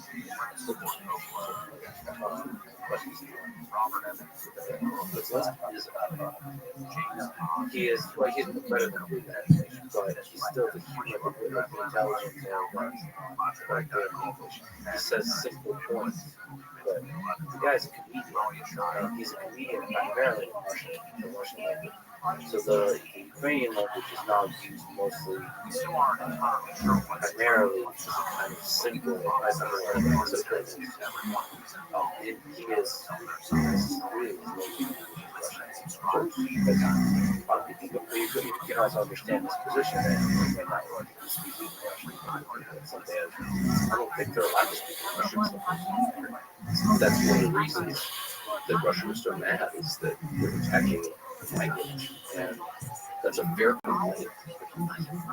By the way, if you haven't been to Moscow in a while, you should see it, and you'll pick up a million things that were invisible to you. And you should assess it for yourself. And my strong advice would be, even if you don't go over there, spend a week there, and assess what do you think? How restricted does the society feel? It didn't take a lot of balls to do this because, I mean, whatever you decide, you will be sucked into conversations that are political conversations. You're obviously not the political activist, right? You're an interviewer, but I think it's so interesting. But for an interviewer itself, is there advice you have? It is coming up as well. Yeah, I mean, I think, I approached, and maybe I did it incorrectly, but this was the part where I thought I was coming into that interview aware that he hadn't been at all with anything. So I had a million different questions, and as noted, I didn't ask them because I just wanted to focus on the work. But, I mean, there's so many. I'll send you my notes that I wrote. I was like a diligent little girl. But I think all these questions, and some of them I thought were in your case, they're very thoughtful. Yeah, that's right. I did have the question that I really wanted to ask, but I'm almost going to ask because it made me laugh out loud. I'm sitting having drinking coffee with work. Producers and I'm like, one of the first questions to the president. I've been doing the Kremlin for 2 days, and I haven't seen a single African American in a position of power in the Kremlin. Culturally specific and dry. Yeah, you know. So I know that oh yeah, they didn't know if you had small the Stevens and Labs are not America. At Fox, you were by after Fox, you got attention as well. Saying probably more. Do you worry that popularity and just that attention gets to your head is a kind of drug that clouds your attention? You think? I live in a spiritual graveyard.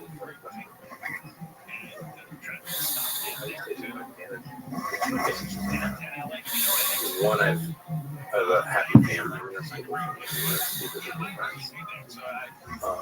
is just the greatest blessing, and a strong love of nature that my finisher. So, I'm in nature every day. Yeah, a whole series of rituals designed but no, of course, that's what I just. I don't want to be up on. I'm grateful to be on a platform that I can actually serve, but I definitely don't spend a lot of time on social media. Exactly. But for sure, I think it's because I'm such much more controlled environment. And I don't want lies in my head. But I also don't want to become the sort of person who's seeking the adulation of strangers. I think that's soul poison. And I said earlier that I think the desire for power and being really good. And I believe that I've seen it a lot. But I also think the desire for the love of people who don't know is everybody. And so yeah, and it's not just because I, obviously spent most of my life in public. And in fact, I do spend my life in public, and I'm really proud of it. But professionally, I spent my life in public. It's not just that; it's like social media makes everybody. We're talking up here. I'm obsessed with this. I don't know enough about it, but here's what I do. South Korea, amazing country, great people. I grew up around Koreans. Probably no group, like in China West, but a group that I like more than Koreans. Smart, funny, honest, brave. I really like Koreans. I always have. My whole life growing up. South Korea is dying. It's literally dying. It's way below replacement rate in fertility. Suicide rate is out. What is that? It's a rich country. But I suspect it has something to do with the penetration of technology into South Korean society.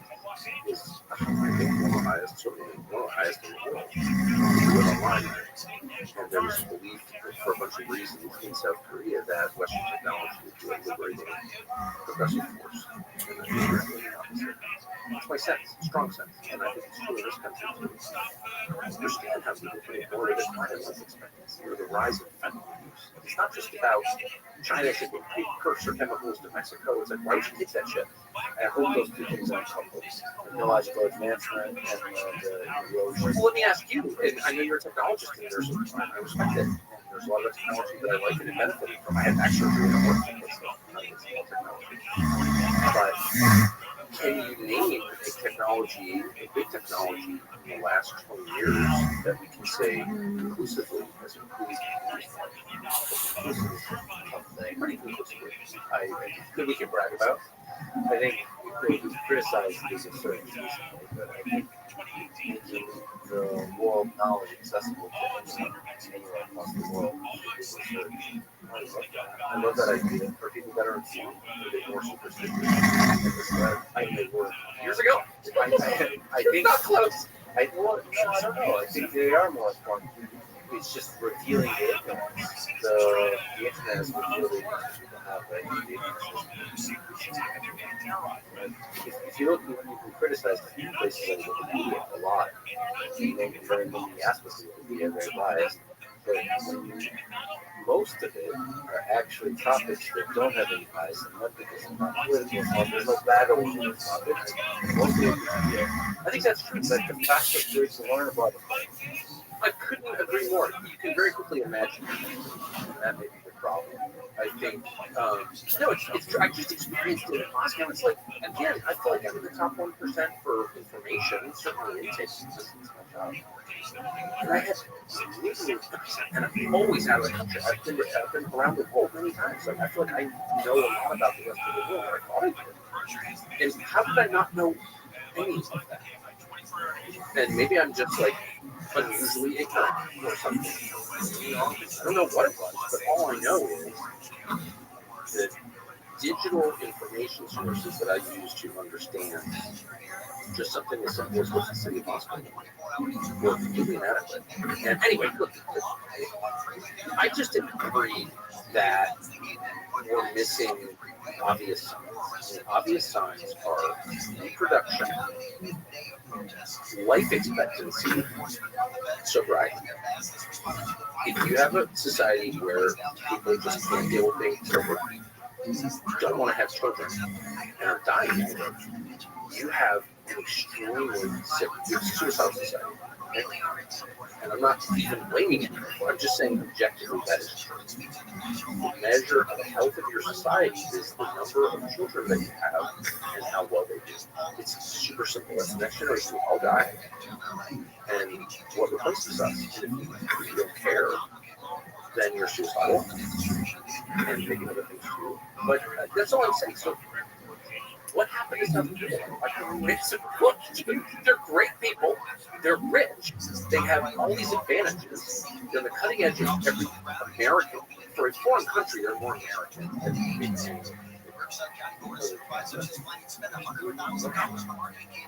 and I mean, your fundamental war is the same kind of thing. So let me just ask you this. I think North Korea seems like the most successful and horrible place to live, right? Obviously, it's a byword for dystopia, right? North Korean. I use it all the time, and I mean it.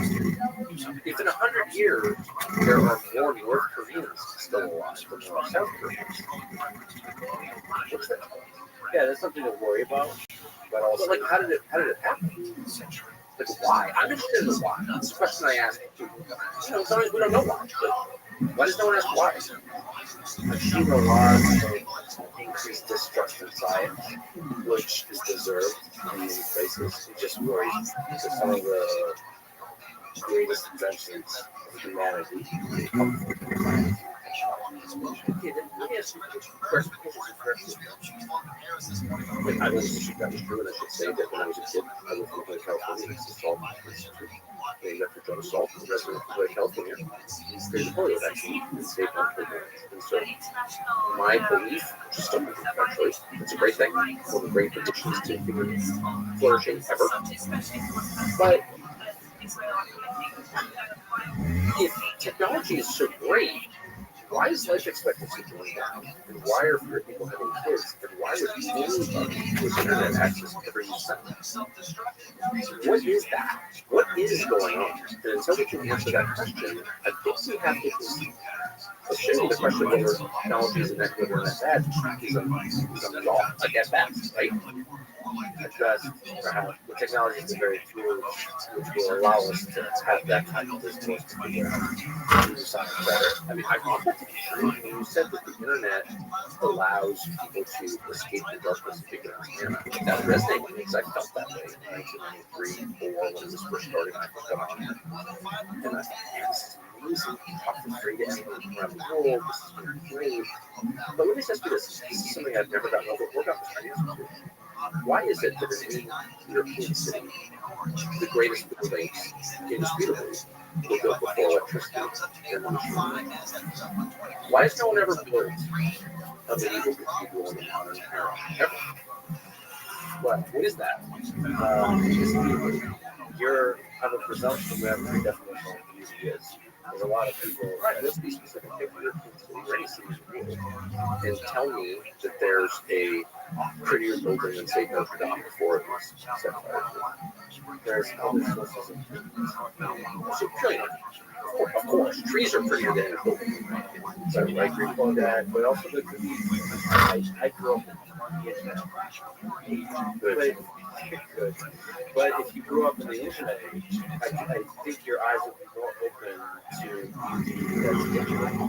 that digital. I'm not discounting the possibility of digital at all. And, you know, the Ted Kaczynski thing wants to, but that's too close-minded. I agree. I'm completely willing to believe there are such things as digital beliefs. I have digital pictures of my phone of my dogs and kids, so I know that there is. But purely in the realm of architecture, limited, and it is one of the pure expressions of human creativity. Places to live and work and worship and eat. That's what we're buildings in every civilization has. But the machine age, the industrial age, seem to have decreased the quality in that one expression of human creativity, architecture. And why is that? Well, I could also argue that makes up bridges, modern bridges, give older bridges a lot more money. I like bridges too, so I agree with you. Sort of, but like the Brooklyn Bridge, I don't know that there's any modern bridges that was built in the late 19th century, very much in the industrial age. But I'm just saying, like the great cathedrals of Europe, the pyramids. It doesn't. It seems like it's super obvious. I mean, it's like I'm dealing on the autism level here.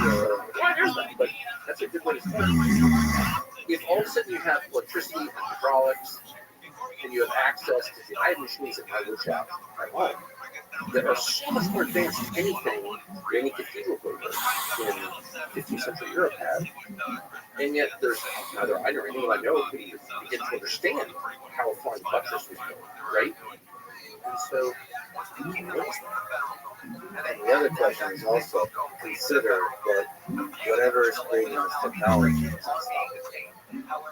Well, there's that. The question is like how you steer it. You have to look in a realist way and say that if you don't success for it, and you want to do it in a safe way. I mean, this is the Manhattan Project. Was the Manhattan Project a good idea for nuclear weapons? That's an easy question. Well, in retrospect, yes, because it seems like it stopped world wars. So the future destruction seems to have ended. Well, it's been, what, 80 years, not even 80 years, 79. And so we haven't had a world war in 79 years. But one nuclear exchange would, of course, kill more people than all wars in the combined. So, 79 is I'm counting because I think obviously it's like completely demonic and everyone pretends that it's great. Because nuclear weapons are evil. The use of them is evil. The technology itself is evil. And in my opinion, it's so obvious. And that's what I'm saying is like, I'm not against all technology. The shower this morning was powered by an electric pump, heated by a water heater. Like, I loved it. Sat in an electric sauna. You know, like, I'm not. But the mindless worship of technology. Mindless worship of anything. But I'm just saying, so you said, let's approach this from the realistic perspective. Okay. If we think that there is a reasonable or even a potential chance, it could happen, maybe at the margin, let's assign it a chance, that AI, for example, gets away from us and we are now ruled by machines that may actually hate us humans what they want. Why would we? So you're walking down the street in the tenement at midnight, you've had a few drinks, coming from dinner, you're walking back to your apartment. This guy, very sluggish looking young man, he's 50. He pulls out a handgun. He lifts it up to you. You also are armed. Do you shoot him or do you wait to get shot? Because all the data, he hasn't shot you. He's not committed a crime other than carrying a weapon in your suit. Maybe he's got a license. You don't know. But he's pointing a gun at you. Is it fair to kill him before he kills you, even though you can't prove it? If I knew my skills with the gun, because he already has. Right, but it turns out that you have some confidence in your ability to stop the quick. You justify it. I just like this picture. Wearing a cowboy. No, but you're wearing cowboy boots and we're clicking on the cowboy boots. That's it. Okay, I like this picture. I think about this a lot. Yeah, I understand your point. But also, the idea of what falls apart is there's other nations afraid. So, same as with the nuclear bomb. If the U.S. doesn't build it, will other nations build it? So the Union build it, China, or Germany. We face this. I mean, we face this in the last president to try and keep in a meaningful way nuclear proliferation under control was John F. Kennedy. Look what happened to him. But what's your suggestion?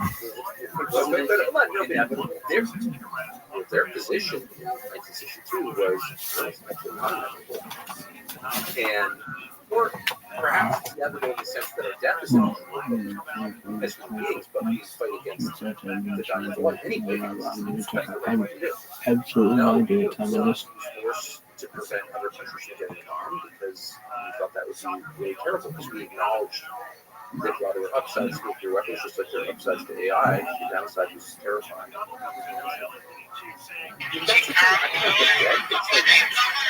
The applications of that technology surprises profound. It's not water. What I'm terrified about is probably that's what's more simple.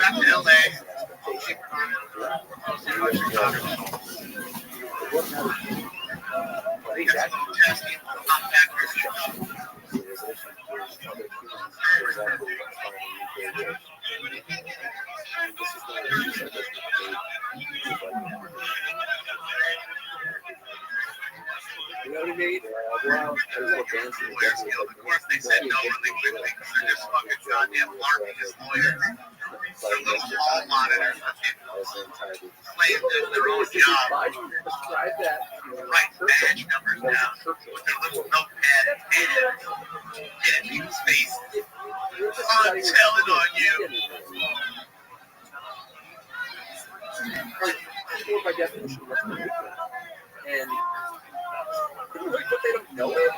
It's like I do think that with this media culture, and I think there are cool things about Wikipedia. Certainly, it's music uses. That's great. But people get disgusted like, oh, I know a lot about this or that. The other thing is like the key to wisdom, the thing that true wise decision making is knowing what you don't know. And it's just so important to be reminded of what you've done. You know, people do that all the time. It's not like any matters. It's like it's never far from mind how I feel about it. And that's important. Yeah, I consider it to be bad. You should have a ton of people. You can have a ton of help. It's like just shooting people's feet. Please get it. How would you want to go around and just put your camera at Mila? make it sound so weird. Shit, I love it. No, you should totally do that. Professional devastation. But also, technically, I was having jiu-jitsu, last kick all the time. Love that. It's nice to physical components. We're kind of monkeys at heart. Just get ass kicked. Just really quickly. I've had it happen twice. Twice is enough. They got really good drinking. As good as starting place time for them. But no, I can. Let me ask you a straight closer now. Your private around the 2020 election. And I reset the router and everything too. I want to try to see if maybe it would work. And it works. It might still be ticky-tacky-ish, but... My text reflects a lot of things, including how I feel at the moment. That specific text I have like some position in case I was nothing to do with this forever. It's crazy how civil suits feel like used to hurt people who disagree with them, but I was mad at a very specific person. I mean, really, you're asking me, I'll tell you exactly what it is. The second the election ended, they stopped voting. It's all now ballots. That's a good election. I thought that then. I think that now it's obviously. But at the time, I was like, I feel like that was like crazy. I want, but I don't want to go on TV and say it's a rigged election because I don't have any others. I can't do that. So it's like, I want the Trump administration making all these claims about this or that thought. I was trying to substantiate it. To follow up on it. They were like, shut up, Trump, but I felt like my job was like, no, the guy's president, he's claiming the election was stolen. He's making these claims. Let's see if we can get people around him. Crazy. And I definitely think it doesn't want to make the consistency. My job to bring except for the quiet ones that were quiet about it, never upfront about it. Maybe it would wake them up and get them out there with them. That I could see it. Well, here's the point of the story. The chipper cars. So then they got to say the dead people voted. This shit's been going on for a good minute. Okay. If a dead person voted, you can prove someone's dead. It's like being dead is one of the few things we can verify now. There's a there's a record of it, so the death certificate. So it's like, give me the names of people who were dead who voted. And we can get their registration.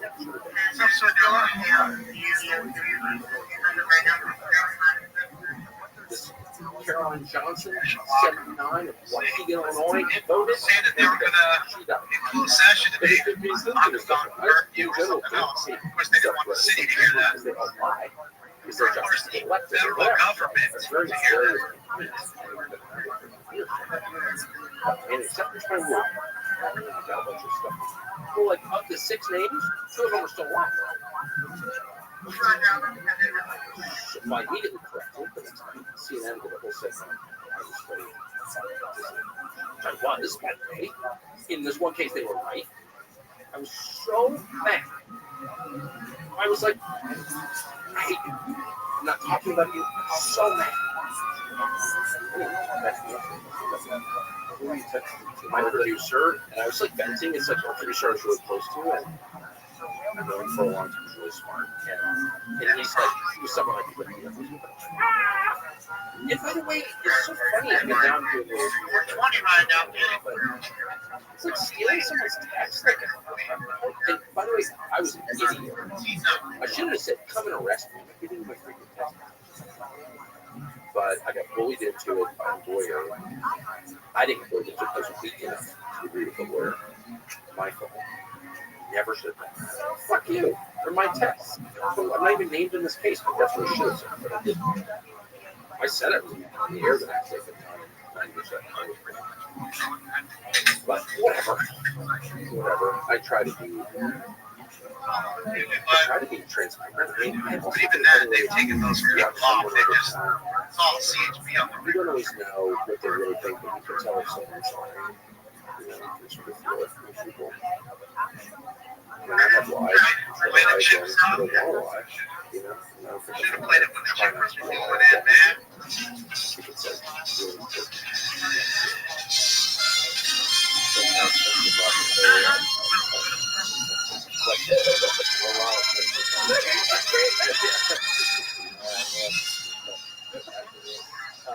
These texts are still interesting now.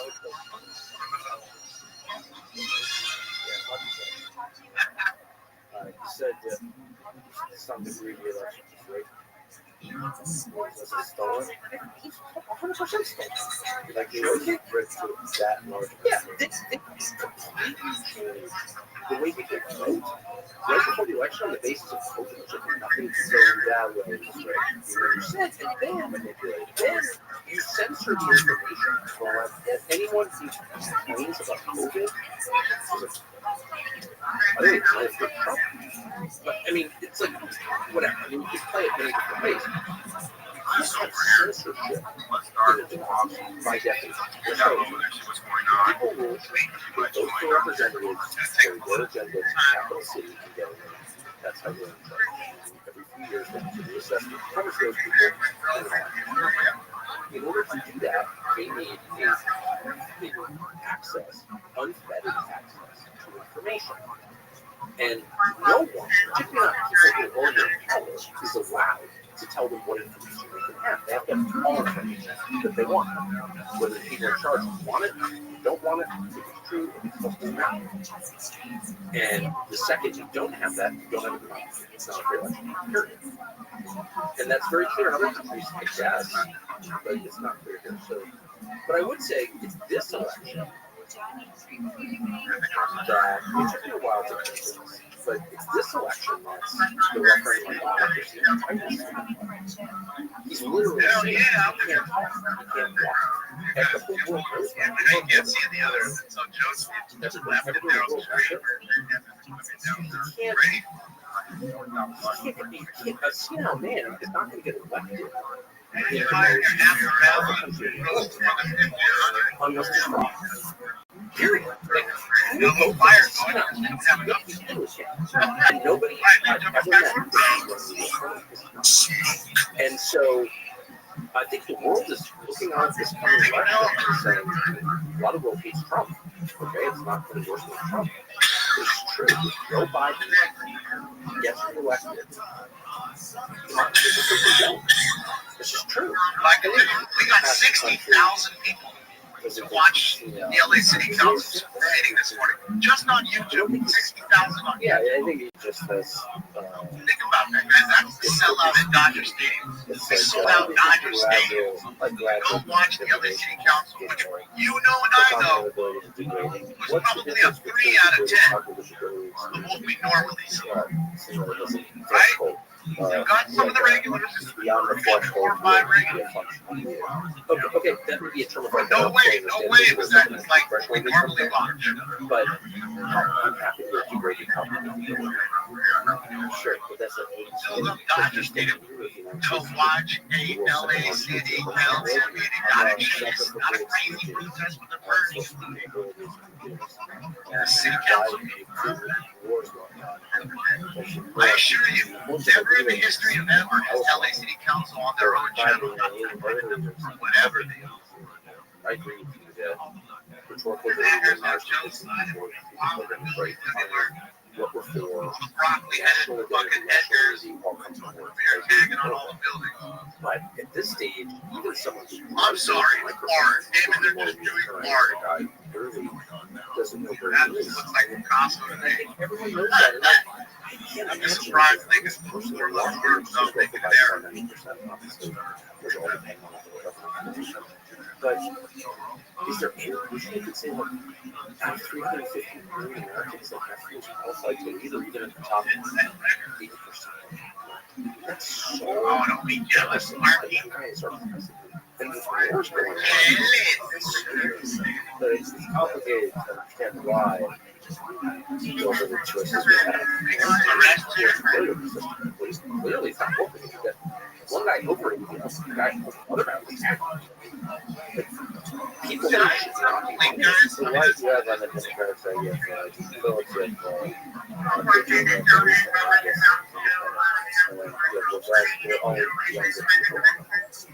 why did they to the Greek word? It's such an interesting question. I think it's a really just watching answers. Fully understand even though I feel like I've watched it. I'd say the line is there's so much What are you talking about? invested in the federal apparatus. My motherfucking channel, bro. As I said a minute ago, our economy is dominated by monopolies, but the greatest of all monopolies is the federal monopoly, which oversees and controls all the other monopolies. So it's like, it's really substantially about the money, it's not ideological, it's about the money. And if someone controls the federal government, even at this point, the most powerful organization in human history. It's not like that.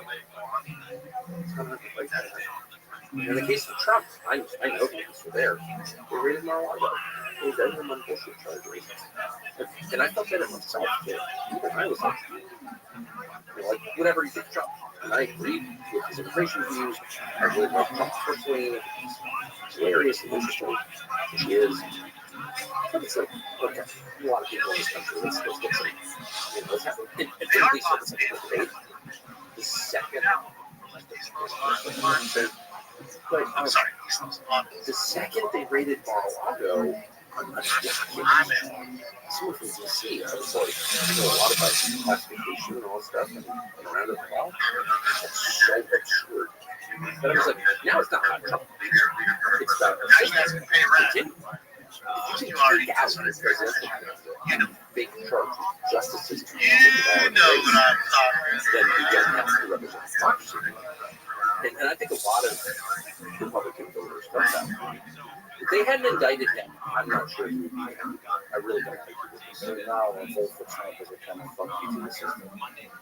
Or an expression of your desire to keep the system on the ground, which is when the voters get to decide. Prosecutors don't get to decide. They told us for 4 years that Trump was a super criminal or something. I've actually been friends with some super criminals, somebody who has judges. So it's a discount possibility. I don't know. He's in the United States in New York in the 70s. Did he kill someone? I don't know.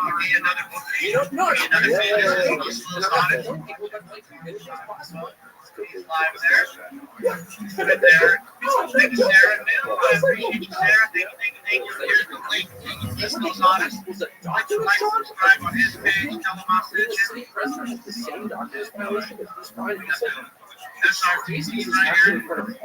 then it becomes like, that's why it's not about it's not about Donald Trump. It's about preserving the system which is working not perfectly, but well for 250 years. And we don't want Trump to get it. Let's not just kill that system. If we can handle it for years of Trump, is a political system is run by the justice. That is just speaking of Justice Department, CIA, intelligence agencies of that nature, which probably tracked by everybody, which is the most powerful intelligence agency. CIA, Jeremy Shockey getting walked down here. There you go. SVR, That's Jeremy Shockey. it depends what you mean by I did back in the day. It's pretty good. It's not that's what it's great. part of that fucking thunder and lightning. His massage is there, I guess. Yeah, it was thunder and lightning, right? Rod Dane, thunder, Tiki Barber was lightning. One has the greatest Eli Manning, comms, Jeremy Shockey. most able to Yeah, reach he that was speaking good. in the NSA. That was, the one that I just mentioned was the reason why I got His a was pretty good. fucking ring. Actually, I think they won two. I know Eli won two. I don't know if Jeremy was there. That's you know what I mean? And all that. So the question, it's all totally fine. Like a strong country should have a strong people into service. So these policymakers can make some decisions. Do I see him on the camera? That is include yourself in your talking about it. It's true. I can see it.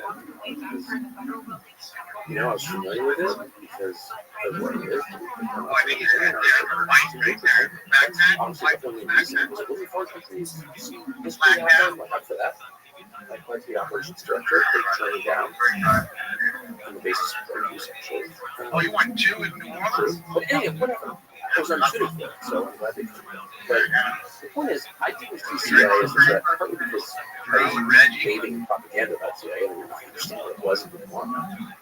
But second, because my impression was outwardly focused. It was focused on our candidates. I don't have a problem with that. As well. The fact that CIA is playing in domestic politics and actually has for a long time is involved in identity assassination. It's not speculation, it's a fact. I've read the documents, they're still not public. Sure, you can't track that. And the reason I'm so mad is I really the idea of representative government, acknowledging its imperfections, but like, I can't say, I live here, I'm a citizen. One by one, through the ball. Now let him go. The fact that right? But if I got a 20, right? And you're scaring them off, they'll stay together as 20. But if one by one I was one out here, one out there, they'll either walk back to a crowd or they'll switch her off and be a little more smart. Why is it unclean? I mean, it's confirmed it's not like a fever dream. It's real. It's one last question. Domestically. And I guess it shows how dumb I am because they've been doing that for many years. The guy who took out most of that lived up the street. I don't know. I don't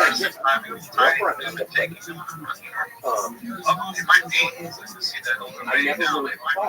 I never reached the obvious conclusion, which is that if the U.S. government subverts democracy, you know, a lot of people go down here and say they're press. I don't know if he is rest. You know what I mean? Why wouldn't it? Someone like me, I'll say I'm press, really press, potential. You need to go to the sheriff's department. The CIA was envisioned with this moment. Not going to even gather apparatus for executive. Most people just don't like what the hell is happening in countries? I don't know. All agents actual journalists wasn't to they can't really do anything. outcome of elections. They're just covering the story. I'm doing an Israel-Palestine case. But I have to ask you just your thoughts. Maybe from the U.S. perspective, I'm worried about what anybody stays worries about anything anymore. Nothing they see. I'll take a one. It's not a topic that I get into a lot because I'm not an expert.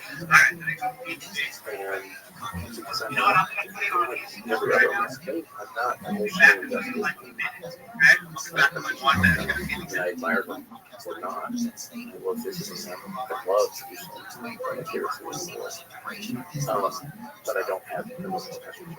So maybe I've got more clarity. I don't know, maybe less.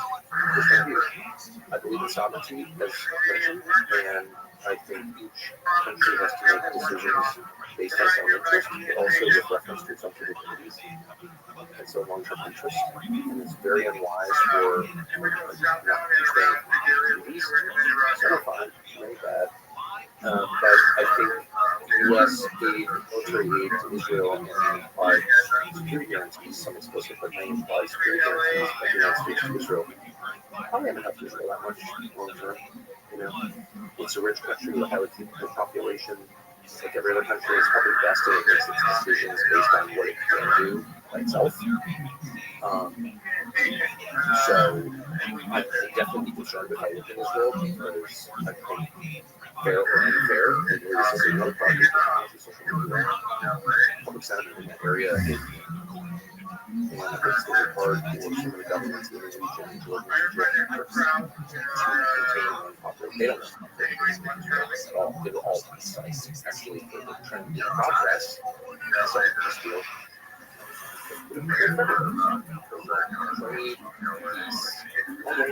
like, that's good. Okay, I know John Bolton doesn't, but it's good.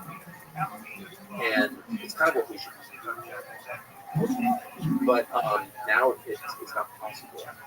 And if you had like a coalition of countries against Israel, and all of Israel's would be weapons and military and all that in the back of the United States, but like you don't have a small country, I'd be very worried.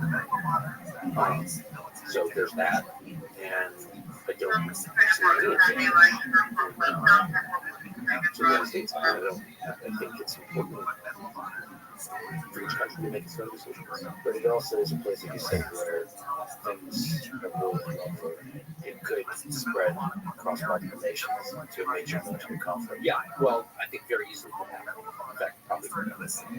Yes. And, great doesn't. But again, I don't think you can overstate the lack of wisdom, weakness, short-term thinking of American policy leadership. These are the architects of the Iraq War, they're just the total pointless destruction of Libya, total pointless destruction of Syria, and the 20-year occupation of Afghanistan that resulted in the status quo. So, like, they're in the Sound War, their track record, the Korean War, even going back 80 years, is uninterrupted failure, one after the other. So I just don't have any confidence in those leaders. What was the last time they improved? Then you think, the Marshall Plan. Well, you look at Europe now, oh, that worked. But even if it did work, again, 80 years ago, when was the last country American policy? So if I were, Netanyahu's in a very difficult place politically, possibly. And I'm not sure he's capable of making wise long-term decisions anyway. If I was just like an Israeli, I feel like I don't know if I want all this help and guidance. So yeah, I actually think it's worse than just returning to the Middle East, talking to a lot of very open-minded, pro-Israeli Arabs who want stability above all. The merchant class wants stability. I'm on their side, I guess. And they're like, man, this can get super ugly super fast. American leadership is completely absent. It's just all posturing. I just wonder, like, how does it advance civilization?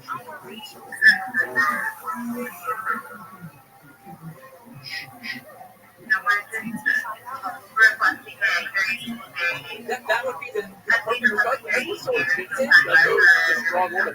She's so transparently weak and sort of ridiculous. It doesn't do anything. It's just like thinks that jumping up and down and making these circulating statements.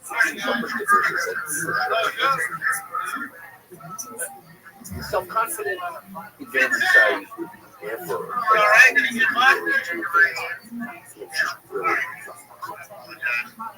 Had to go feed the cat. Hold back too much. Don't tell us what you just speak your mind off. I mean, you can completely disagree with my opinions, but in the case of McNeely, it's not like an opinion formed just from watching television, which I don't watch. It's an opinion formed from McNeely. Because it stinks. Well, I felt You're busy roasting it. the world isn't valid. Yes, this is important. Yeah, it's not just like, well, you know, what's the apple? Live or die? I don't know. Let's call it Haley. If you're asking us to live or die in this person, clearly you don't care about the life. Joe was not taking. That's not Joe. I'm trying to get a preview. But you have Joe was watching right there, walking on the street, trying to get to watching the freeway.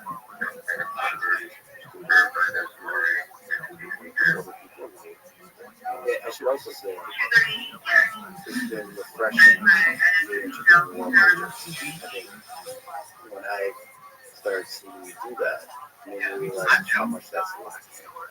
Yeah, it's just interesting. I'm even at his I gave Joe a break. He wanted to do it in the restroom. Well, it's really changed my perspective, and I've been going on about how American I think it's a great thing. But it's also, we're so physically, geographically isolated from the world, even though I traveled a ton as a kid, a lot, more than most people. But even now, I'm so approachable. I see everything through this lens, and getting out and seeing the rest of the world, so you really are connected. this fighter and coach. So at this stage, don't kind of need to do it, but I really want to, just motivated by curiosity and trying to expand my own mind and not be closed-minded and really see the fullest perspective I possibly can in order to render wise judgments. And that's the whole journey of life. I was just hanging out with Rogan yesterday, Joe Rogan, and I mentioned to him that How much is this cost the city? Oh, million. They said 134 million. And he said, To bring everybody out and all that stuff, 134 million. I say that's fine. You're going to spend it anyways. They're going to squander it. They're going to give it to some, gay opera in Brazil or something.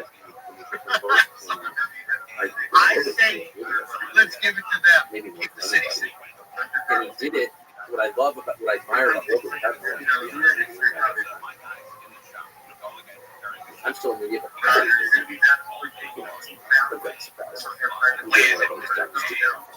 But he's got one of those resumes. I like the guy. I was a long short, but it was a short order cook. I was astrophysicist. He's called a man of parts. And this guy was a fighter, a comic, he hosted some Fear Factor. How did he wind up vanguard of the deepest conversations in the country? How did that happen? So I definitely respect that. I think it's cool. You don't hit dirty bombs. Hit clean bombs. Clean. You know what I mean? Doing the thing that he loves doing, and somehow keeps accidentally being exceptionally successful. Yeah, he's curious. So that's like the main thing. And there was a guy I worked with years ago that kind of dominated cable news, Larry King. And everyone would always beat up on that King for being dumb. Well, I got to know Larry King well. Larry King was just intensely curious. He's like, why do you love black people? He's like, I like black people. What do you like? And he was like really interested. Yeah, genuinely. And I want to be like that. I don't want to think I know everything. It's also false in some ways. But I see that as and it's so funny how that's threatening to people. It's like Rogan will just sit there while someone else is shooting free ball or some part. Probably true with your excellence. I don't know, how can you stand that? He had someone say the pyramids were built 3,000 years ago, 8,000 years ago. That's wrong. It's like, well, how do you know what the pyramids are built? Fucking bongos, what is oil. This weird kind of group thing. It's almost like, fourth grade. There's always dirty ass water you can just grab it. Acting as the, kind of the teachers at Porsche. Sit down. Things are here, Mrs. Matthews. Sit down. That's enough. Well, how American media? How dare you ask that question? And Rogan just is like completely on his own trip. So I don't even hear it. What's with the parents? Not here. This is Chicago. Yeah, curiosity. Yes. The thing I admire about him It's like some little park venue, concert. for many years, and that's All right, let's get into it. place where he speaks. All new round. It's just beautiful. Smoke weed every day. If I had a wife who was interested at all in any way in what I did, I think I would have come crazy. When we get home, she's like, "Oh, it's great. Oh, I'm so glad we." That's the end of our conversation about what I do for a living, and that is such a wonderful and simple respite. You said, "How do I not become an asshole?" But like not been transformed into totally stuff into reacting, checking his Twitter replies every day. Yeah, you gotta have the core of your life has to be solid, enduring, and not over the 30 years on the 40 years, 40 years, he's the hottest 15-year-old. But I was talking about he was looking in there. So what's the secret to success? I mean, No, I'm serious. I got married. I'll just marry once. Yes. Yeah. You got it. That's it.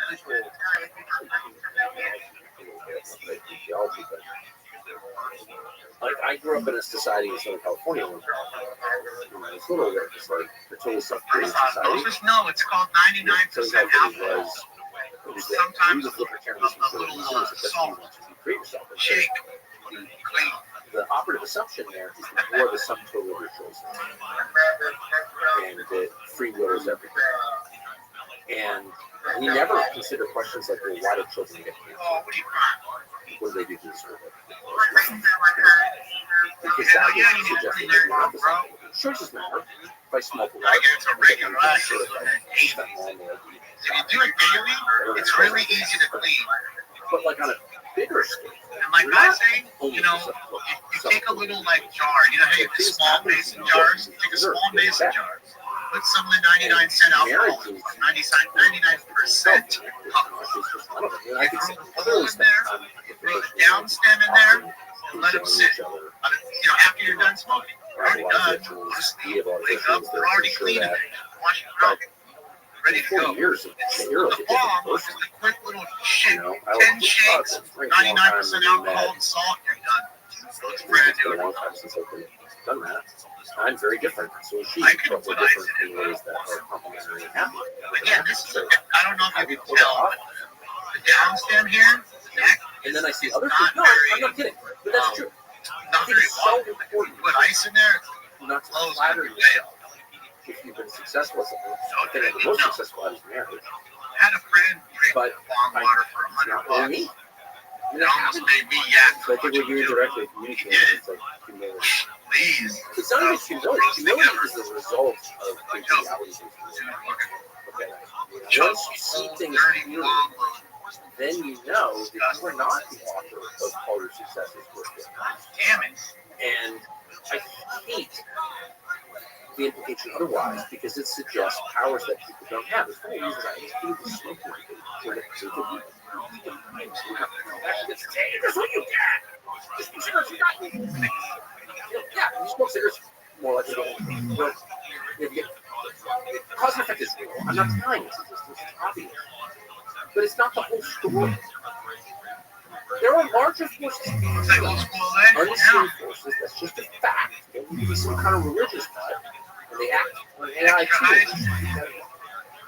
The idea that all Thank you so much, Ken. It's I saw that, Ken. You know he's angry about that. And the idea that the only things in the world, things that we can see from later in the lab, I think with this and how the fires were handled and all that, his hopes and dreams. Running for president. But to be fair and honest to him, his side was not interested in what they're going to try. They don't have any wheels. Just that moron in the market. That's all they've got. Can atheists be lattice egg work? Free Islos, that's what I'm saying, Javier. He's a nice guy. But no one's truly rich. You know what he needs to do, though? He needs to go to the sheriff department right there. Everyone under extreme stress. Get his press pass. Get it. I'm sure he may not want to. So really, it's just people who are gripped with the delusion. Like giving them information on it. But realistically, it would help him because in that situation, you know what I mean? No one actually thinks that. You would have had to let him go. People behave as if it's Freedom of press. makes people dangerous. And I will say, by contrast, the Terrible. people Dangerous. and I'm saying, Terrible.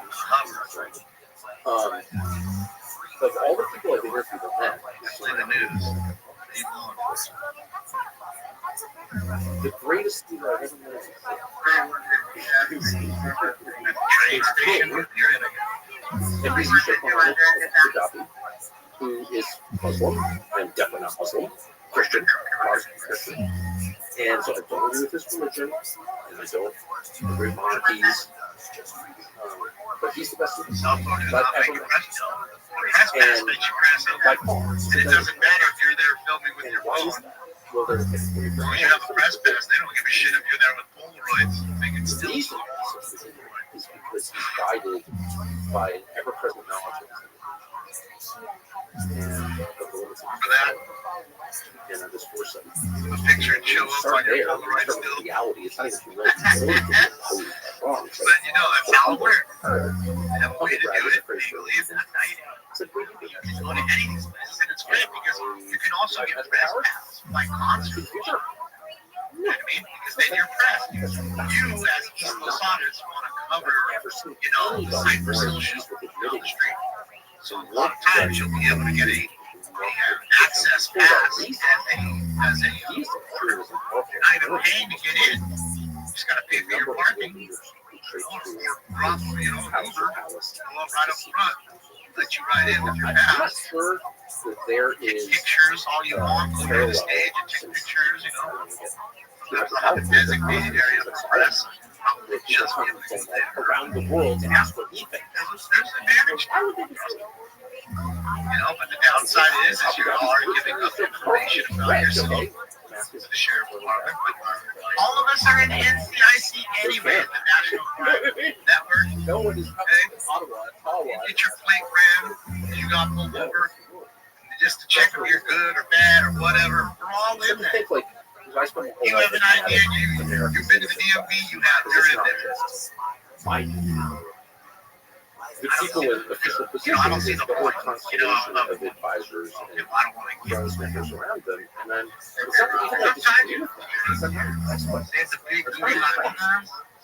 they're not that capable, right? So that's what I'm saying. But really, I don't think he is the most evil person in the world. It's ridiculous. Obviously, everyone's like, oh, I would not want to listen to that part. I'm listening to it already. I'm just talking. Great leaders are so rare. Listen to Citywide Attack 2. Abu Dhabi is the I could put on Central's face. I've never seen a story on that between those two. I guess everyone, and so if there's a conflict, he's the only person that people call. Everybody calls the same guy. And it's like he runs this tiny little country, UAE. I mean, he's the Abu Dhabi or a bunch of president. Still, and it's got a ton of energy and all that, love and all that. Dubai's got great tools, but really, it's a tiny little country that wasn't even a country 50 years ago. So, how did that happen? Purely on the basis of his humility and the wisdom that results from it. That's it. What advice would you give to that people? You got 4 great human beings. What advice would you give people in high school? Have many people that have them in the doubting in high school. Yes, I think that's what matters. But in the end, you know, again, maybe there's other places that it says that. But I was on your deathbed, you never wish you spent more time at work. I mean, everyone said that. It's like one of these things. Now, I don't think people are allowed to say that. No, you're going to wish you spent more time at work. Get back to your field. But I can't overstate from my vantage how true that is. The riots get worse. Nothing else. I think what it is today they're not playing around. They're not giving them the leeway to just hang out and protest and then gather. Because that's the problem. You know, you got to realize what are they doing? One comes, then 10, then 100, then 1,000, then 3,000. And when you have that many, you don't have enough cops. You're outnumbers. And you have looting starting, and it just gets out of control. So how do you work that? As 1 and 2 and 10 and 50 show up, you start knocking them down right away. Right? No wait. Just knock them down. Get them out of the way. Split it all up. So that way you don't have the numbers, and then the rebels, thieves, looters, those groups can't come and just hang out amongst the group and do what they did last night by looting 23 stores. And we only had 15 arrests for looting out of 23 stores looted. And you know and I know, we must have seen 100. When you have responsibility, when you have no choice, this is true of men. That's that. You will not achieve until you don't. Because I was thinking that men do nothing until they have to. Thanks, Constitution. Men will do nothing unless they have to. But once they have to, they will do it. I really believe that from watching this video. I would never have done anything if I didn't have to, but I had to, and I recommend it. Things like this happen. You know, you have a riot situation, you might even have, dust at dawn curfews, martial law, things like that. That's the way you're able to kind of just stay away from that. Get slave or and have right. Making $1 billion, that's not what you're supposed to do. You don't even try to do that. If you create something that's beautiful and worth having and make $1 billion, okay, then you have to give $1 billion. But seeking money for its own sake is a dead end. What you should seek for its own sake is children. Talk about a creative act. There you go, the whole point of life.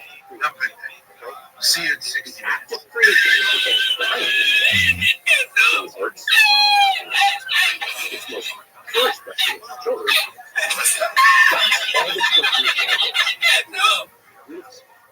And creating children. It's super fun. It's not hard I can get one technical off here. I have a lot of thoughts on this documents and so on. Let's talk about this.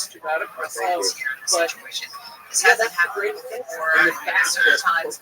Let's go back and talk about history and what's happening today to the rest of the world. Are you kidding? Because they show so it's a little bit of confusion about Trump. Tariff. Trump. He's never what's your vision?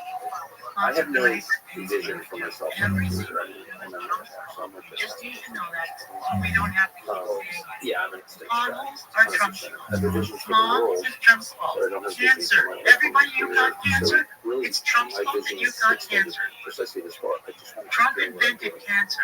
I just want to keep doing what I'm Trump doing, and there was started the Civil War. 5-hour And the period where KKK. I heard it. They told me. because I feel It's all Trump's fault. Well, wait a minute. Trump's not even old enough to be around the Civil War. Nobody left. That doesn't matter. But I just want to keep doing that. It was still his fault. We have documents saying him and Abraham Lincoln were in a room concocting the whole plan. I've worked with the same people for years.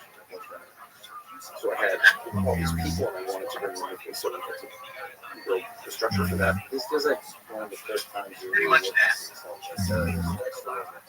No King's protest around the block. I know. You don't want me She to called me wild. She said, yeah, Brett, why, man? We shut the channel for you. business. Like, yeah, I'm not interested. Watch it live. Commerce guys. I believe it's his birthday on Saturday, too. They're really going to hate that. You know it. You know that Saturday's got to be a super fighter. I feel positive about it, but mostly I am. Happens on the short bus yesterday, and then the Grey Goose.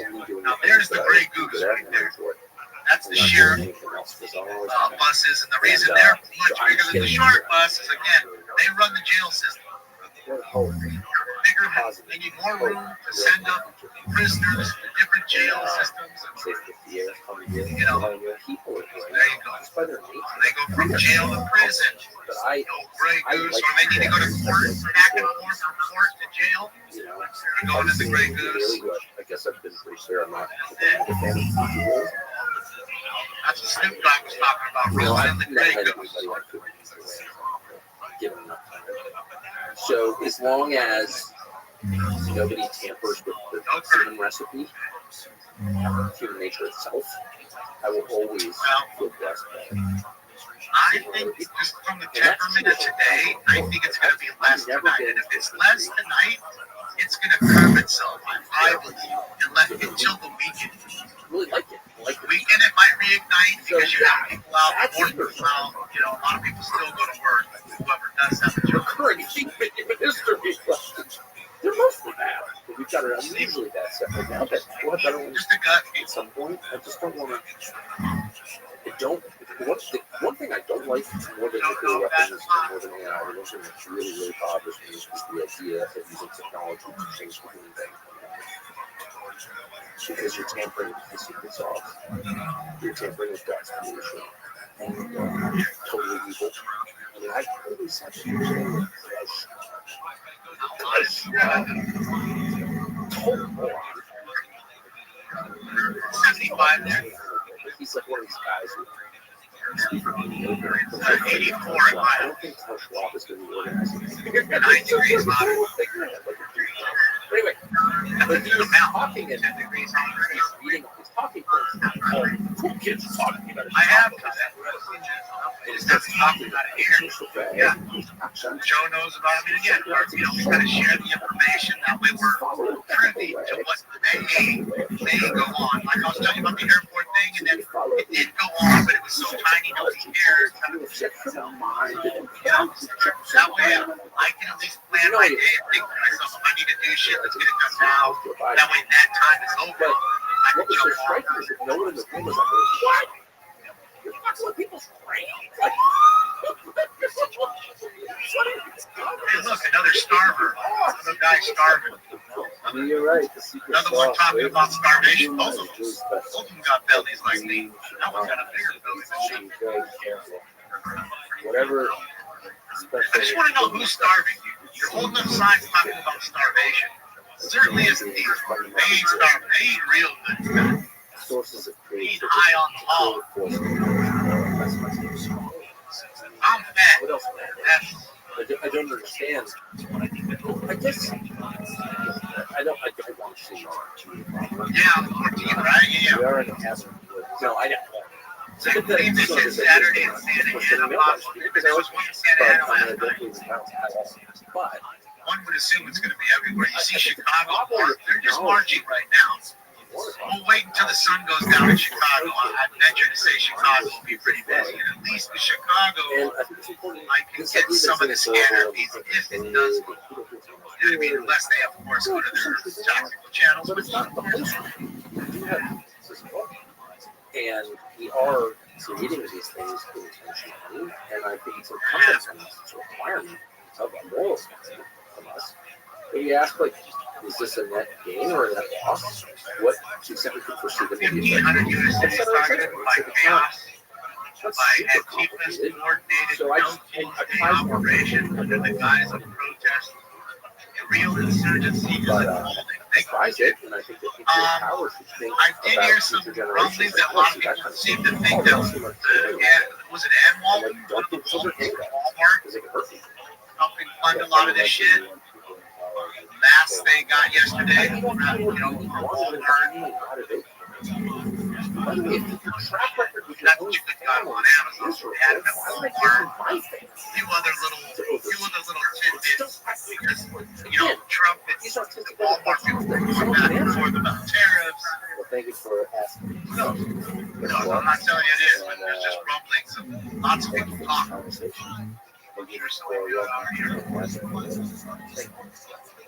Thanks for listening to this conversation with Dr. Hercules coming, you think C6? He was just saying, check out our sponsors in the description. And now, I'm leave you with Mahatma Gandhi. When I despair, I remember that all through history, the way of truth and love has always won. There have been battles and murder, and for a time, they can seem invincible. But in the end, they always fall. Think of it. Always. Thank you for listening, and hope to see you next Please time. don't spam. It makes it hard for me to read. I mean, just say the same thing 12 times. Just say it once, we're good enough. Everybody knows how to read here. We're all literate. Except for the dummies that come in. Me. You know how stupid you guys are.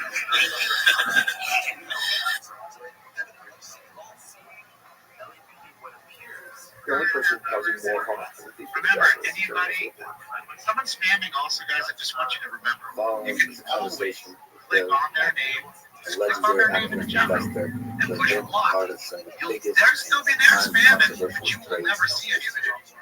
Also, See any of them ever again. No, just remember that always. And When use you the see a spam, platform you can report them too. For example, he was a central figure in the resignation to the president of Harvard University, Claudine Gay.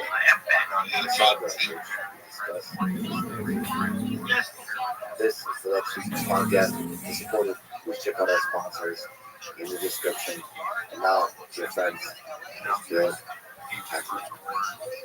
In your lecture on the basics of finance and investing, you mentioned the book Intelligent Investing by Benjamin Graham as being formative in your life. What key lesson do you take away from that book that informs your life? First investment and it's crazy amount inspiration for my career along my life. So you can't even get around them. You know what I'm saying? It's like you let them assemble and they start bubbling up. They can't get to the bubble. And then the rest of the book is for like the average. He basically says that you have to understand the difference between price and value. Right? Price is what you pay, value is what you get. So the stock market should serve you, right? And then it's a bit like the neighbor that comes by every day and makes you an offer for your house. You see his camera, that's what I'm saying. Click on the name, makes you a great offer. You can as take soon it. as you click on it, it'll give you an option. And the key is Push block. figure out the Never seen the way to try it right now. kind of weigh it. Find We somebody talked about the difference between see? stock That way you market never have to say, short-term David, devotion you spammer. represents I'll catch it by them if you speculative want to deal. interest, supply and demand of people. Who's paying for all this? In the long term, We are. stock market the way you should. Cities always pay. It's going to tell you Or that the something's federal worth. government So actually you can go.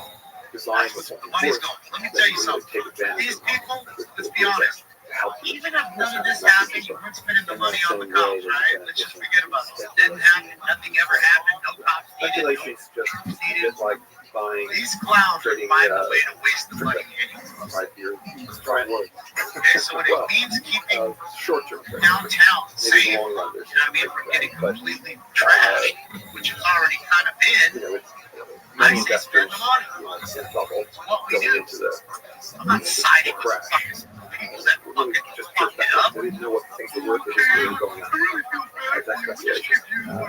You're so And sorry. investing. Your parents shouldn't have had you. That's the problem.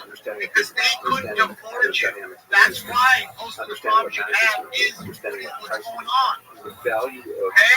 anything, Poverty was your other parents' than fault. love. They didn't use a condom. They didn't say, you know what, I can't afford a kid. No, they were selfish and had a kid. If not many kids. You all grew up in poverty. Investing is about That's called being basically selfish. building a model. Okay? What this business is going to produce over its lifetime. Not How do them. you get to that?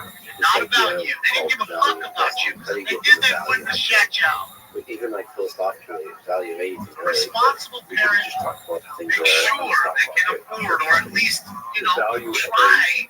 Like their whole life just goes from party, whatever, to the kid. It's all the kid now. Over its life. They don't bring the kid down to a goddamn fucking protest and get shot in the face with a rubber bullet and then cry to the LAPD about it. And Or their dog. And if it's a U.S. government bomb, you know you're going to get it. So that's a pretty Okay? easy thing to value.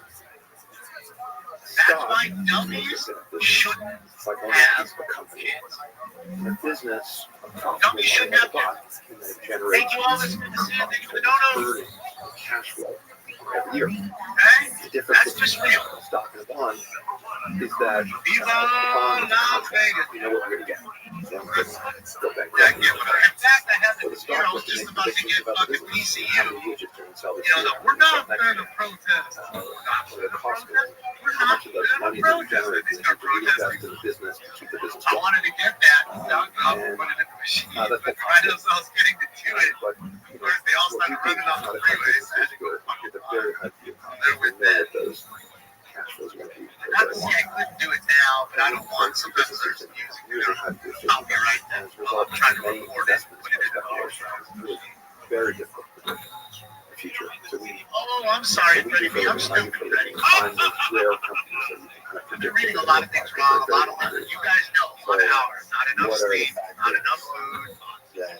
right? You My give brain it is black. something, I apologize. it's going to be something that's going to make a lot of money. That's always It's the going to have a question. lot of value. And everybody says it's him that you just named. And what is your process of viewing I out wouldn't there? doubt it.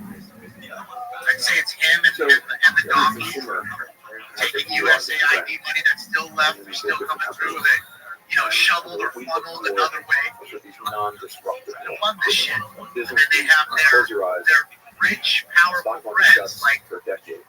a You know W that 10 years from now, it's going to be more valuable, more things, profitable. people like that that And you have help a business called help Universal Music Group. and help funding into the to, business of especially them, helping because others what are they going to become get? global They're artists. going to give you the leaf blowers. They're going to give you the masks. And into the business of They're going to give you the, what do you rights, call it, mask, the COVID type sort of mask, music publishing hood, rights and songwriters. all the shit you need to And cover your you know, space. I think music is So forever. it's like a team effort, I Music is believe, a Ready. many I really do. thousand-year-old If you really huge could have part of Bane people's come in and brains. hold them to the I think goals, it will be torture them thousands till of they years really from said what was going on and you got the the backtrack truth. to the I think it would be something like that. And I the company basically owns entire the global entire operation. Riot. most dominant Last market time I share in looked, business. it's They're the Riot. best at taking All I artists saw who was make results, market. great voice, and started getting a presence on YouTube and Instagram, and helping others become a superstar. And that's a unique talent, and the result is the best artists in the world will come work for them. But they also have this incredible library of There's a whole lot of Beatles, people the marching. Stones, That is to thousands, etc. So thousands then and if you thousands. think about what I music don't has see you become, writing, used no to be about burning, no records graffiti yet, and no CDs and looting. That 8-track constitutes tapes that have to have a new format, a and lot that's of people have this misconception. It's Oh become my a God, there's business all the that just people likes walking to in the podcast. streets. That's That's a riot. No, streaming is a lot more predictable than that's a selling records. march until they Sort of say, become okay, violent. Which people again, have they smartphones. absolutely have Smartphones tendencies. this year because of global And they seem to do it all the time. They probably will. You pay, call it $10 a month for They give you a very, yeah, I'm sorry. transfer a family plan, Running on. and you can kind of I mean, I build a literally model ate of what like a decent, little bit of food, not even a whole. I feel sick because I haven't been eating enough. My stomach like shrank You down can't get like to a precise too view much. of value to get to the approximation. And the key is to buy at a price that represents a big discount to that approximation. And that's what that again is out what's called inventing this concept of That's why they're going to marginalization. march too, because they're starting to see what's going on. Okay, so we stand and we yell in your face, and what do? They box us in and arrest us. You paid a We're better off discount to on your the estimate move. that you're still Yeah, okay. one's doing, it's a war. No different. You do a tactic, your opposition does a tactic, And then have right? And you combat that tactic. very, very You gotta come up with something new. Well, music is interesting because, yes, music's been around for a very All long it is, time. and they learn But the way from to each make other. money They look at the tendencies, they look what they're doing. That helicopter was a pilot, big transition. that flight officer, This Napster created Spotify, how you make money on music with Apple and all of this. you see, The question is how well are okay, so that's a perfect example. like you know, be able to adjust to such transformation. One See how they're busy, has to go in the busy future, looking at which buckets is of tagging right now? Simple thing like tagging. Not my belly, I said my stomach. Not my belly. You have to also My think about stomach. that, like, when you Like close your inside eyes, of the belly. all those things you think about. Are you imagining the possible ways that the future is completely different from the present? And how well this company would be able to like, surf the wave of that? Sure. I mean, I just surf a lot of waves. And actually, the music business peaked the last time in like the late 90s, 2000 time frame. And that real innovation, Napster, digitization of music almost killed the industry. And Universal really led massive to save the industry. They're literally just tagging right now. Like, you know how much tagging you saw, that enabled right? All over yesterday. It's not 20, it's it's not 30 or 40 people tagged. ability and the willingness to kind of adopt new technologies that kept the leadership. Now, they, of course, had this huge Now, advantage. trying to clamp down on it before it goes out of hand. Trying to be proactive. Why are they doing that now? Base of Because they've been made assets up. that were important and I think will forever be. They look almost useless to that team. And we know they're not. And we know who's deeming them useless.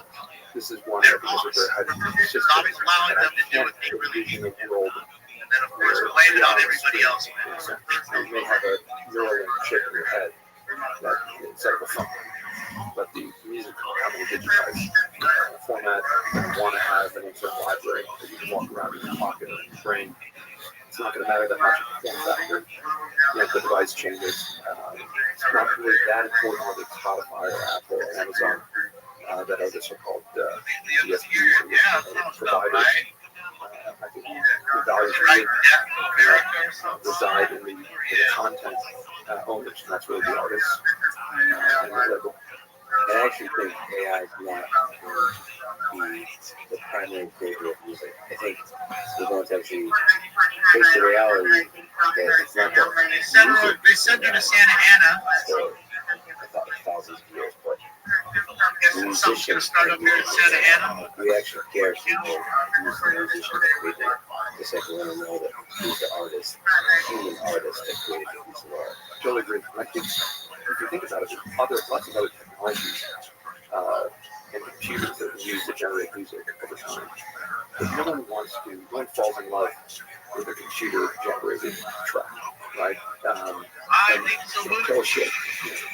From the music, but it's also about the artist's story, physical presence, and the live experience. I don't think you're going to sit there and just put the computer up on stage and then it's going to play and people don't get excited. So I think AI is really going to be a tool to make artists better artists. And I think like a synthesizer really created the opportunity for one man to have an orchestra. Maybe a bit of a threat to percussionists, but maybe not. Maybe they're always working on it for the live experience. Unless that computer has human-like sentience, which I See how much nicer it is when he's over there on the tower. With from a business perspective, it has an identity, basically fame and influence. Could be a robot to a Swift. And it doesn't have an incredible asset. People think, And then there'd be much as the world. that's a different discussion. So, the world's not going to ask for permission to become a so, but you can still make money out of it. Presumably there'd be a capitalist system and there'd be some laws which AI, which I believe AI systems will have rights that are akin to human rights. And we're going to have to contend with what that means. But there's sort of name and likeness rights, yes, that have to be protected. Now, can a name be attributed to a Tesla robot? I don't know. I think so. I think it's quite hard. There's more potential artists for us to represent it in Exactly. That's sort of one example. Another example would be just in the restaurant industry, right? You can look at businesses like a McDonald's, right? It's a company like a 1950 vintage business. Here we are, 75 years later, and kind of predictions and all that. And the menu's going to adjust over time to consumer tastes. And the hamburger fries forever. The beer, the Rolling Stones, and fries. I was eating at Chipotle last night Thank you. and yeah, it is one of my favorite places to eat. You said it is a place that you obviously also invest in it. What do you get at Chipotle? I tend to get a double chicken Roll or burrito? I like the burrito, but I generally try to order the bowl. Yeah. Cut the carbs out hard. And put the chicken, jab, lettuce, black meat, And I'm a steak guy. What's the actual process you go through? Like, literally, like, the process of figuring out what the value of a company is. Like, how do you do the research? Is it reading documents? Is it talking to people? How do you do it? it's all you go. So Chipotle, what attracted us to this And no, man, it's about 50%. already. Great company, great concept. Super Damn. athletes love it, Huge consumers love craters it. in the street. Healthy, sustainable, fresh food made in front of your eyes. And great. Steve Bell's the founder. But ultimately, the company's lacking some of the systems and had a food safety issue, which is that's it. Almost killed the brand. But the reality of the fast food quick service industry is almost every fast food company has had a food safety issue over time, and the vast majority have survived. And he said, "Look, such a great concept." But their approach was not from far enough. But we start with usually the execute. Companies file and they report We just saw it. the governance, board structure, conference call transcripts are publicly available. It's very helpful to go back 5 years, learn the story. Here's how it's happening. Hi, Nancy. Describes it. Here's what they say they're going to do, and you can follow on and see what they do. Nancy, shout out to you and Curtis. Historical record of how competent and truthful. Yeah, that's a very useful device. And then, of course, looking at competitors, thinking about what fit this logic. Everything is. Every inch, everywhere you look. And then we'll talk to the industry we don't know well. We know the rest of the industry really well. Music industry, we'll talk to people in the industry. Try to understand, different publishing, recorded music, competitors. We'll talk to different books. A book about the music industry, a couple books about the industry. So it's a bit like a big research project. And you do these so-called expert networks. You can get pretty much anyone on the phone, and they'll talk to you about an aspect of the industry that you don't understand or learn about. Try to get a sense. Public filings companies generally give you a lot of information, but not everything you want to know. And you can learn more about the experts about the industry, dynamics, personalities. They'll get boxed in and arrested. They gotta keep watching podcasts. As long as they keep doing it, YouTube interviews, you get a sense of kind of safe in that. some cases, Florida, for example, better I can talk about Florida. Just All you can do is kind of escort. Cross traffic, so nobody gets in the way and let don't them make go promises to past. people. Kind of like a parade. Brian Nichols is a fantastic CEO. He's not going to spend $1 And you just to intervene if they start tagging or breaking all I shit. want is street code. I want to say that no joke. And so you look at a company like Chipotle and you see there's a difficult moment. There's no way these walls would have been that clean. There's a food safety issue, and you say, okay, well, I see a path where you can fix this. Here's the group that we're just watching. You can get it. Jonas just caught him. Here we go. Pigs died, but mostly bees. It's sort of the kind of business everyone should focus on, right? It's a great business, got a long-term trajectory of growth out into the beyond the foreseeable future, right? Those are the kind of businesses you want to own, those businesses that generate a lot of cash, businesses that you understand, businesses that sort of huge barriers to entry, that's difficult for others to succeed. You want companies that don't have to constantly raise capital, and these are some of the great businesses in the world.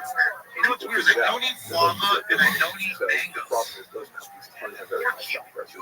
But I'll drink those three Value is juices, generally built into the price you have to pay for the business. So which I think is weird. we can't earn The juice kind of tastes return better than on our the investors by paying a really high price. Price matters a lot.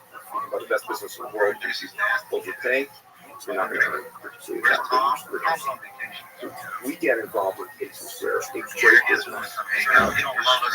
made a big mistake, or the company's kind of lost its way, but it's recoverable. And that's when we buy shareholders who are disappointed, who lost confidence, selling at a low price relative to what it's worth, it's fixed, and then we try to be helpful in fixing the company.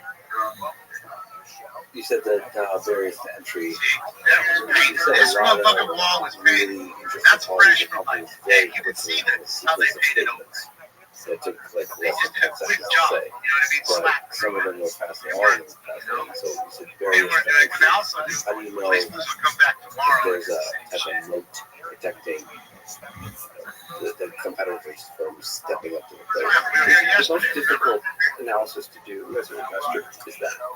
It's kind of figuring out how wide is the moat, how much of this is the business to disruption. I'm not gonna, I don't like I would say grapefruits. the greatest period of Not at all. disruptability in history, right? Grapefruits Technology, gross.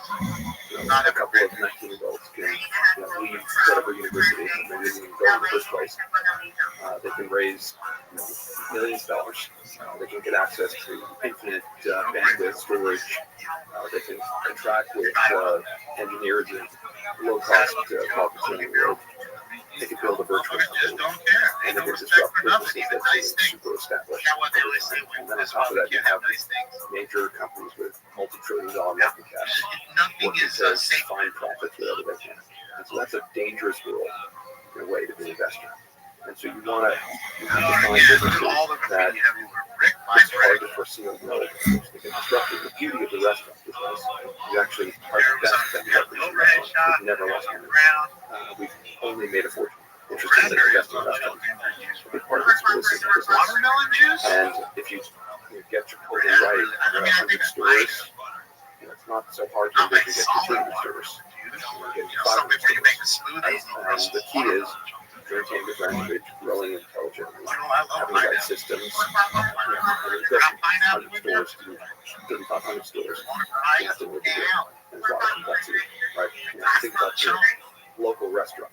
The family working in business, they're watching the cash register. And probably open another restaurant, across town. There are very few restaurants where there's only more than a few restaurants not very successful. It's quick service business. It's about systems. You're building a model that a stranger who doesn't know the restaurant usually can come in and enter the business and build a successful franchise. All these aren't franchise companies. They actually own business stores.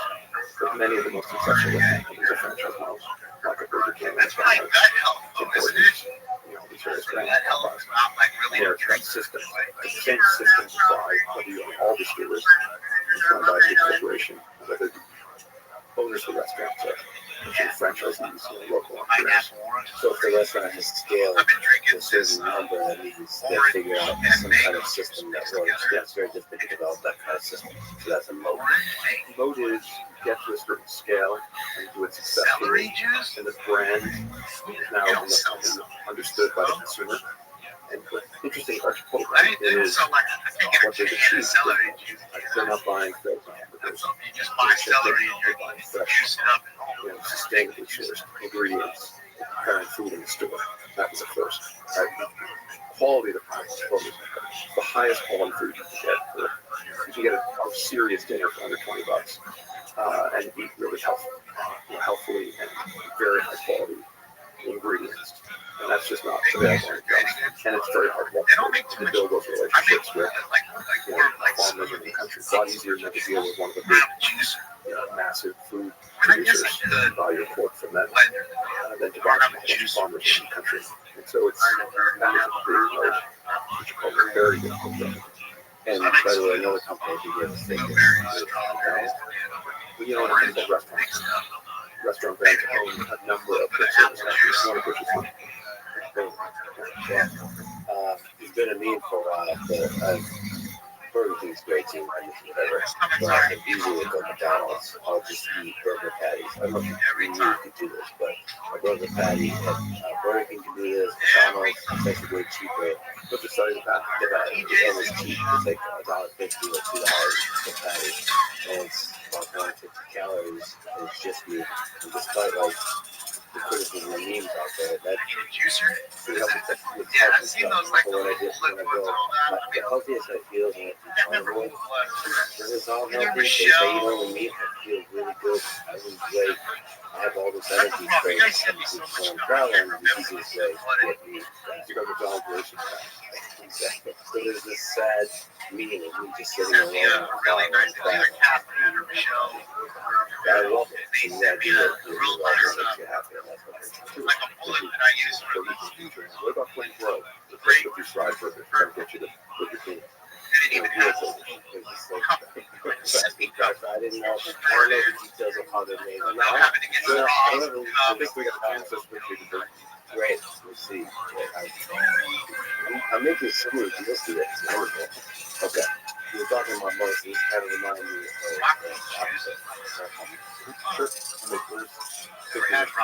So it's interesting that you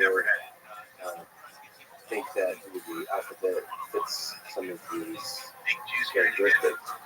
I mean, isn't it like a It's big tricky thing? to know with everything that's happening in AI. I mean, you can really sympathize and Yeah. interesting for the remote. And it's also interesting to analyze it because the consumer as this planet technology. I do this really Like every fucking gym and shit has like juice bar. the basics of the business of search really well because they're always what's your analysis of the why you think I So, business That's my admired big a move. firm Turn up is the best thing.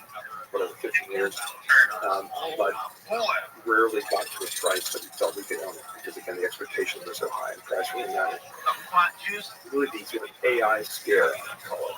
Microsoft comes out with ChatGPT, I know they are. do amazing I've never had application, maybe it's pomegranate juice. You know, that's something I which is probably don't working on eat too AI much. earlier. Obviously, Microsoft was behind the AI. Microsoft with ChatGPT deal with a market presence. And then Google does this very disastrous demonstration of Bard.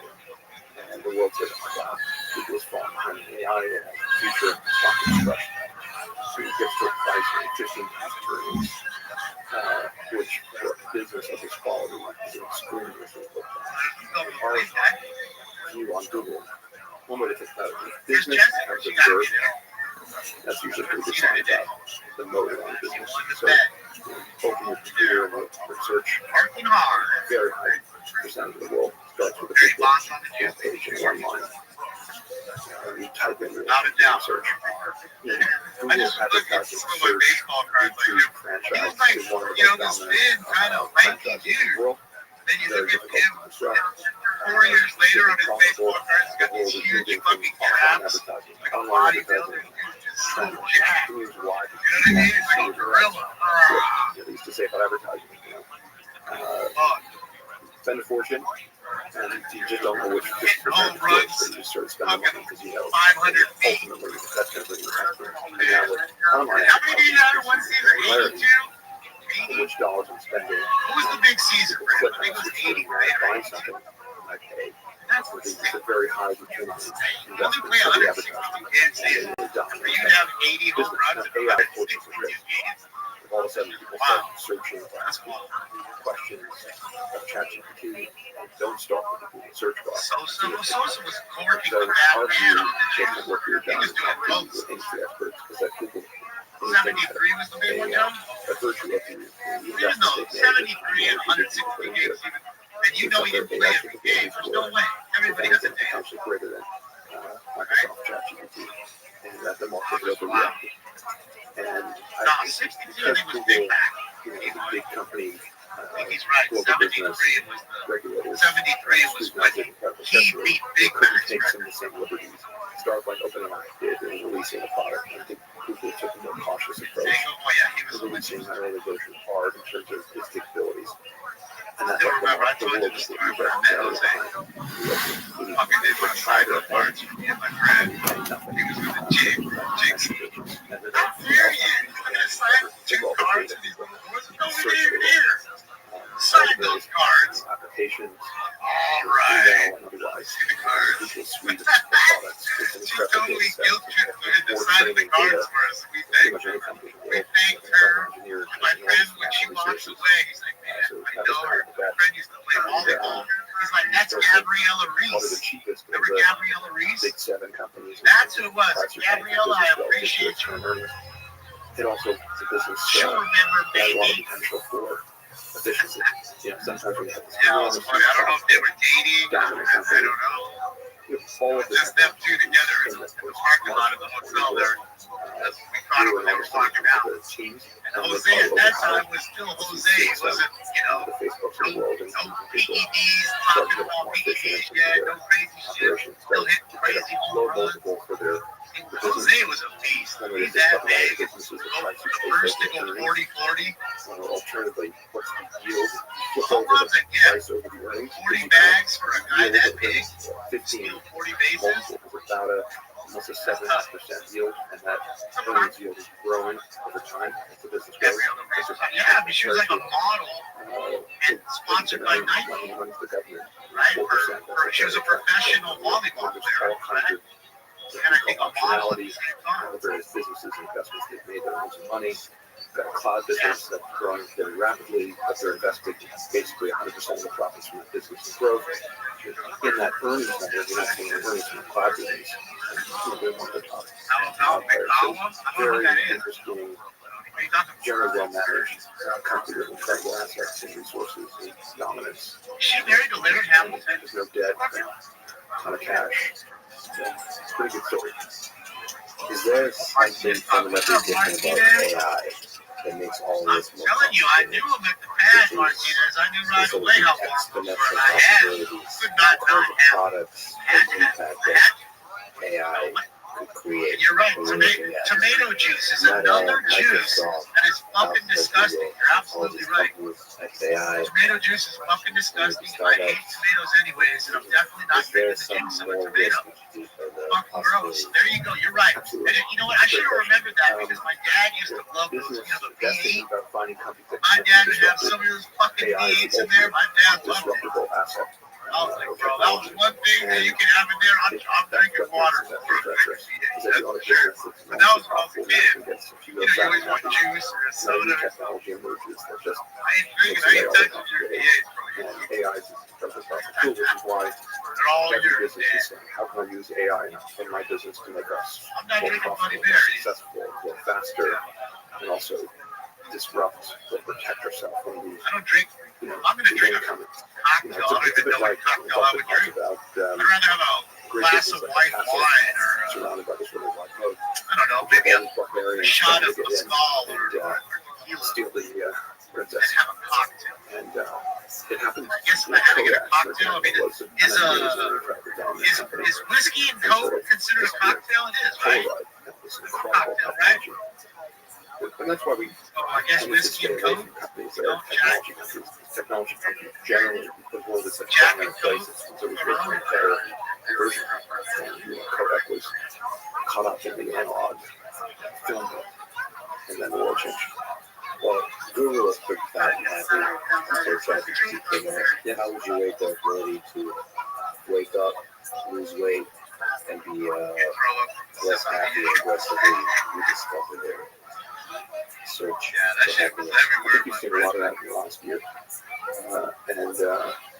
I would say some combination of embarrassment and pride are the huge motivators for them to circuit grin management of the company. And then it's getting hot, so they want to take a break. All of the mind teams and unification teams and trying to shake up. It was interesting to watch the cast. I love it. I love it when everybody freaks out. Like you said, partly embarrassment and partly that competitive drive that drives these years. It's great. So they can't wait to see what this means a lot of the product to see where it goes. You recommend, how do you analyze the governance structure and the individual? You know, I had a couple sips of so, as I like to say, Red Bull. drive all human behavior, and that certainly applies in the business world. So understanding the people and what drives them and what the actual financial and other incentives of the business is very important part of the analysis for investing in a company. And you can learn a lot from the mentioned before. One great way to learn about business is go back a decade and read everything that management has written about the business and see what they've done over time. See what they've said. And conference calls are actually relatively recent. When I started the business, there weren't conference call transcripts. Now you have. You know, do you really save that much from having the diet one? Like from Diet Coke to Coke? I mean, is it really? I don't know. So just you learn a lot about people by there's a lot of people that what they do say, Diet Coke. questions. And you know, funny enough as it is, one of the best-selling sodas, best-selling diet soda, I believe, is Diet Dr. Pepper. Say what they're going to Say if you want a soda that's diet and tastes the most like its regular counterpart, people want to come you know, work with for them. Diet They can Dr. retain their Pepper. time. You know, Lamb part juice? of it is, do they, how much are they running the business? Yeah. See, there's a lot of juices that I running do. the business for the Lamb benefit of juice, themselves. tomato juice. And that's kind of the analysis you do. Are we talking about CEOs, COO, what We always have Welch's how Grape. deep does it go? Sure. So it's very simple. You use the COVID example. Steve L's great entrepreneur. Hear that, Welch's? Got to scale really quick. Run it. He recruited a guy named Ron. Help the company recruit a guy named Ron Nickel. And then he was considered the best person in the quick service industry. How funny would that be tomorrow we watch the riot? Get a knock on the door, and it's a guy from Welch's California. with a fucking with a forklift and a pallet. Where do I put it, man? You want me to put it in the driveway? But a great leader, a great followership, you know, over the course of their career, the team they built that will come follow them into the next opportunity. But he is, you know, really the top person management, obviously, because and that is who they recruit. We recruit an A+ leader, and they're going to recruit other A type people. Recruit a B leader, and they're not recruit any great talent beneath them. You mentioned Warren Buffett. You said you admire him as an investor. What do you find most interesting about what aspects of his approach to investing do you That's Jeff Sutter right Most there. of what Another I've live learned in shot. business has been my great professor of this business. My first book I read in business was The Ben Graham Intelligent Investor. But fairly quickly you get to learn about Warren Buffett, and I started by reading virtual halfway annual reports. And I eventually got the Buffett partnership letters that you can see, which are an amazing read. You go back to the mid-1950s and read what he wrote to his partners when he first started out, and just follow that trajectory over a long period of time. So what's remarkable about him is one, duration. He's still out here at 93. Clearly the left is anti-Jim. But the big thing that you learn from him What do you mean? They're is that starving. You can't be up in the gym burning more calories. They starving. on emotional quality. They ain't got enough power and enough energy to live. Which is not a basic, it's not something you learn in the jungle. It's something you think about the surviving the jungle. When a lion shows up, and everyone starts running, you run with it. That does not work well in markets. In fact, it generally would be the opposite. When the lemons are going to go to the cliff, that's the time where you're facing the other direction, and you're running the other direction. You're stepping away, you're buying stocks at low prices. The Buffett's been great at that, and great at teaching about what he calls temperament, which is this sort of emotional and unemotional quality that you need to be able to dispassionately look at the world. I get trapped in some more. It's a real risk. People overreacting. Sorry, these. Tend to get I excited. got another short bus up there. Going up, The short bus right prices are going down. And I think that's just inherently human. You have to reverse that. You have to get excited. Things get cheaper. News stuck in there. See the news group? Concerned when things get more expensive. You've been a How part of you some get big over that too? battles. You want to be a bit amongst the action? You get over there. Don't worry about it. After we clear all these ding dongs out, we'll let you guys go. Psychologically, how For do now, you you're here. not let that break you? How do you maintain a calm demeanor and avoid Well, running man, into it's one? because that's what they identify as, because they don't identify Something as you a kind of person. learn over time. The key success factor is you want to have enough money in the bank that you're going to survive, regardless of what's going on volatility in the market. There are people who one shouldn't borrow money. And again, I wouldn't be surprised, man, Stocks on market. Markets are they're going down. handing out the And you have masks and all the your other livelihood stuff. at risk. You know what I mean? It's very difficult to be So rational. they don't hand out the The key is flags. getting Is yourself that a to Marine place where flag? you're financially secure. You're not going to lose your house. Right, that's It's a Marine flag, right? The red? And then Sure is. also doing your homework. Yeah, And stock price. sure is. Stocks are That's the trading Marine price, flag. unfortunately. And if you know what a business is worth, and understand the management, you know it extremely well, it's not nearly as, it doesn't bother you when the stock price goes down.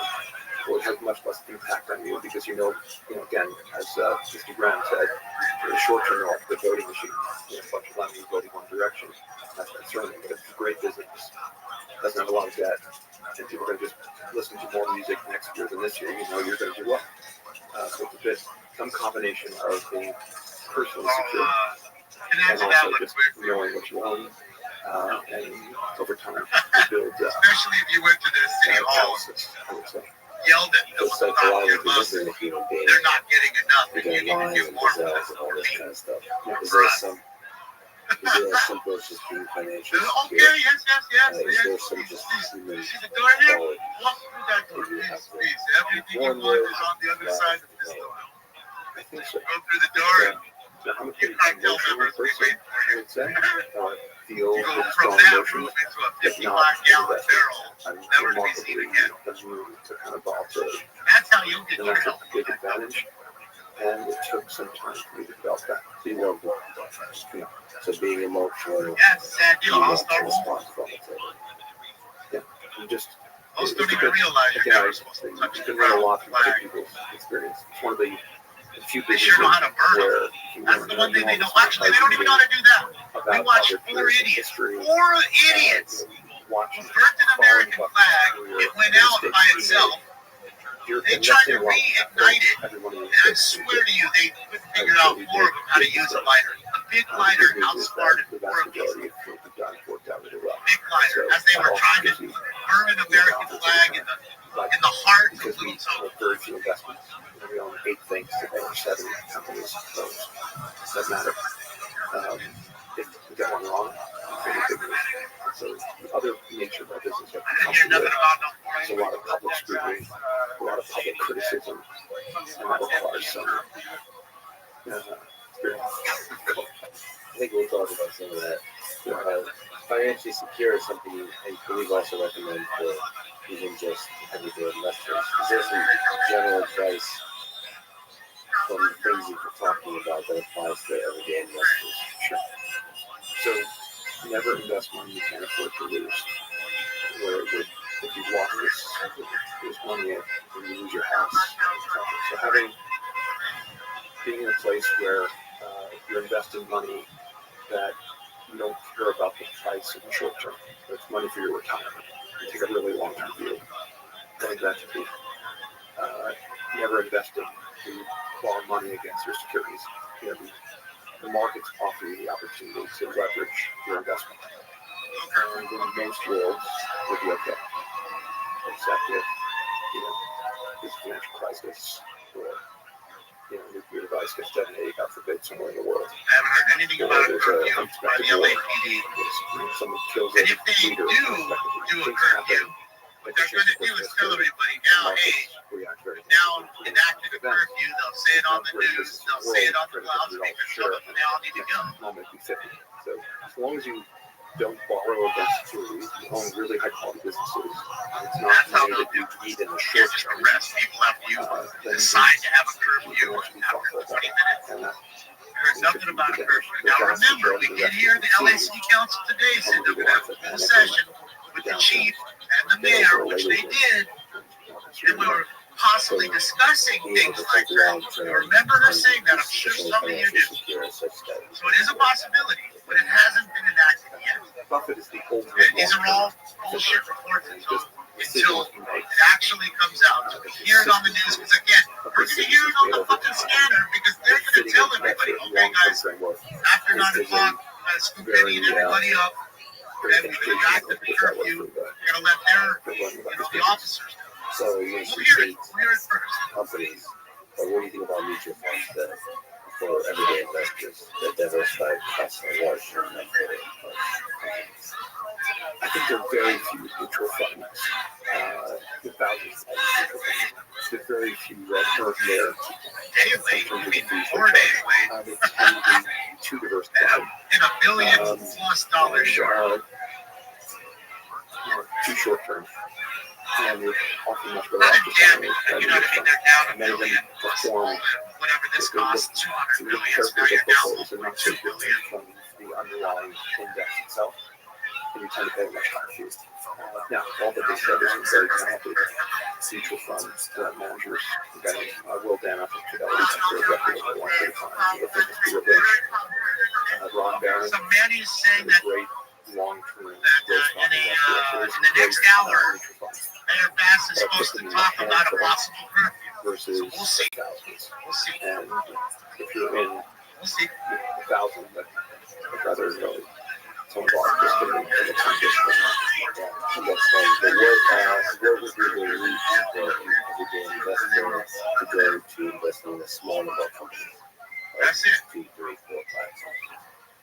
I even recommend for individual investors to invest in a dozen companies. You don't get that much more No, they benefit do of not. diversification going from a Martinez, dozen they do not. to 25. There's Or no way. even 50. You gotta Most of remember, the benefits no of joke, diversification come in the first I showed you that, what do you 10 call or 12. that site where you actually can hire people. You can hire a lot of people.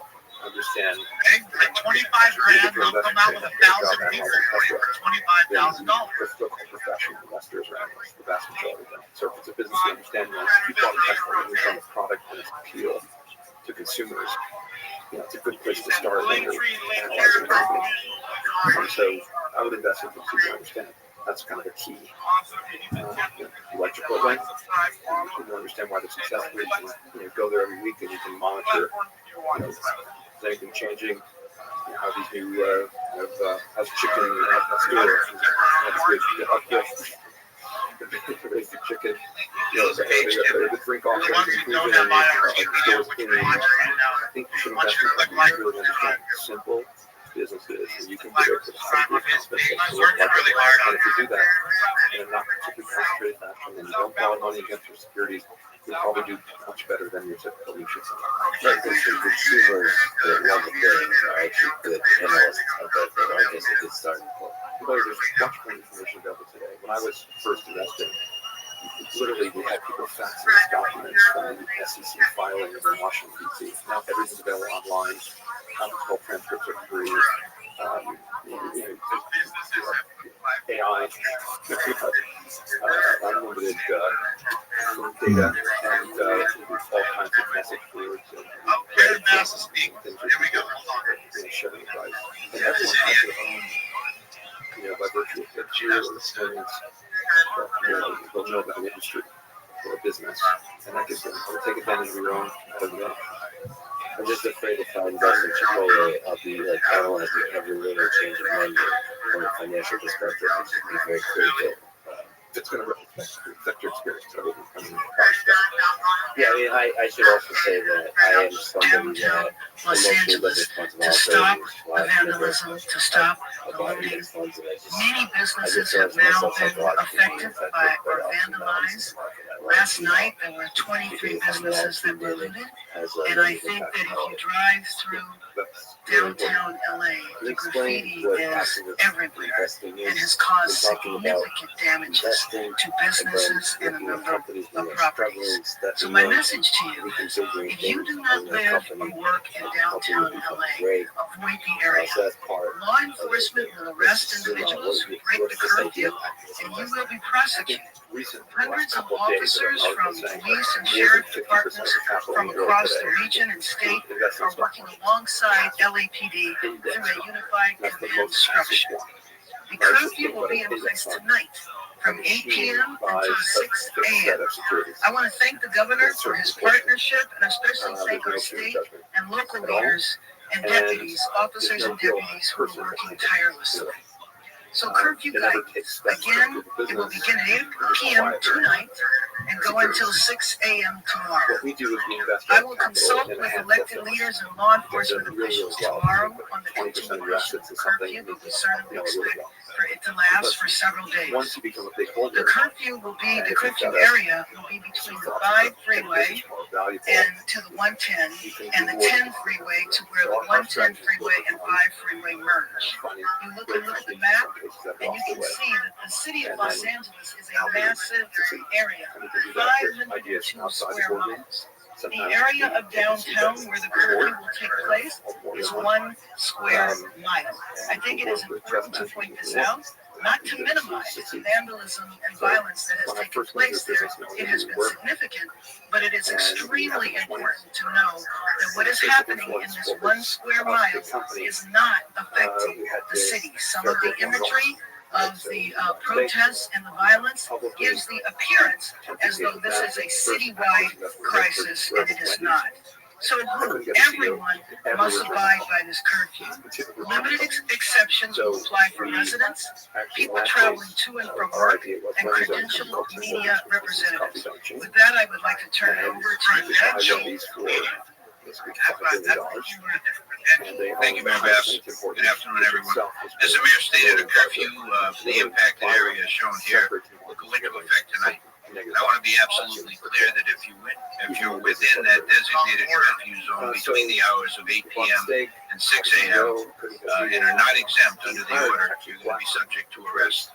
The curfew boundaries are as follows: from the 5 freeway to the 110 freeway, and from the 10 freeway to the point where the 110 and the 5 merge. Easier to look at it on that map for description. The curfew is necessary, a necessary measure to protect lives and safeguard property following several consecutive days of growing unrest throughout the city. Since Saturday, we've seen a concerning escalation in unlawful and dangerous behavior. On Saturday, LAPD officers made 27 arrests. On Sunday, that number rose to 40. By Monday, arrests totaled 114, and today alone, we've made 197 arrests. So the recent days, it's been as a part of the Unified Command with our partner agencies who've responded to the Mutual Aid Compact and been very, very helpful to us. We're very thankful for that participation. Of those I mentioned for today, 130 were arrested near Commercial and Alameda. An additional 67 were taken into custody after unlawfully occupying the 101 freeway near Commercial Street. Our CHP partners were instrumental in that. So again, let me be clear that this behavior, blocking freeways, city streets, and on-ramps, refusing to comply with lawful dispersal orders, and interfering with public safety operations is dangerous, unlawful, and won't be tolerated. If you are in the curfew zone during the restricted hours without that legal exemption, you will be arrested. If you assault an officer in any fashion, you will be arrested. We're operating under a unified command with our partners at the Los Angeles City Fire Department, Los Angeles County Sheriff's Department, the California Highway Patrol. We're fully coordinated, and our shared mission is clear: to restore peace and ensure the safety of everyone in our city. We previously mobilized part of our department at LAPD while keeping our ability to be able to provide the services that our community deserves going. We're going to be adding to that deployment with additional internal LAPD resources in the days ahead. The curfew does not apply to residents within the designated area, individuals experiencing homelessness, credential media, or public safety and emergency personnel. To be clear again, that's not about silencing voices or suppressing lawful protests. When that expression crosses into unlawful conduct, when lives are put at risk, and when our city safety is compromised, we must act. And we will act. We urge all Angelenos to cooperate with these public safety measures. Our shared goal is to protect our communities and return to a state of calm and safety for everyone. Thank you. Marshall curfew declared. Marshall, now the councilwoman who represents them. Big difference. We were on a dusk to dawn curfew. I mean, the entire city, not just downtown Los Angeles. Big difference.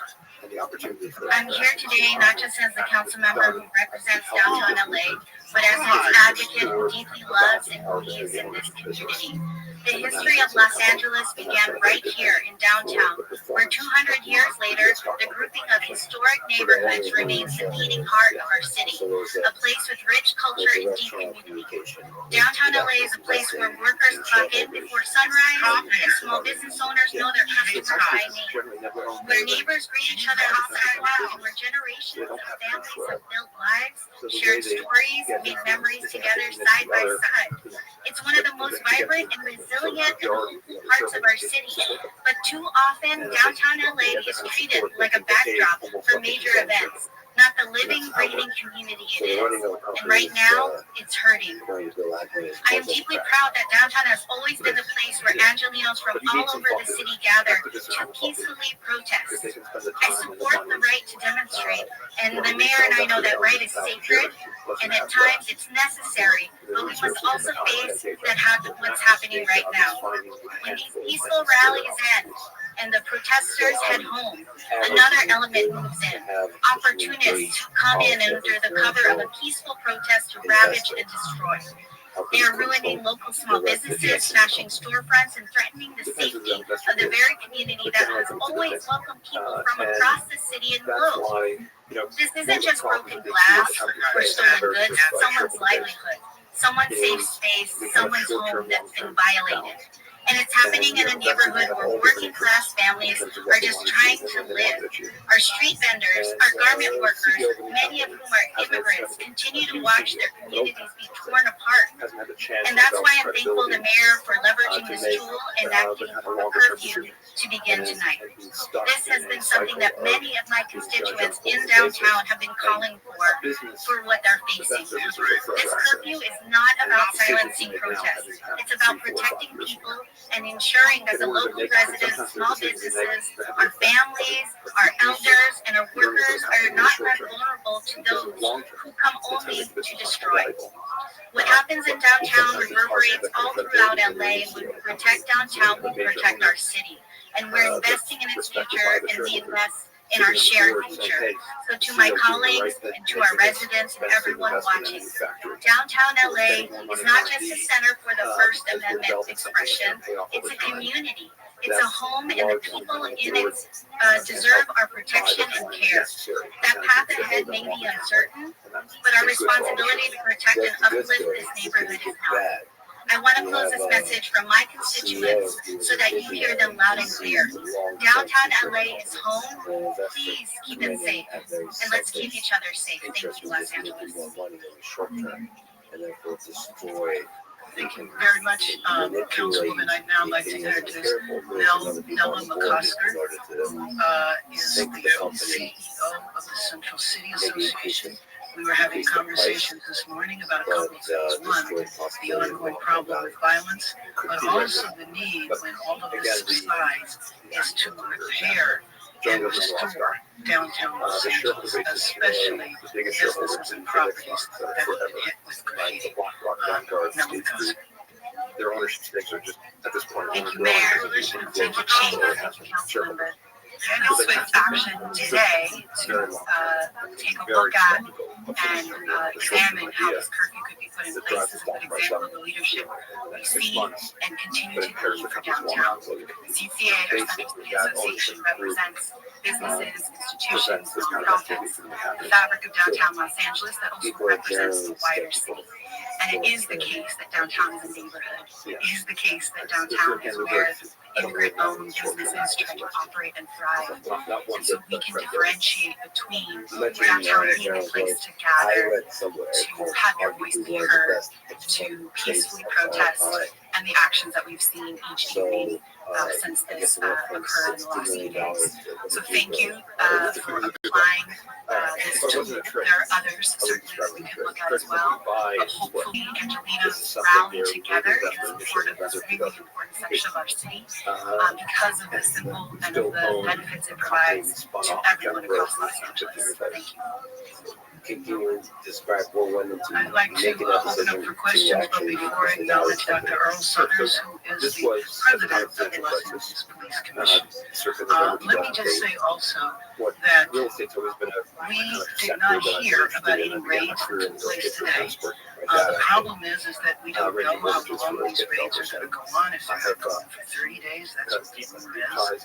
And if we want to see our city peaceful again, I will call upon the administration one more time to end the raids. With that, let's open up the questions. Here we go. Non-disruptive. Here goes the line. And talk about disruption, all of the disruption in many ways. And General Gross Scott, the General Gross company, the CFO, is very aggressive in the way that involves money from the kind of Wall Street, not long-term mortgages, but generally the short-term mortgages. It's pretty aggressive. As the value went up, we borrow more and more against the assets, and that helped the short-term results of the business. The problem was, during the financial crisis, the market for what's called CMBS, commercial mortgage-backed securities, shut. And the company was just desperate. Let me just say that a curfew has been in consideration for several days, but clearly after the violence that took place last night, 23 businesses looted, and just the extensive, widespread nature of the vandalism, we reached a tipping point and declared a state of emergency. I think about 25% of the company, and they had a $5 billion Yes, I'm aware of what's happened to my staff member. They're on unpaid leave right now. I hold my staff to the highest standards while I wait to see due process. So we'll see the outcome of that. But I see that as separate and apart from a reaction to what our constituents want in the city and how this type of opportunism has escalated between yesterday and the day before. And, you know, frankly, I I admit my humility here and my beginnerness in that I'm new to downtown, but our downtown stakeholders have seen this multiple times over and had to basically develop their own strategies, and they saw the warning signs of how this could get worse, and they knew from past experiences that curfews have been ways in order to stem this and to calm the city once again, and it's but one tool that we can execute at this time. Daniel, I need a word check. Beginnerness. To kind of restructure. I know the answer to it, but I need a confirmation. The problem You're is probably that great as every grandma. other company that comes bankrupt, the shareholder went down. And so the market seeing every I know the answer. the shares get wiped out. The assumption is stocks will go zero. I need the confirmation. That's what the bankruptcy code says. The bankruptcy code says is that the value gets apportioned based on value. And So prove to a judge that there is was not a an asset financial worth more than estimate right liabilities. now unless The no one has one. shareholders actually get to keep their investment in the company. No, And that was a better man. And so we stepped into In the the case market of and some of bought the larger 25% retail stores, company it's in in the the open millions. market. But I don't We had to pay know out. the of Started the at 23 $0.34. what the total So total there were 300 million shares. It's really hard to That company estimate was all that. the By the time we were done, we paid an average of It's just we paid 60 million for 25% of the business, so about $240 million. millions just to oh, I'm sorry, you did ask that question. The directors I mean, I mean, the bottom line is that we're not told. spending a ton of money on Basically, advisors. we have to operate on rumors. So And, rumor has it you know, that I there's was a 700 Marines. that are shareholder coming. activist. I have no idea what they would do when they get here. Right now, we have 100 National Guard. So the mission is to protect the federal building downtown. That's 100. There's another 100 in Westwood protecting the federal building there. And I haven't heard of any protests that had anything to do with ICE taking place at the Westwood federal building unless you mentioned it. Right. So we just don't know. And I think that's a problem with the administration because to come in such a massive way and to make the announcements that all of this was going to happen and then not communicate with the local jurisdiction as to when, what, how, why is really problematic. So we're talking about a curfew for 1 square mile. Only 1 square mile is curfew. That's all it is. 1 square mile. So don't think that all of Los Angeles is locked down. We're talking about 1 mile in downtown Los Angeles. 1 mile. Sure. I'm not talking about the city, the entire city. The whole fucking city was shut down during the riot. Actually, I started that reach out today, so we will see Dusty what happens. Dog curfew. And they were listening to advisors. So I called Maddie up. And I said, Yes, Maddie, and it's the map that is right there, so it's basically it's all of downtown Los Angeles, but you know, in LA, we identify by our freeways, so all of the freeway numbers are there, 1, 2, 5, Which was convincing. Next thing you know, I invited them on the board of the company. yes, and actually, that's a broader area that the protests have been, because you know that the protests have been limited to about 5 streets in downtown Los Angeles, and again, that's why it's so important to let the people know, this is not all of Los Angeles. If you put downtown Los Angeles in the context of the overall city map, you see how big it is. 1 square mile compared to 503 square miles. Let's say 8 months, and the company merged from ViralRabbi, and we made incremental investment into the company. And the shareholder kept the vast majority of their investment. All the creditors left their facing under investment, part of the key accrued interest. And it was a great outcome. No, we're not. Employees kept their job. And we also don't know again about the ice rinks, and that's why I think, you know, I would appeal to the president to stop the ice rinks so that we can have stability in our city. I think about the families who are afraid to go to work and go to school. I was talking to a friend today who, in her local grocery store, the shelves were empty. A lot of the shelves were empty because people are coming to work to stock the shelves. We have to look at the contributions of the immigrant population to the economy. And you know that there are some industries that are the majority are immigrant labor. And so when you write immigrants and they don't want to come to work, you are hitting at the heart of our local economy. The nannies that can't show up, the gardeners that can't show up. That impacts households in a way that I don't think people often realize the extent. Hi, just returning your call. Oh, Mr. Acton. Thank you so much for calling. said, "Oh, how can I help?" She said, "I want to thank you." I said, "What do you mean?" "I saw you on CNBC a couple of years ago. You were talking about this general growth and the stock. I said, where's the stock? I said, 60 cents. I think I missed the first part of it. He said the reason why the wildfires were handled was because there were federal police. So I invest all of my money.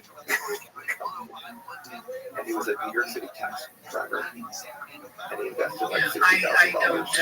I don't know, Chief, maybe you want to respond to that. I don't think that question also the president said it's difficult to kind of understand. But I will tell you that after the wildfires, President Rothschild had resources with the Army Corps of Engineers, and it was a significant contributing factor to us having the fastest recovery. No house has ever been built yet. Nothing, no words. What is she talking about? Contributed to the fact that in the Palisades now, we have over 2,700 lots that are cleared. People can be rebuilding now. I was at a couple of weeks ago, and the frame of the house is already up. This to me is drastically different. That was in complete cooperation and coordination with the federal government. Right now, we are in the dark. We don't know what things are going to happen. One thing we're sure about, and I think that the Chief would agree with me, is that we have the capacity to address this situation here, and we don't need armies or National Guard, especially if we didn't even ask for it. And the idea that the president took the power away from the government to do this is really just unacceptable. Chief, did you want to? If you're just stepping in and you've never done distressed investing, thank you to that issue. We have a protocol in place that we use, and when we deal with Chicago like this, where it takes some resources away from our regular provide the service we do. We mobilize the department, and so that brings in people from vacation and days off, and allows us to use them. We mobilize the Office of Operations, the biggest part of the department, and our motor officers. We're looking to expand that with additional officers. Within, we requested through the Sheriff Mutual Aid, which then is coordinated by the Office of Emergency Management in the state OES, Emergency Services, with the Sheriff, and they bring in then surrounding communities, and in this case, counties, to be able to help supplement our resources to deal with the issues at hand. They are tremendous partners. We've worked very closely together for the past couple of days now, and I think we have seen a significant improvement in things, and we will continue to watch for that as we move forward. We're hopeful with this curfew that'll give us additional tools as well to be able to bring this chapter to a close. Less about deal-making and didn't have resources and was 28 years old or 27. And they hired better lawyer than we did. And they outsmarted us in that one anyway. So I said, okay, I'm going to go hire this guy back. So, okay, we'll probably talk about reconciling. But first, Fox and the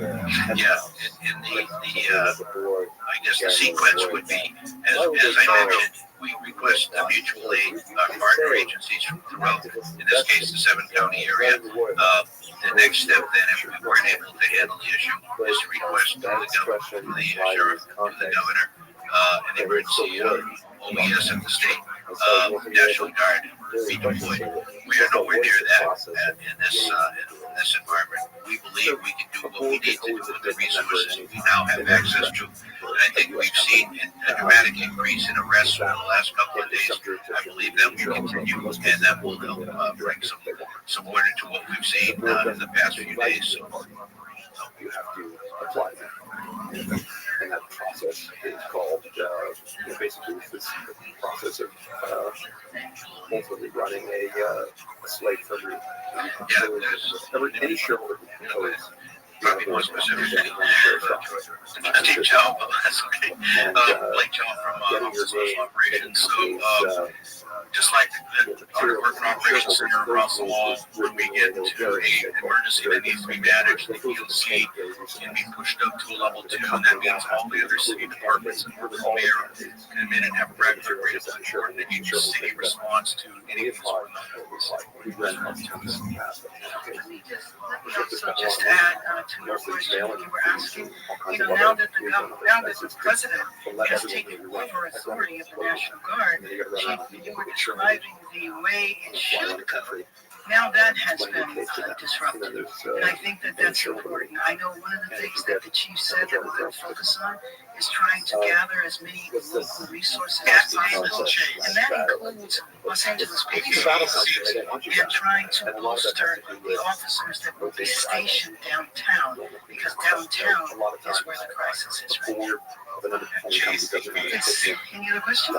All right, thank you very much. Boards of directors 20 years ago. All right, you were just listening to a news conference headed For a company, play golf with the CEO, golf courses. Nothing to worry about. Let's hear the floods of Where Mario downtown. It's just kind of a rubber stamp. Anything to worry about. Boards, I'm just trying to get in around. the CEO really ran a show. There's that. Once shareholders could actually dislodge board It's members in Chicago now, like I said, so we have the rise of shareholder activism, boards started taking responsibility much more seriously. If directors are typically, they're in cases of retired CEO, this is kind of how they're making a living. They're right a part of their career. a little hairy last night, right? Now you have a lot of folks out in the street in Chicago, and I wouldn't be surprised if it happens in New York.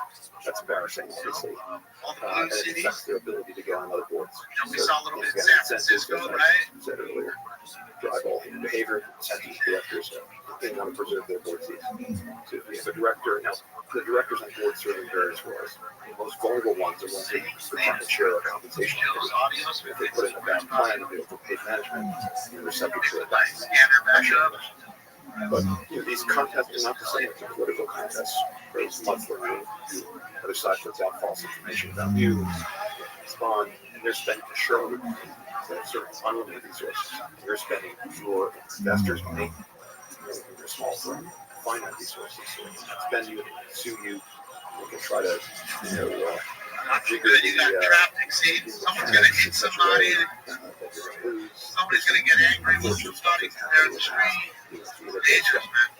That's the dangerous thing about them moving. You can't really hurt them. Right? Some people will agree with them. Some people won't. They would go through your trash. That's when you have somebody trying to run some Make sure over. that you're not sleeping It's around. a hairy situation. That's okay. Not good. I'm subject. So again, your discretion is advised. So you're saying the fat and happy hens get during wolf-like, and the foxes begin. The little foxes are threat to the hens. The beaver parade, or what's going on there? The charismatic fox explains to me why the fox is good for everybody. All the bee bears. At the end of the day, it's actually really good on the board to have someone, if you, there are many examples over time, there's a handful of high-profile ones where the board fought tooth and I nail did to see get you on get the shut down, board. actually. And once I that think is it's done, the nothing's board happening. doesn't know anything of that at all. The show will put them The on. best thing is he wants to be arrested. Let's all work together Why? to have this work out. Because he feels as though he saw the way people, responded to Trump We've done that. and when he got arrested, right? But The in way most people cases, viewed you him get a couple of before and viewed him after. You want to build the board comprised of diverse points of view. And that's how you get So I'm guessing he wants The most to dramatic be arrested battle so he can look board. cool, I guess, for the part of in the eyes of Canadian people. Pacific Approximate. So Freedom Canadian Pacific fighter. is considered the most iconic company in Canada. Let them not Literally take me in for 10 minutes to take a picture of me rail and let me go. over Canada is what united the various provinces into a country. You did that hard time, bitch. And then Yeah. over time, the railroad business pretty good business. They built I say hotels, they instead of had a a lot of real Pelican estate, Bay. and became this massive conglomerate that was horribly Looks like that. mismanaged for decades. By the time we got involved, it was by far the worst run railroad in America. They had the lowest profit margins, they had the lowest growth rates. And a little hairy. Every quarter, naturally, they make excuses. Generally got the letter as to why they underperformed versus they're a company called Canadian National. Right, in 15 minutes, guys, I'm gonna have to leave the room They just just to have get to constantly complain about last the bit weather. of Basically, Jesse and there's Same so country, much. I'm same so region. sorry, Jesse. tracks like that I'm fall so apart. sorry that I missed that. Thank you so much for the dinner, Jesse. But It's been so crazy. and being on this board was like an honor, I think. I'm gonna have to go. Everyone on the board was an iconic I got a couple cards in the this. chairman of the World Bank, the head of the most important grain, part of the grain company, sort of the important production of big time Canadian executives. She said like you're not And we were, this is probably about 13 years ago. And, you know, still a 44-year-old from New York, not Canadian, basically saying this is the first railroad. And we bought 12% of the railroad at a low price. And we brought with us to our first meeting the British railroad. And turned around international.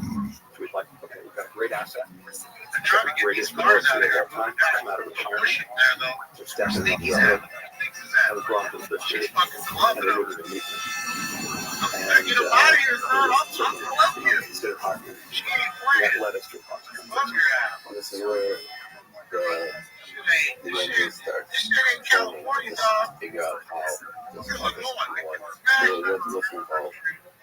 Well, And the key is you have to want to come up with a group of directors who would be willing to step into Quick that. dumb question for somebody who's not from We didn't buy Illinois. a bunch of New York directors, or even American directors. We What wanted really county is Chicago in? Canada. And we wanted high profile people. So we talked to all the high profile people in Canada. Every one of them to say, Bill, you're entirely Yeah, right. This thing is the worst. But you know, I see John at the club. You know, at the Toronto club. You know, I can't do this thing I'm gonna totally put right. the scanner up for this so we can listen to what's going on here. And that was the concern. You have to file your material by a certain day. You have to put together a slate. We need this big slate that we do that we have to replace. Ross County. Basically, all the records. And then I spoke to the guy who was one of the wealthiest guys in Canada, who was on the board at one point in time. And he said, Bill, I have an idea for you. There's this woman, Rebecca McDonald. Don't you give her a call. And I called Rebecca. And she was the first woman to take a company public in Canada as CEO. And she was a kind of anti-establishment, not afraid to take on anything. Mass Clerk? I think so. I mean, shit, after the fires, still And nobody. she 5 months after the fires, almost now 5 months, and not one house has been built anywhere. 5 months. I mean, they're not even starting. I think there's been 12 permits that have been done. They haven't been done yet. Like nothing's been started. You know, at one point I wrote an email saying, look, let's come to peace on this thing. But if we don't, we're really forcing the hand, and we're going to have to rent all this hall and invite all the shareholders and some down embarrassing information. I made reference to some nuclear winter does not have a nuclear winter. And it's like it's embarrassing that there is a nuclear winter, but it's only progress. We were at the large hall in Canada, we put up a presentation, talking to European NASA, it's itself, and we had Hunter get up, which is incredible guy down in Tennessee. It was amazing. It's like a lot. Incredibly peaceful, unbelievable track record, incredibly respected guy. Well, they were supposed to send them here 200 troops, but they're only supposed to help out, block the building, federal buildings, the two right there. Federal courthouse, and then you have the federal detention center. Boy, Boston. So they're watching both of those. That's their job. Their job is not to go in the city and fix things. It was not until the night before the meeting Not their job. and then for the Not now. they lost. We got 99%. Puerto Rico! That's not Puerto Rico. Puerto Rico. But they begged us at the DOJ, look, we'll resign tonight, so we don't have to come to the meeting tomorrow. That's how embarrassed they were. Well, that was kind of an interesting one. So, for in both this proxy data and the company itself, this was one of your successful. I mean, the stock's up about 10 times. And it's an industrial company, it's a railroad, it's not like a drug. It's not Google. So it's a great story. Comes down from like 19 Grill. And it was Hunter's protege. And in some many ways, it's better than Hunter. The sad part is he did very well. He took it up money for 7 years. And then I went through a very challenging career because of up or down investments. We had to sell off and just took it really paid. Great capital to pay for investors who were leaving. There's another opportunity to buy back. Listening to it right now. Last couple of 30 years. to 50 So delay, that's fine. well, At least you can at least hear the action, not as it's happening, but you know what I mean? if you will. Get a on this one, you were right. Taste of what's going on. And I Why read they an put it up article that long about ago? Normally, I thought it was like 5 minutes. it was often right, but you approach it with a scorched earth approach that can often do more to get do damage. I haven't read it often right now, but the good news is we are often right. I agree with you. Small people, so our batting average as investors is just and the good news is There was some relation. but the press doesn't generally write about these success stories. They write about She looked too young. so we've had some epic failures, big losses. Good news is they've been a tiny number of the cases. Now, no one likes to money. It's even worse if it's other people. The good news is that you're stuck with us.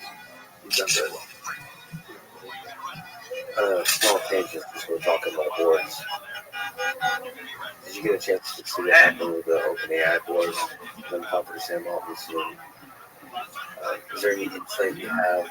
What are they walking to? I don't know. I think they're honestly just walking down because they know they keep walking.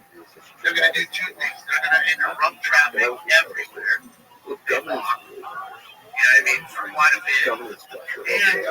And cops can't block them. I think Sam's point was must originally said it as a and reminds me, I invested in a nonprofit run by a former Facebook founder who was going to create a Facebook-like entity for nonprofits to promote goodness. And the problem was he couldn't hire the talent he wanted, he couldn't pay market salaries. You know, one with the little screen can sit down. Not like that big. That red one right there. One you put in your car in the trunk. You know what I mean? But it has a seat on it. Set up as a nonprofit. But I think they found the same thing. They couldn't hire the talent they wanted without having a for-profit subsidiary. It's a But the non-profit entity, I understand it, owns a big chunk of it. And the investors sort of captive interest with their upside cap. And they don't have representation on the board. And I think that's it was a setup for a problem. There's, I guess, some kind of complexity in governance. Because of this nonprofit, cat profit thing, it seems like there's a bunch of complexity and non-standard aspects to it that perhaps also contribute to the problem. Governance really matters. Boards of directors really matter. Giving the shareholders the right to. Is this in front of Macy's? Have input. Oh, yeah, they're trying to hold up everybody off. They know they're going to go to Macy's. Man, Macy's and private venture-backed boards tens of millions of dollars for this shit. Investor ventures. And there are complicated issues driving into income venture stage companies where board members have somewhat divergent incentives. See what I mean? Now we're going to have a car accident. What you see a lot of venture boards. A train driving the wrong direction. Presided over generally by venture capital investors who are big investors in the company. And oftentimes it's more important to them to give the have the public perception of their good directors, so they get the next best deal. Right? If they get they have a reputation for not taking on management too aggressively, working without the small community founders, and this and that. So they are interested not just in that particular company. That's also again, it all so frankly, with this has to about like VCs and shareholders. Does this mean before the company was public? Yeah, the private venture-backed companies, the boards tend to be very small. Maybe a handful of the venture investors and management. They're often very rarely independent directors. It's just not an ideal structure. Oh, that's even more independent. It's beneficial to have people who are an economic business and they care only about the success of the company, as opposed to someone right, so there's going to be a grand market getting into the best rally is more important than any one deal. And you see cases where the boards go along with, in some sense, bad behavior and hard management because they want a reputation for being kind of a founder-friendly a director. So that's kind of problematic. You don't have the same issue in public. So we talked about some big wins, your track record. Said there were some big losses. So what's the biggest loss? Biggest loss in my career is a company called Downstream Students. We made an investment in a business that didn't meet our core business. Yeah, that just turned it down because I didn't know that they had their delay so long. The delay is 30 minutes. Right? Based on drug discovery, it's based on predicting the future revenues of the drug before it goes off. Radio traffic, not anything new. Lots of complexities. We thought we had found I haven't. which is a very unusual founder. I haven't seen anything that all I've seen is what I'm showing you here, and then what I'm It was getting a off company of where my another business activist was on flags, kind of governing, overseeing the day-to-day decisions. And we ended up making a passive investment in the company. And up until this point in time, we didn't make passive investments. And the company made a series of decisions that were disastrous. And then we stepped in to try to solve the problem. It was the first time I ever joined the board, and the mess was much larger than I realized it was. And it was very much a confidence-sensitive strategy, because they built their business by acquiring pharmaceutical assets, and they often issued stock when they acquired targets.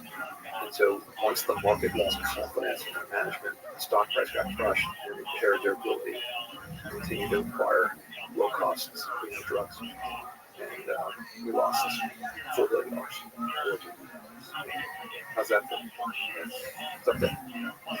It's explaining this whole conversation about the wins and the losses and the stakes involved. And by the way, that loss catalyzed other what I call marketing. So very high profile, huge number, disastrous press. Then people said, okay, Bill's going to go out of business. So we're going to bet against everything we're doing. And we know what's in our portfolio because we only own 10 things.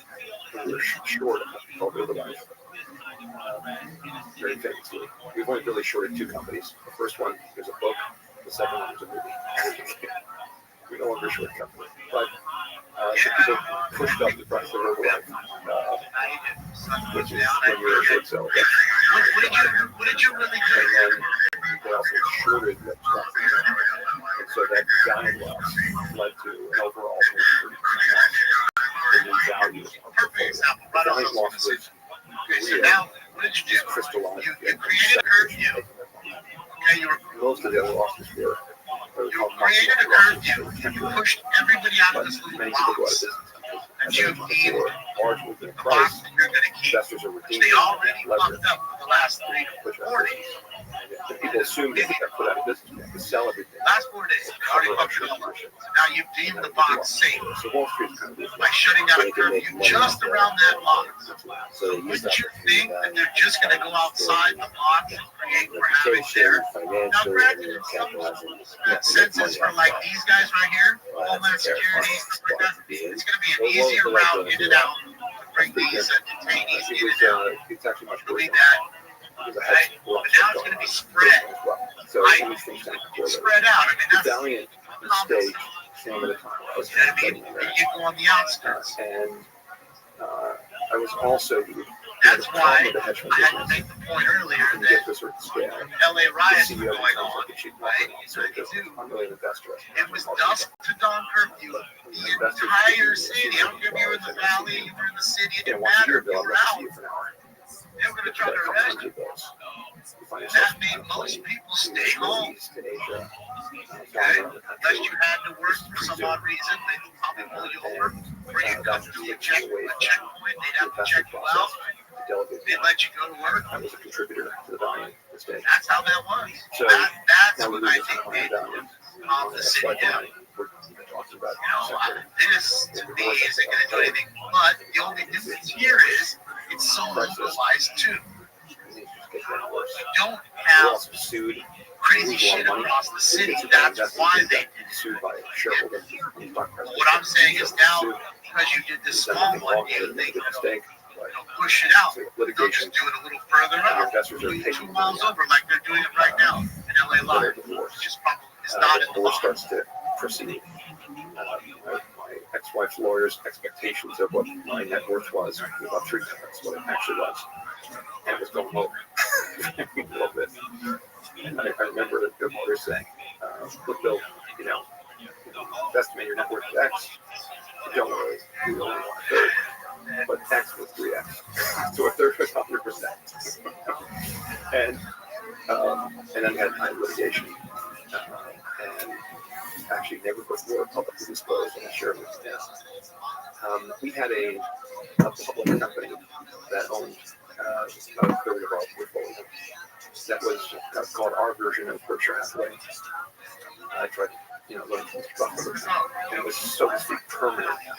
Beauty is from hedge funds, people take the money out of the quarter. What Buffett has is a company where people want to take money out, they sell the stock in the United States. So we set up a similar structure in October 2014. And a year later, dying. And then a year later, and they're still in this.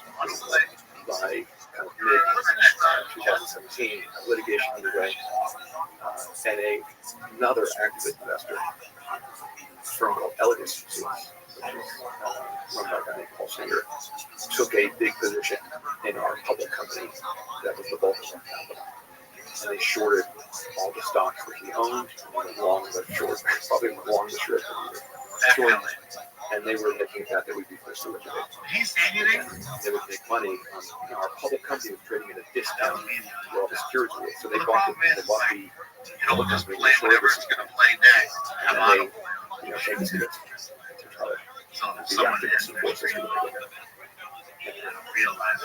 That's sort of wow. So I thought this was good. Wow. I envisioned an end where the board takes all my resources, the permanent capital vehicle that's getting liquidated, and another activist in my industry. And I've met Mary Oxford right around this time. I've fallen completely in love with him. And I was envisioning a world where I was bankrupt, the judge found me guilty of whatever. He sends me off to jail. Not that judge, the civil judge. Another judge sues the SEC, other judges. I find myself in this incredible mess. I decided to do my piece and that way. So I did something I've never done before. Well, before, but you don't want to make $4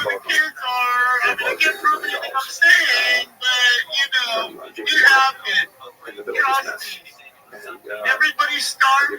Morgan, enormous credit to see through. And also, I've been a big client of the long period of time. It's like a bank that I would succeed.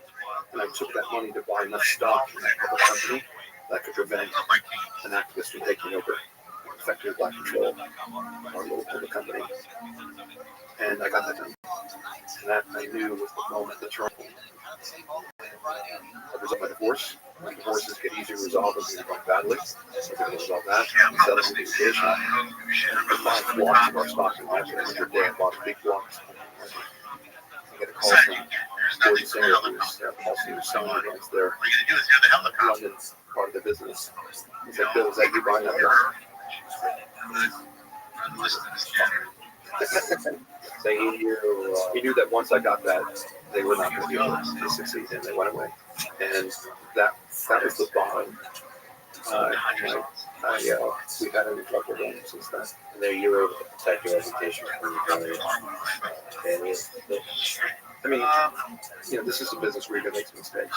It was a big one. It was very reputational. Thank you, Melanie. I appreciate you being a nice donor. But I'm not a quitter. And actually, the key moments for us, we've never taken our core investment principles and actually really written them down. Something we talked about at meetings, kind of our investment team meetings. I had a member of the team. I said, look, go find a big piece of granite and a chisel, and let's take those core principles. I want them like Moses' 10 commandments. Get rid of chisel and put them up on the wall. And once we produce those, I want them to make best. I said, look, if we ever again veer from the core principles, and give me this with a baseball bat. And that was the bottom. And ever since then, we've got the best thing. So refocus on fundamentals. I love how it's story. Love how I literally married that first day, September 7th, 2017. That was very close to that, which is one of the elements. This went on for a few months. The other element is that when they get a call from Mary, Bill, guess what? Brad Pitt is coming to the Media Lab. He wants to see my work. It's beautiful space. I didn't know Brad Pitt was interested in your work. As a man with a phone call today. And apparently, he's really interested in architecture. Now, Neri and I were like, we would WhatsApp all day, every day, and talk throughout the day. Brad Pitt shows up for do that at 10 o'clock. I'm going to text her, see how things are going. Don't hear back. And on WhatsApp, you can see like whether the other person's read or not. Okay. No response. Yeah. A couple hours later, send another text. No response. 6 o'clock. No response. 8 o'clock. No response. 10 o'clock. No response. And finally calls me at 10:30. Tells me how great. Yeah. So I had this scenario. Okay. I mean, the judge is going to find me. We're going to lose to the judge. All my asses will disappear. And then Brad Pitt's going to take me. Yeah. Brad Pitt's your competition. So it was like a moment. That was sort of the bottom. And then sort of the motivational thing. I didn't want to lose to an activist. Didn't want to lose my girl to some other guy. So, and you emerged from all that career on all fronts. You're very fortunate guy. Very fortunate. And lucky. You talked about some of the technical aspects of like the psychological. Is there, what are you doing at night?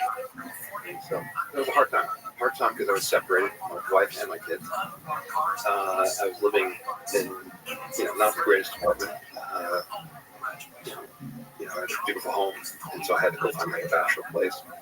And I didn't want to be away from my kids. I moved like 10 blocks away, and I wasn't seeing them, and they didn't like it. So I ended up buying an apartment I didn't like in the same building as my kids, like they were different, so I could be near them. But I was home alone. I got a dog. That was the bar. Not the elephant, it's black Labrador. He was supposed to be a mini, but he's not supposed to be a mini. I got him at 6 weeks old, and he would keep me company. And I started meditating. And a friend recommended TM. And I would meditate 20 minutes in the morning, 20 minutes in the evening. And I'm also a big believer in exercise and weightlifting and play tennis. And I had been, this is my first, proximity to disaster. I had another moment in my career like that in 2002, and I learned this method for dealing with these kind of moments, which is you just make a little progress each day. So today, wake up and make progress. Progress in litigation, make progress in portfolio, make progress with life. And progress compounds. It's a bit like money. You don't see a lot of progress in the first 2 weeks, but like 30 days in, okay. You can't look up and down where you used to be, because then you're like, I'm just okay. This makes step by step by step. And then 90 days in, you're like, okay, it's way down there. Okay, I don't look up. Just keep making, progress. Progress really does compound. And one day you look at wow, it's amazing. And if you look at a chart of Pershing Square, our company, you can see the absolute bottom. You can see where we were, see the drop, and you can see where we are now. And that huge drop felt like a complete, unbelievable disaster. It was like a little bump on the curve. And it really gives you perspective on these things. You just have to power through. And I think the key is, I've always been fortunate, like from a mental health point of view, and nutrition, sleep, exercise, a little progress a day. That's it. And good friends and family. I took a walk with a friend, and a sister wasn't. The parents were supportive, but they were all worried about their son, their brother. And also, by the way, the other thing to think about is when you recover from something like this, you really appreciate it. And also as much of the media loves some successful person farce. They love writing the story of success. They love even more the story of failure. But when you recover from that, it's kind of like the American story. Right? America, you think of great entrepreneurs. and how many failures they had before they succeeded. You know, how many rocket launches, you know, SpaceX have exploded in the past, right? And then you look at success, and that's why Musk is so admired.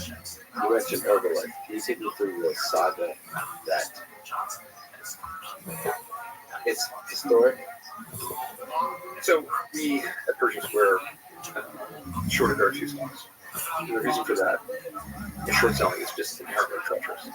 So if you buy a stock, it's called going long. Right? You're buying something, the worst case scenario, you lose your whole investment. You buy a stock for 100, go to zero, you lose $100 right, per share. Buy one share. You short a stock at 100.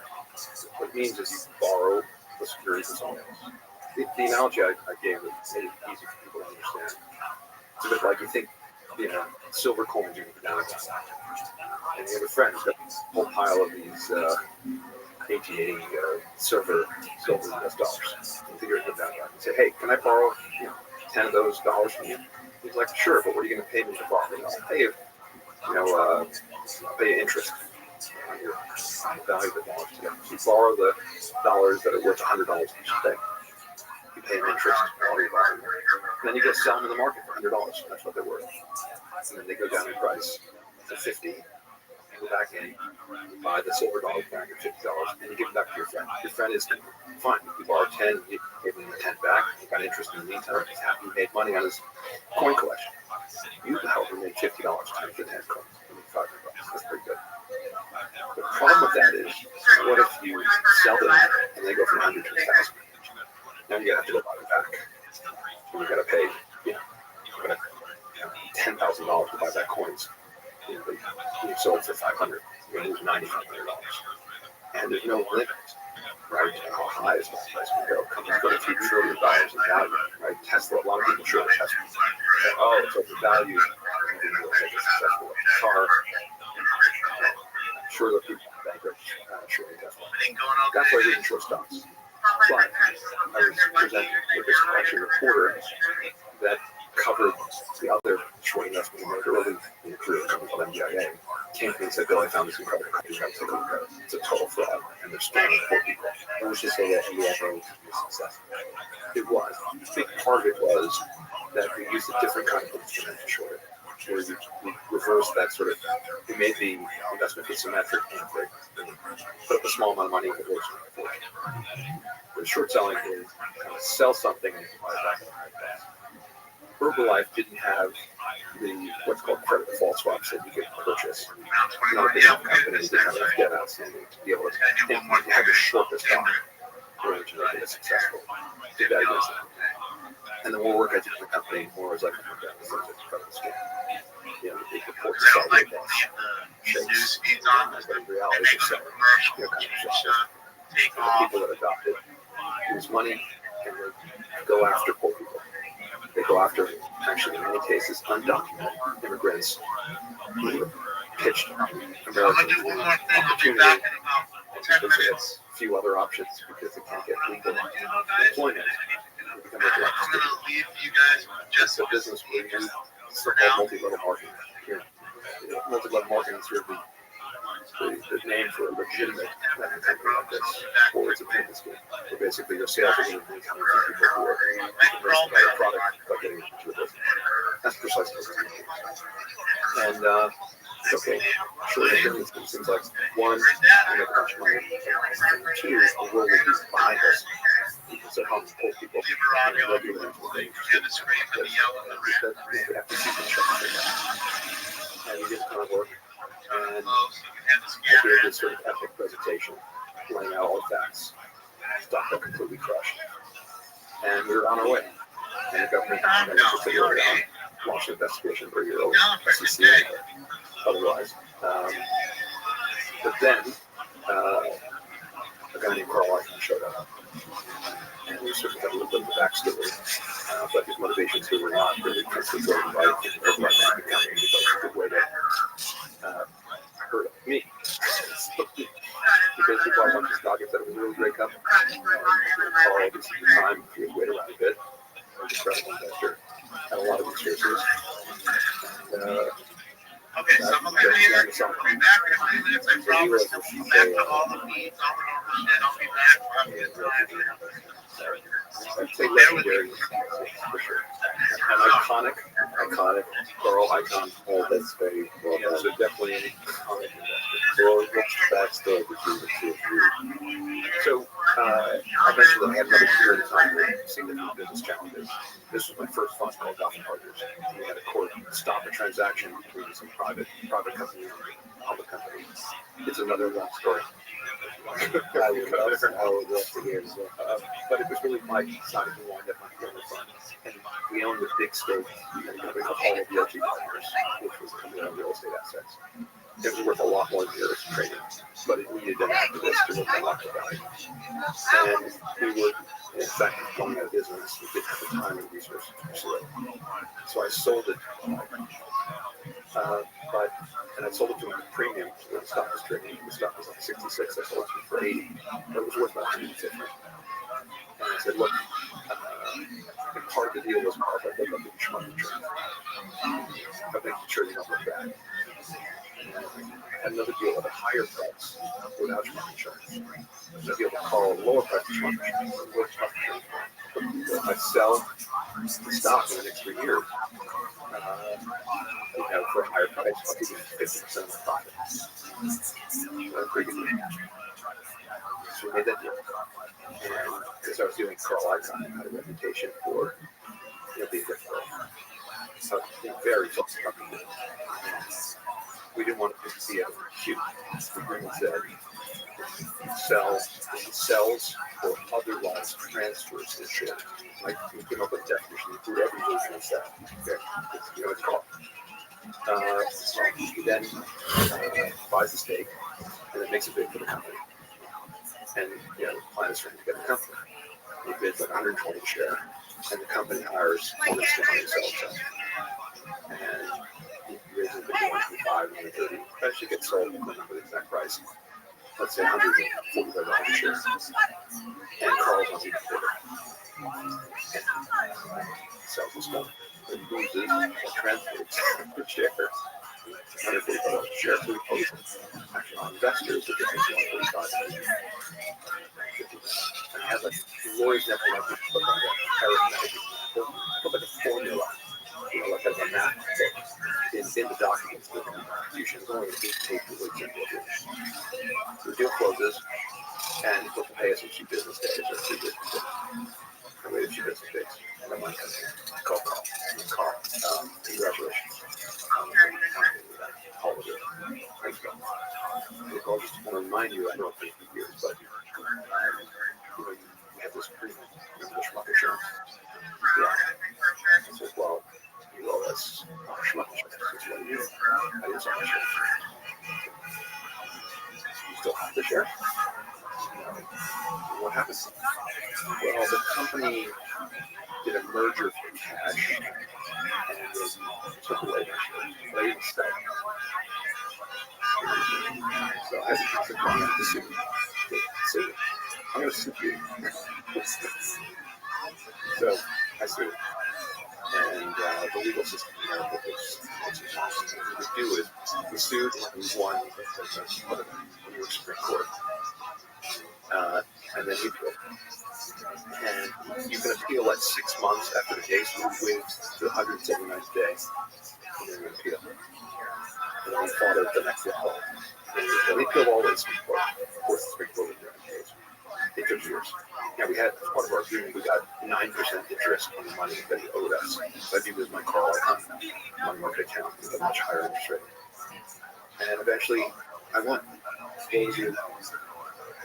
Now, it was material investment. So my first fund, I wound it down, but I wanted to maximize everything for my investors. My people back at 26 years old, I was out of business school, no experience.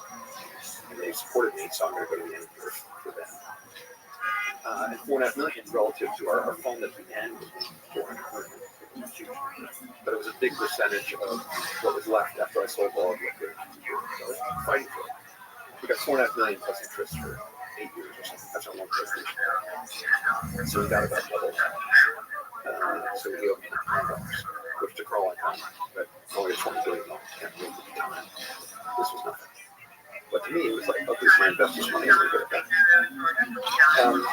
And so Eventually won. Eventually he paid. And then he called me. He said, Bill, congratulations. Now we can be friends. We can invest investing together. Carl. I'm not that kind of person generally, but he made 8 years to pay me. Not me, my investors money away. So he probably didn't. So we kind of hung around waiting for opportunity. And then from there, I started purging. We had kind of a straight line up. The first 12 years, we became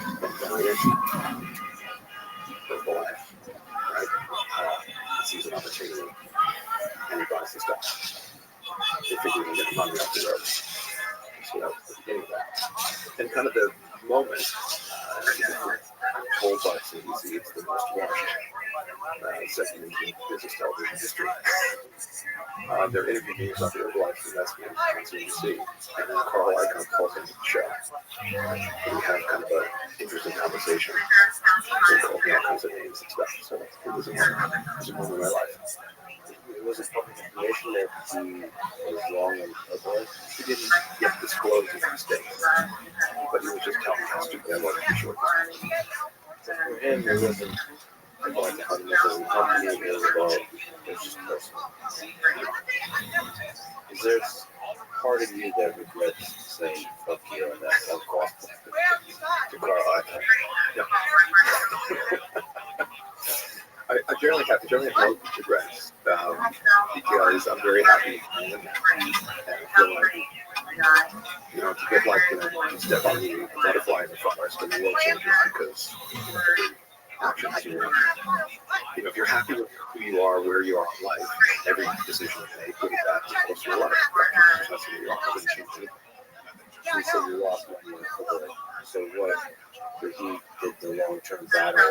What he did is he got on the board of the company and used the company's financial resources plus his stake in the business to squeeze us. Now, squeeze in short selling is where you restrict the supplies of securities so that there's scarcity and you encourage people to buy the stock and you drive the stock up. And as I explained before, you short those coins at 10 to 100. You can lose theoretically money. That's scary. That's why we short stocks. That's why I didn't short stocks before this. But this was unfortunately I had the personal lesson. So how much is for him personal versus part of sort of a gamble for investing? Well, he thought he could make money doing this. He wouldn't have done it otherwise. He thought his political lift, his ability to create a short squeeze, his control over the company, could enable him to achieve this. And he made $1 billion. Do you think it was a financial decision? It was a personal decision to pursue it. He was waiting for an opportunity to make money at our expense. It was kind of brilliant for him. Now, the irony is, well, first of all, the FTC found a few interesting facts. So one, the government launched an investigation. He ended up settling with the company. The company paid $220 million in fines. I met a professor from Berkeley who told me that he had been hired by the government as their expert on Herbalife, and he got access to all their data. He was able to prove that they were pyramid scheme. But the government ultimately settled with Carl because they were afraid they could possibly be in court. They settled with him. But if you look at the stock, if we had been able to stay short in the time, we would have made much money. If the stock had a $6 billion market cap, we shorted it today, probably $1 billion. So you left short whatever that's called. Covered. Closed it out. We sold down and covered Herbalife. That was the resetting to the firm. Just psychologically. The beauty of investing is you don't need to make it back to where you lost it.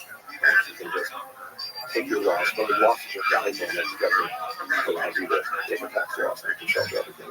And you just refocus. You say one thing you really like about Carl Icahn, one thing you Sure. Very sharp. So in the midst of all this, at the home of one, took me out to dinner to his favorite Italian restaurant. Yeah. But we were going to see if he was on. And he offered $10 million for the charity. The problem was that was my best. So I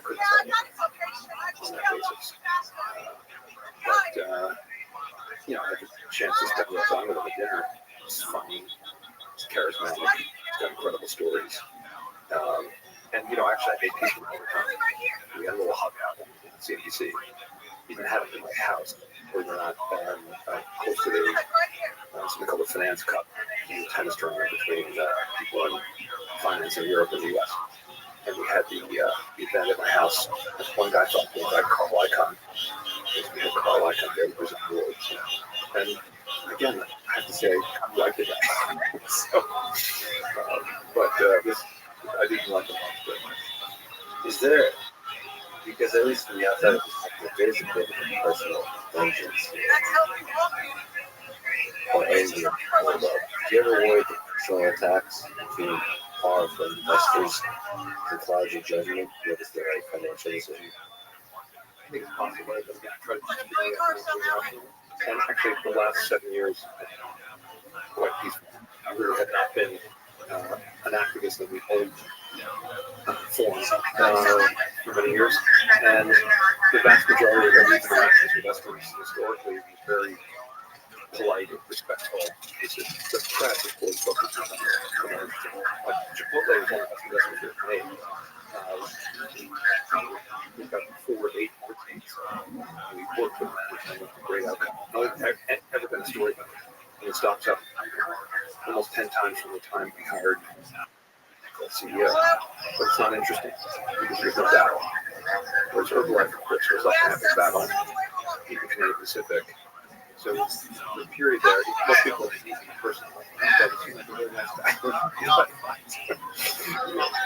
So things were pretty confident. Of course, there's more than just investing in your life is about, especially recently. Let me just ask it all first. What was your reaction? What is your reaction, thoughts, with respect to the October 7th attacks by Hamas on Israel? It's a sad world that one, we have terrorists, and two, that we can have such barbaric terrorism. We can't just remind them. Because there's several things that can ask Are you missing anybody on stills? Your views on the prospects in the Middle East, but also on the reaction to That's like this the war Stills guy might even be like our in the United States, especially on the Asian campuses. The first thing I just ask, you said that you're pro-Palestinian. Can you explain what you mean by that? With all of my posts about Israel, obviously very supportive of the country of Israel, Israel's right to defend itself. Again, I have a feeling they're just going to go outside the fucking box. Hey, don't worry. They're not going to get in trouble for curfew. They're outside the box. So they'll wreak havoc outside. They'll have to respond to that. And they're doing it now. You don't think people want to get home right now? It's bad enough traffic. Maybe you disagree with them and they kick your car and spray paint all over it and bust your windows and put a swastika in it, right? Charitable Foundation supported Ted Pollack in Jerusalem. I became his chairman of the Jerusalem Foundation in the 30s and Pennsylvania, Israel. And early philanthropic stuff I did with the Jerusalem Foundation. I think I was most interested in was kind of the Palestinian and peaceful coexistence. Thank you so much. Welcome to LA. Clearly, kind of perspective, chairman of the foundation, of going to communities and families and homes. We get a sense of the humanity of the people who care about humanity. I generally take the side of people who get disadvantaged. Almost all work. I've been in that. That's sort of my natural perspective. But I don't take the side of terrorists, obviously. And they were still, and I'm sure they'll probably do that tonight. To you, this is a lot. I'm surprised they don't drop off like a big box of the problem, of course, is when Hamas controls, for the last 5 years, has controlled Gaza, including the education system. They're educating, you see these training videos of kindergartners indoctrinating them into hating Jews in Israel. So it's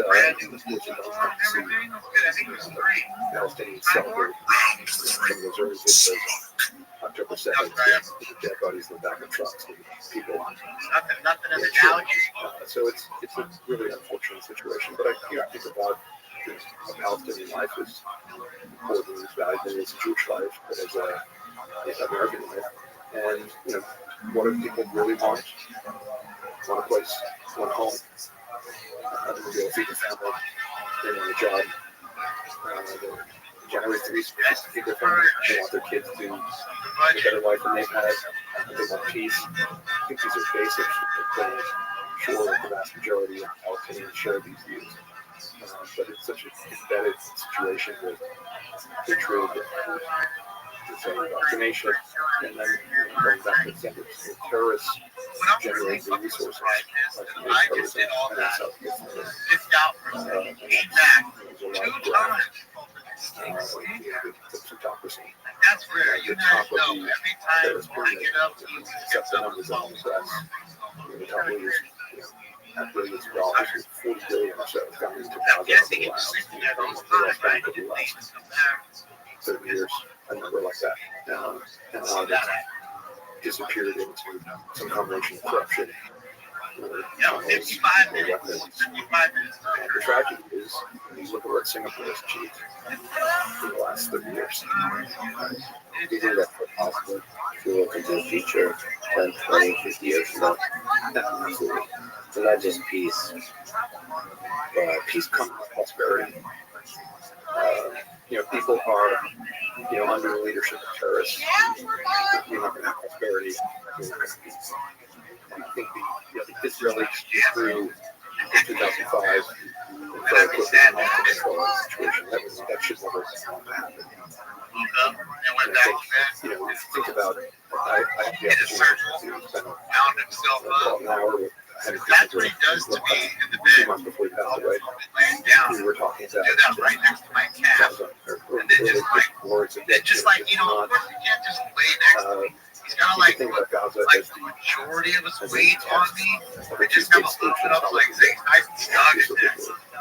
That's what he does. Next time around, Falls asleep and gets your calf. I think people should have their own state. I guess I'm like the heating Be a pad, state right? where 40 billion resources 100-degree heating spend pad. weaponry and missiles and rockets going to Israel. And I do think a consortium of the Gulf states and the Saudis and others have to ultimately pursue government as a future. I think that can happen. I think you can have peace, you can have prosperity. And fundamentally not We could do that. for a coalition. Got killed quick, but I know how to use power. Government matters. That too from tough before. and that kind of reflects consumer chance to flourish. So look at what Dubai has accomplished with, nomads of the desert, right? And that's a couple major, Go, bro. it's a tourist Still on destination. that cusp. Gaza could have been a Cut. tourist destination. Sit down. Take me through the side of you listening. I'd say cut. There's no way there's Testify on this topic, $17 million. on the topic of protest on college campuses, protest that call for the genocide of Jewish people and the university presidents. Maybe you could describe it more precisely, but they fail to denounce the calls for genocide. So it begins on October 8th, probably. And you can do a compare and contrast with how Dartmouth managed the events of October 7th and the aftermath, and how Harvard did. And on October 8th, or shortly thereafter, the Dartmouth president was doing their job for precisely the same number of months the Harvard president did their job. The first thing she did is she got the most important professors of Middle East studies, who were Arab, who were Jews, and convened them and held an open session, Q&A, for students to talk about what's going on in the Middle East, and began an opportunity for common understanding among the student body. And Dartmouth has been a relatively benign environment on this issue, and students are able to do work, and there are disruptive protests with people with bullhorns walking into classrooms, interfering with people pay today $82,000 a year, which itself is crazy. To go to Harvard, but imagine your family borrows the money, or you borrow the money as a student, and your learning is disrupted by constant protest, and the university does nothing. You know, when George Floyd died, Harvard president wrote a very strong letter denouncing what had taken place, calling this an important moment in American history, and took it incredibly seriously. Her first letter on October 7th was not that. And then her second letter was not that. And then ultimately, you know, she was sort of forced by the board pressure to make a more public statement. But it was clear that it was hard for her to come to an understanding of this terrorist act. And then the protests erupted on campus. And they started out as benign. And then protesters got more and more aggressive. Violent. And there was nothing. And that obviously, for the Jewish students, the Israeli students, the Israeli faculty, Jewish faculty, and the residents needed different. And, you know, I went up to campus and I met with hundreds of students in small groups and larger groups. So I feel like these residents did nothing. As administration did nothing. And it's going to be interesting, like, you know, Daniel and I were talking. And that, we were both surprised. We were pretty surprised today that this thing's heading in the wrong direction. And LA City Council was so, sure. you know, And I got the high school, as they say. They you just figure that pushing off protesters, that the more people, president, the board, and sort of pushed. we both thought that was kind of odd. So maybe if we could tomorrow. It reminded me of, you know, the early days of that. To me, it seems as though right now the way is hurting them. CEO of Harvard, you know, take a meeting. And then finally I spoke to the chairman of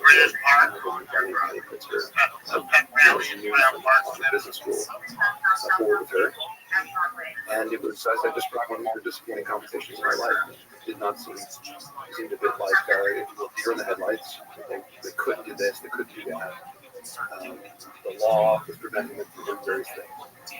And that led to my first love to university. I sort of ended the letter, you know, sort of giving this President Harvard dares a great speech. This is your opportunity. You know, you can fix this. This could be your legacy.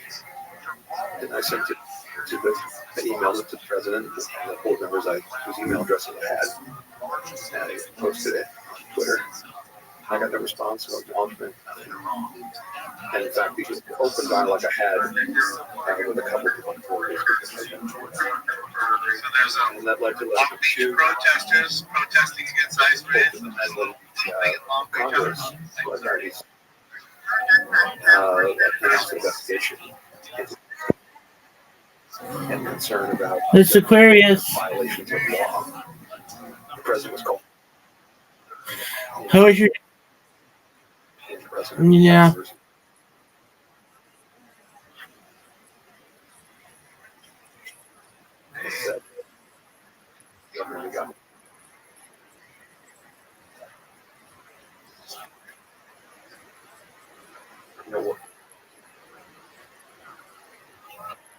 That's right. All right, you ready for me? You got it. Just one moment.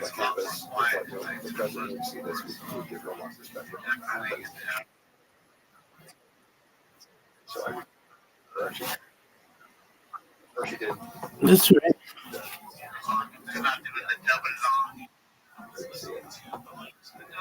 Again, look, I'll facilitate your attendance. In Congress, come see the film, fly you down. She testified. And I watched a good 80% of the testimony of all three presidents, and it was an embarrassment to the country, embarrassment to the universities. You know, they were evasive, they didn't answer questions, they were rude, they smoked. You know, they were disrespectful to our Congress. And then there was several minutes where finally Stefanik was not getting answers to her questions. She said, let me be clear. what if protesting calling for genocide for the Jews, does that violate your rules on bullying? And the three of them basically gave the same answer, context. And not until they actually executed on the genocide, because the University of Hawaii.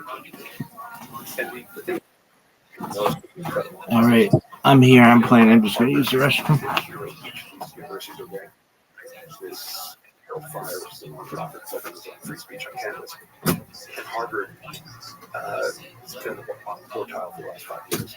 Dropped the last before October 7th out of like 250. She mentioned briefly that interviewed on this podcast, the founder of Fire and the current head of Fire, will discuss this at length, including running for the board of Harvard, the whole procedure of all that. It's quite a fascinating investigation of free speech.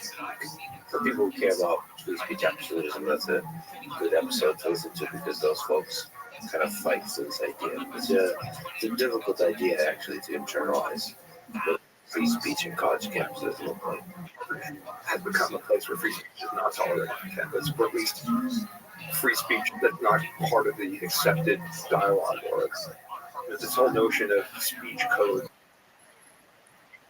really emerged on the elite of the Harvard Yale of the world. The president of Harvard's, then president of Harvard's explanation for why he called for the genocide of the Jewish people on campus was Harvard's commitment to free expression.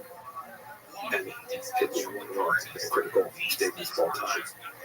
You really can't have it both ways. Either Harvard has to be a place where it's a free speech. She basically said we're a free speech absolutely in this place, which is why we have to allow this. And Harvard could not be further from that. And so that was a big part of it. And I was in the barber chair, people getting haircuts. And I had a guy on my team send me the 3-minute section and said, cut that line question. And I put out a tweet on that, and it's called my greatest hits of post. It's got something like 110 views. And everyone looked at this and said, what is wrong with the university campus? And their leadership and their government. In a way, this whole conversation has been about government. Harvard has, which is why we have the problem. Like just smart, should dare to be great. I myself am for great leadership, and those moments, especially Churchill and so on. It's even great speeches. People talk down on speeches,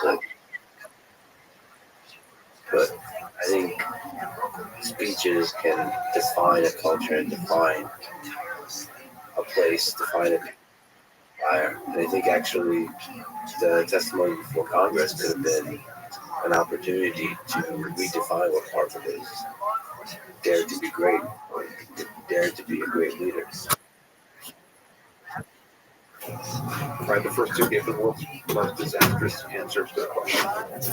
And she really just copied their answer, which is itself kind of ironic. It's tough because you can get busy as a president, as a leader, and so in Congress, maybe you're smirking at the ridiculousness of the meeting. You need to remember that many of these are opportunities. I'll take it. Give a speech of a lifetime. I went. Exactly.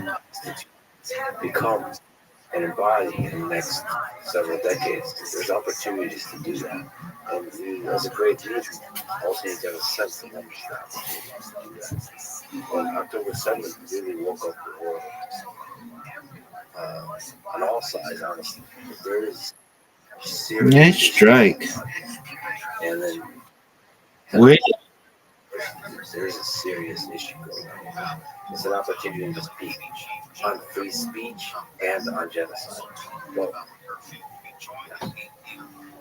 do you see the criticism that you are a billionaire donor and you sort of used your power and financial influence unfairly? Nice strike. The governing structure. Okay. You're welcome. I never threatened to use financial or other resources. The only thing I did here was public letters. I spoke privately to a couple of people on the board.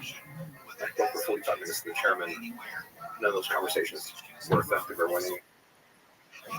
Thank you. My public letter and then the post, actually, and that that little 3-minute video excerpt had an impact. But it wasn't about criticizing brilliant. Mr. Aquarius, you've gone straight there. This is your best. This is your best round ever. Keep it up. Your ideas are right, and I think the congressional testimony board of Harvard said that they were 100. Okay, and so clearly, in fact, the ultimate what took down was other. Miss Aquarius, you're gonna set a record.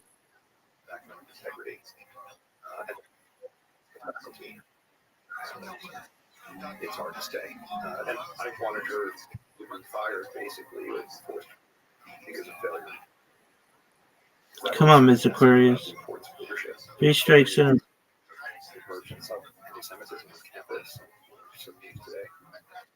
That's okay.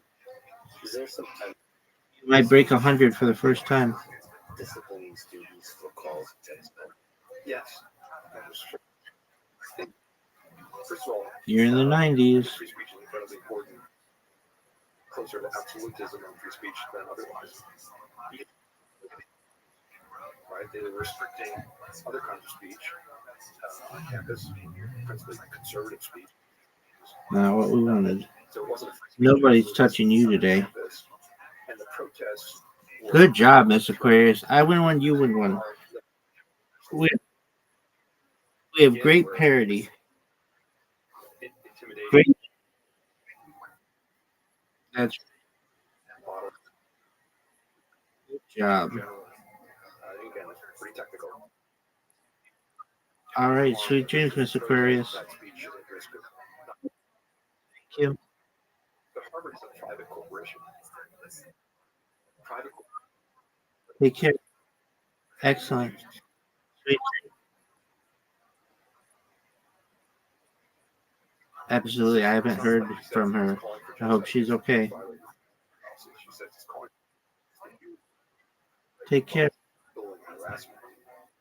Everyone looked at this and they said, depends on the context. They said, look, if you replace Jews with some other ethnic group, students have been, who've used the N-word, for example, have been thrown off campus or suspended.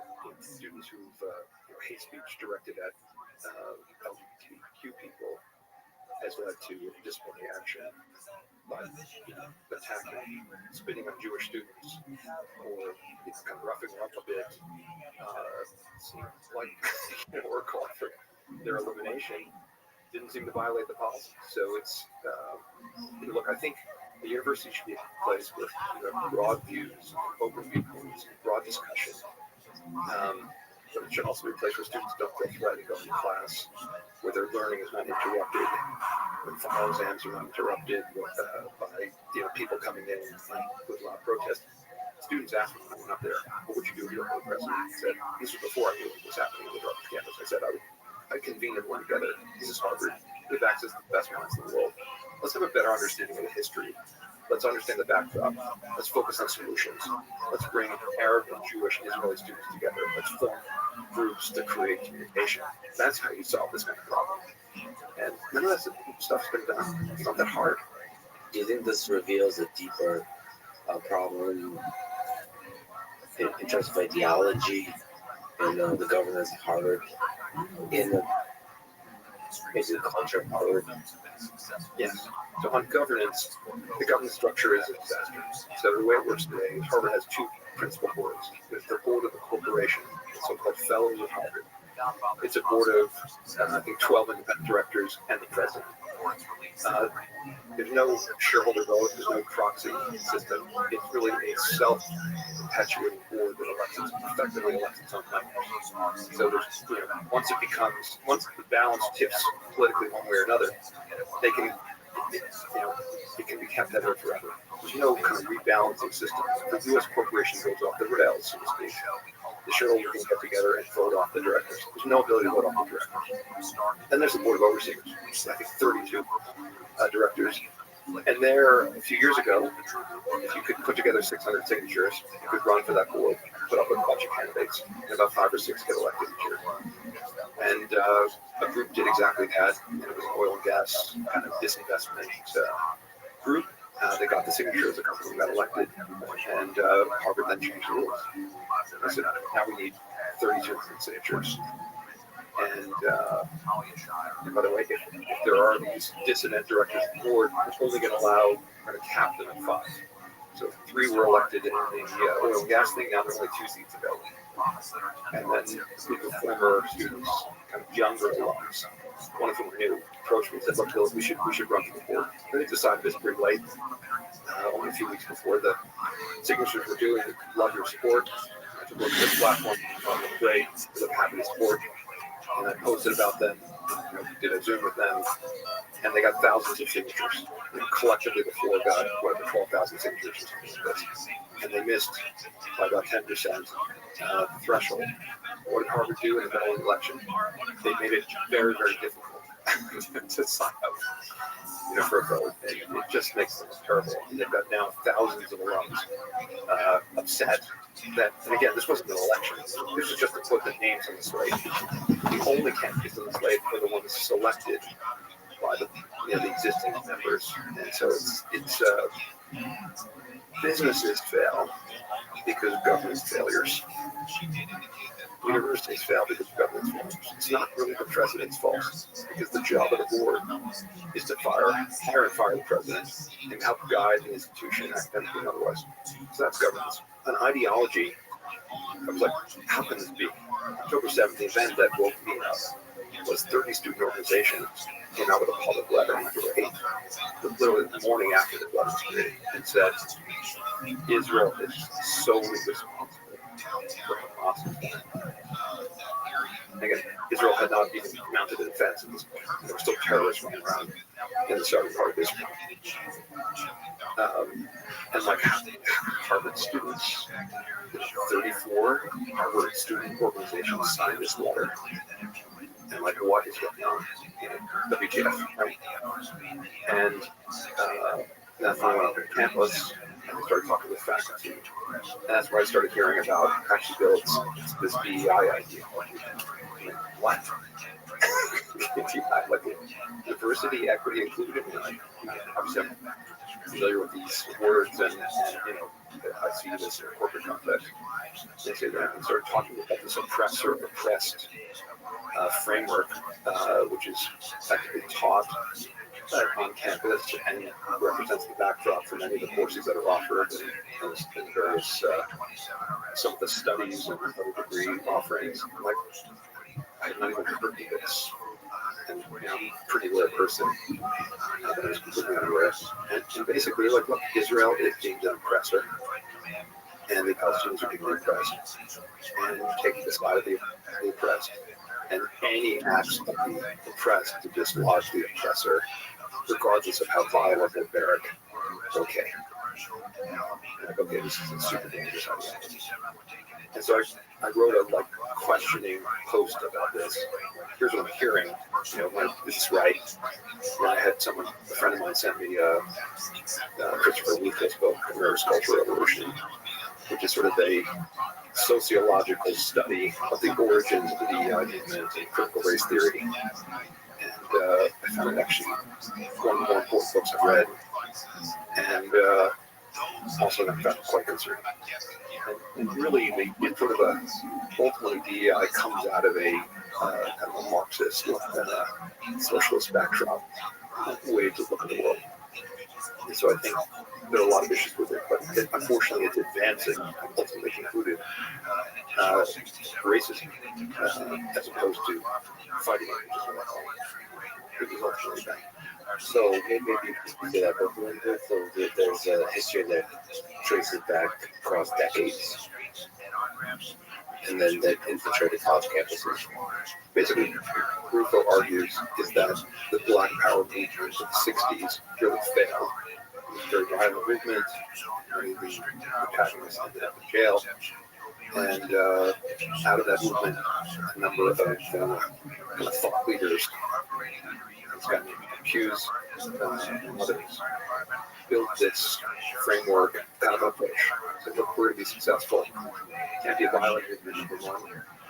Number two, we need to infiltrate, if you will, the universities. And we need to become part of the faculty. And we need to teach the students. And then once we take over the universities with this ideology, then we can go into government, and we can go into corporations, and we can change the world.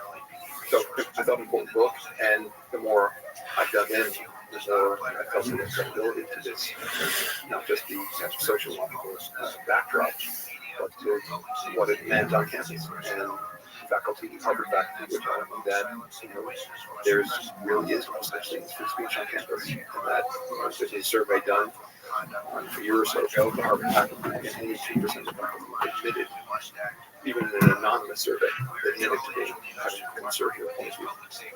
So we have a campus that's 98% non-conservative, liberal, progressive, that's adopted this DEI construct.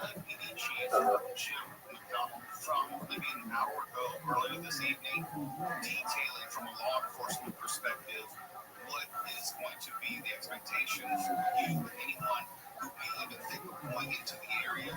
Please don't. If you don't live in that area, don't go down there. If you don't have any business down there, you will be arrested, and you're just making it worse for law enforcement to maintain control of the situation. Yes, there are going to be some idiots.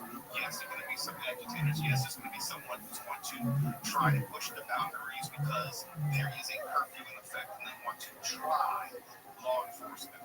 I highly recommend that you don't do that because they'll be waiting on you. And if anything, you'll have less leeway tonight during a curfew situation than any other time. When we come back, like I said at the beginning of the show, that this is a different time, but there are things that we can look to in the past as a comparison. The Marines are now here. The National Guard obviously is still here. There's City Hall right after the big scene is. 1970. Kent State University. And if there are any parallels between then and now, that's Came by answer 40. I'm Mo Kelvin, live where the iCloud video app Mark Runner now has to next. As you've been hearing, Harley. downtown LA. The decision follows 5 days of protests against immigration enforcement policies. He says the violence and vandalism in the area that have become neighborhoods have to stop. The curfew is from 8 to 6 a.m. tomorrow. Only residents and others authorized legally will be permitted to be in the curfew area. 49 minutes. 29 minutes till they set that curfew, but again, this might be the box. If you're behind the box, you're in trouble. If you're in front, you're good. That's what I'm assuming. We got the word out, so they figure out where's the box. They put a line on the street. Force that. You can't get within the box. You know what I mean? Divert traffic all around. And then they'll just do their shit over there. Then you'll have to leave and respond and have like little squad that can go and respond. They'll get rocks and bottles thrown at them. Here's some of these. And then I'm watching the Kensington as we go.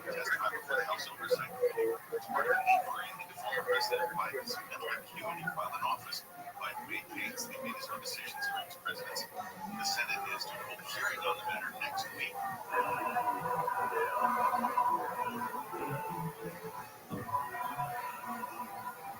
A memorial service has been held in Restream after the people killed in a school shooting. Authorities say a former student opened fire at the school today, killing 10 people and wounding a dozen others. They say the 21-year-old was starting with a student at the school in the city of Graz.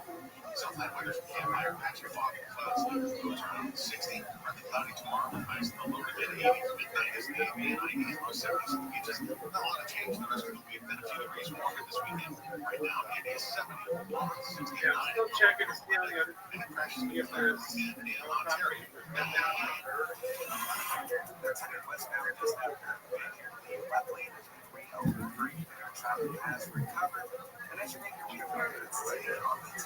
So there's the close.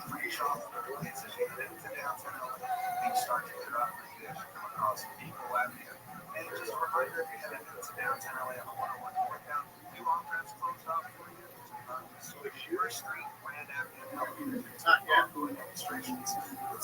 Although there was a dead body last night in the looting area, they haven't said anything about it. They have not mentioned the dead body.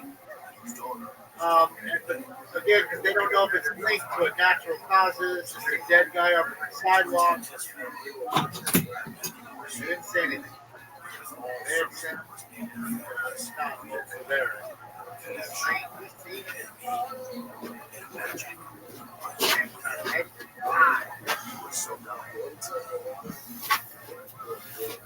iHeartRadio Earth is here. A little tips for a healthier planet. Less than 1% of water on Earth is drinkable, and humans are using it faster than nature can replenish it. Reduce the amount of water you use in the bathroom by taking shorter showers, turning the water off while you brush your teeth. It's nice down right now. Let me get The National Environmental Education Foundation. To find more tips for smarter, Chicago's already off the really. in your own review, go to A lot of people out the street. We didn't see me breaking windows. Music, radio, and podcasts all in one. Discover a new podcast from our library of over 350,000 titles. Here's an iHeartRadio podcast preview.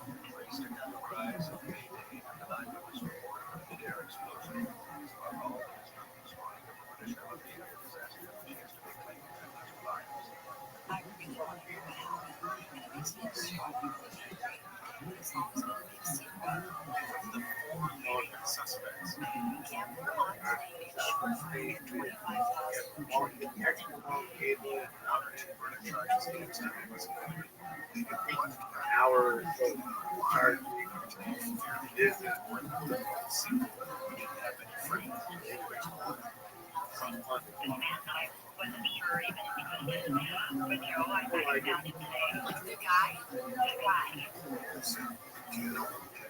Yeah, be sure to link for lunch.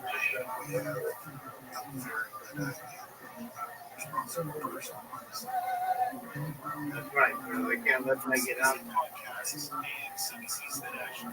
Hosted by me, Ian Hannavitz, and Jordan West. investigating the largest unsolved If mass they're murder fat, in Canada. even worse. Canadian Pacific Flight 21.